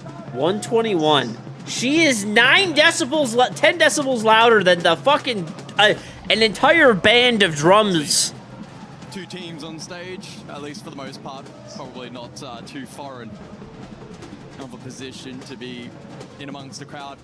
Dude, these guys are sitting here beating the fuck out of drums, and she's 10 decibels louder. Is the Sao Paulo 10,000 Brazilians in an arena. Still the best crowd I've ever seen. Passion and energy unmatched. Oh my god. I think it's broken. I don't know if it can go any higher than that. 131. I think they need to get a stronger reader. Maybe that thing's maxing out, bro. Delay getting back into It's fucking insane. Promoting this is so bad. Honestly, I'm kind of not mad about it right now because, like, everyone's getting so mad at it that it's almost just making me laugh at this point. In a lot of the ways we've seen them win throughout the last couple of And I'm just trying to be a fucking contrarian. They kind of just pick you apart, very surgical. Dude, you could tell the casters are getting pissed about it. It's not everyone's cup of tea. I think the way that You're normally in my camp, but I'm so tilted. to respect results, and they've had better results than many over the last couple of years. Back-to-back SI champions.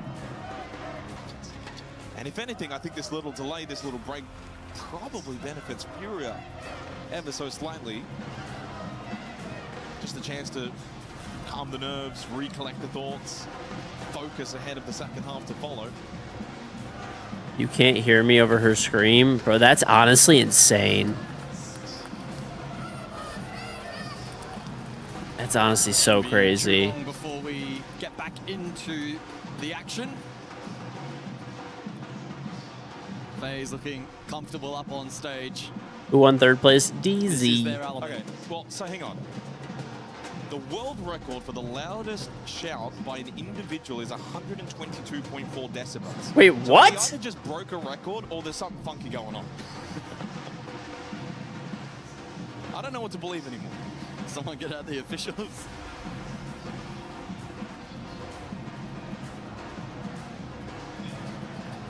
Looks like we're close to jumping back in, so bear with us for a couple more moments. If you are just joining, in terms of a recap for the 5 maps that have been selected for this series, of course, Bank up first, Border, Fortress, Lair, Clubhouse.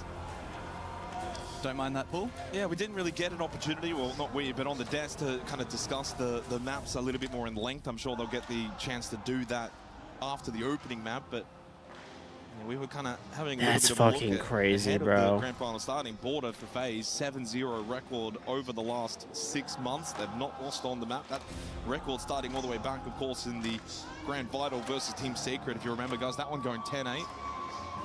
And haven't lost since then. For Furia, it's not a good map at all. 1-2 record, 8th preference. Losses to NIP 1-7 3 months ago, and then lost to Fnatic 7-8 just last week. So I can't help but feel for Furia, just to add a little bit more context to this map of Bank, as I promise, are getting back underway. We're into the bands now. You lose this, Border's going to be incredibly unlikely. Then you suddenly find yourself 2-0 down in a grand final versus FaZe. Don't envision a 3 straight comeback from Furia. Not at this point in their journey as a collective team, formed just under 5 months ago. That would be a tall order. So they need to find a way back here on Bank in this second half. Bans have come through, Mira, along with the Echo, Monty, and the What Ying. the We fuck, will start bro? basement, and we are getting back into the game.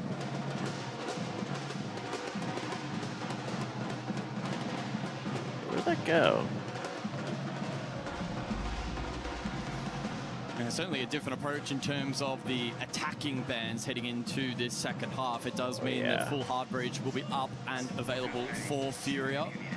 On the flip side as well, the Kaid can be used here by FaZe, although not elected to be selected for this first basement defense. And so, yeah, the dynamic of these rounds should be a little different to what we saw back in the first half. Some more playmaking opportunities potentially available here for Furia, especially top floor. And defensively for FaZe, the onside denial perhaps a little more compromised with the Echo not in play. We'll see as well if it forces them into more off-site play and defending some positions. Dude, she is so loud. This is actually crazy. Currently, with reinforcements up on the first floor. God, bro. And presumably there'll be a little bit of appeal to be deployed here by FaZe. Well, most importantly for Fury, got to start fighting my these God. open kills on their own attack. It's what FaZe did in the first half, set them up really, really nicely. I like this quick entry for Herds, getting the live drone. Try and take some space quickly. Making sure that this clear around the map is precise but quick. But FaZe, I don't think will give them too much. Defend some of these hatch positions and stair positions. Fall back, never mind. Cyber's not falling anywhere. 99 Herds, he cops one to the face, and for FaZe, that's job done. You can go back, play sight. Oh my God, bro. I'm gonna submit her to the Guinness Book of World Records. Oh, so difficult in the early portion. She has the loudest scream ever recorded. They sure are, and it's going to prove costly here on Bank if not tidied up. FaZe will be ruthless from this position, and Cyber continues to contest main stairs, but he's not going to play for life. He's just playing like a man who's so confident. Difficult to fault that. Focus now elsewhere. Open area for Furia. And Cyber has actually elected not to forfeit main, hold it up close with shotgun. Why not? I mean, who's going to get past Cyber at the moment? The way that he's been playing, back yourself in, good key position. It means as well for FaZe, they don't have to stress about main stairs and a likely push. It also means likely for Furia, the only option's probably going to be through server. And that makes it easier of a read for FaZe. Again, this is the tougher site to attack into. It's the only solace to be taken if you're Furia. Of course, they defended it both times successfully in the first half. FaZe are looking likely to do the same. Volt's trying to find a position to get this plant down. Flames, though, coming from the Shamika launcher of Souls.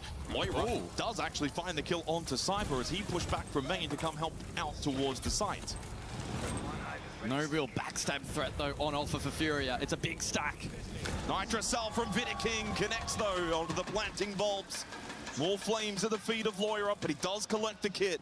KDS goes for one last look towards Garage and knows no one coming that way. Under 20 seconds left as Loira needs to find a safe plant position. But again, the flames of the Shamika launcher making it difficult. He vaults over, finds the kill, and somehow on 1 HP, he gets back to safety. Here comes Boxera, but KDS will slip away. Also on 1 HP. As Vidiking will fight at the bomb chassis, there's no time left. That's it, it's round done. FaZe hold on, defend basement. I had to tweet that out, bro. She literally broke the record for the loudest scream ever. From Loira. Unfortunately, though, it transpired to just be a little too one-dimensional. Furia, timeout. Dude, the craziest thing is that she's been screaming like this for days.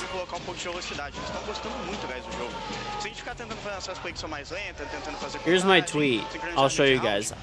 She actually just broke the world record for the loudest scream.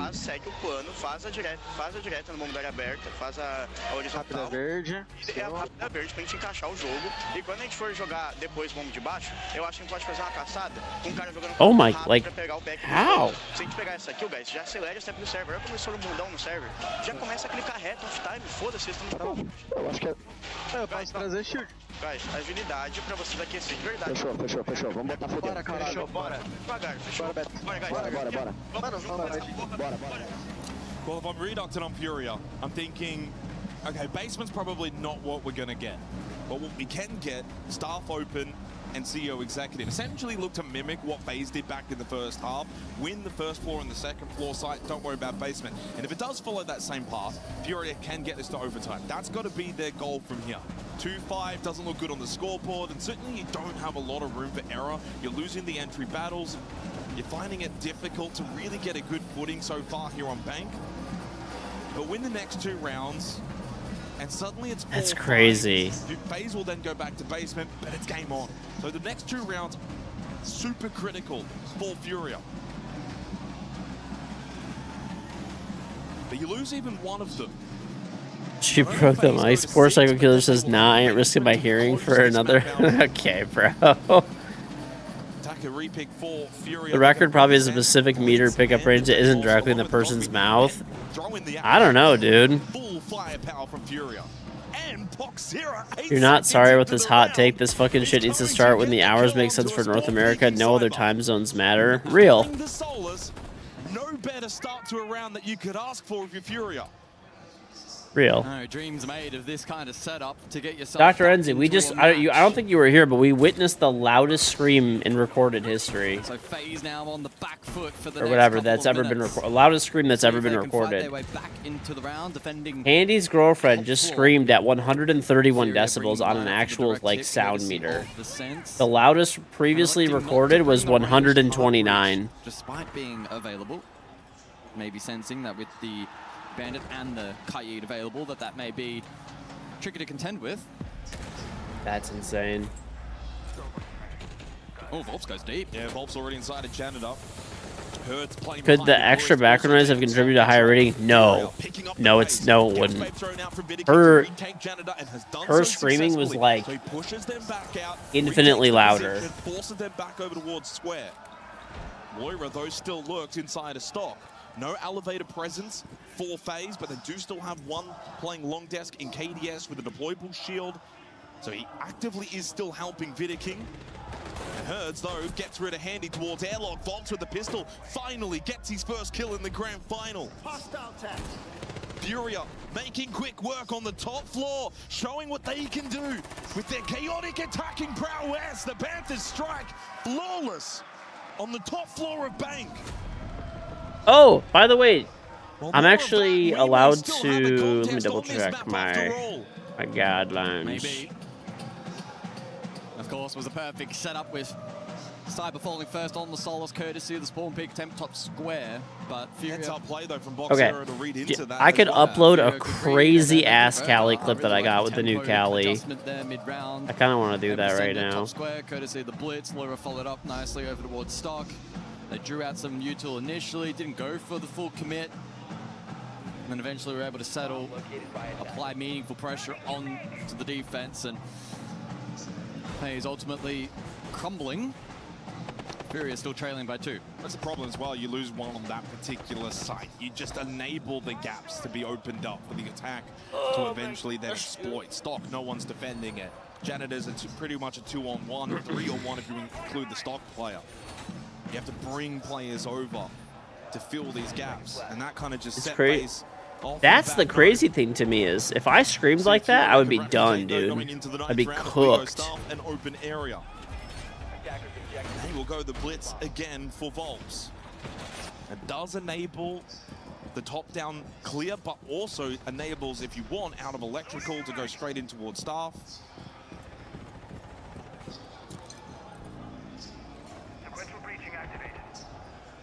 Investment up above from the defense. There is a castle here. There is, but there's also a sledge. Herds, though, is eliminated from Cyber over towards Archives, and Spock Zero got too aggressive, losing the battlefront desk against Andy. Another 2-player start for FaZe.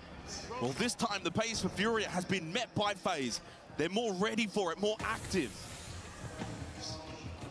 They've got to find a way to get Herds back up in this round, otherwise this could be 6 for FaZe on the board. They can fall back, play sight. They've given up the top floor. Essentially saying, job done. We've already severely wounded this attack. Furia able to achieve their goal of Vert, but at what cost? Well, Cyber's hunting again. He'll probably just play a safe blue position for the late flank. I don't think he'll be too eager to move out of this spot. And again, he can play that too, because if he discounts himself, it's still 4 versus 3 elsewhere around the map for FaZe. Yeah. Very strong position for the defense. We might see the wrap here dirt, so Cyber could be isolated. Herds almost dying to the barbed wire. You can see Volps in the background. Can he find Cyber? Is he ready for Cyber? Looks as if he is very much ready, but then caught from Handy. Love the double play for FaZe. It's looking really, really bad now for Furia. Herds low on health. Diaz needs to do quite a lot of heavy lifting in this 9th round. Okay. I think all hope may be lost for Oh, Furia in I this had to edit round. the clip down, He's dominant. but I had a crazy clip on Just about Kelly. being disciplined now. 60 seconds. That's Diffuser as well, by the way, in a bad spot. But I think that's the least of the concerns right now for Furia. Practically hoping that Cyber will continue to be aggressive, but he's actually been quite reserved ever since getting that kill onto Volps. He's just been holding and holding and waiting. Same with Handy. They got kick control. Diaz and Herds trying to find a couple of other kills. Maybe even also just draw out this blue stairs hold. But FaZe are giving them absolutely nothing. And it's just a walk-in death trap. 6 on the board for FaZe Clan. All too comfortable in that 9th Bank is a round. horrible map even if you have a full stack. I don't know. I like Bank, and Brazil loves Bank. Like, without exaggeration, it's probably like their actual favorite map that they're like the best at. They love Bank, bro. Furia, given the nature of the best of 5 beasts, but FaZe are off to a formidable I start. love how fast my internet is, dude. The game plan that they're renowned for, and everyone can see time and time again, is producing results here on the first map. Well, not only that, but for Furia, there's a contrast in the way that these two teams can play. Not every round, but for Dude, the most every part, time she Furia yells, can it's bring a lot like of that chaotic, fast-paced aggression. We saw it in so that round. loud. FaZe met head on. FaZe like the slow, methodical, strategic play style, but they also have the ability to read into what Furia want to do and then play fire with fire. Cyber up to 13-6. But He's not going just crazy that, this game. he's also got the last 4 opening kills for FaZe. Cyber is 4-2 on the entry, 13-6 Maybe with I'll a spritz the 154 brisket in a bit EPS. after this game. I will. I'm already like a Handy little late steals on a lot it, of those so. MVP accolades, but as things stand right now, it would go the way of Cyber. Long way to go. But much to the chagrin of Furia, we are also now going basement. FaZe in a very comfortable position to close Think this all Fab opening Master round she out. still have it in her. I think she does, dude. That's a very She is daunting like prospect for Furia. she is unbeatable. Not lost in the last 6 months. I mean, if she's 7-0 lasted record. through this entire tournament Every doing chance this, that they can go I mean, what's an 2-0 extra up in this day? grand final. What's a best of 5? must dig deep. What's a best of 5 to the GOAT? The literally the all-time loudest recorded scream. Nothing. It's nothing. Certainly That's a what it is. possibility for Absolutely FaZe. nothing. It's a tantalizing prospect, and it would be one hell of a statement if they're able to achieve that feat. Let's see how this round plays out, though. Number 10 with the Wamai and the Grim now banned out. So a bit of a split push here from Furia. Herds on the Snake to gain info. Loira has found himself inside of Tellers initially. Site basement, though, and there's not much in the way of presence up above from FaZe. Fall off positions on that first floor. You can see KDS drop. Handy's still elevator as Cyber has the cross from main.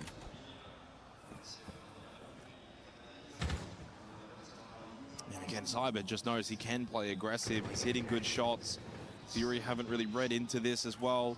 So instead of sitting more main stairs, he kind of sits a little closer to Beepers, and Volps should have been dead. He does now eventually die. Dude, sometimes that shotgun spread is actually the worst. Another opening kill for him. Make it 5 straight just from Cyber alone for FaZe. Oh, and Herds foul over towards that dirt entry position. It's ruthless from FaZe. So close to taking map number 1. Furia running out of answers on Bank.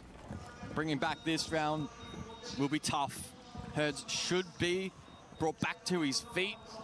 60 seconds, a player down into the smoke. I mean, they have Goyo 3 smokes and left, Tachanka. Goyos, and all 20 Tachanka fires. This round is essentially fucked for Furia. And they have somebody that's down to 20 health. Okay, someone else got picked.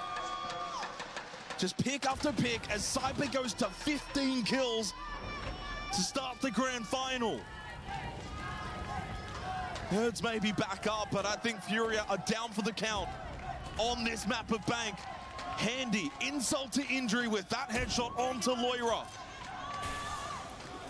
When this team wake up to play, there's not many in the world that can stop them. Souls with the Shamika launcher to lay the fire at the feet of Furia. And Hertz cannot stand in that fire. It's a rotating box area down main stairs, but this too is flamed. As he stands in the flames, he then dies to Handy. Nice. A flawless way to finish the opening map for FaZe Clan. So dominant, so scary. When they're at their very best, there's no stopping this team. It may only be map 1 of this grand final. But they are switched 131 decibels. All of those people are dancing. They still think the game is going on. They're all deaf. Strong message in map number 1. They have no idea what's happening right now. None of them could hear anymore. That's why they're writing. Absolutely on point. They were switched on, ready to go. Outpacing Furia on that first map.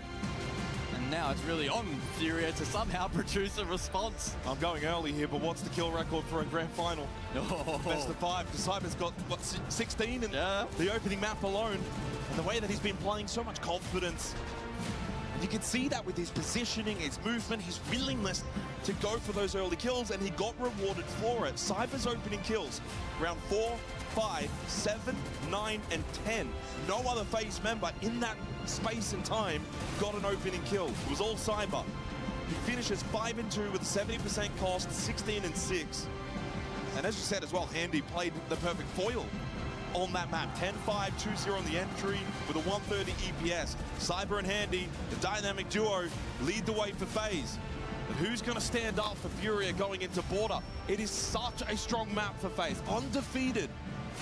Could Furia find a way to get themselves back in the grand final? If they do win out on Border, then we're back right in. Otherwise, 2-0 lead for FaZe. And then from there, it's so difficult to envision Furia can bring it back 3 straight. Border is such a snowball style map. If that entry brilliance continues and shines through for FaZe, I don't foresee a world in which Furia can fight back. Well, we'll have to wait and see. Again, it is a best of 5. It's a marathon, not a sprint. A lot more Siege still to be played in this grand final. And with that, FaZe take game number 1. Map 1 goes the way of the Brazilian team dancing. Well, that's pretty hard to distinguish, isn't it? If you've seen the background, they're both dancing. However, it's the red and black that come out on top. And in dominant fashion, this was FaZe's tournament many people thought to lose. They're in the grand final, and they're kind of proving that statement right. She's still screaming. The game's not even going on. More Siege to be played. And gentlemen, when I look at this is a team that is dominant in a way that makes you almost feel like, where do we have an angle? Where do we have a Listen, shot? dude, she's just, you know, rooting on her boyfriend. We mentioned it before. They're playing the most perfect team in the world. A team that feels like flawless. Whatever you throw at them, they will always find a solution. And I felt like, initially I told you, I took to the analyst of FaZe Clan, the one guy that maybe has some clue about what's the weakest link they have. Well, one weak spot he mentioned was, if we play against aggression, we struggle because it disrupts our system. What did FaZe bring here in this matchup, Lax? Aggression. Exactly. And that's the biggest thing. They're matching their aggression on the side of Furia.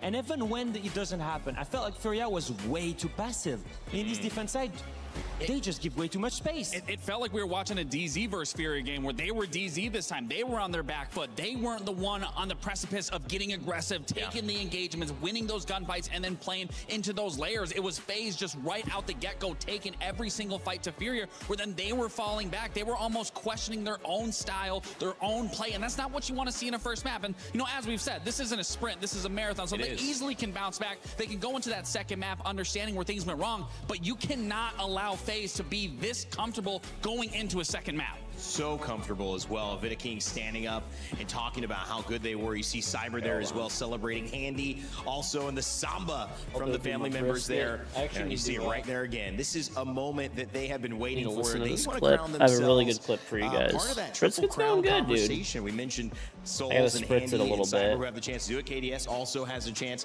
to get that triple crown. So there's a lot on the line here, but FaZe just looking so good. And tell me, why they're looking so good, or at least an aspect of it with that illustration you prepared for us. I've got one of the best example of what makes FaZe truly special, and this is gonna be in round 3. Now, 120 left in the round, and we're gonna notice something. All the players on the side of Furia are on the top floor, and you see here Loira standing on those white stairs. He's gonna be the target. Now pay attention to the positioning on the side of FaZe. They've got Cyber who can go up the stairs and maybe challenge him, and they've got Vitoking on those trading windows who could maybe jump in. Now that was if it wasn't FaZe. FaZe, they've always got one step ahead. Now pay attention to the utility usage here. Absolutely exquisite pinch. They send the flashes towards the watch stairs. And why do they do that? They do that because Loira has to go down the stairs, and you may think, okay, it's so Cyber can take this 1v1 and win it. Well, I have a surprise for you. FaZe, they're always one step ahead. How did he die? How did he die? Andy was there upstairs on the roof upside down, and that's why the flash was there, so that when the player ran down he would be in his angle. Now you might think this is special. Look at Souls 1. He's ready to punish anyone who comes for a trade. He punishes Volb swinging out of that door, and that's it, 5v3. At the same time, if you needed any more reason to believe that FaZe are truly special, well, look at what Cyber will do here with Solid Snake from those white stairs that he just got the control onto. He spots a player in elevator. Now instead of challenging him, what he does is he's gonna go towards him. He's gonna shoot a few bullets towards the elevator in a way so that Snake can sneak into meeting room, 180, and boom, free kill onto the bomb site. Now you remember that one player that was cheeky upstairs on the roof? Weird. Yeah. That was Andy, right? Right. Well, he's still on the roof, and he's ready this time from the main skylight to challenge the trade once again, coming from elevator, and that's another kill. And that's what makes FaZe truly special. They find ways to get kills in ways that no one has thought about. That three-way pinch initially, absolutely insane. And I look at these guys on the side of Fury, I look at the veterans, and here, Laxing, I'm disappointed. I absolutely am as well. I mean, you have to think about these two have been in these moments. They've won events before. They know what it's like in order to win, but right now they are not showing up, and especially for the players on the side of Loira, Boxera, and Diaz, these are the two, your captain and your IGL, that you are looking at for the support, looking at for the help, to just be able to find that momentum, get that shift. And you even look at round 6, it was Boxera that was trying to bring that 1v2 back, and if he gets that 1v2, that momentum shift swings into their favor. Of course. They have to rely on their rookies or on the youngest players, Loira, Boxera, you mentioned them. And if we think of the veterans on the side of Furia, and then we think of the veterans on the side of FaZe, I just keep looking at Cyber. I mean, that one round, and the guy is going crazy right now. The amount of kills, and then you spotted this, an incredible ace from the guy. Yeah, it was a beautiful ace from him, but again, we have to go all the way back to it's just not the physical aspect, it's not the mental aspect, it's the emotion. He is playing in front of his family, and he is putting on one hell of a performance. I mean, this is what you expect out of Cyber in a grand final, to cement your name here at the Esports World Cup, and that's exactly what he's doing, following up with this beautiful ace. But it's been great from the team across. I mean, even that telestration you just did, you see how in sync this team is and why they close out that series in a 7-3. And now we look at the two veterans on the side of FaZe, exactly how we mentioned, Rain. I mean, you see the big difference into statistics right here. We've mentioned before the players that can reach that triple crown. On the side of Furia, only a single player's Herds. On the side of FaZe, 3 players, Souls 1. And obviously Cyber, who won the who didn't win the Berlin Major, who won the Sweden Major, who won 2 SIs, and who can now win the WC KDS all the way back at a Mexico Major. Also a major champion. So all of these guys here in the running in full force.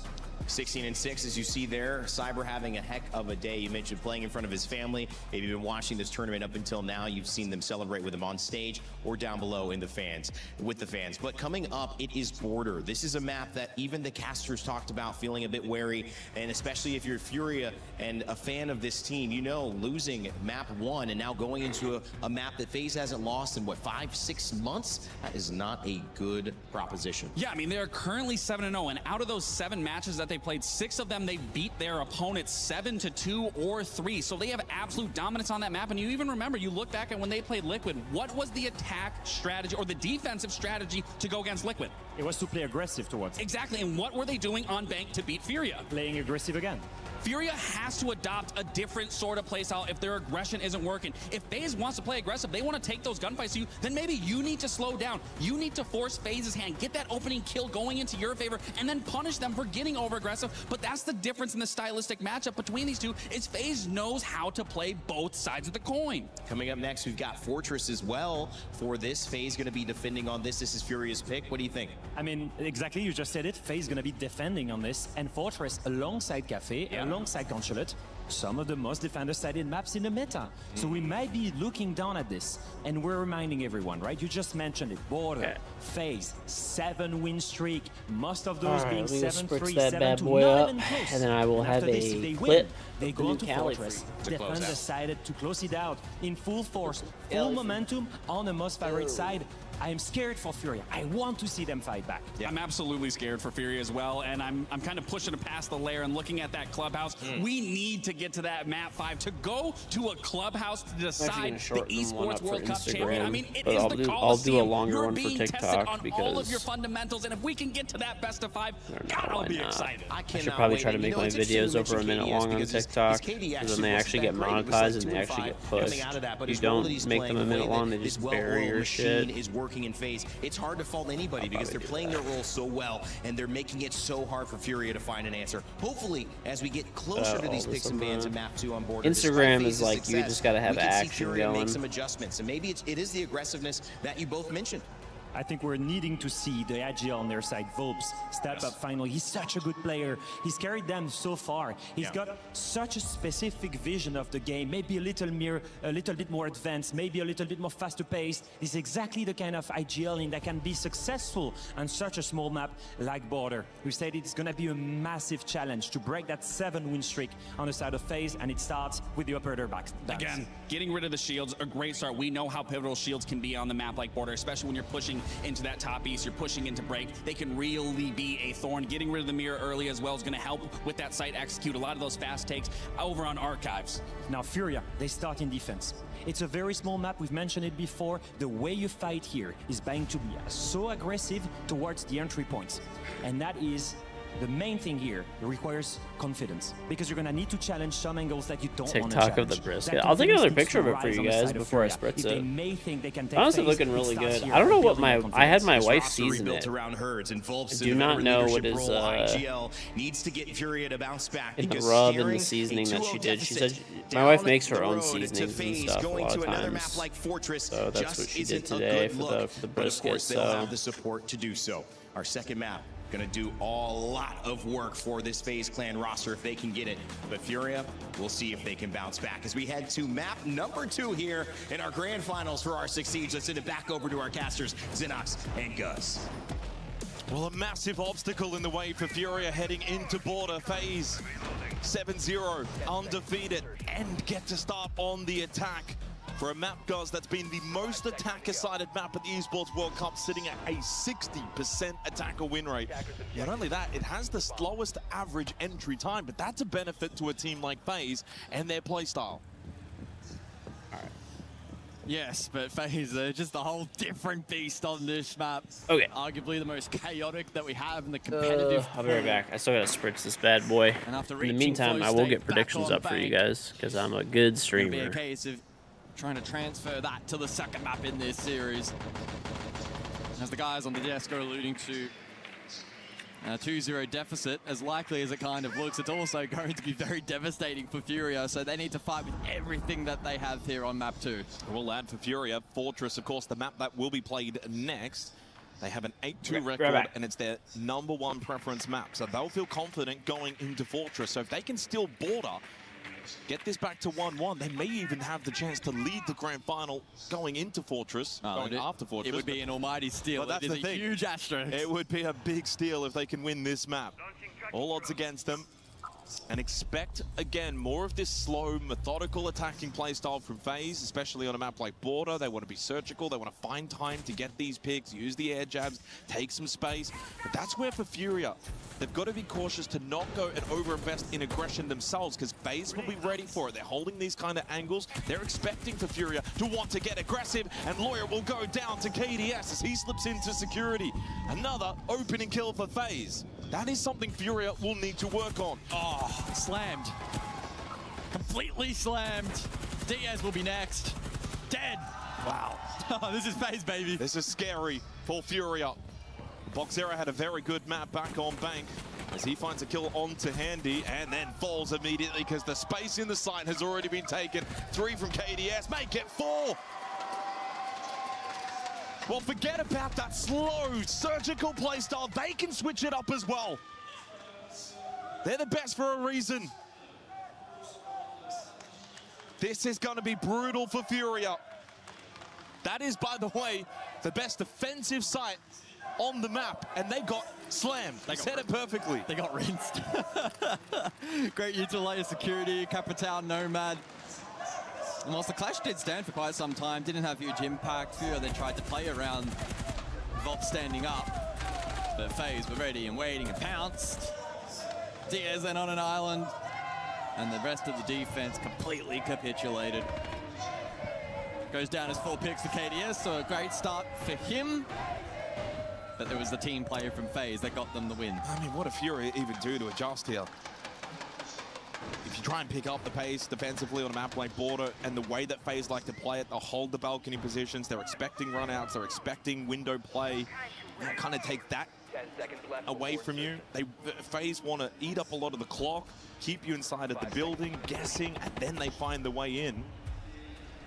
Maybe Lawyer onto the Pulse can help get some more information. They didn't bring the Pulse in the opening round as we go Bathroom and Towers. They've just got to find a way, Furia, to disrupt these attacks of FaZe. Counter them at the right times. Maybe even just play some off-roam, off-meta positions, try and keep FaZe guessing a little bit longer. And that may be someone like Loira over towards Supply on the Pulse. But someone else that can get information is Cyber on the Solid Snake. So it goes both ways. Careful. You can see him, but he can see you. And I don't know if I want to be peeking into Cyber the way that he's going. Laura is playing a very, very dangerous game. Yeah, such is the nature of the Border defense, where you're split in corners. He's not going to get a lot of assistance either. Will be indirect pressure generated by Furia, but now Laurie needs to be careful he doesn't put himself on too much of an island. Oh, shoulder spotted. Cyber doesn't quite capitalize on what was a very limited opportunity. Still 5 aside as we enclose on the midpoint of the round. FaZe still all 5 members outside the map. Yeah, I mean, that's a small win, I think, for Furia. The way that this has played out so far, they've respected the pulse and the information that's being provided for the defense. FaZe then can't kind of just rush in unannounced. Obviously, for Bathroom Towers, you do want to work over towards this office side of the map as well on the top floor. Hence KDS towards security. Souls inside of Armory. He's getting a live drone. There's a pretty intricate setup office side here as well with the deployable shield and the clash for Furia to potentially play off. Boxero drops down. KDS finds the opening kill onto Herds. He starts 0-2 on Border. Oh, but it's a double at the same time for Furia. They get rid of both Vindicating and Souls. This gives them a lifeline heading into the final 50 seconds.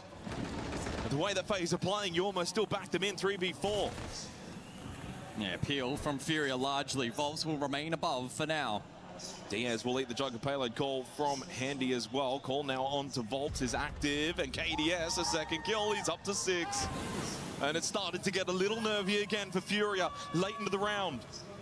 Got to try and force a way for FaZe to have to play into the plant. Volt's creeping back over towards office. The timing. He may still find a kill top east, and indeed he will. Onto KDS. That's the fuser on the floor. That should be the round. That should be the round. Should is the key word, but you never discount a team like FaZe. But with Volt still top floor and no one for FaZe even close to top floor, although Volt's decided to drop, doesn't matter, got the kill onto Cyber. Handy in a 1v3, no time remains, they get the kill and the round as well as the drums beat out around the arena. Furia will get their first round on Border. Yeah, they bite back. Maybe there is a bit of fight to be seen here from Furia on such a dominant FaZe map. Well, a better round from Furia. I think the pulse information certainly helped just to have a bit more of a whereabouts, the way that FaZe are kind of positioning early. We didn't really see a lot of fighting until around the minute mark. That was the opening kill from KDS. He's gone back to back, by the way, on the entries to start here on Border. And of course, at 6-1 KD too, so he starts hot.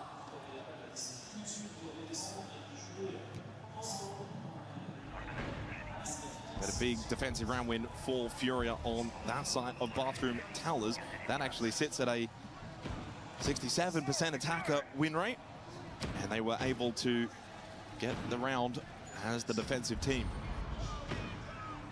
And that has got to be the mentality for Furia. One round at a time. Don't worry about the overall objective of the map. Keep the phase record out of your minds. And let's play some Siege. 5 seconds left before insertion. Down to Workshop for the final round of this initial rotation. And we'll see how FaZe look to shape for this particular round. If the tempo will remain similar, or maybe in response to the last round where Furia gathered a good read, they could look to maybe switch up a little bit. I presume they'll go full force ahead with the original plan though. Furia dropping the pulse into this round. They do though have Solace for some info gather. Interestingly, the clash will persist, and that'll be an interesting talking point at the end of this round. It's been played across the entire first three. Volps for the majority. Isn't he a 20-hour cook? Not just info gather for the Solace as well, but helps if they want to go for a fast 20-hour cook minimum, bro. Then you can, of course, get the intel. It is looking pretty good, though, I will say. I just get the idea, though, from FaZe. I don't think that's going to be the overall plan A. I think they want to try and see. I uploaded a clip on Instagram of the new Cali. Passport on the Solid Snake, find a couple of picks. I know that Fury is probably going to be moving around the map a lot. The beauty of Border is a lot of the map is pretty much always played regardless of the site. Also means for Volps, he's going to have to be very important with his positioning on the clash, making sure he's in the right spot, trying to get in the face of FaZe. Yeah, they brought the Nomad and the Capitao again to try and contest that. And last time out, it was very successful for FaZe in dislodging this clash. Bulbs goes shield down. KDS finds a third straight opening kill and back-to-back onto Herds. Diaz with a crucial kill back as well. Only 20 hours for a brisket? Is that not a long time? I feel like that's a long brisket cook, dude. And only Volps and Diaz left for Furia as FaZe again. They find the gaps better than any team in the game. Takes me 15 years to cook a brisket. Will remain inside or close I have to a kid, the he objective goes as the to rest of fucking FaZe high school. He's rotates a for the sophomore, final that's when he blow. gets a bite. 60 seconds of KDS to plant. Now the clash is not working clearly for Furia. FaZe are just able to That's not even including rest time. Once he gets accepted into college, he's allowed to have a bite. King headshot again, surgical from FaZe. They go 2-1 up.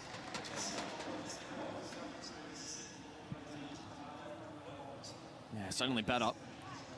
3 straight opening kills for KDS as he starts off hot here on Border. Now the clash is not working. We saw it in the first 3 rounds. Which makes me wonder, do FaZe still I don't even think you ban it. They might try and take the Souls of the Pulse out for info instead. Yeah. Unless they sense that the clash could still be a problem.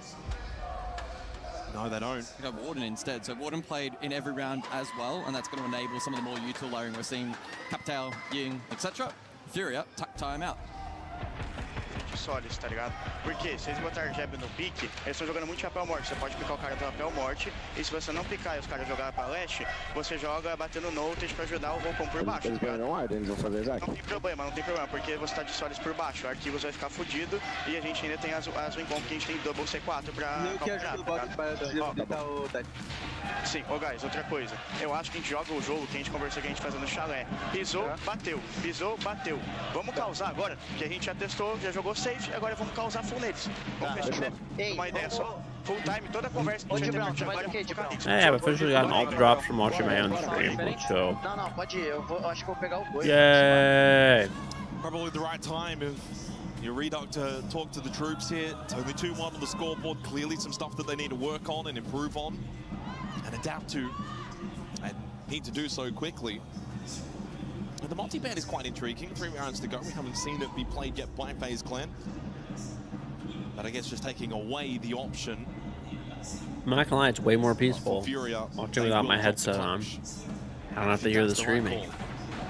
I know Volps has started a little bit cold, and sometimes when you don't start well, you almost instinctively want to go and play shield. Well, the problem hasn't, in my eyes, for the majority of the rounds. That's crazy though, dude. No. It's the fact that FaZe aren't over-investing into it. Alright, and keep let's finding check gaps out this elsewhere that are brisket exposing on temperature. site. think it's gonna get up there. I want to hopefully pull it out in the next hour, man. Yeah, it's easy to have a negative. I still gotta let it mindset. rest To for be probably fair, another hour. Point anything out Smaller right now one's because almost done. 3 and 12, 1-4 on Dude, the entry big one is gonna be across the fucking two maps. minute.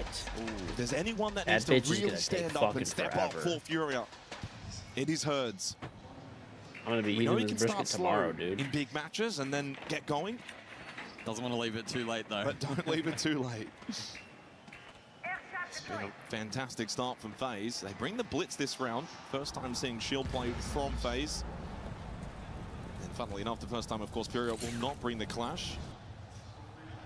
Armory Archives once again. But this was won by FaZe in the opening round. It is the side that Furia need to be winning.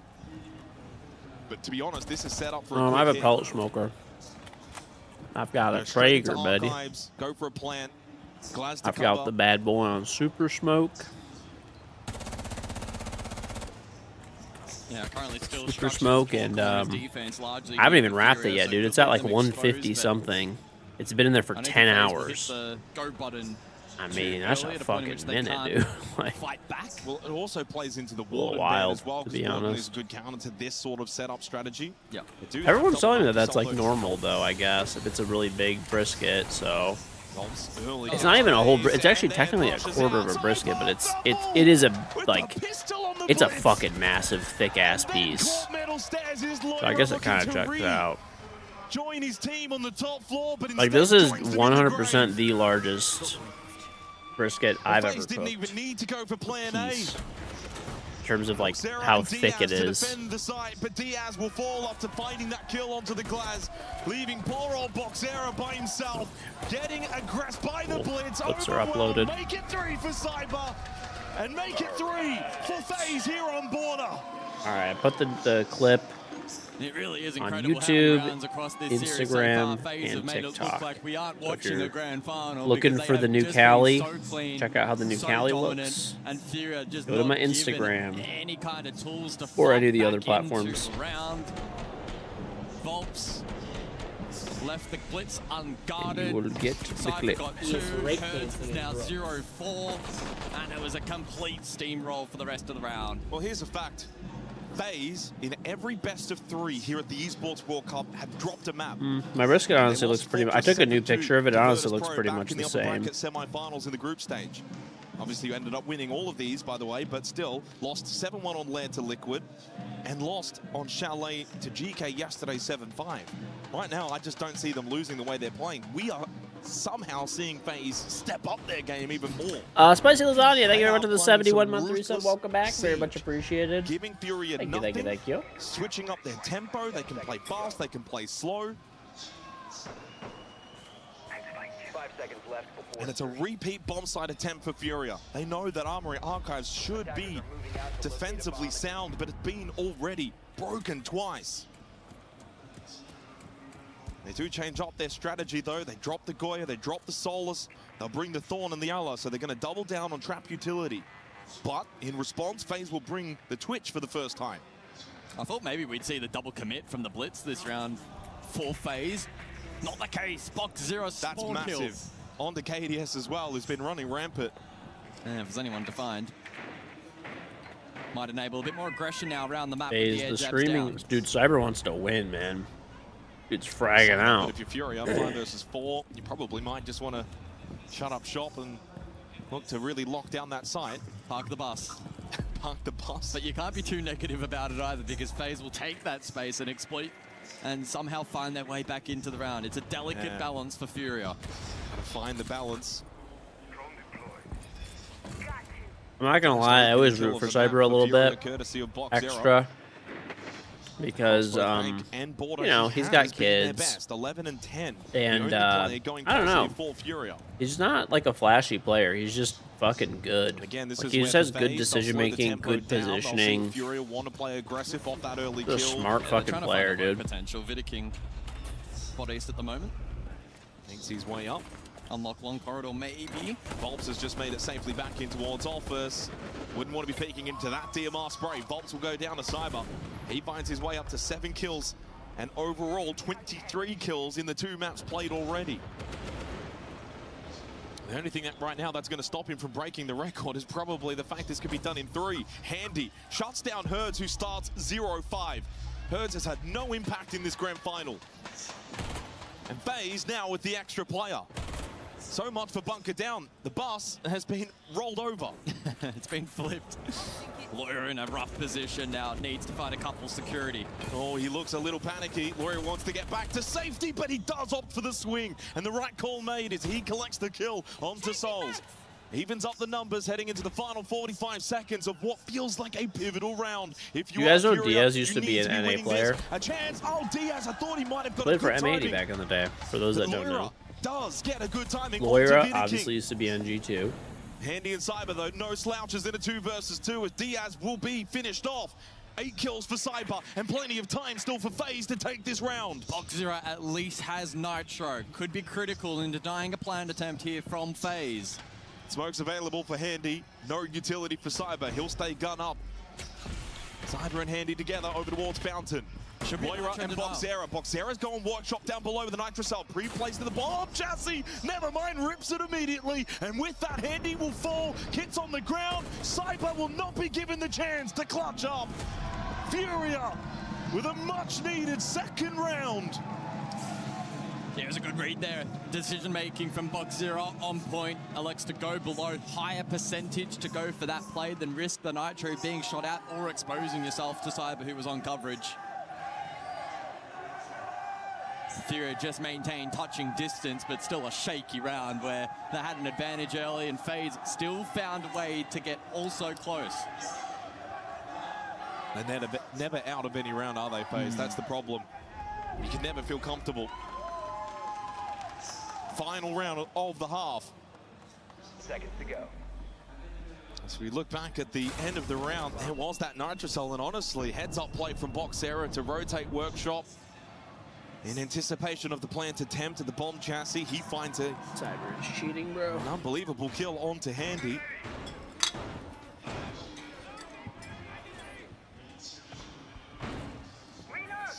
Is 2 rounds enough? Or the Furia need 3 on the defense? 10 seconds left. I'd be taking any round I can get in this style of map against FaZe, that's for sure. Bathroom Tellers for the final of the half. The 0 in combination with the Twitch for FaZe.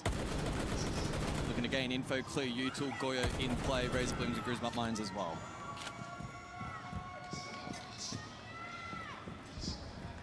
Again, trap utility focus for Furia. They're going to run back the Ella along with the Thorn. You've got the Vulcan canisters from the Goyo. Solus to help as well and getting some more information. Plenty of ways to deal with a lot of this trap utility between the 0 and the Twitch for FaZe. So far 5 rounds, the opening kills have been converted 4-1. The only round it wasn't converted was the second round, which was on this bomb site of Bathroom Tellers.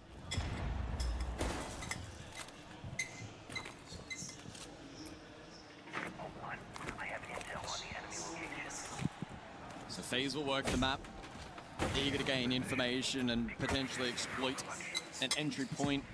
They favored Passport through waiting on a couple of occasions. May look to do something similar here in their final attack of the half. Loira expending all 3 gas babes before the midpoint of the round. Loira on the window! He went for the swing, he went for the aggressive play, but he's the one that ends up dead. Well, didn't get finished, and Volps is still top ace. He has been droned, his position known. Herds, by the way, finds his first kill on the map. And on to Handy.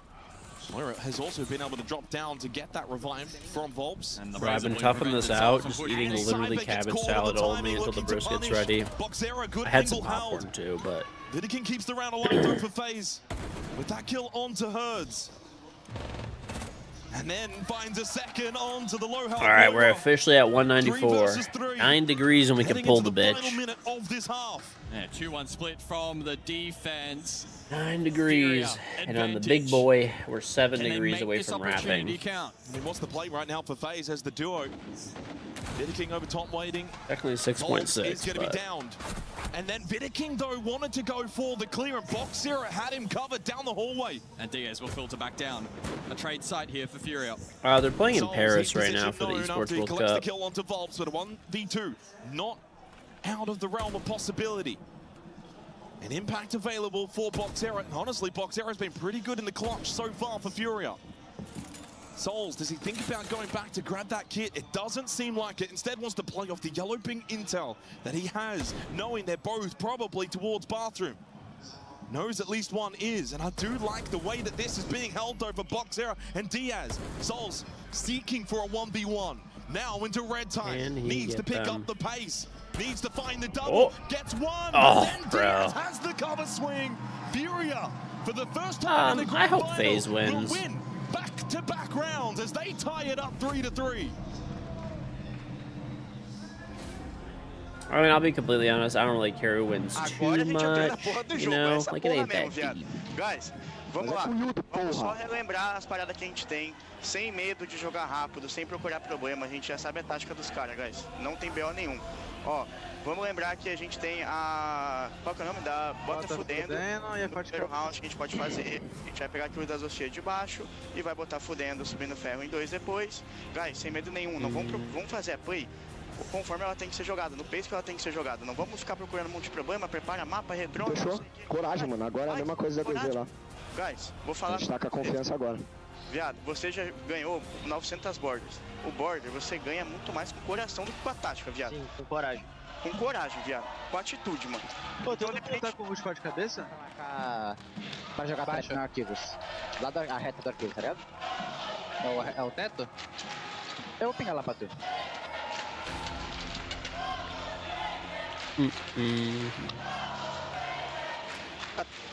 Deixa eu falar nessa aí.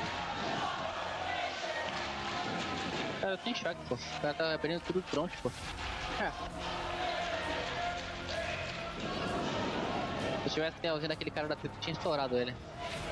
Achei que era só o cara da leste. This is the tournament then. Sorry, you just found this tournament's going on. This is the finals. So yeah, phase 1 map 1. And then Can I just say, there was they're a currently lot playing of Borders. hype They about won certain Bank. individual Now there's coming Border. out of the South American region. Boxera. And maybe when he first came into the Tier 1 scene, wasn't the biggest of splashes immediately. But here, in a grand final against the caliber of FaZe, he has risen to the occasion. 15 and 11 across both maps. Again, still the only player positive for Furia. 2-0 on entry with a 119 EPS. Ranks him as the second best player in the series so far, only behind Cyber. He's risen to the occasion. What about the rest of Furia? Where's Herds? Well, he found an opening kill in that round. It was his first kill of the map in that round. Truly they got back-to-back rounds for the first time in the series. They got 3 defensive rounds on the most attacker-sided map. Tied, now at 3-3, heading into their attack, looking to break this streak of FaZe on a map of Border. This could flip the grand final on its head. Massive second half coming up. We're my mute. Monty Glaz the bands as we head into Armory and Archives to kickstart the second half. Dude, their coach looks a little bit like Brazilian Shroud, doesn't he? I'm curious to see how Furia try and activate Herds, get him back into this map. Rated 15th at the Esports World Cup this year. It's been a solid tournament for him up until this point. 111 EPS, a 1.22 KD. Positive entry, and he's netted quite a few multi-kills as well over the course of this event, but so far today, struggling to find his footing, given the IQ role here for round 7 initially. Matching. Probably going to be useful into the util set, namely the Solace here from the side of FaZe if they commit to it. Smoke and is I'm curious to dropping. see, is there going to be a contrast? Supposed to be at in terms of the 225, it's pacing at and the tempo from 216. Furia? FaZe quite slow. Pellets are at 35%. I wonder if they're not feeding into the auger right. I'll have to maybe go look outside really quick. This is what's annoying about cooking like a long smoke, man. They also might be doing in this round is look to play the vert off This of is the the jungle annoying payload part. calls from Loira. You can It doesn't go up Patrick in a with the minute at Zofia. all. Go Hertz up can there. also play off those I don't calls want to on start the losing IQ. temp, especially this. So I wouldn't be It's surprised like right to at see them the kind of end. go first floor first, establish where these FaZe defenders look to then play off of that positioning and information. So players like KDS towards security will need to be careful. I think that's the way that Furia imagine they can maybe find an early kill or two playing off of this vert. I don't. This is. And straight away, Diaz and Herds will I guarantee go the first pellets are not feeding the the hoppers love to not see a triple feeding impact pellets here into on the board. fucking tray or whatever. It'd be a What's that? tilter for FaZe, but Oh! Big swing from Cyber onto Loira, shuts down the jug of payloads. That does eliminate the ability for Herds to play off of that. Diaz impact below. He's thinking about it over towards security to enable the play from Vault. And he has sent it out. He gets KDS down to 1 HP. Didn't quite finish him off, but he gets him very low. Oh, now the Vault's in. Herds is just going to send it. No longer needing to play the vert. They've got site control. They've got FaZe wounded. They've got FaZe on the ropes here. On the best defensive site, Volps will go for the plant. There's no answer, though, from FaZe. Well, the Volps will get off. As Cyber makes his way back down main stairs, he gets a bit of intel, and Souls gets a big kill onto Box here, and Volps is now the only one left. Oh, FaZe always answer back. What? That looked so promising for Furia, and ends, though, with them losing the round. Oh, you can't help but feel a little sorry for Furia, who put themselves in such a good position. FaZe fight back again. Furia with a good, clear security side. Herds was enabled to go deep. Volps considered the plant, got off, and it opened up the window for Souls to net a double. And then Cyber to clean up shop. How quickly it can flip and turn. Just when it looked like maybe FaZe were a little bit vulnerable on a very strong defensive side, Furia doing well to adapt. It clearly, once you lose the Dockerbee and the impacts from the Zofia don't fully connect, at that point Herd senses an opportunity to just go straight for sight, and it was working until it wasn't. 10 seconds to go. It is also 3 straight opening kills in favor of Furia. 5 seconds to go. So starting to do a little bit better in the early battles. That's a big sign of success for them. Struggling up until this point.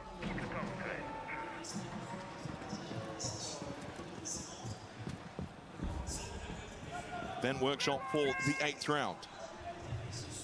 And Cyber, oh! Well, I thought he was going to be on there for that kill. Saw the elbow. Do you think he jumps out? You wouldn't dare, would you? I mean, you're 12-2. Maybe you've got that license, but it's probably the wrong call. And it would have been if he vaults there into the DMR. Surely dead. And makes the calculated decision to fall back. Sledge here from Furia suggesting Vert to be part of the game plan, or it could even be for the horizontal lurk, enable the passport through customs rotate. We'll see that from Herds now. Though we'll need to be mindful of the rotate up above through break. And the eyes. Oh, Cyber! Clean.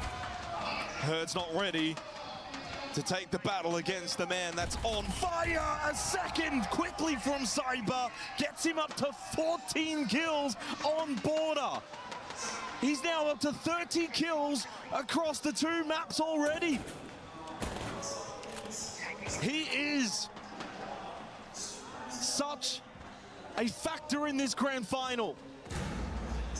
A factor that Fury have not worked out how to stop. And gives FaZe a 2-player advantage.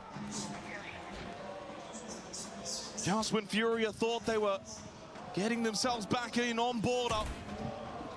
And it's a jump out as well from Handy. They're so clean, they're so good. As Diaz will fall, this round may be flawless. After Furia were able to strike to close the half, FaZe will strike to start the second half. Back-to-back round wins sees them go 5-3 up here on border. And the party continues for FaZe.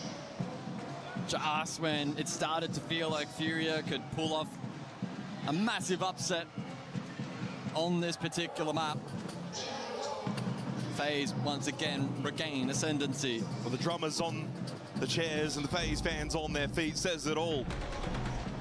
There's just no stopping this man. Cyber has been at his very, very best, if not maybe found a new level, if that is something we didn't even think was possible. He's got 31 kills and only 8 deaths, 7-2 on the entry. This is shaping up to be an all-time individual performance in a grand final. He has 178 EPS. Again, if this were to go all 5 maps, he's breaking the kill record. Well, the kill record, 63, Gunner at Manchester. He's already halfway through. They're not going to play enough maps. But they're not going to play enough maps, that's the problem.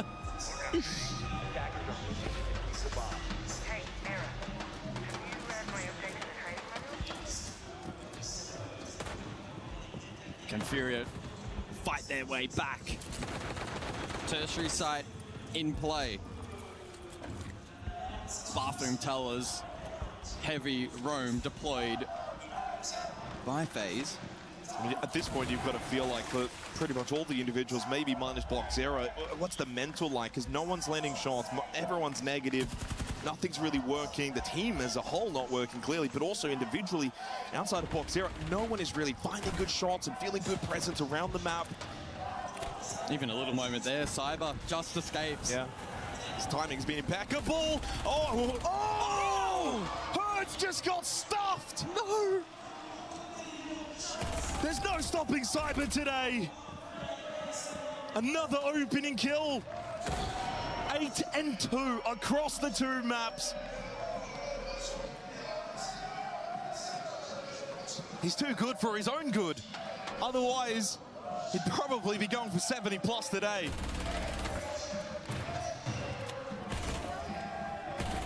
Fury just looks stuck in the mud. Outside of the map, stranded. Loira, the only one with presence inside of the map towards customs. Not only do you have to beat FaZe as a team, but right now you have to beat Cyber. Yeah, they've drone site largely clear. Getting towards objective though, tough, strong focus second floor still from FaZe who commit to the vert. All right. And we'll be able to rotate down at a moment's notice. Triple gas Babe as well, still up for handy. Nitro for KDS. Got the They'll pellets look to attack custom side. build up and moving FaZe, around a little bit. Okay, Honestly, that like makes it intriguing. okay, but I don't know. We'll see. But with 60 seconds remaining, 4 versus 4, feels more like 4 versus 5 still with Cyber up, and timing is perfect. Okay. But sometimes they just kind of get a little bugged in there. At the moment, not Oh, just a single yeah, now it's up to individual. 127. Okay, maybe, who knows? Oh, just stay on him. Observers, no need to move away from this man. He's Maybe already just got moving the 18 pellets kills around on got him border. into the hopper. And back on bank, he only had 16. 18 kills for Cyber? That's incredible. 4 versus 2. Oh, shut down. Okay, Loira keeps it interesting, but they need to pick up this pace. And then he finds a second, but falls. Leaves it down to Diaz. Both above for the defense. Got to go grab the kit, though. Does he go for the revive? It might be the best thing to do, but he needs to be cautious of the vert being held. As you said, both still top floor, 4 phase. Loira back up, will go for the plant. Makes his rotate in, tucked into the corner of Talers. Drop down from KDS. Where's the cover? Souls as well. Loira will get the plant down. Diaz finds the kill onto Souls. Furia might just steal this round. Nitro KDS. Nitro from KDS. And then gets the kill onto Loira. Nitro blows, but doesn't find Diaz. Diaz. What are the nerves like in this 1 versus 1? Does he have line of sight onto that kit? KDS might be able to draw him out. Pokes a few shots and is expecting Diaz to be close to this kit, but for now he's not. He's fallen back. Taps it once, gets on it, and forces Diaz forward. Big shot from Diaz. As KDS got off the kit to peek and take the battle, it's Diaz that wins it. Furia stay alive here on border. Well, don't speak too soon. Big moment for Furia. Cyber continues his rampage on the side of FaZe, but it still wasn't enough. Damn. To get it While that across went the down, I line. lost like a degree on Honestly, my the brisket, belief was bro. maybe that Furia could win the round. Funnily enough, they go on and win the round. Deal with Cyber, and maybe today you could deal with FaZe. Azami Solid Snake will be the bands. Furia just keep this interesting on border. 4 to 5. Armory Archives up next, though, will be difficult to attack into, but they almost were able to crack it back in the 7th round. So we look back at some of the Cyber highlights. Another 3K from him. Herds, just nothing working for him today. No, that was a rough one. Bombs as well. Just got completely slammed. Well, you can see what it mentally, but maybe winning this round hurts mentally. Look defeated. Furia mentally look defeated. But you go and win this round, and maybe that just gets the energy flowing again.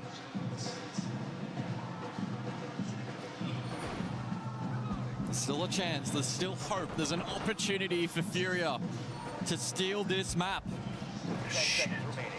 But we resume the rotation, and it's back to second floor for FaZe.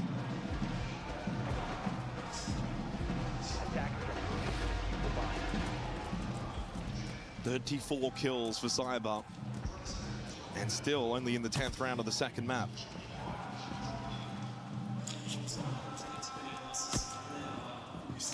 Furia, no.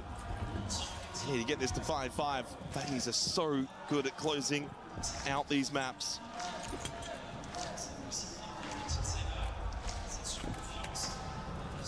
Oh yeah, in the arena in France, I'm pretty sure any arena in France has to be cast in French, if I'm not mistaken. On the Solus towards break.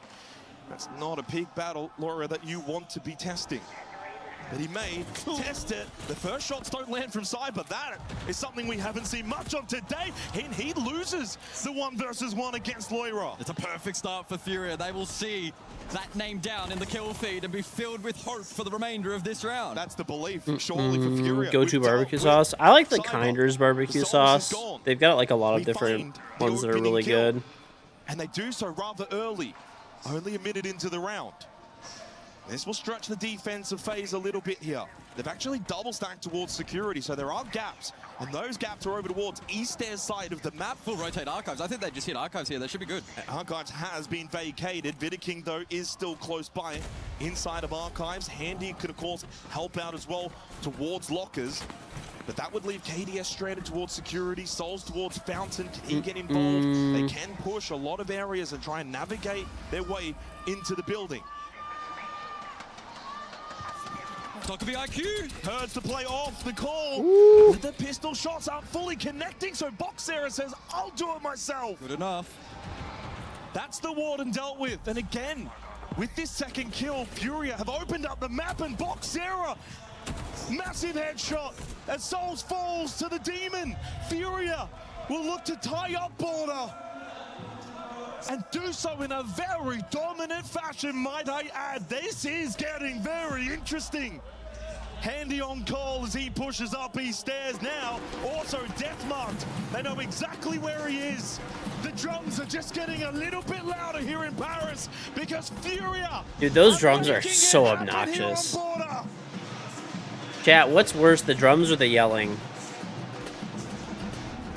How are they allowed to play the drums in the middle of a round like that? Like, he's obviously trying to hear where he's getting pushed from. Like, the noise canceling headphones are really good, but they're not going to get everything. O Cyber de ela e o Soul, pega C4 mesmo, tipo, vou tentar fazer uma double C4 aí naquelas portas. Eu vou de mira também. Pode vir de mira, mas em vez de você ficar picando, tipo, porta Nilba, fica jogando 4 no quadrado e tenta fazer C4 no PC junto com o Red também. Lá com essa trap aí, traz o... Traz o teu C4, fechou? Vou tentar, tipo, pescar alguma coisa nesse corredor aí que tá de boa. Outro bom, é só a gente repetir o oficina. Pô, os caras caçaram lá o Cyber e tal, sabe? Se você quiser subir lá pra jogar com o pessoal, pode subir. Tá. Se quiser matar todo mundo embaixo, você pode matar também, né? Bora. Bora aí, guys. Bora aí, guys. Vambora, só dois mais. Tá precisando. Bora. Eu acho que a gente fica peitando ali, o Souza, a meiota e a tripa. As the tactical time expires, all tied 5-5, and it will be repeat bomb side as well for FaZe. Back to Armory and Archives. Well, guys, is it as simple as deal with Cyber, deal with FaZe today at the moment? Is that the script? Oof! What a shot, bro. Maybe. It's got Laura fired up. But the job's not done. Round 11, 5-5. FaZe's border streak now on the verge of being broken by Furia from 3-5 to 5-5. FaZe 7-0 record is on the line. Fortress, a very strong map as well for Furia. This feels pivotal in the grand scheme of the overall best-of-5 grand final. These next few rounds can determine quite a lot. So the Twitch in play here. Furia responding to the mirror. And FaZe in anticipation for the Deimos. The tuber out in play for the counter. I wonder, do you tell Cyber to just settle a little bit? Is a bidet game changer? You've never used one? Absolutely. Or do you just back him Once you use a bidet, you'll never go back to anything else. If he dies, he dies. You'll literally feel like just... You'll end up buying a travel bidet. You'll have a bidet for your work. Like, you'll just... It'll be everywhere, dude. It's actually just... I don't know how people live without a bidet. It's, like, disgusting. Just calms the nerves for the defense. Diaz, though, has one trapped. Andy. Quite literally unclean without one. This little situation, he crosses the window safely, and at the same time, they lose Loira. From standing at the end of the last round to sitting down out of this 11th round. Now who's yelling? FaZe up 5 versus 3. He is the Furia have a big clutch in them. Lepetri, thank you for the 23 sub. Welcome back. Very much appreciate it. I'll have to get one and see that. Nice, nice. Well, yeah, you'll enjoy it for sure. You will. It is a genuinely great product. But, yeah, you'll like it for sure, dude. So, yeah, get one exclamation point bidet. You won't be, you know, you'll be very happy with it for sure. So, Dr. Insane, how's the brisket? It's doing good. It's all the smaller one's almost done. It's at 193. I did lose a little bit of temperature, which I'm pissed about because I lost a degree on the brisket, which is not the end of the world, but like, if you want it to cook, like I want it to cook, bro, because I need to let this thing rest for probably like a good 30 minutes at least. At least for 30 minutes. As FaZe on the verge of getting to map point, Herds will get a freebie on to the sitting duck of Souls. And I don't know if he's ready for Cyber. He'll have to pre-fire swing, and instead, the slow walkthrough is his demise. FaZe maybe in Jinxie's PC Saturdays. Definitely not this week, but maybe in the future. Send this to overtime. And it's a harsh reality check for Furia, who, if they are to get the job done, will need overtime. Decimated here in the 11th round. At every point of entry, FaZe met fire with fire. And on every duel, nearly another flawless to add to the growing tally here on border. FaZe looking recomposed and ready to close out this map. That might be the first round Cyber has not got a kill. KDS actually stole that kill at the end. He has 18 kills right now. He actually hasn't really gotten any kills in a couple of rounds, right? Really strong grand final from KDS. Along with Handy, both of those two have gone positive across both maps. Of course, Cyber has been stealing the spotlight.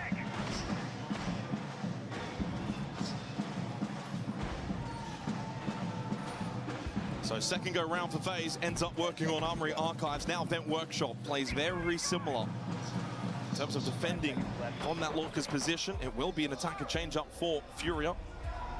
Zero will go on to the Twitch. Just the second time seeing this site in this half. I feel bad for the casters, bro. A lot of Deimos in this half, Furia, in the hands of Loira. This time he will go on to the Grim. First time seeing Grim in this half. In fact, that's the only change that they made from one of the earlier. Can you imagine trying to have to cast with all this screaming? Yeah, they'll probably layer a lot of util here onto KDS, try and dislodge that security position. They can use that then as a front line for the rest of the attack. It's like KDS with DMR in hand needs to be effective. Can be an isolated position. There why? What do you mean, why? Ooh. Massive headshot onto Herds. It's not been his day. It might not be Furia's either. They've just been torn to shreds. Losing far too many players too quickly. KDS will escape as well. Back to the safety of Customs. As Volts and Boxera. The screaming in this tournament is out of this world. 2 versus 4 clutch to get this to OT. Otherwise, they're 2-0 down in the grand final. Oh, Nitro below could seal the deal. And it looks like All right. it may, although KDS delay, but all the same as the result. There is actually a very. But I don't think you're going from 2-9 to 6. Oh yeah, because it's screaming. Yeah. Okay, that's what you're saying. For a 1 versus 4 clutch, no flames available. Not going to be given any free Pretty much opportunities. over for him. Another Nitro. Should get this map done. And it means for Furia, they will need to come back from 2-0 down in this grand final. Souls perfectly placed. This just feels inevitable. Even with that There we kill, go. Souls was always going to put the dagger into the heart of Furia. The back-to-back One champions more go map. to the Esports World Cup Grand Final.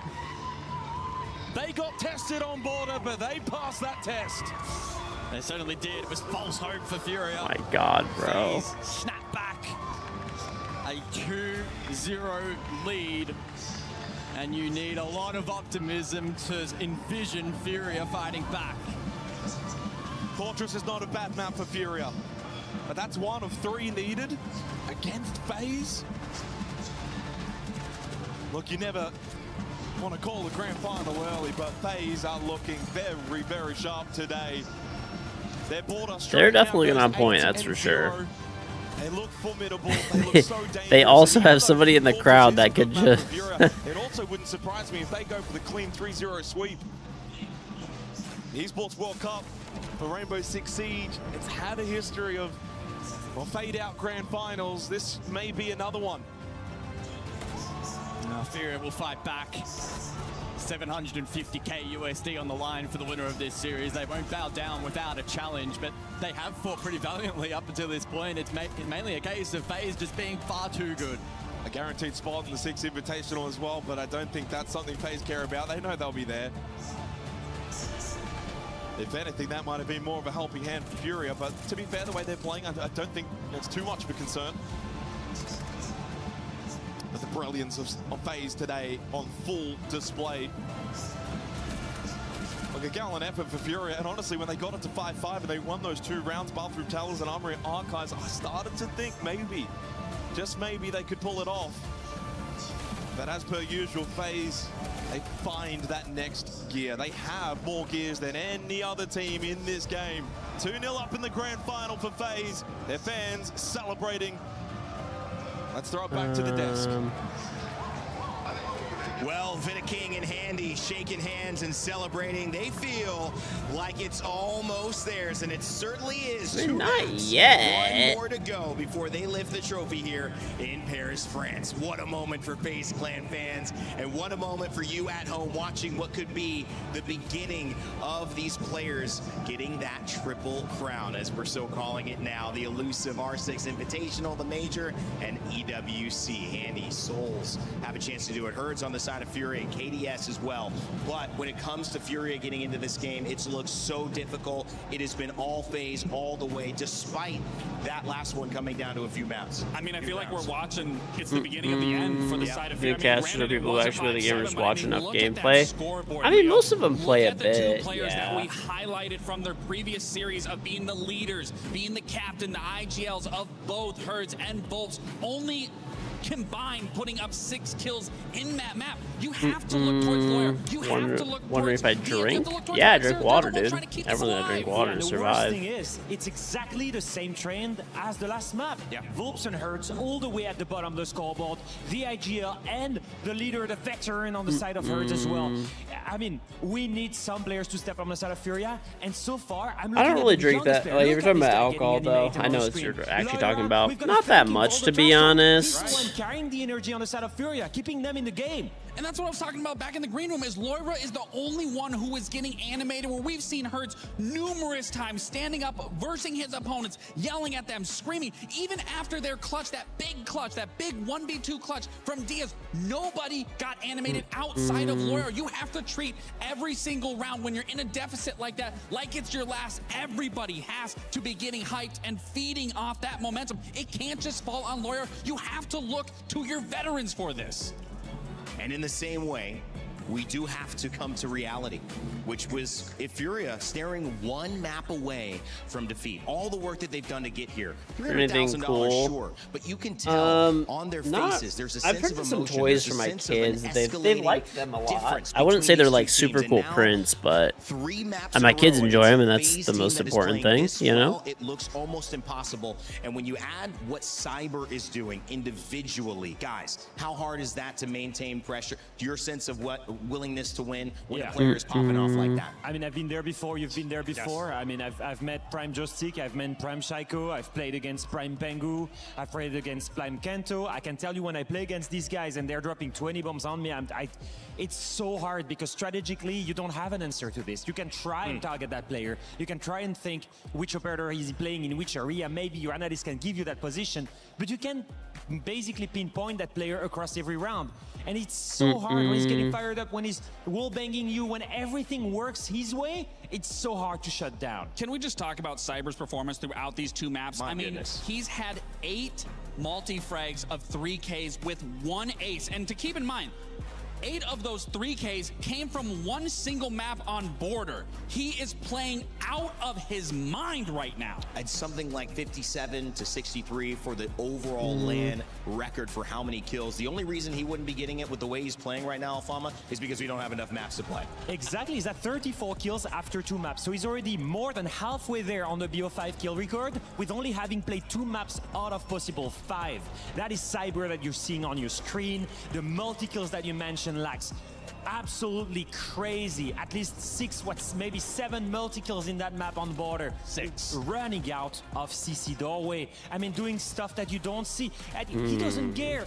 Every single gunfight he takes is someone outside and he wins it anyway. Am I gonna buy the new 2027 GMC 1500 series? Probably not. I don't know. I mean, if I have an issue with my truck, then I will buy a new truck. But I mean, I don't really drive my truck that much. I have 20,000 miles on my truck, and that's with me driving like 10,000. Like, I only probably drive like 2,000 miles a year on my pickup truck. So like, to go buy a brand new pickup truck for it to be driven a couple thousand miles a year is just, I don't know, it's not really worth it. I mean, the new ones are nicer. Like, don't get me wrong, but I'll probably get, if let's say I sell or trade in my truck, I'll probably get like 40 grand for it, right? And if I buy a new one that's an equivalent one, it'll be 90, right?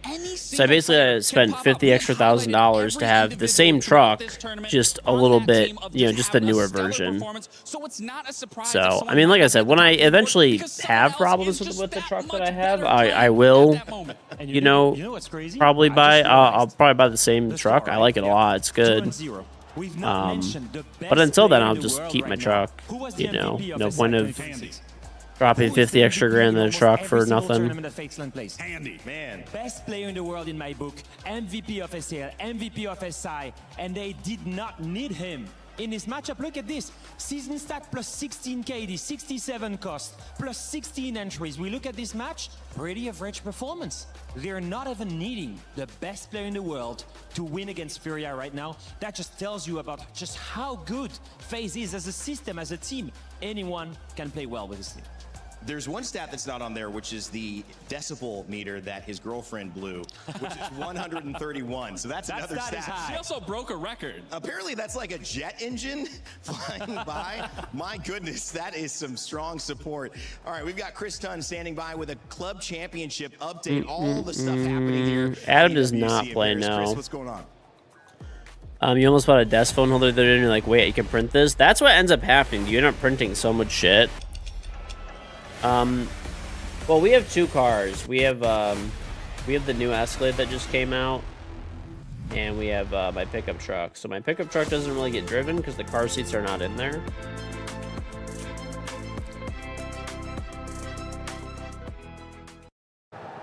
Well, we're nearly wrap things up in Siege, but things are truly done in chess. Magnus Carlsen taking things away, kind of as we expected heading in this week. Team Liquid actually getting some points, Trav, so that was a positive as well. But realistically, AGL are the big story as far as the club championship are concerned. Not a bad second place, all things considered. Yeah, absolutely. Obviously, they're going to have wanted first, get that extra 250 points, a little bit more of a buffer in between them and Team Falcons just below them. But Team Liquid just too strong. It's Magnus Carlsen, 2 straight sets, really convincing chess at the end of the day, and a very earned win. Yeah, big win there for Magnus, but an expected one. But Ginny, there's other things. But I feel like I haven't spoke to you this week, Ginny. You haven't. The time You're, like, difference. dodging me. The time difference has been crazy. But no, for Rocket League, it's been going on all week. What's the current situation there, CC wise? So CC-wise, Vitality, Falcons, Twisted Minds are all in the top 8. KC as well as Gentlemates have qualified for the top 8, so that makes them CC eligible.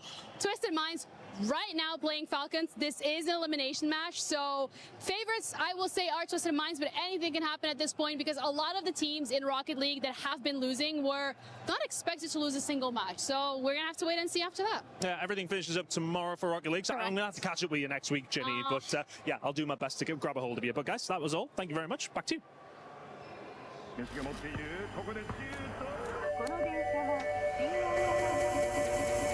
train is bound for Osaka. This is the next major.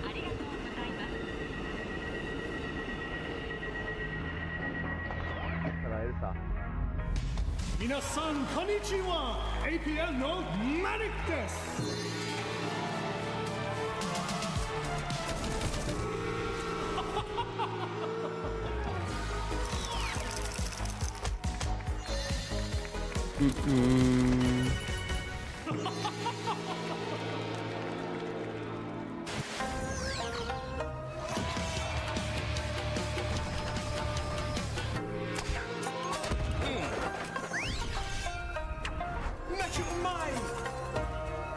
New Osaka Major Takoyaki Crunch. Taste the excitement. 네. また会えるよな。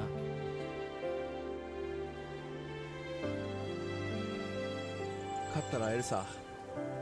大阪メジャーで。 Bro, APAC is not winning anything. Like, can we stop, please?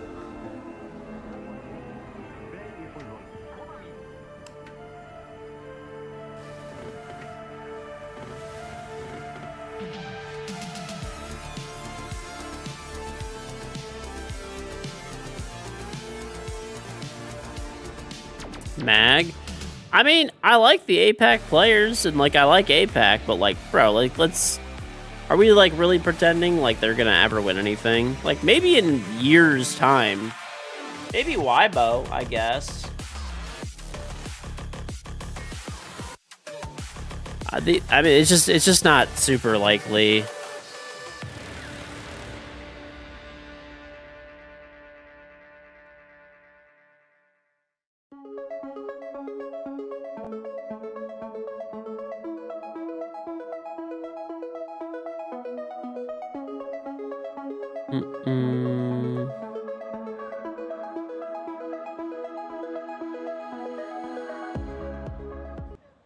Leo, we have so many beautiful moments. Fabian did. He coached PSG Talon.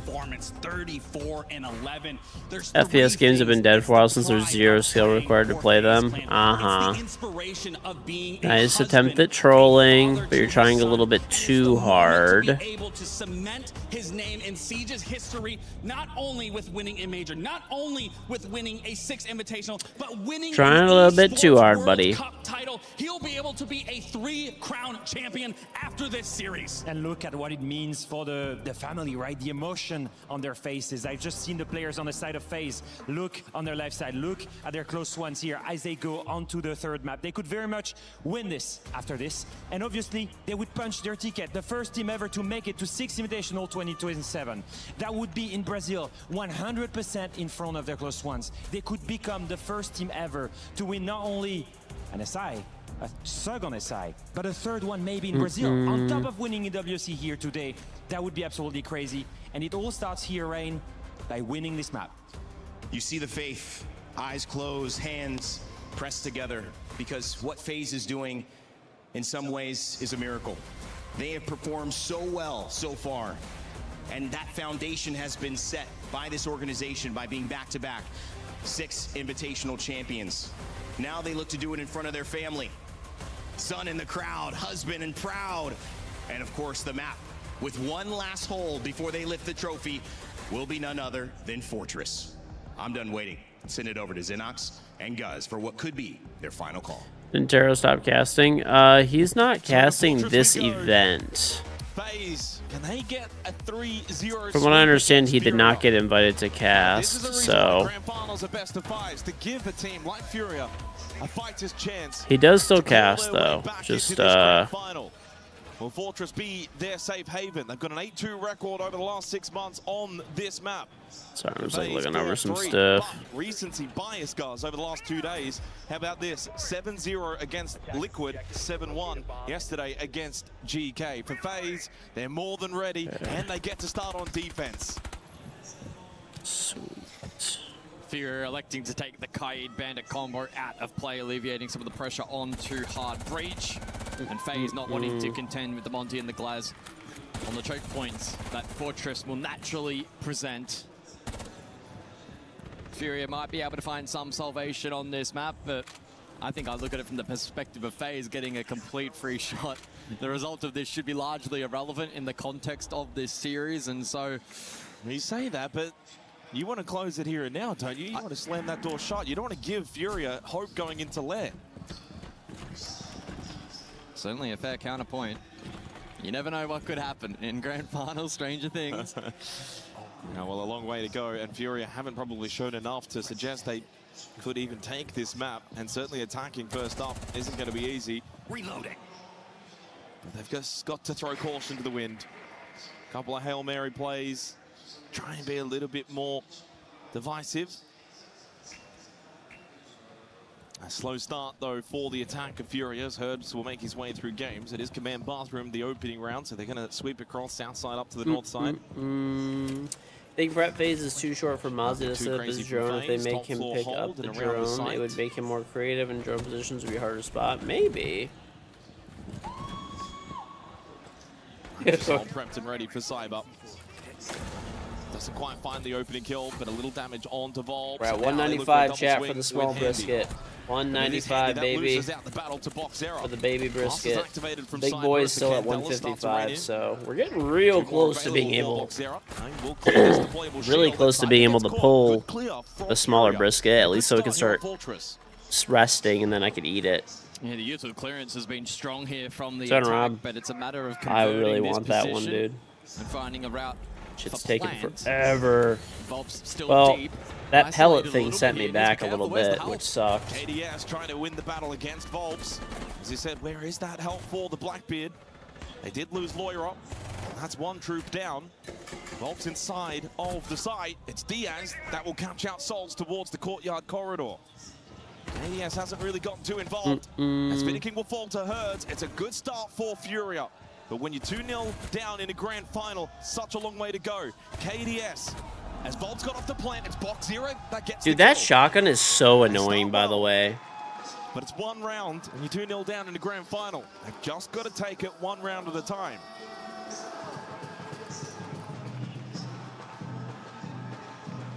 Positive takeaways, though, for Furia. Good work in converting that round. And the clearance of some of these power positions overall was actually pretty clinical. We did see Volps get left on a little bit of a temporary island over towards Bathroom on that Blackbeard, but he ensured that he played reserved enough that he didn't forfeit his life. Then allowed the rest of the attack to reposition, and FaZe were very much on the back foot for the majority of that round. I mean, that's what you can build confidence off, though, especially attacking into Fortress, get a nice early round, but it's the way you did it, as you mentioned, with the utility clear, able to dislodge Cyber, get the first 2 kills. In a map like Fortress, I think for Fury hit, not only, of course, they've got to win it, but it would then build confidence going into Lair. You win Lair, suddenly it's 2-2. A 2-0 lead obviously feels as if you're a long, long way back, but you win this, and then it's a contest on Lair, and who knows what can happen. Attackers are moving to defuse the bomb.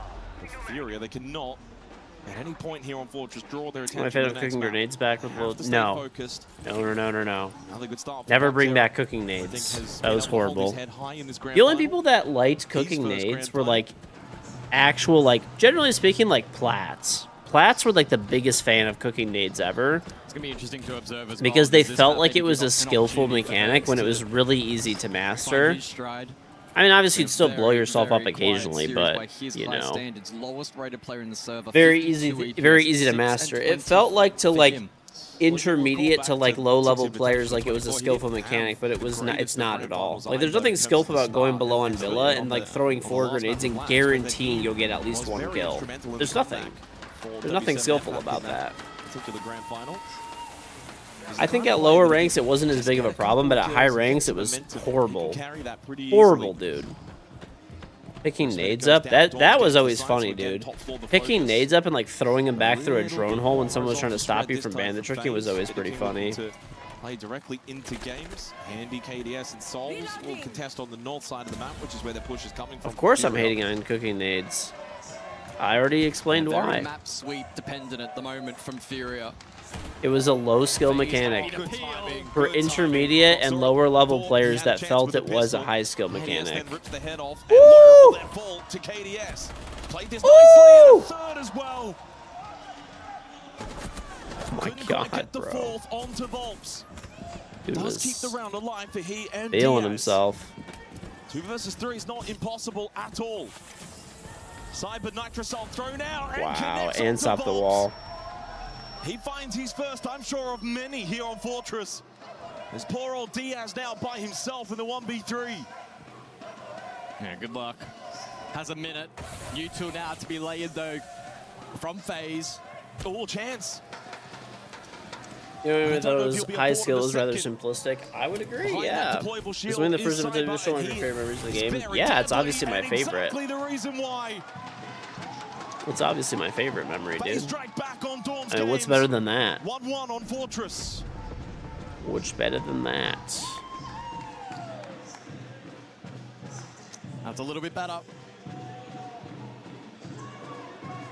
As we prepare for round number 3.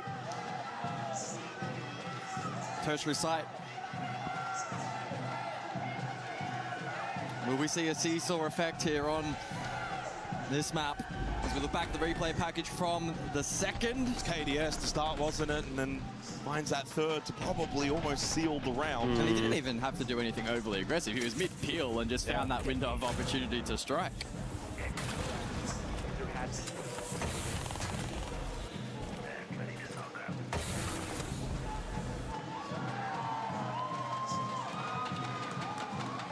KDS will get himself up to 20 kills now in the series. Can we change the damage if it throws from below to like 20%? No. There's just no point of cooking grenades. Like, it's just, it's annoying. It was an annoying mechanic. Bands after this. Very annoying, bro. Everything is earned is the motto here at the Esports World Cup. FaZe have been earning very nicely so far. The trophy in their sights, 6 rounds away. What did we go with? The Triple Crown? Was that? Hey, we're casting. We get to trademark it. Whatever you say sticks. Whatever you say sticks. I do like Triple Crown. Well, I was referencing the Quad Crown if you want to count reloads for Hertz. I don't think many will agree with that. On you stupid ass brisket. Hurry up and cook. It's been like another hour, dude, just to go like 5 fucking degrees, 8 degrees, whatever. Furia just get to work. Volbs will spot one. Nitrocell shot out. Good reaction time. So the Nitro of Vidiking. One more available for FaZe. It was no longer. As KDS falls, he had the Nitro left. Good DMR kill from Souls. Now trying to find the headshot angle onto the Blackbeard, but it is Volbs that wins the 1v1. But as everywhere else on the map has gone the way of FaZe, it means he is the only one. Another capitulation for Furia on the attack as Cyber to finish it off. 2 in a row for FaZe Clan. A comfortable 3rd round victory. Brazilian Shroud. Away. Bro, tell me that guy is not Brazilian Shroud. It feels inevitable. There's no way you could look at me with a straight face and not say that that's not Brazilian Shroud. And what a story it would be as well for FaZe Clan as an organization, yet to lift a trophy here at the Esports World Cup. It's hard to believe that in the last 3 years, they haven't lifted anything but a hammer, which of course they've done twice, back-to-back. No majors, no Esports World Cup. And they're so close to adding to that trophy cabinet.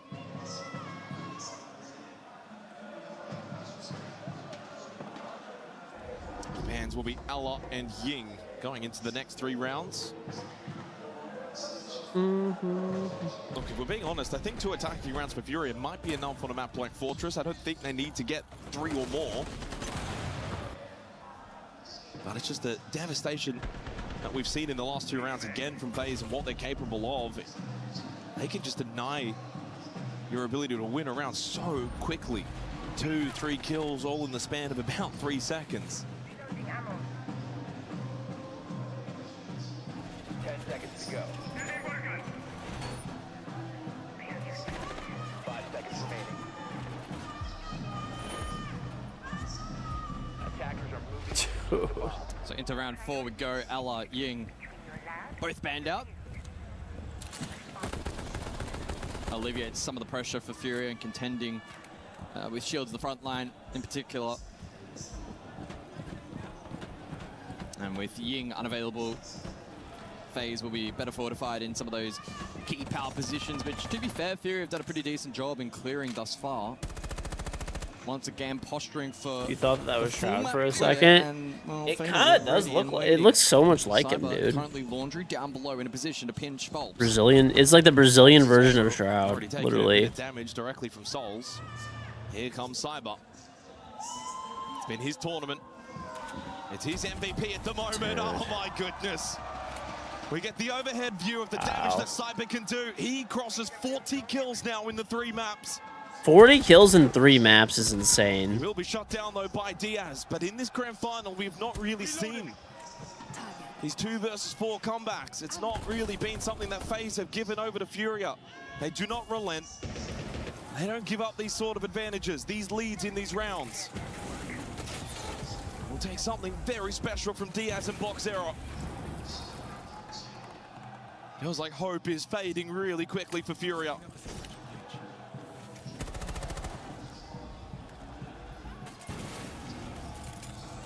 There's a bloom, Boxera can't make your way back there, buddy. You can't park there. And you can get brought back up at least. It's all about dotting I's, crossing T's for FaZe. Util standing, 2-player advantage, and all the momentum their way. You very rarely see FaZe forfeit these kinds of rounds. I mean, what do you do here for your Fury? I mean, Boxera's very low on health. He does have 2 Jugger payload calls available. King at the moment targeted. I mean, it's not looking... It's kind of looking over, bro. I'll just play together. This is basically a hope and pray. Need to catch a good timing on a swing, trying to clear out this corridor position. KDS has, by the way, moved into bathrooms and could go for a back hit. Headshot angle onto the Azami, not probably ready for Souls, prone in the middle of the corridor, and indeed he is not. 3-1 lead for FaZe Clan.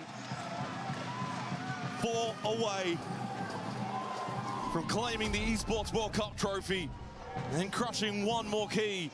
Tactical timeout for Furia. Did they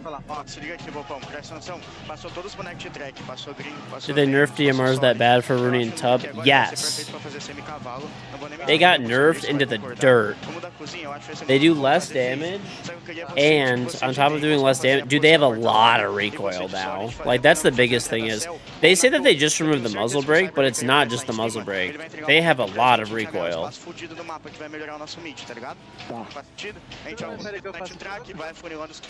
Vai ser melhor demos, porque você spota, se a gente vê quem que ele é, você spota ele só pra ficar dando info do background que ele tá, entendeu?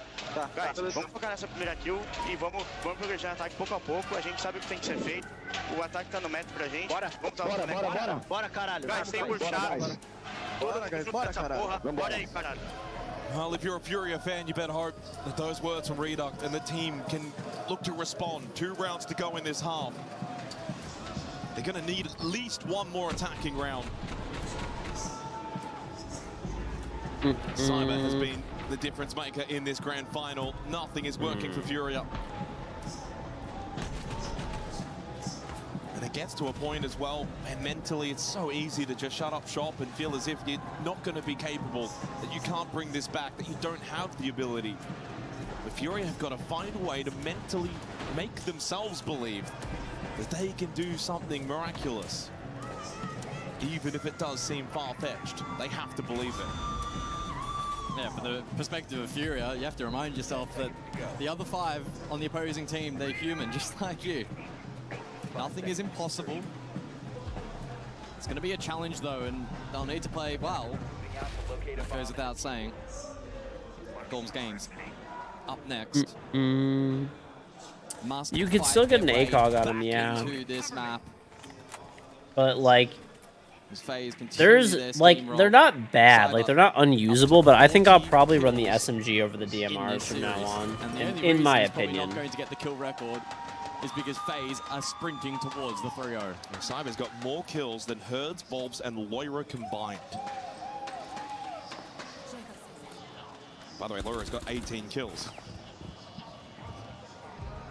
Box Hero finds an opening kill, though, onto Handy. As that breathes some life back into Furia out of the tactical timeout. It is only the Malusi. And while it's been a decent grand final for Handy, it hasn't quite been his high-profile best, only 17-14. It's all been the Cyber show today. And he's going to be the real boogeyman that Furia still need to contend with later in this 5th round. Keep it deployed. We have some time. They still elect to peel back, despite being a player down. They'll look to play into the late round. Util on offer here, Nitro, Triple Smoke. Ballsy did not get nerfed now. Well, they have got information on Cyber KDS towards the courtyard corridor, courtesy of Loira on the Solid Snake. He's been able to ping out their location. The only thing that I don't like about DMRs getting nerfed is I did like them as a counter for shields. He's very low. Like, if a shield was running at you, you could just shred their, like, feet and arms and stuff. But not impossible. Whereas doing that with, like, try and find an angle. Doing that with a, This is going to have to be very cautious. Oh, yeah. Cyber does find Bulbs. An SMG is going to be a lot harder. Of course, he still has a say. Loira needs to find this kill on the KDS. He can't. Despite the opening kill, FaZe are still just too good defensively. The new op. To get the last 2. I'm not convinced. Maybe with time it'll be different. And it's not that he's necessarily, like, not a shield counter. Like, he is a shield counter, but I don't know how many times you're going to really be able to use it without getting shot. Like, at high elo, I can't imagine you really get... I would say the new operator, mark my words, I think that the new operator gets used more as a time denial, wall denial, things like that, instead of actually being a... instead of actually being used as a shield counter. I would be really surprised if it truly is a shield counter, and that's what people use it for. Right now. 10 kills on the map. He's getting pinged by the Solid Snake. He's eaten a Jugger payload call. Doesn't matter what you do. Taken low, and he still then finds 3 kills. Oh, they line up at the end. He's on 44 kills, and we're only into the 6th round of the 3rd map. 20 short. 20 short of the record. I mean, what's the best of 3 record? Or the 3 map record, if you will. Oh, well, it looks like we do have a rehost, so give me a moment and I will triple check. Yeah, rehost will be in progress here going into the final round of this half as FaZe have been able to string together 4 straight defensive rounds. And honestly, that's also with, in that time, 2 opening kills from Furia, not able to convert the early advantages. So it is a 50 kill record, BO3 LAN, shared by KZ and Dan. And Cyber's on 44. But do you count it? How does that work? Who decides these things? I think we need a new category for this one. 9 and 3 on the entry as well, by the way. So it's not like Cyber's just kind of getting these like anchor kills and everyone else is dying and then he kind of gets the freebies. No, he's fighting from the get-go. And get this. 10 players in the server, 9 players do not have a KPR above 0.86. So the highest being Box Era, 0.85. He is rake dancing. Cyber's got a 1. Junior Star, thank you very much for the 26-month resub. Welcome back. Switching like Rora is what will make Nor valuable. Switching like Rora. What do you mean switching? Across a particular stage, you might have anywhere from 1 to 3 players average around that 1 to 1.1 KPR. Not sure what you mean by switching. In a grand final. It's an all-time performance. It really is. Maybe JB92 was onto something. So the lobby being rehosted. FaZe 3 rounds away. 3-0 over Furia. Oh, they're just having fun. And he's got the Jedi mind tricks on the camera.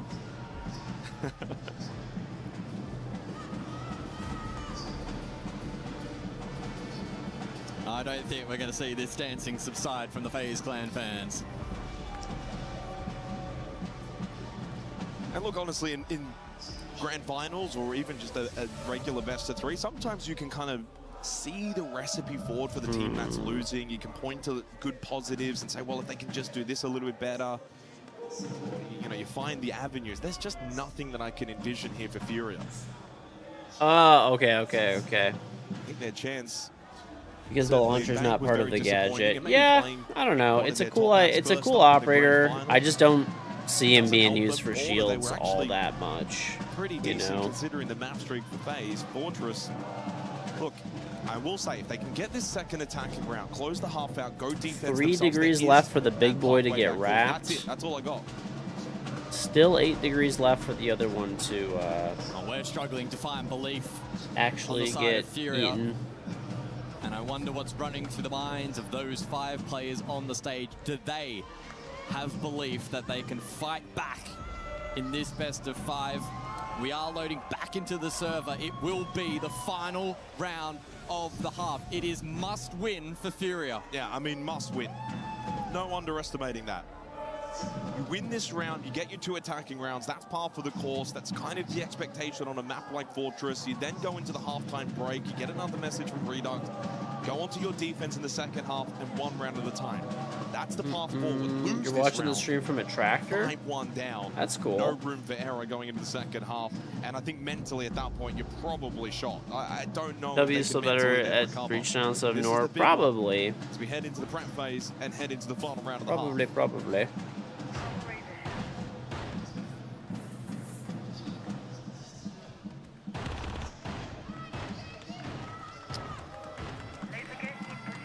Back down below. Let's see how this one ends up shaping out. It's been pretty mixed in terms of the opening kill metric over the course of this map. It's been a seesaw effect. Each team trading blows. 5 seconds to go. But in rounds 3 and 5, Furia have failed to convert. It's proved. How long does the flame last when used as breach denial? From FaZe has been exquisite. I don't know how long the fact is. I think it's like 7 seconds. Oh no. Cyber's thinking about the run out. No, nothing better of it. That's another aspect as well of his gameplay across the grand final. Cyber's ability to kind of know when to be ultra aggressive and then when to fall back. He's just done that to perfection. Doesn't throw his life away. I think of too many occasions where he's been caught out over aggressive. No, exactly. The drums may be beating from the crowd, but the heart of Furia is fading slowly in its beats per minute. Cyber does get taken down early from Box Era. Volp's trying to battle over towards Hamam against Souls. He goes gun up. They also dealt with KDS. Souls will die to Volps. This is a much better round for Furia, all inside of the opening minute. Well, that was rather quick, and it was rather needed. A sign of life for Furia after all to close the half. They get the much needed, flame cannons does Nor get 5? Second attacking round as we head into the halftime break.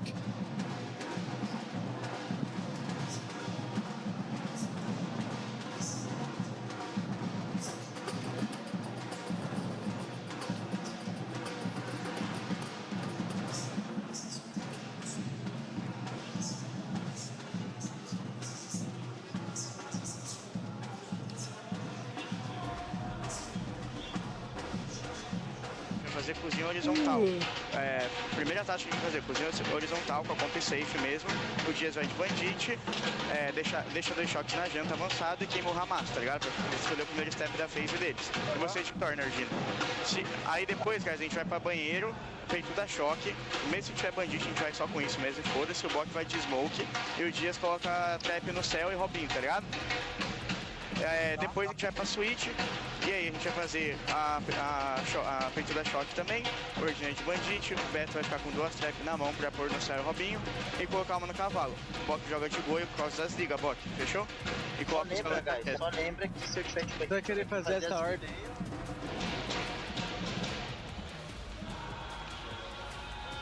Descansaram agora.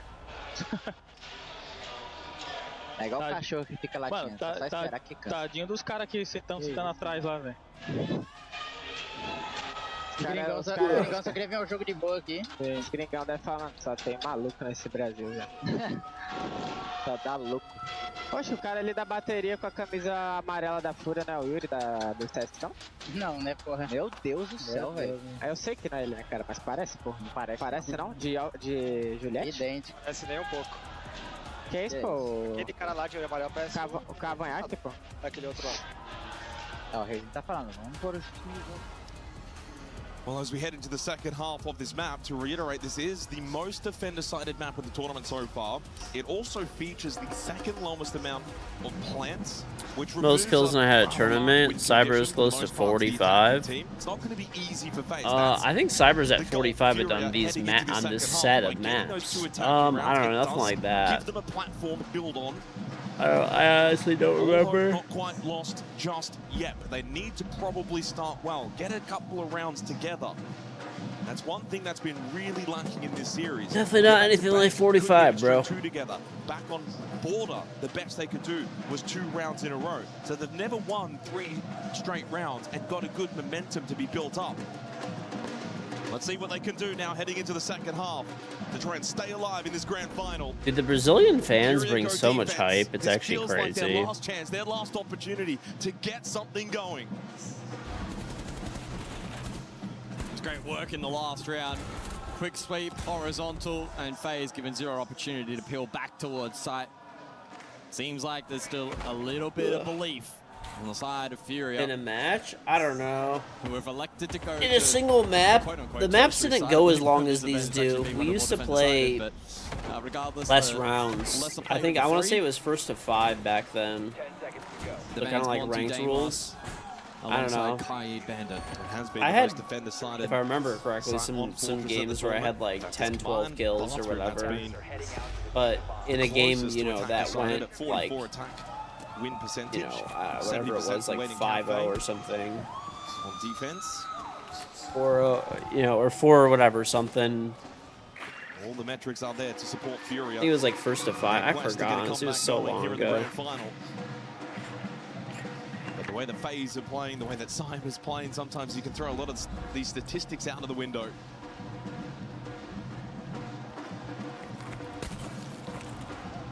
We've seen how strong these lurk entries for Cyber have been.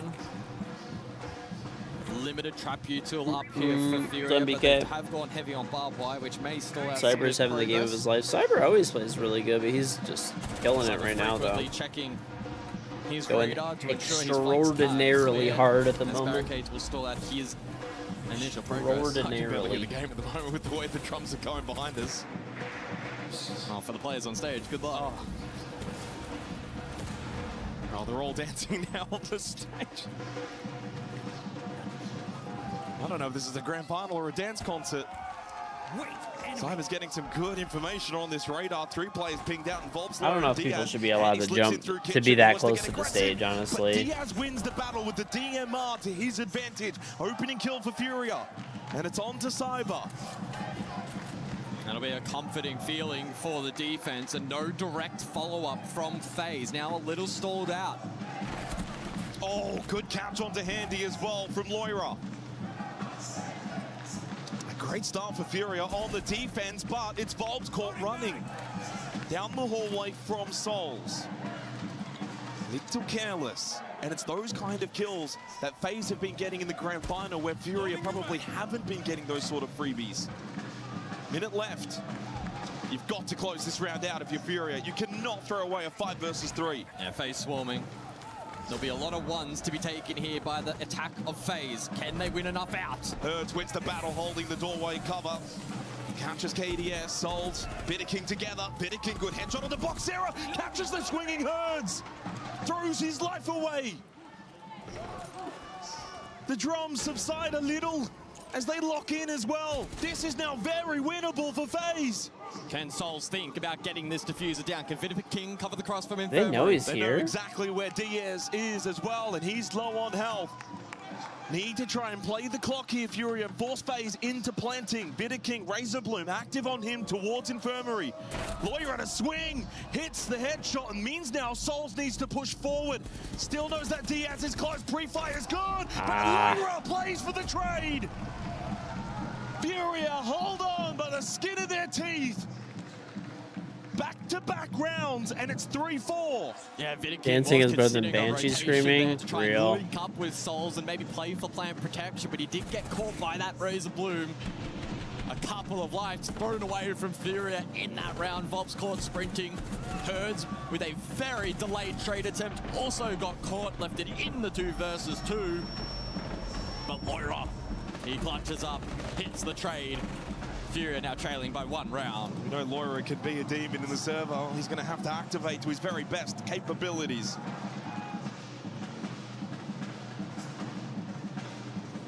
So they hold on. Good start to the round. Dealt with Cyber. Had the 5 versus 3. Yes, it does come down to a 1v1 in the end of the round, but it's irrelevant. It's a round win. It's in the books. Move forward. 1.8 degrees left. They have yet to win 3 rounds. For the bigger one to be pulled out and wrapped. And honestly, must do it now for the first time here in the 8th round. 7 degrees left for the big one. It's the small one to get pulled. Fortress, as we've seen at EWC thus far. It hasn't. I kind of want to leave them both in there until the small one's done. What's the, like the highest temperature that I could take this one out? And the shock drone of Cyber already immediately getting to work. Good counterplay available onto the Goya, which we've just seen on display. The mirror as well. Not to mention. Okay, you can go up to 170 for wrapping. Herds respectively. So Cyber will have his work cut out for him in the util department. And once expended, can then get gun up and active inside of the map. Roteros will be available as well. Okay, I did spritz it a lot, so that might not be bad. And then this way the other one will finish up as well.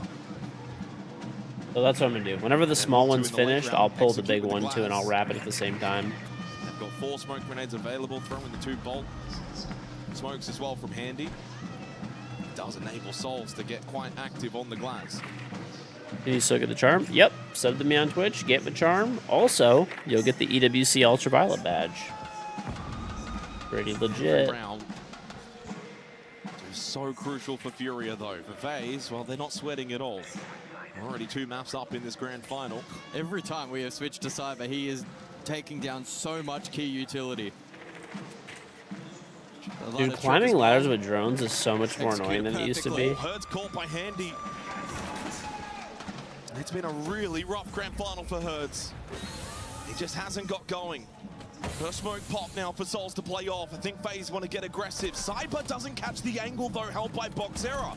He gets then the kill on the KDS as well. I'd be honestly running through the flames if I was not on low health just to finish Cyber off. You don't want him back in the round. And Boxera will make the trip down, follow the blood trail. Gasbabe to finish him off. Cyber's dead. 3v3. Boxera though, Handy has got him covered. Loira falls. FaZe on the verge of finding a 5th round. All down to Volps. We need a big play from Volps here for Furia to win their 3rd straight. It's not happening. There you go. Handy to finish the round off and get FaZe to 5 rounds secured, 2 away from closing out the grand final. Yeah, you don't often see FaZe losing rounds in that kind of fashion. The ability to fight back, and whilst this duel was taking place and Furia even man count, FaZe took nice space. Boxera found himself cut off. The on-site hold from Loira fell apart. And Volp stood no chance in the 1 versus 3. Just haven't seen those sort of comeback rounds, those clutch rounds. This grand final's been lacking in seeing a lot of those play out. 2v4s, 1v3s, etc. It's been very, very rare. Had 1 clutch back on Bank, which was a 1v1. A couple of 1v1s back on Border. And of course, the Loira technical 1v1. India, Marzian, Nerf, they already are. Yeah, a lot of them. As you mentioned, 1v1s, right? 1vx is hard to come by between these two teams because they're such high quality. Well, FaZe haven't needed the 1vx's, but that too, it's probably been a little missing for Furia. So again, stuck though at not being able to get 3 consecutive rounds. They'll have to settle for 2 straight, and then back to the well they go. Dorms games for round number 9. Cyber has been tamed ever so slightly in the last couple of rounds, but others for FaZe stepping up. 10 kills.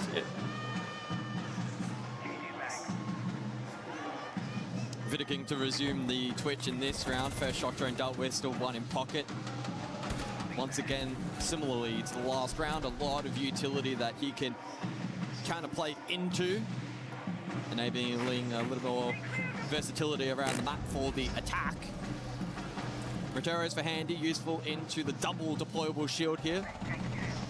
From the defense of Furia, Volps finds the first. Spoiler Smoker says they're doing brisket. It is pretty fun. The only thing is, dude, is it takes so long. Like, dude, the 1 brisket that I'm cooking is a small brisket, and let's see, it's been in there for 11 hours. 11. Okay. The bigger brisket that I have has been in there for the same time, 11 hours. But it's, dude, it's halfway done. It's gonna be a 24-hour brisket. So they're not even full briskets either. Like they're piece, like they're quarters. I mean, the 1 quarter is a big fucking quarter. It's a big bitch. Honestly, it's probably bigger than just some actual briskets by itself, but available for Herds too. Gas Babe still for Diaz, so there is plenty of utility for the defense heading into the final minute. It is a large Playing bitch. into that util so nicely at the moment. Good positions held here at the moment by Furia. Not over-peaking, disciplined. Cannot afford to feed 1s to FaZe. Was a flash thrown as well. That is a little bit wasted. What was the cow's name? Matilda. Backed himself in and won the battle. No, I don't know. I'm just made that shit up. For Furia. Soul's hoping that 1 more will go for a swing. Mirror window has been broken. King has the chance. Loira goes for the jiggle peek. But then Herds well positioned to deal with King. Spray will not connect from Souls. Handy did find the kill onto Loira. What's the temp in there if you have it there for 11 hours? 225. Super smoke. They'll find their 3rd round in the last 4. Starting to build a little momentum here on So Fortress. the Traegers have a setting called Super Smoke, and it only goes with the 225.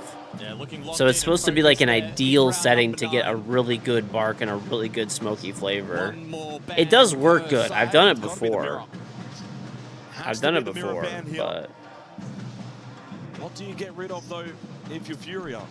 Currently need 1.2 degrees to pull the 1 out, the big boy out, and wrap it. I'm not going to wrap it right at 160, though. Whenever the other one is finished, which the other one's at 160, all right, 196.4, it needs to hit 203. When it hits 203, I pull both out. I pull the 1 out to rest. I wrap the other one. I don't care how long the second one takes. Link to my Traeger. I don't know if I have these, because I bought mine at Costco. I don't think they sell it anymore. By the way, I actually would not recommend buying a Traeger at Costco. So when I got my my Traeger, they were still good back then. Now I wouldn't really recommend it as much, because they used to make the same models, but Costco is taking sales away from Costco is taking sales away, so they ended up It's 3 of the last 4 rounds for Furia. they ended up like lowering the quality of the Costco units. I mean, this is not the exact one I have, and the one I have is a bit different, but this is the same line, the Silverton line XL. This is pretty much the same one I have. Funny enough, it doesn't have good ratings on Amazon. Well, there's only four ratings. That's probably why. This feels like Furia's This is the new version of it. Hail Mary. Costco's return policy is goated. It is, but Traegers are not included in that return policy because they're considered to be a roadshow item. And, like I said, they use lower quality stuff. So this is, I put a link in chat, but this is pretty much it. I mean, it's a nice unit. It's big. It has a lot of capacity. I do like it a lot. I would rebuy it, honestly. I don't know why it has bad ratings on Amazon. I'm guessing probably one person. There's only 4 ratings total, so, you know.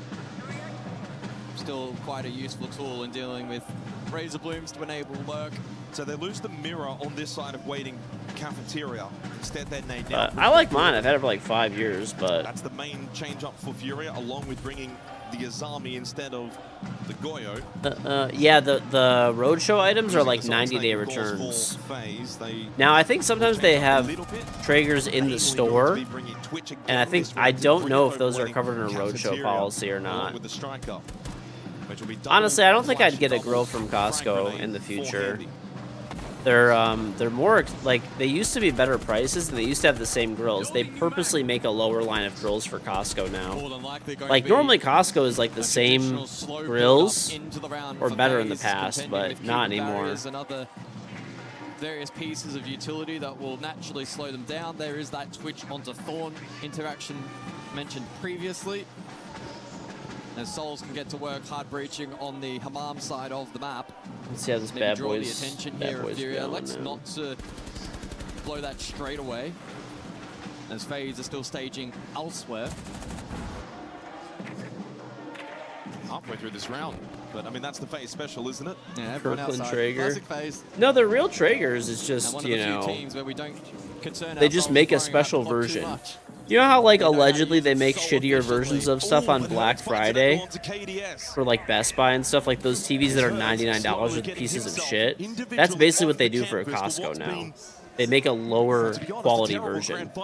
Because, like, dude, if a Traeger was $2,000 and Costco was selling it for $1,400, I mean, like, no one's gonna buy it anywhere else. You know what I'm saying? So at first, Traeger was happy because they were selling extra, you know, extra units. But, you know, later they're like, oh shit, like, this is actually cannibalizing sales in the places where we actually make more money. So they basically started doing that, where they give the Costco a shittier version now. That's the one time I'll talk shit about Costco and I won't want to buy something there, is like grills. Grills are the one thing where they're actually worse there. Same with Sam's Club, by the way. Lower level things are sold on Black Friday? Yes. They make special stuff for Black Friday that's shittier. Depends, obviously. It's not all the time, but... With the DMR of the Aruni to help Hertz, who does seem a little bit stuck. Vault over Souls. Bitter won the battle against DS, but Loira did have a big say. Huge headshot from Loira. Vaults the finish. Furia are fighting off the canvas. They've won 4 of the last 5 rounds. We are yeah, bro, because the fucking drums are going psychotic. The drums might be the only thing louder than Handy's girlfriend screaming. Some huge individual moments in that round for Furia, withstanding so much pressure from FaZe, who again in the late round made a real challenge of that round. 15 seconds, a player down, and it flipped on its head in an instance.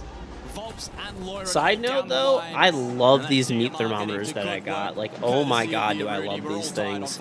I fucking could not stand the meter thermometer that I had. I was like, I bought it like 5 years ago, to be fair, so maybe, you know, technology's probably gotten better. But meter makes absolute fucking dog shit thermometers. getting a really good Dog team shit effort that was trash. I bought a Thermo Maven. Dude, this thing's great. I haven't lost connectivity one single time. I've been cooking for 12 hours. Not a second of that it has it disconnected. I'll get you a link. Hold up. Yeah, I got you. Again, Cyber's stranded at 10 kills. Now 10 and 7. Like the G2 or something. So have FaZe. This bad boy. This is the exact one I got. It comes with 2 thermometers too.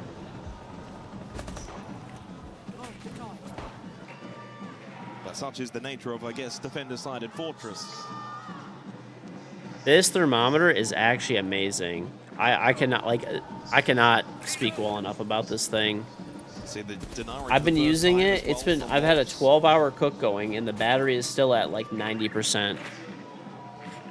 Yeah, on the courtesy of probes. Valk, we see the transition away from Twitch in this round. Fall from Brazil FaZe. final. Yep.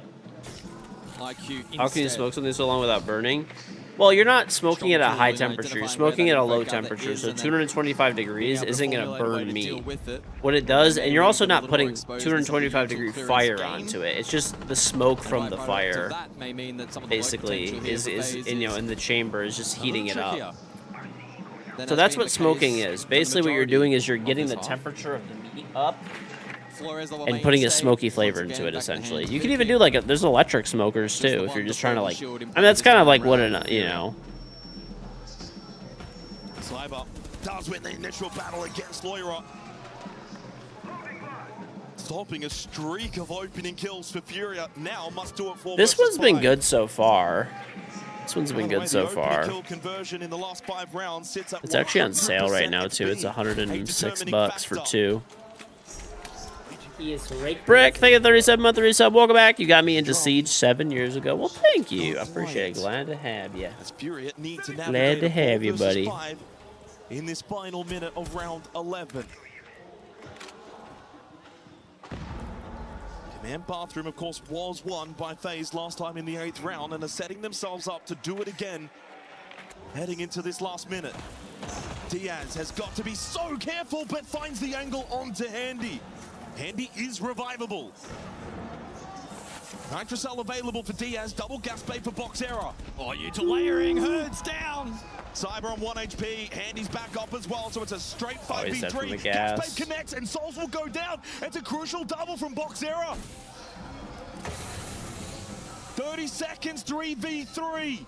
Overtime to be secured for the winner of this round. Long rotate, KDS. They're going to double stack this position, try and trade their way into Bathroom. Got to recover the kid as well. KDS to vault over, claim it. Volps loses the battle against I Vitamin King. But Volps then gets the last laugh against Handy. The tripwire connector gets the kill. Plan to go down from KDS. Can Box Era find the way forward? He's trapped by Vinegar. No. What a Nitrocell from Diaz. A massive explosion. So this is the thermometer that I got. I linked it in the chat too. So it's this is it. Thermomaven. So basically you have this like little screen and they charge inside of here. And it's cool because you could like basically you put the probes inside and there's 4 thermometers in the probes so you get really accurate readings. And the cool thing is that this thing you don't need to keep it outside. Like I have it outside in my kitchen on my counter. Like dude, my meter I used to have to leave it like on the grill and it would still disconnect every 5 minutes, literally. This, I have the probes inside of there. What's up, Sinjuro? The probes are inside the meat, right? And then I have what's it called? Probes are inside the meat. Thermometer, or sorry, like the little base station is inside of my kitchen, and that connects to Wi-Fi. And I have the temperature on my phone. Yes, I do. It's really not, I haven't had it disconnect once. And send us to Lair to extend this grand final. And dude, I've been smoking this brisket for like 11 hours, 12 hours almost. Okay, now, and the battery on the probes is 90%. He led the way with 8 on a bank where they got resoundingly beaten. Like it's not even like it's like close to getting like out of battery. But don't discount FaZe. Don't think that this one's done just yet.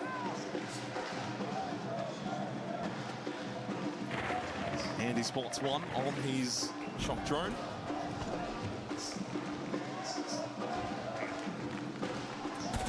Same battery as air tags.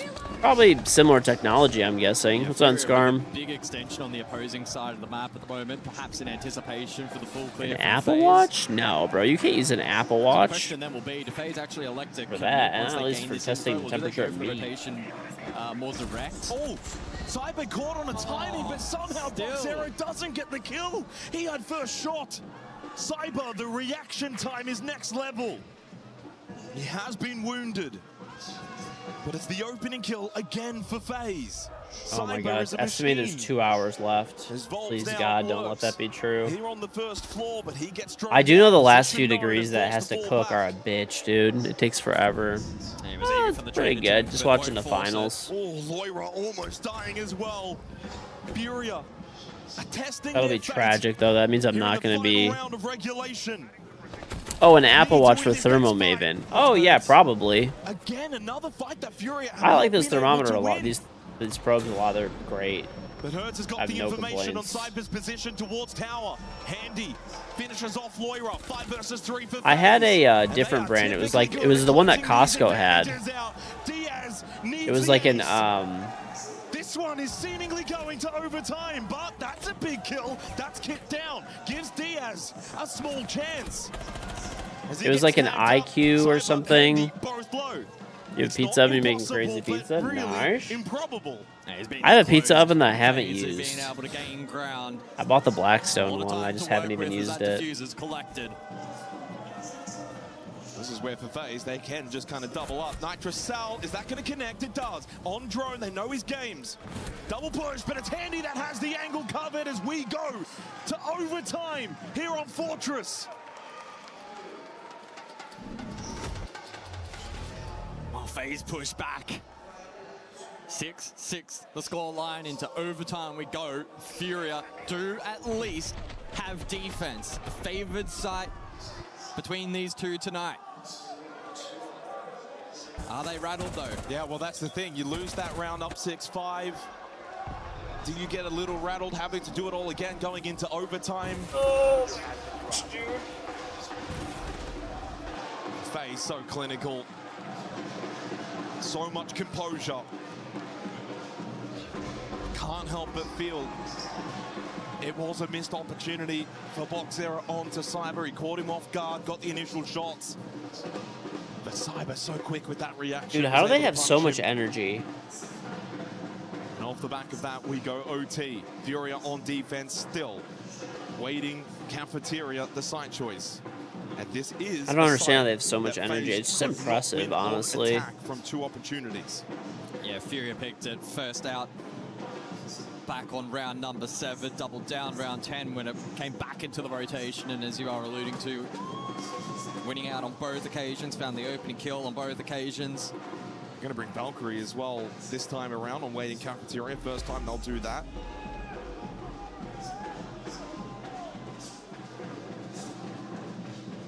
No IQ either for FaZe. Valcams could have an impact in this round to start overtime. You know, I do wonder, maybe it was hidden, or perhaps FaZe just electing not to bring it. They have in the past, though. We saw it back in round number 11. Can that info gathering give Furia an edge in this round? From an information perspective, will be important in identifying what's clear, what's not. I think most critically over the early to mid portion of the round, trying to identify what kind of lurks might be employed. How they could try to shut that down. Speaking of Cyber, already inside the map, this time lobby. Obviously, one Volcam already dealt with, one lobby, one They museum. keep showing the dancers, bro. They're going crazy. I'm tired, like, and I'm just fucking watching. Making an Like, entry through front. He's looking for the cam. He knows something's not quite right. He's taking some using time around the silencers. attack of I mean, FaZe if and people searching prefer for them, these they can. Volcams.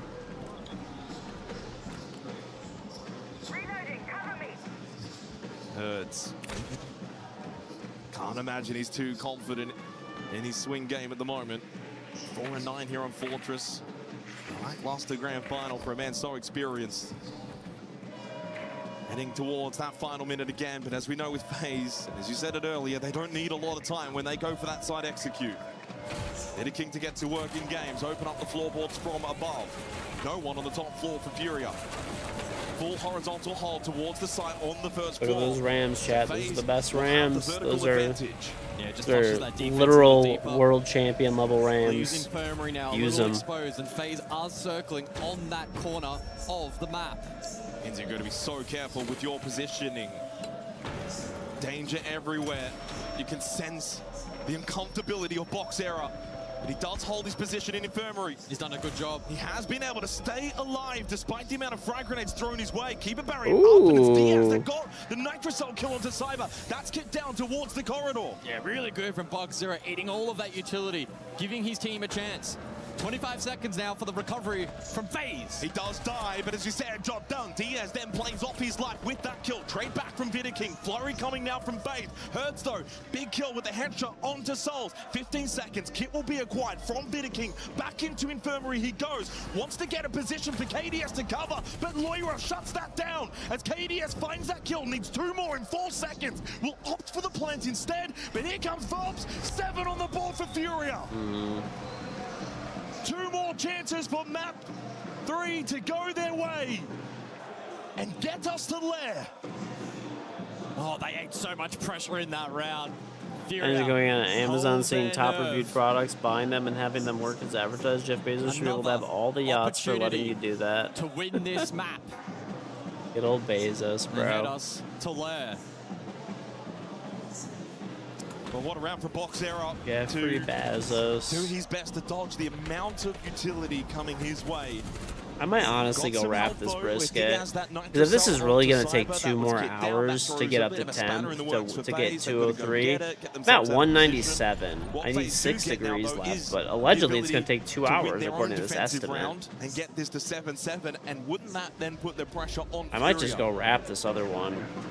But I FaZe, don't it's know if to whatever. spritz it If they anymore. lose 7-7, if they lose the 7-7 15th round and we go to Lair, they don't mind. They've got 2 Damn, bro, I'm maps so already hungry. banked in I'm going to the eat back something else, pocket. I guess, for now, and I might just You eat would this imagine later. Furia will be a little nervy, even on defense, if we get to round 15.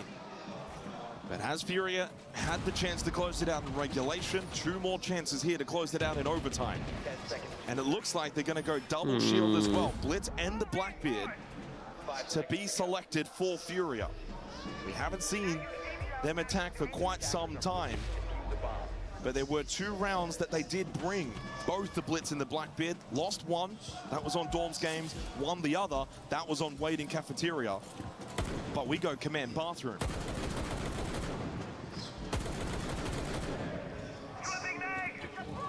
Yeah, we'll see if Furia get drawn into the map clear. Well, for the days, the brisket's worth the double wait. shield, I'd probably I know, bro. anticipate that to I be mean, the it's case. been at like, the problem is this little end bit of it is taking, dude, I'm like 3 hours away from having a bite of brisket. Think about it. Because right now, it's at 196.8. It's the estimate is 2 hours till it hits 10. Okay? Then I still have to pull it out and let it rest for at least 30 minutes, an hour. No, they get the space, but FaZe are nowhere to be seen on this half. No, but we're a minute into the round. They've already got full Dorms Games control. Get a little bit closer. You know, to I've Command never Bathroom. actually used the super smoke setting all the way through on a brisket. I normally just don't give a fuck. At the end, I start getting really hungry and I crank it up to like 275. And I just, like, it hits 203 and I pull it. And then I, like, you know, let it rest. Like, normally when it's at this level, this is the time where, like, I'm hungry and I just don't give a shit. And I crank it to 275 and just pull it out. And, like, yeah. I think they're going to be looking. This will be my first time. I am going to wait. I will. I want to see how much better it is by actually waiting. Bathroom all pushed together. If it's worth it. Overload the position that Handy's holding over towards Gotta pop this mirror window, Hertz. Brisket is not for the impatient. Oh, it sure is. Just go to a restaurant. They already make it for you and everything. You can be as impatient as you want. It's probably ready to go, dude. They probably made it like earlier than like overnight. I don't like this for Furia. I don't like this. No, but yeah, I definitely know what you mean. Making your own is definitely, you gotta be patient. Boxera eats that Nitrocell, and then the bullet from King. Gun up from Volps. I couldn't find anything on the initial swing, but Hertz has found a double onto both Vida King Handy. Hertz? And Loira can still have an impact as well. His position not fully known. Cyber over towards that hallway. Needs to get involved now to help out FaZe. 40 seconds. The defense does have good deep positions here. FaZe could clutch up the round. Can still use that mirror window as well. Frag grenade onto Cyber's position. Now knows that Loira is close by. Loira is still stuck outside. Cyber, toe into the fire. That is defending his position. Volps has pushed down the hallway. Hertz has found another one. Hertz? To Cyber, and may just get Furia to Lair after all.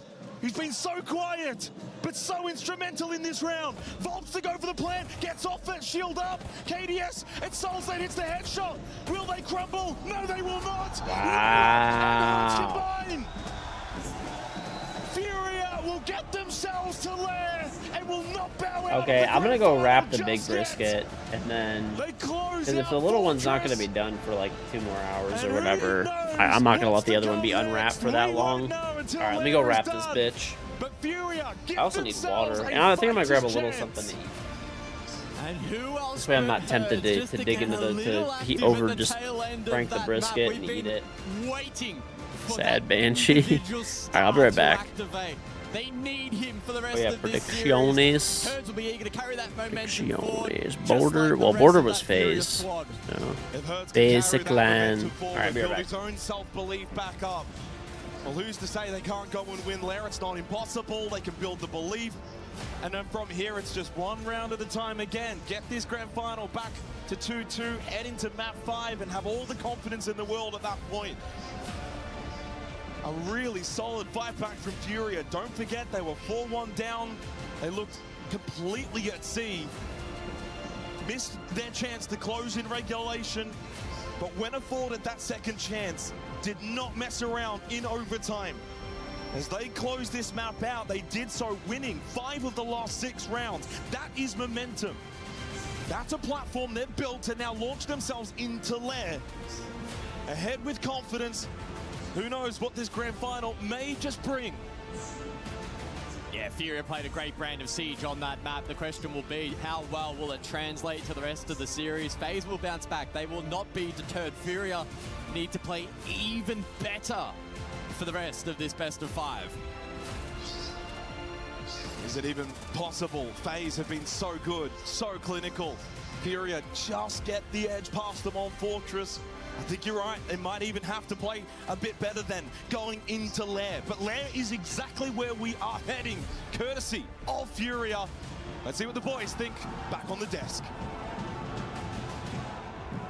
4 of those rounds went in a row the way of Furia, and 5 of the last 6 to tilt this back to a series. And while FaZe were using everything in their might, family, faith, foundation, and even on Fortress to be able to try to close it out in 3, it was Furia, another F, that would put an end to that and keep the conversation going to maybe what could be the beginning of something special. Of course, that is a lot to say and maybe a little too early, but they've opened up the door, Lax. I mean, what a show of resilience from Furia. Going down 2-4, yes, it is a very defender-sided map, but you still have to earn those defenses, and they absolutely did. And I want to talk about Volps, because obviously we've been highlighting him in the negative, to be able to find his way, find his momentum, find his rhythm, to really put the nail into the coffin here to close this series. Then you look at Hertz, that last round, that was the defining moment for Hertz to realize he's still in the fight, he still has impact. It's all in the head, all in the head. When your 2 leaders come back into it, when finally they start, here they're still at the bottom of the scoreboard, but still, they had a few critical rounds. You just mentioned it, the very last one for Hertz to be able to get that double kill on horse with Twitch and finally cover the plant. They're making all the difference, and most importantly, I don't know if you caught it. When Hertz stood up at the end of that map, he went straight to hug all of his teammates and started pointing at them, touching their chest, getting them riled up. They can do it because he's done one comeback before. He's done one comeback before when it mattered the most at SI 24, and he's done that comeback against the exact same lineup of FaZe Clan. He believes he can do it again with 4 different teammates, and maybe I start believing a little bit more now. I think so too, and this crowd certainly still believes. You at home might believe. Many people thought, well, of course FaZe are going to win. Why call it a miracle, the 3-0? Because these teams know each other so well. Because there's so much talent on the side of it. It's not FaZe Clan chasing that triple crown only. It's Herds on Furia, who this team was rebuilt around. It's Volkzera's very first grand final in his career.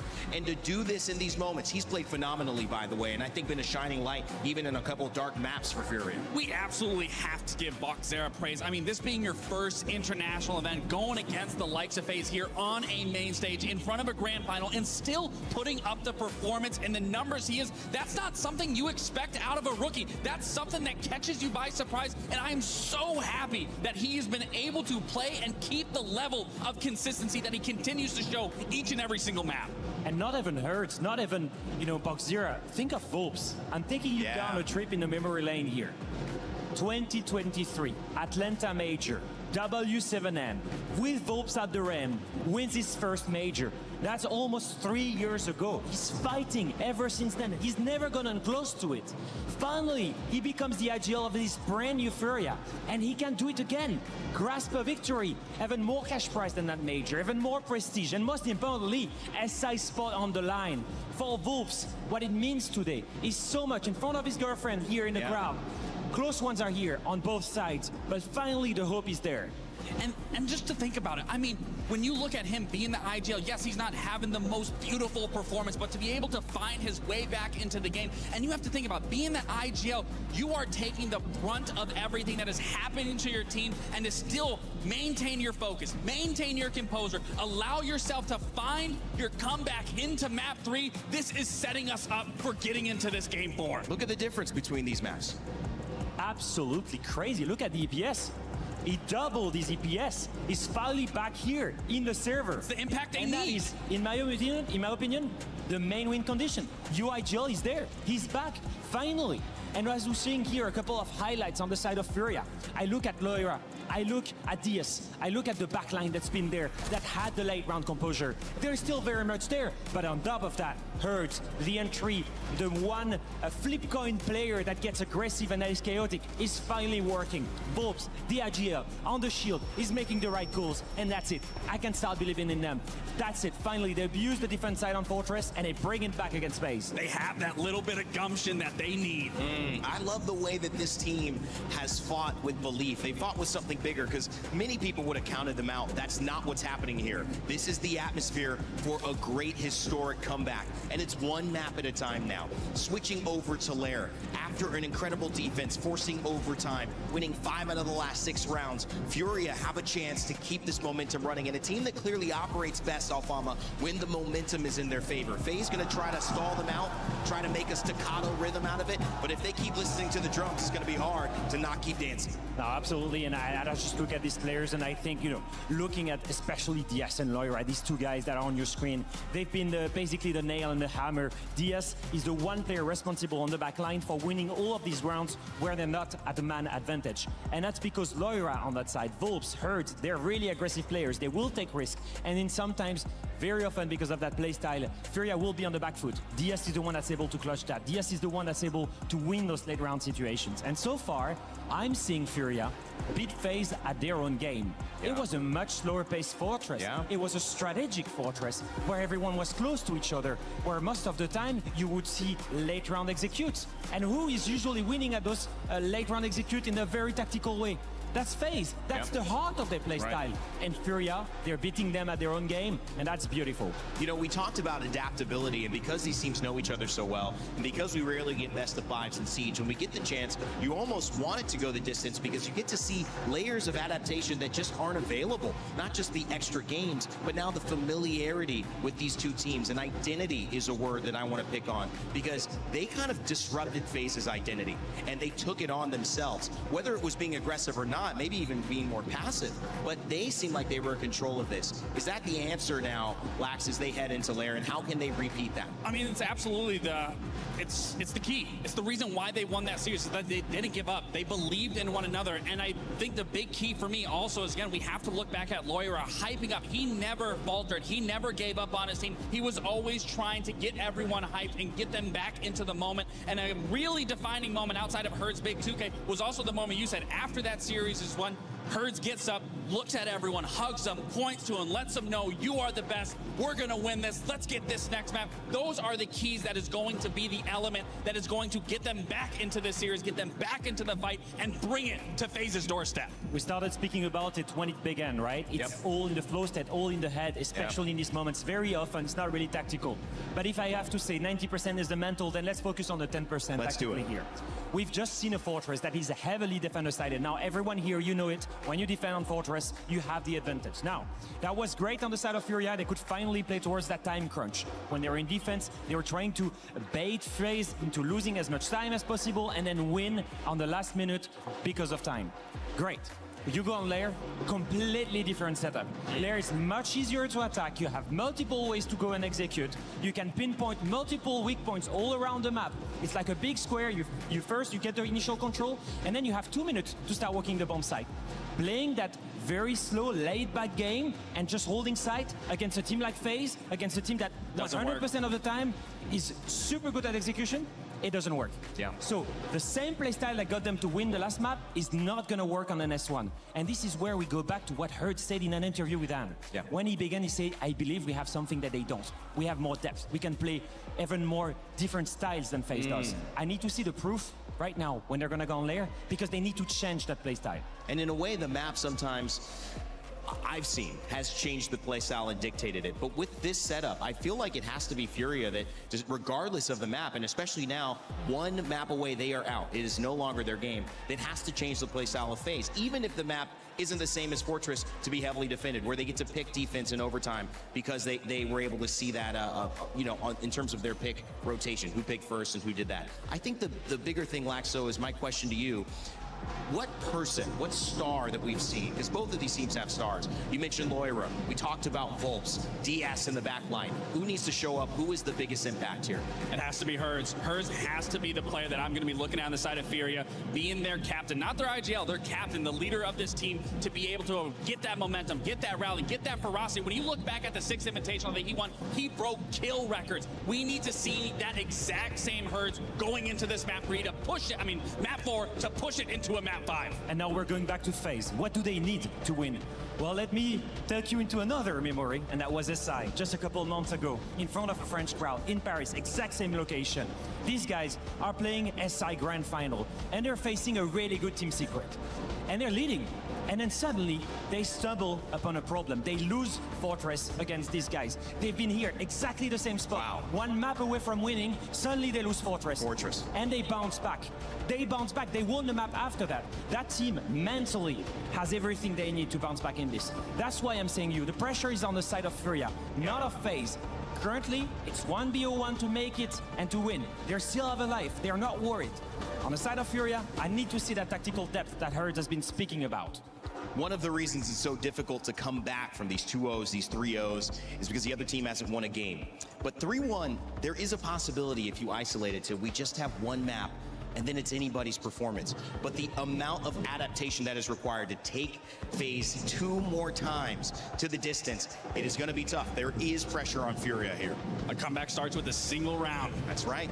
And that single round is about to be on your screens here. Picks and bans coming out for our operators. Alfama, what do we see?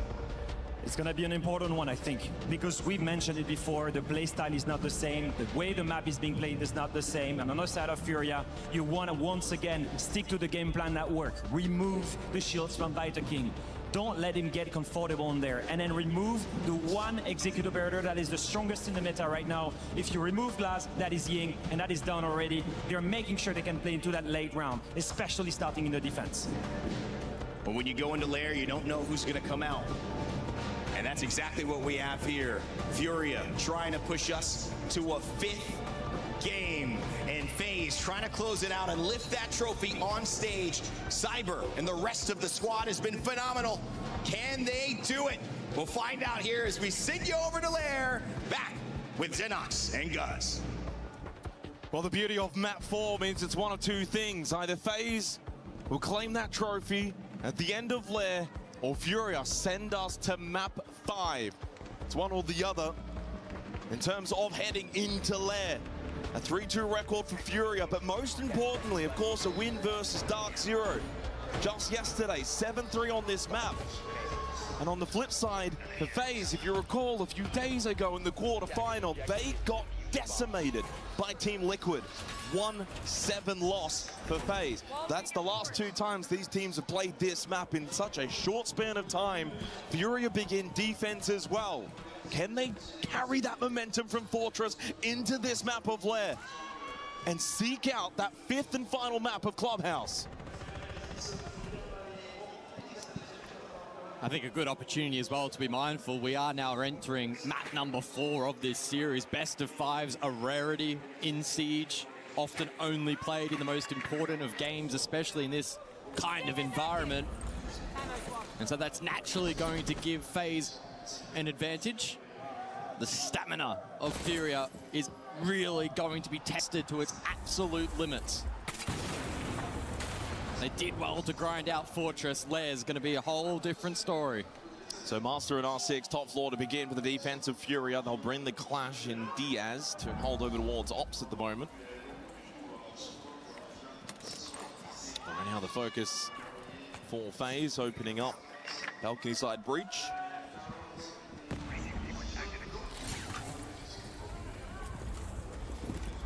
Cyber has been absolutely fantastic. Can he continue his run of form heading into the 4th map of Lair? How will FaZe respond after losing Fortress? Can Herds, who came alive at the end of Fortress as well, carry that into Lair for himself individually? He gets going, that's a lot of firepower that he can add to the arsenal for Furia. As Diaz makes a bit of contact with Cyber towards Ops. Keep a barrier thrown out from Herds. It's a lot of northside posturing here from FaZe. Very patient as you would come to expect, but it looks like R6 room will be their final destination. King through storage, Boxera, core, and might also tie to the Rotero. No, gets away. He's so lucky to be alive. He has also used all 3 of his gas babes. Heading into the final 55 seconds, Mask is still blocked as Cyber now makes his way over. He's got no Selmas remaining. They'll need to get Handy over to open up the wall. He's at the moment first floor security looking for the rotate up main stairs. Yeah, a lot of moving pieces to this attack from FaZe. Can they connect the dots? It's going to be very late to this as well. Volps is also down here too. This is going to be an intriguing 1v1 late in the round. A little pivot here from Vidiking out in the courtyard. Looking for the rotate over towards the breach. Souls gets rid of Loira, and Handy won that 1v1 against Volps. He can push up main stairs as well towards the mezzanine alongside Cyber. Hertz over towards Mask by himself. Boxera still alive, but lower, and now they've dealt with Hertz. They can get this plant. Diaz and Boxera need to deal with Handy very quickly, because the plant will be successful from Vidiking. They've slipped on in, they've got the plant down, and Boxera now on a 1 versus 2. Up close with the shotgun against Handy, but couldn't find the contact, and Vidiking now slips on out, playing towards the courtyard. And Handy playing inside a server has not made a move. This should be all too difficult for Boxera. Low on time, spots the gun barrel, needs to be quick, needs to win the battle. He cannot. It's FaZe to take top floor on the attack. How many teams can pull off an attack like that? So ridiculously late in the round. Yet basically still, a 30-second pivot. Still comprehensive.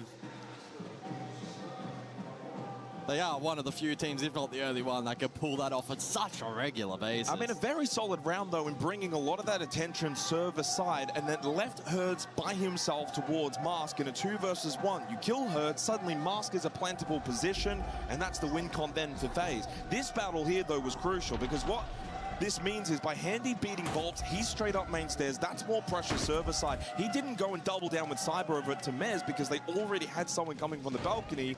He went to bring, again, more of that pressure, bring that clash over towards server, and draw it away from the plant position. A really good play from FaZe, solid teamwork.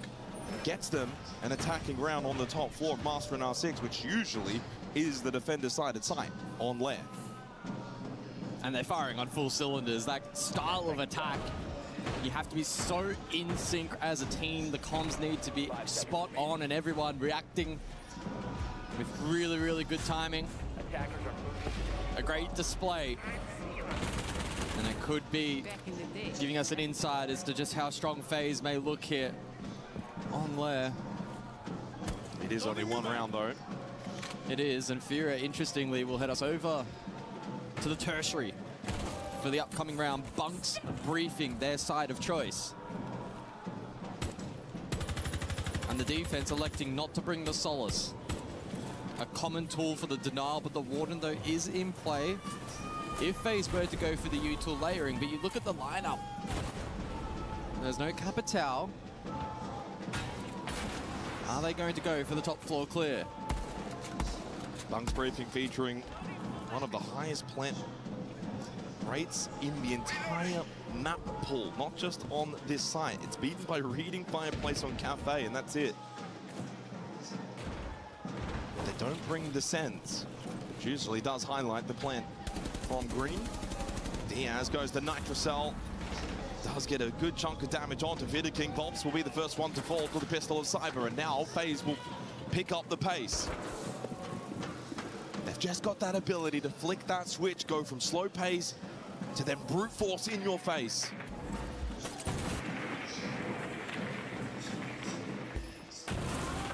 And Furia now are susceptible to the crunch on the top floor. This mirror window, can Furia play off it effectively? And Lawyer is now low and feels a bit pinched because of KDS at the window. Tries to get some damage into Cyber. Hertz needs to try and help, and he does. Good Nitrocell. KDS then was able to slip in and catch Moira in the back. They do get this server hallway position under control for FaZe. Furia are not forfeiting top floor easily. They are holding. They want to fight.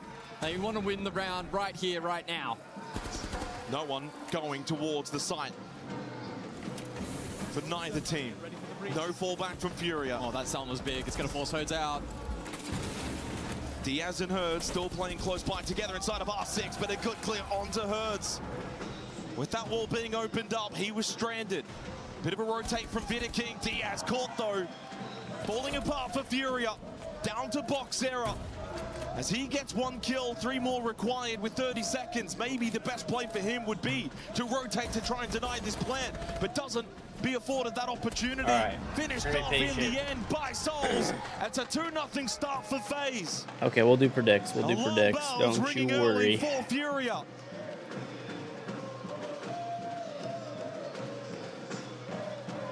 And it will be a tactical timeout called already by Redux. Pausei pra vocês darem uma respirada, tá ligado? Diminui pouco o ritmo do jogo, porque What's map? o erro dos caras, ao invés de esperar eles errar, sendo que eles vão errar, que nem o Fortaleza, guys. A gente jogou só fazendo as reações. How's the brisket? Not done. So I got a noodle for now, just like a cup of noodle.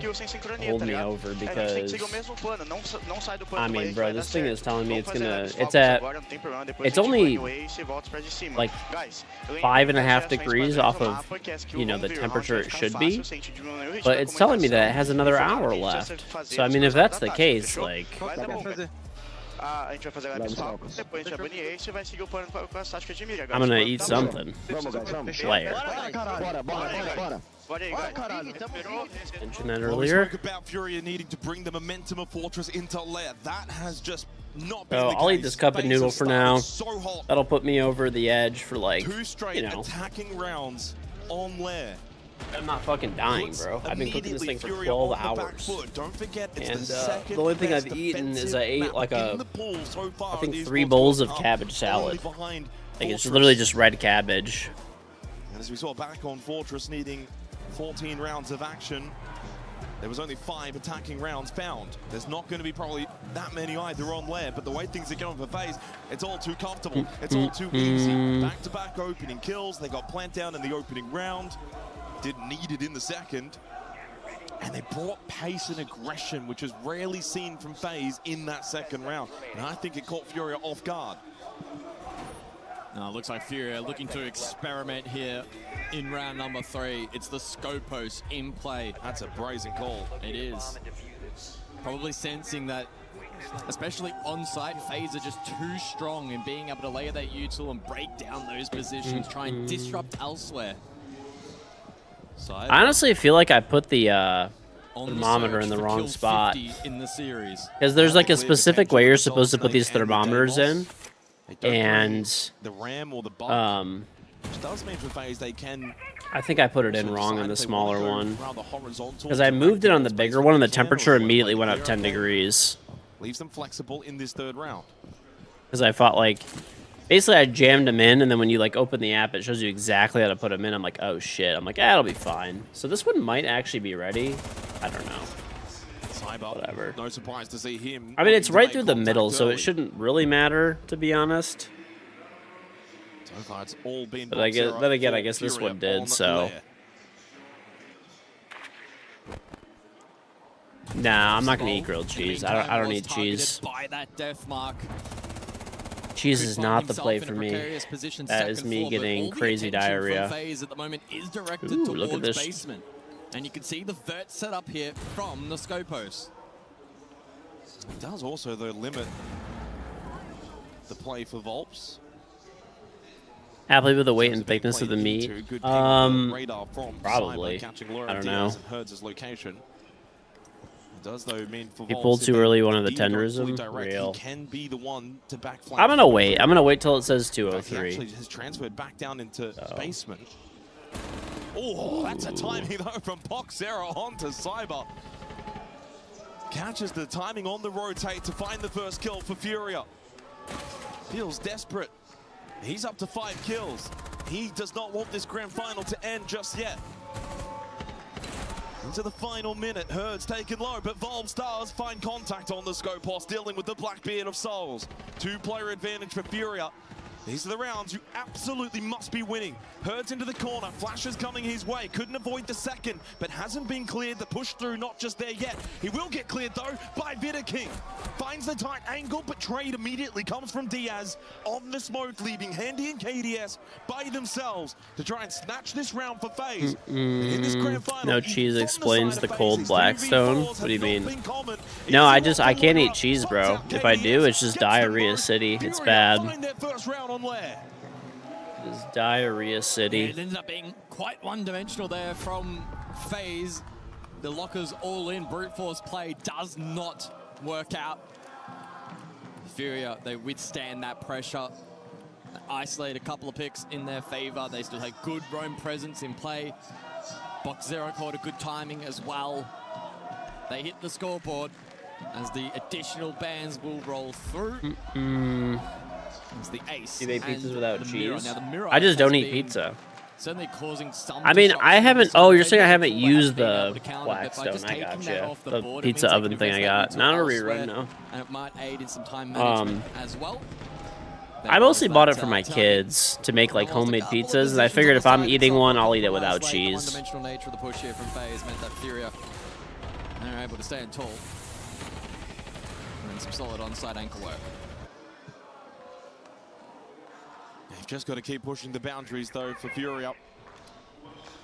They need to mentally try and get into the heads of FaZe and FaZe to think, oh, how are these guys not going away? Remember, at one point in this grand final, FaZe Handy playing with the camera and all smiles, but the longer this goes on, those smiles will evaporate. Does Dairy give you the runs? These are the Pretty sides much, of yeah. You've got to be winning. They did it back The in the only thing I'll opening make an round. exception for is like, I mean, occasionally I'll eat cheese, but it's very rare because like cheese for some reason messes me up more than any other type of dairy. Like ice cream is the least, and I also like ice cream the most. So, hey, thank you, Dark. Maverick probably in response as well to the Bandit selection. I don't know why, especially melted cheese just destroys me. Clear as that sort of north side here, a lot of courtyard pressure. Lactose-free ice cream. Honestly, ice cream is not as bad. Like, it definitely is like a little bit, but it's not too bad. We'll eventually go towards an ops push and get this mezzanine control. And judging by the initial positioning on FaZe, that should be the case. Yeah, Handy can create line of sight, generate a cutoff point. Makes it difficult for Herds to continue to hold this aggressive Herds angle. here. Herds is very fortunate of this table in front of Souls. He mapped a little bit too low. Expected to die there. It's Herds. He's Fresh trees lactose-free. Gets away with one. Definitely lactose is part of it, but like just cheese, dairy in general. I've even had like lactose-free like stuff, and it doesn't really help. Aggressively there, Bob still wants to kind of hang if you got it a around little stairs, but he looks a little further, he would have cautious. gotten more FaZe can utility. completely forfeit ops. It's perceived pressure for the remainder of the round. No one will be confident in re-swinging that on the side of Pretty defense. much, yeah, Early bro. pressure, no way of really getting information. Pretty much like And now Cyclospore they every time I bring eat all of their dairy. players back over towards this courtyard breach. Do they just go for phantom pressure again here? And then rotate off again. Go R6. Maybe the full flip, bit of bathroom pressure as well. It'd be so on brand for FaZe to go for that. Just keep Furia guessing. And again, evidently, as we've seen in this grand final, they don't need a lot of time. They're the one team probably that could just continue to execute 20, 30 seconds left and always look comfortable. They've done well to do with a lot of these Vulcan canisters as well. Did they ever find out what the Cyclospora shit was? I know it was lettuce from Taylor Farms, and they're like, catches the timing on the KDS, actually JK. And suddenly becoming a And everyone's like, they're lying. It actually is them. And then they're like, no, it wasn't us. And then, like, nothing has really come from it. And an impact available still, and he will throw it out, and it gets Vidaking very low, but he still then found the kill onto Handy. As Souls will fall, a 1 HP Blackbeard and Cyber's all that's left for FaZe. Now getting low on time, but Cyber is the criminal that could put Furia to bed in this 4th round. But as Vidaking falls, Cyber will need all 3 remaining. Gasbabe thrown his way, forces him back from Mez down the server hallway with Loira and Diaz close by. Everyone's like, it's Taco Bell lettuce, which is from Taylor Farms. And then Taylor Farms is like, not us, bro. I'm so confused what that was about. Yes, we are. Phenomenal work there for Box Zero in particular. And in fact, it's so good, it prompts the timeout from FaZe. I haven't even really been eating salad.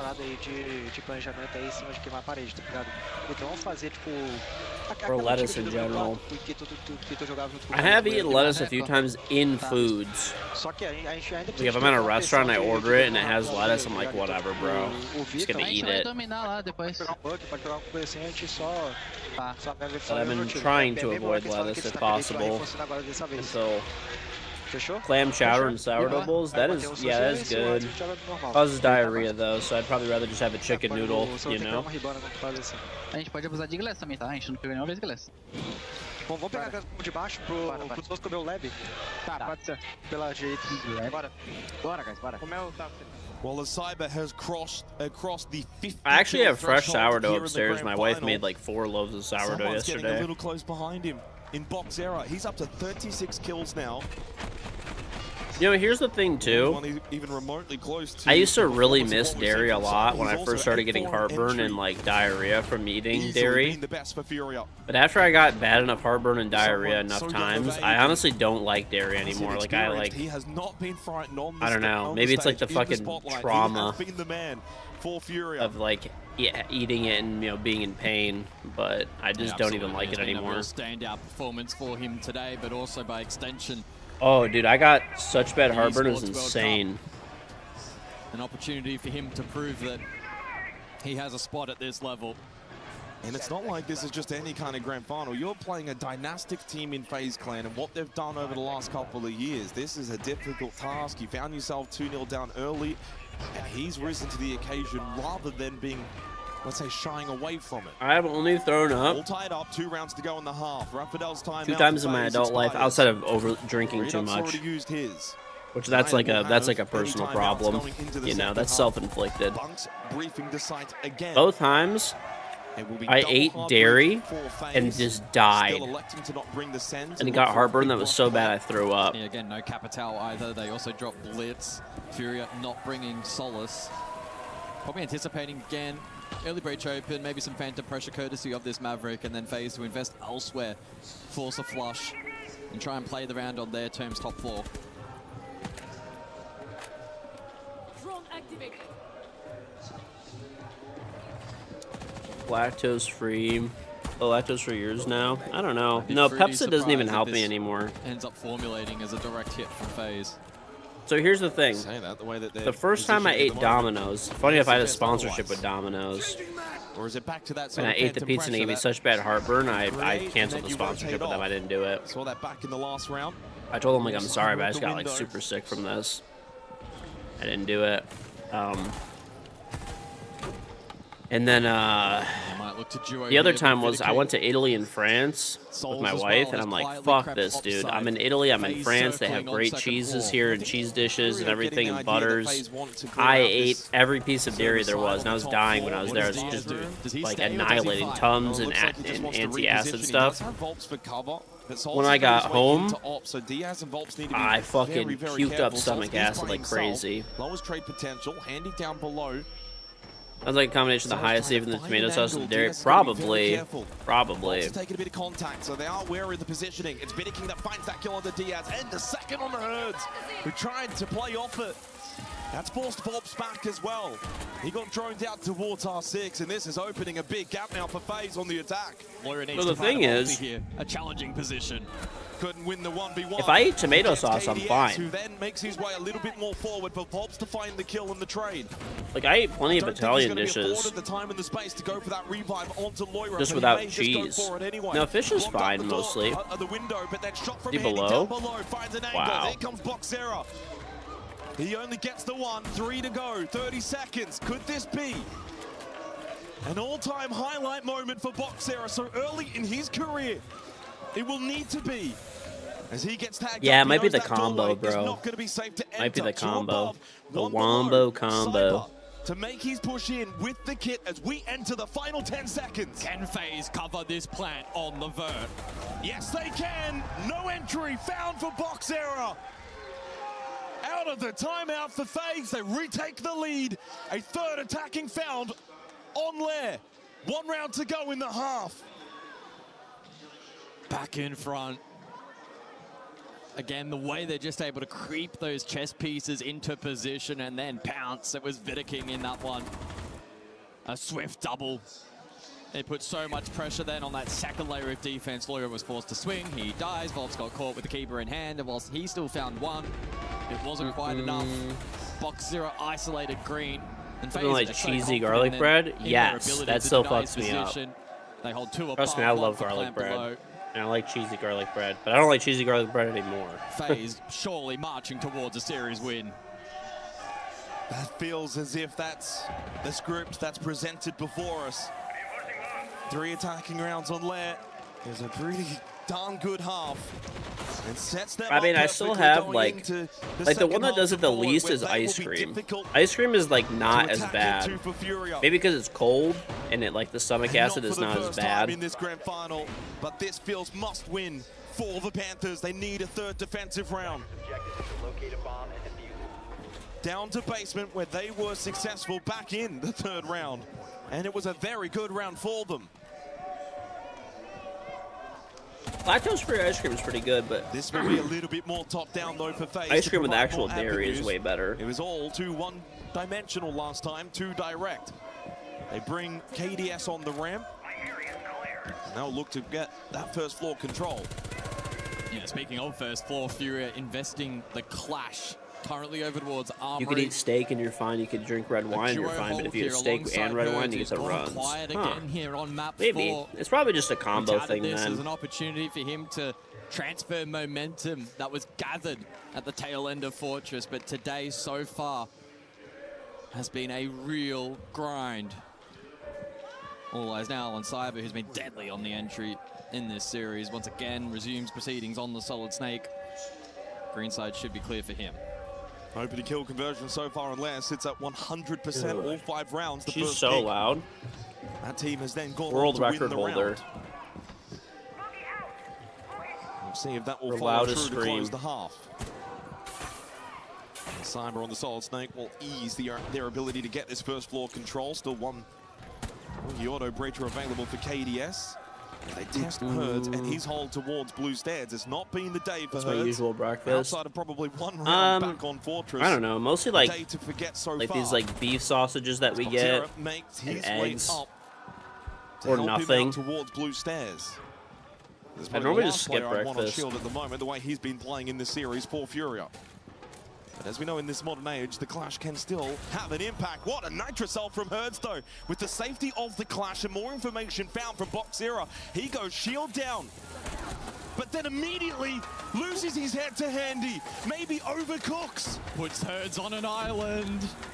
A bunch of good Bordeaux in your son you can't enjoy with a tomahawk, though. He does get the down and the kill onto Souls. Knows there's one more still that close sucks, by. dude. Handy though wins the That battle sucks. and pushes down quickly down blue stairs. I don't know if they still have it, dude, but Costco had the full ribeyes, like tomahawk ribeyes. They weren't cut, so they were in a vacuum pack. Dude, they had them at like $16.99 a pound. They were choice, they weren't prime, but defend this site. Probably too late now. still not bad.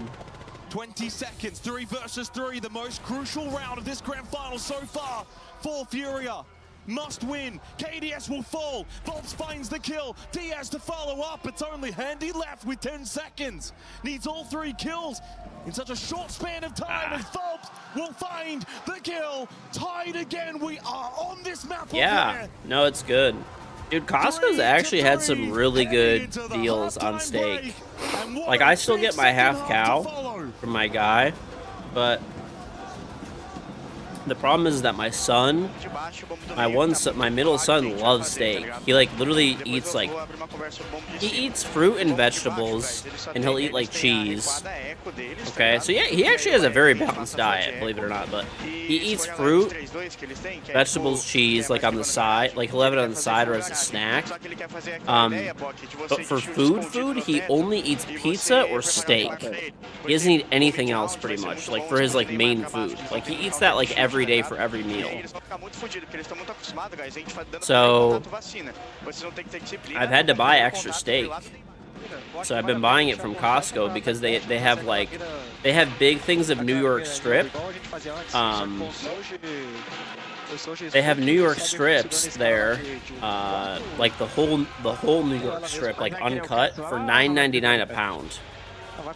So that's like not too bad, and we just make him like one New York strip. He eats the whole thing. We like cut him up, vacuum pack him, and just make one for him. Oh boy! Well, a chance to reset. He doesn't have a pimple in his gut. He actually has, dude. He's so healthy, it's crazy. The doctor was like shocked at how. I mean, it makes sense. He doesn't really eat like sweets for the most part. Like he'll eat like maybe some ice cream. He'll eat. But he literally just eats steak and pizza, and then he eats like my wife will cut him up like some like vegetables, like some cucumbers, and like maybe some tomatoes on the side, and like some cheeses, and like some fruit for dessert, and that's what he eats. He's actually like crazy healthy, dude. The doctor was like shocked. They're like, what is he eating? I'm like, he literally just eats steak and pizza and vegetables and fruit and cheese. Like, he doesn't eat any sweets really. Like, he like might eat like ice cream once in a while. Like if we're all eating ice cream, like he'll have an ice cream cone maybe. The first half as we head into the bands. We're also feeding my kids junk food though. I don't know. We don't really have a lot of processed stuff. Like my middle son will not even touch that shit. The only thing he'll eat that's like processed, he does like gummies, like gummy bears and stuff like that. He'll eat those. He likes suckers. Like he'll eat a sucker sometimes, maybe. Honestly, other than that, he doesn't really eat anything else. He doesn't really eat like junk food. He doesn't like chips. It flips immediately. Like pretty much gummy bear. Gummy bears are the only thing we can consistently get him to eat that's like a ready to go food. My daughter will eat all that kind of stuff though. all the wrong reasons, but his history has taught us he can. My daughter likes eating like, dude, she's so funny. She needs like the largest variety of food like ever. My wife makes her these like little plates where she has like olives. She likes olives at her age. She'll want like a whole bunch of different like she'll want like chicken, steak, rice, quinoa. She wants like a little bit of everything basically. And then my youngest son is just a pig. He just eats everything. I don't know. Whatever you give him, he eats. He doesn't complain. So we feed him like healthy food, pretty much. You know, we don't give him anything that's like unhealthy. He pretty much eats the same diet as like my my middle son, except for like we give him a few more sweets because my wife bakes a lot, and we'll give him like bread. My son won't really eat bread. Like maybe sometimes he will. The middle son. So yeah. Early hard breach pressure here from Furia. Will they go for a similar approach? He's gonna be built like Coconut, bro. Probably, dude. He's actually like he already is like built. Like he has like muscles and like definition on his abs and stuff already. Because dude, I'm not even joking. He just runs all day, non-stop. Like he actually does not stop running. And then when he eats, he's just eating pretty healthy, I guess. So. Oh, the other thing that he does, he drinks coconut water. All three of my kids love coconut water. I pretty much have a car payment every month in coconut water. You know, like that pink, like the pink coconut water that's refrigerated. Dude, I spend so much fucking money on that shit every month. It's insane. All three of my kids guzzle that shit. It's just going to be pivotal, and it really probably needs to go the way of Furia. Frag grenade to clear that deployable shield, forces Handy back. You know, funny enough, I do not like coconut water at all. He is coconut bucket. Yeah, actually, no joke, dude. Well, one thing I will say is the doctor said that my kids have the best hydration that she has ever seen. She's been a physician for 30 years. She said she's never seen kids with as good as hydration. And she's like, what do you do? Like, I want to start recommending people. I'm like, yeah. You know what I do? I spend fucking $400 a month in coconut water. And this mirror still up as well for Salt. Loira, the timing is perfect. Still lost the battle though. He had the chance to net the first kill. Keeps the mezzanine control in favor of the defense. Shamika launcher being spammed now by Vidaking. Volps trying to make his way into R6, provide the space for the rest, but Diaz falls to Handy. Boxera needs to get involved on the south side. The funny thing is, the only reason my kids like coconut water or know that they like it was my wife likes it. My wife likes that coconut water too. Nice. My wife does. And then my oldest took a sip from her one time. And then after that, it was all over, dude.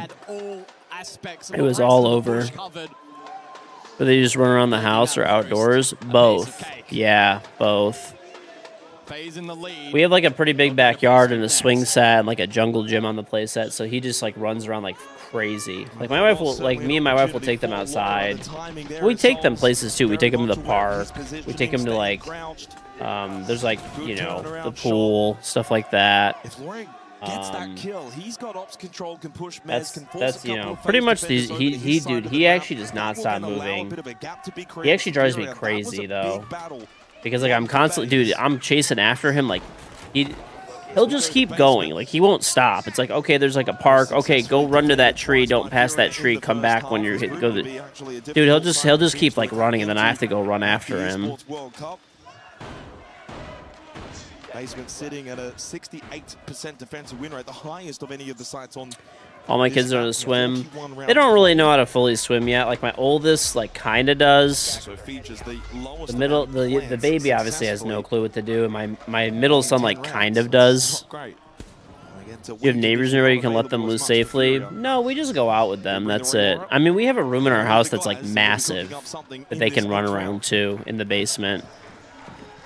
It's enough space where they have you know, plenty to do. The room is literally, A little bit of damage early. I mean, it's fucking gigantic. I don't know how big it is. If you've ever seen my streaming room, my setup video, it's like 3 times the size of my streaming room. More, 4 times the size. I don't know. It's like way bigger than my streaming room. Deploy the Rayora into this lineup. Can sometimes be used to facilitate more. And my streaming room is big, so like it's plenty of space. They're good. They go down there, they play. Time in towards the side.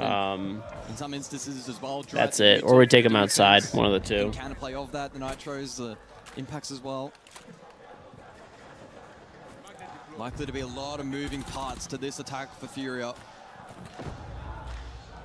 Phelps is currently deploying. My neighbors are pretty chill overall. I like like 2 of my for my direct next door neighbors at least. My one neighbor I like a lot. He's chill as fuck. My other neighbor's like, I don't know. He's fine. He's just like kind of annoying sometimes. He's like a little whiny, but I mean he's chill overall. Good information. And forwarded to KDS. Can he get a good timing on this swing? Yes, he can. Shuts down Herds, and they lost Boxera. Loira to fall elsewhere too. Falling apart for Furia. Never had a chance in this round. So no laying around and watching TV and iPad. I mean, if they want to, we allow them to. They just don't really want to. I mean, if it was a problem, I would limit their time. But we just let them watch as much as they would like to. And like, they normally don't really watch. They will like once in a while, I guess. Like if it's like before bed, they'll drink their coconut waters before bed and they'll like watch a movie with us. That's about it. They don't really watch that much.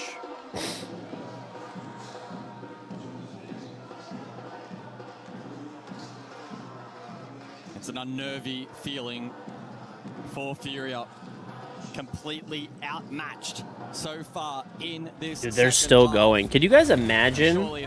Like maybe, like, am I just old? Can you guys imagine jumping up and down, screaming and cheering for this entire time that we've been watching together? There would be no comeback potential from there. It would be improbable. Can you guys imagine that? Still at that 100% conversion rate as well on the opening kill. 3 of the last 4 going the way of FaZe. Well, no surprise, 3 of the last 4 rounds have gone the way of FaZe. Maybe, like I said, maybe I'm just an old man. I was thinking, and I just, back in the first you know, half, did Furia give up too many attacking rounds? The repicks here from Furia. The Thatcher plus the double shield, or at least single shield, suggesting we could see a more direct approach with the counterplay onto the Solace. Furia may elect to go for the all-in play. Thatcher to deny the Nitrocells looking to go the way of the planter. It is Bunk's briefing.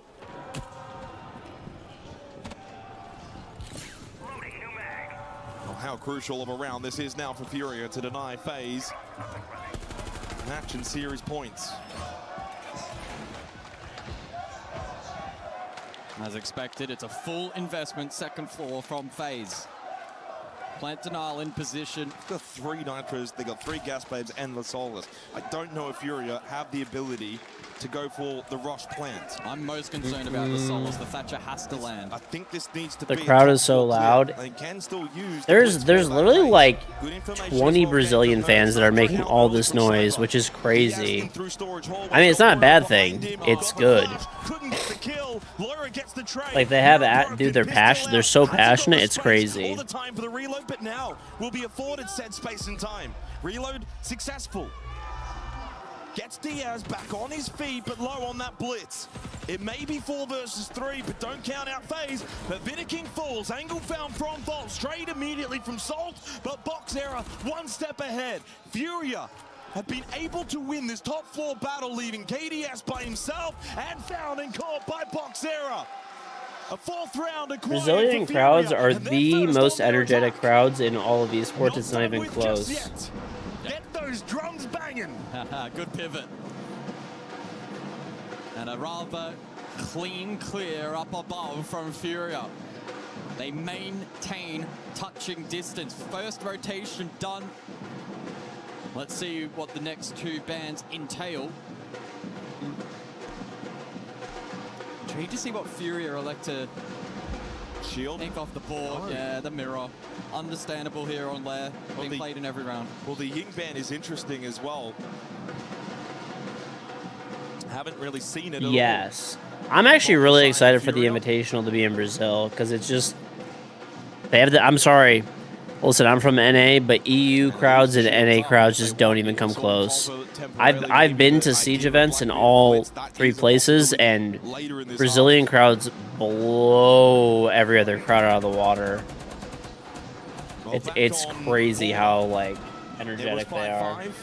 Back on Fortress, it was 5-5, and here on Lair, can it go to 5-5?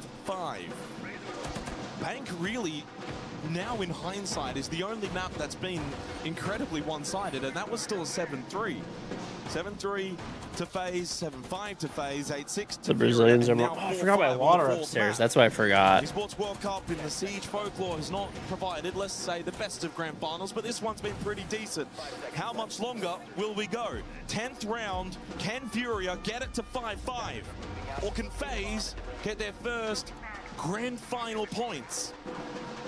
Master in R6 is a very difficult site to attack into. Furia will have to bring their very, very best. But no mirror to contend with this time. Instead, the Azami will be brought though for FaZe. Just as much of a difficult operator to deal with. Yeah, certainly can be. Or Cyber lurking reception on the first floor. Has been contained quite well though over the course of this series. Has Nitro ripped currently. So the pre-players in position for that ops entry. Or will it land? He doesn't have the info. It's a little bit too late. Diaz was on the boost. Diaz fortunate. And also same on the timing for Volps and his positioning. So that Nitro goes astray. It's the only one they had. In terms of denial, they still have the Shamika launcher of Vida King, the 3 gas babes of Candy. There goes one, and a push-up from Boxera. He goes for the long-range shotgun down the hallway. Boxera opens up the round. It's been a 100% conversion rate up to this point. FaZe starting to just move around a little bit. Disrupted here by this attack of Furia. Full mezzanine control, forcing out the Shamika launcher of Vida King to keep them at bay. Herds has also opened up the balcony breach. Oh, good read, but doesn't land the shot onto Soul's Skybridge. They've at least forced FaZe's hand. FaZe is starting to just move around a little bit, having to backfill some positions. Gaps have been opened up. You don't want to face Furia? Now it's all probably, yeah. I mean, FaZe should win this, but I mean, it's, you know, Furious, it's not like they're a bad team. Trying to make his way in through that breach to get over to Mask. They've just got to draw out this utility. There's a still win condition here for Fury if they can go deep. Boxera again down the hallway as the rest have pushed into the site. Volps has got the kill on the KDS. KDS being dead has allowed Boxera to push through. Vida King and Souls low on health. Here comes Boxera though again. Good flank. Souls in a 1 versus 2. He falls back. Diaz has got 3 kills, needs to go for the kit. Souls doesn't want to allow them to grab this, but a good death mark from Boxera signifies the position of Souls. Boxera to cover while Diaz will go for the plant. He's got the position known of Souls. Diaz will get the plant down. 1v2 post plant for Souls. We've not seen many comebacks. There's a chance for Souls to cross Furia here and Diaz stands tall. Oh, what a round for Furia. This is going to be a pretty crazy game, dude. That was so close. A respectable attempt, so difficult into the Deimos. Heroics in that round from Furia. Boxera with a huge send.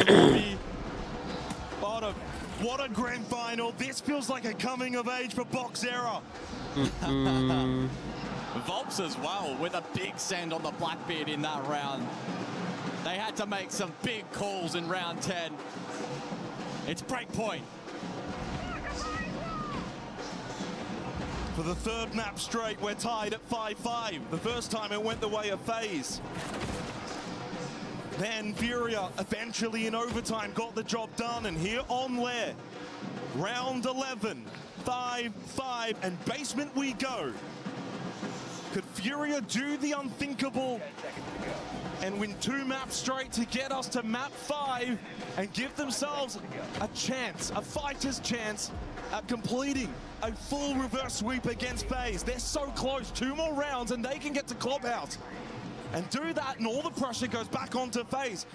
And honestly, some of that perceived pressure of that 5th map and its potential may already be there on the shoulders of FaZe. In the back of their minds, they realize what could happen if they lose this map of Lair.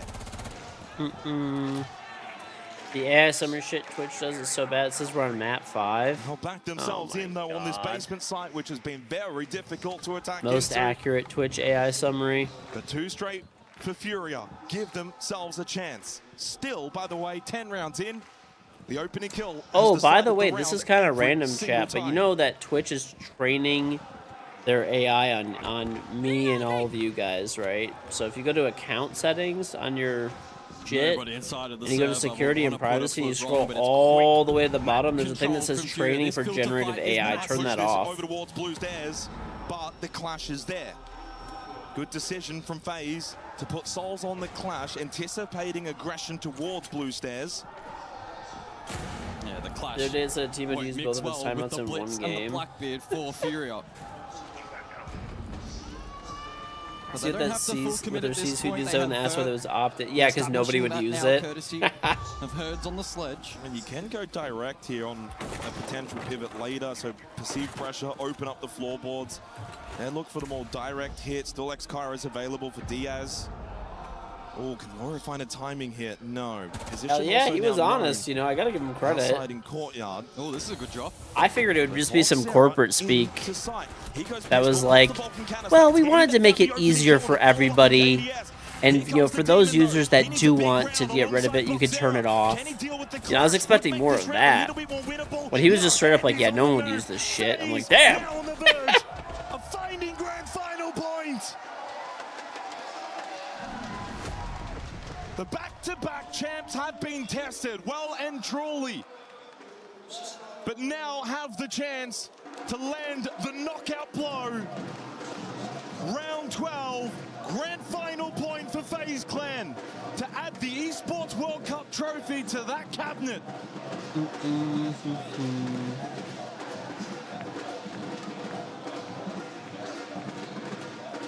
Did his girlfriend burn vocal cords out? You were at lunch with your brother? No, she's been going, bro.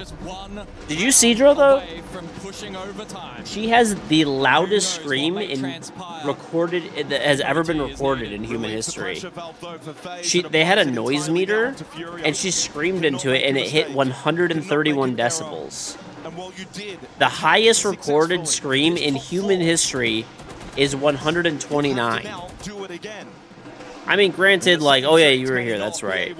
I mean, who knows? Maybe like the measuring, the device wasn't accurate, whatever. But I mean, still, like. They will change it up though, and they will also keep Volps on the blitz, and we see the Sens employed. Do they go for the direct R6? Absolutely crazy. With the Sense ball. That would be an almighty call to make in this scenario. The most brazen of calls usually come up in spades. I would love to see it. Will it be rewarded?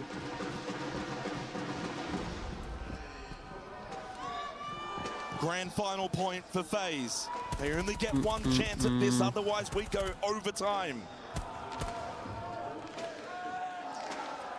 First kill, all important. Still sits at I wonder how far the person is to be for to recorded. Do you think that might make a difference? Maybe not. I don't know. The call that you made though, guys, doesn't seem like that's going to be the initial entry. Unless it's a beta. That's her though, right now. You can hear her. Dude, imagine going for 4 straight maps, screaming like that. I just cannot imagine. That set play, but they need to try and maybe draw FaZe elsewhere. Well, FaZe will know they can sit back. They don't need to challenge. You can afford some space. You've got the gas babes. You've got the Shamika launcher. 3 straight days, yeah, but today alone she's gone 4 maps, bro.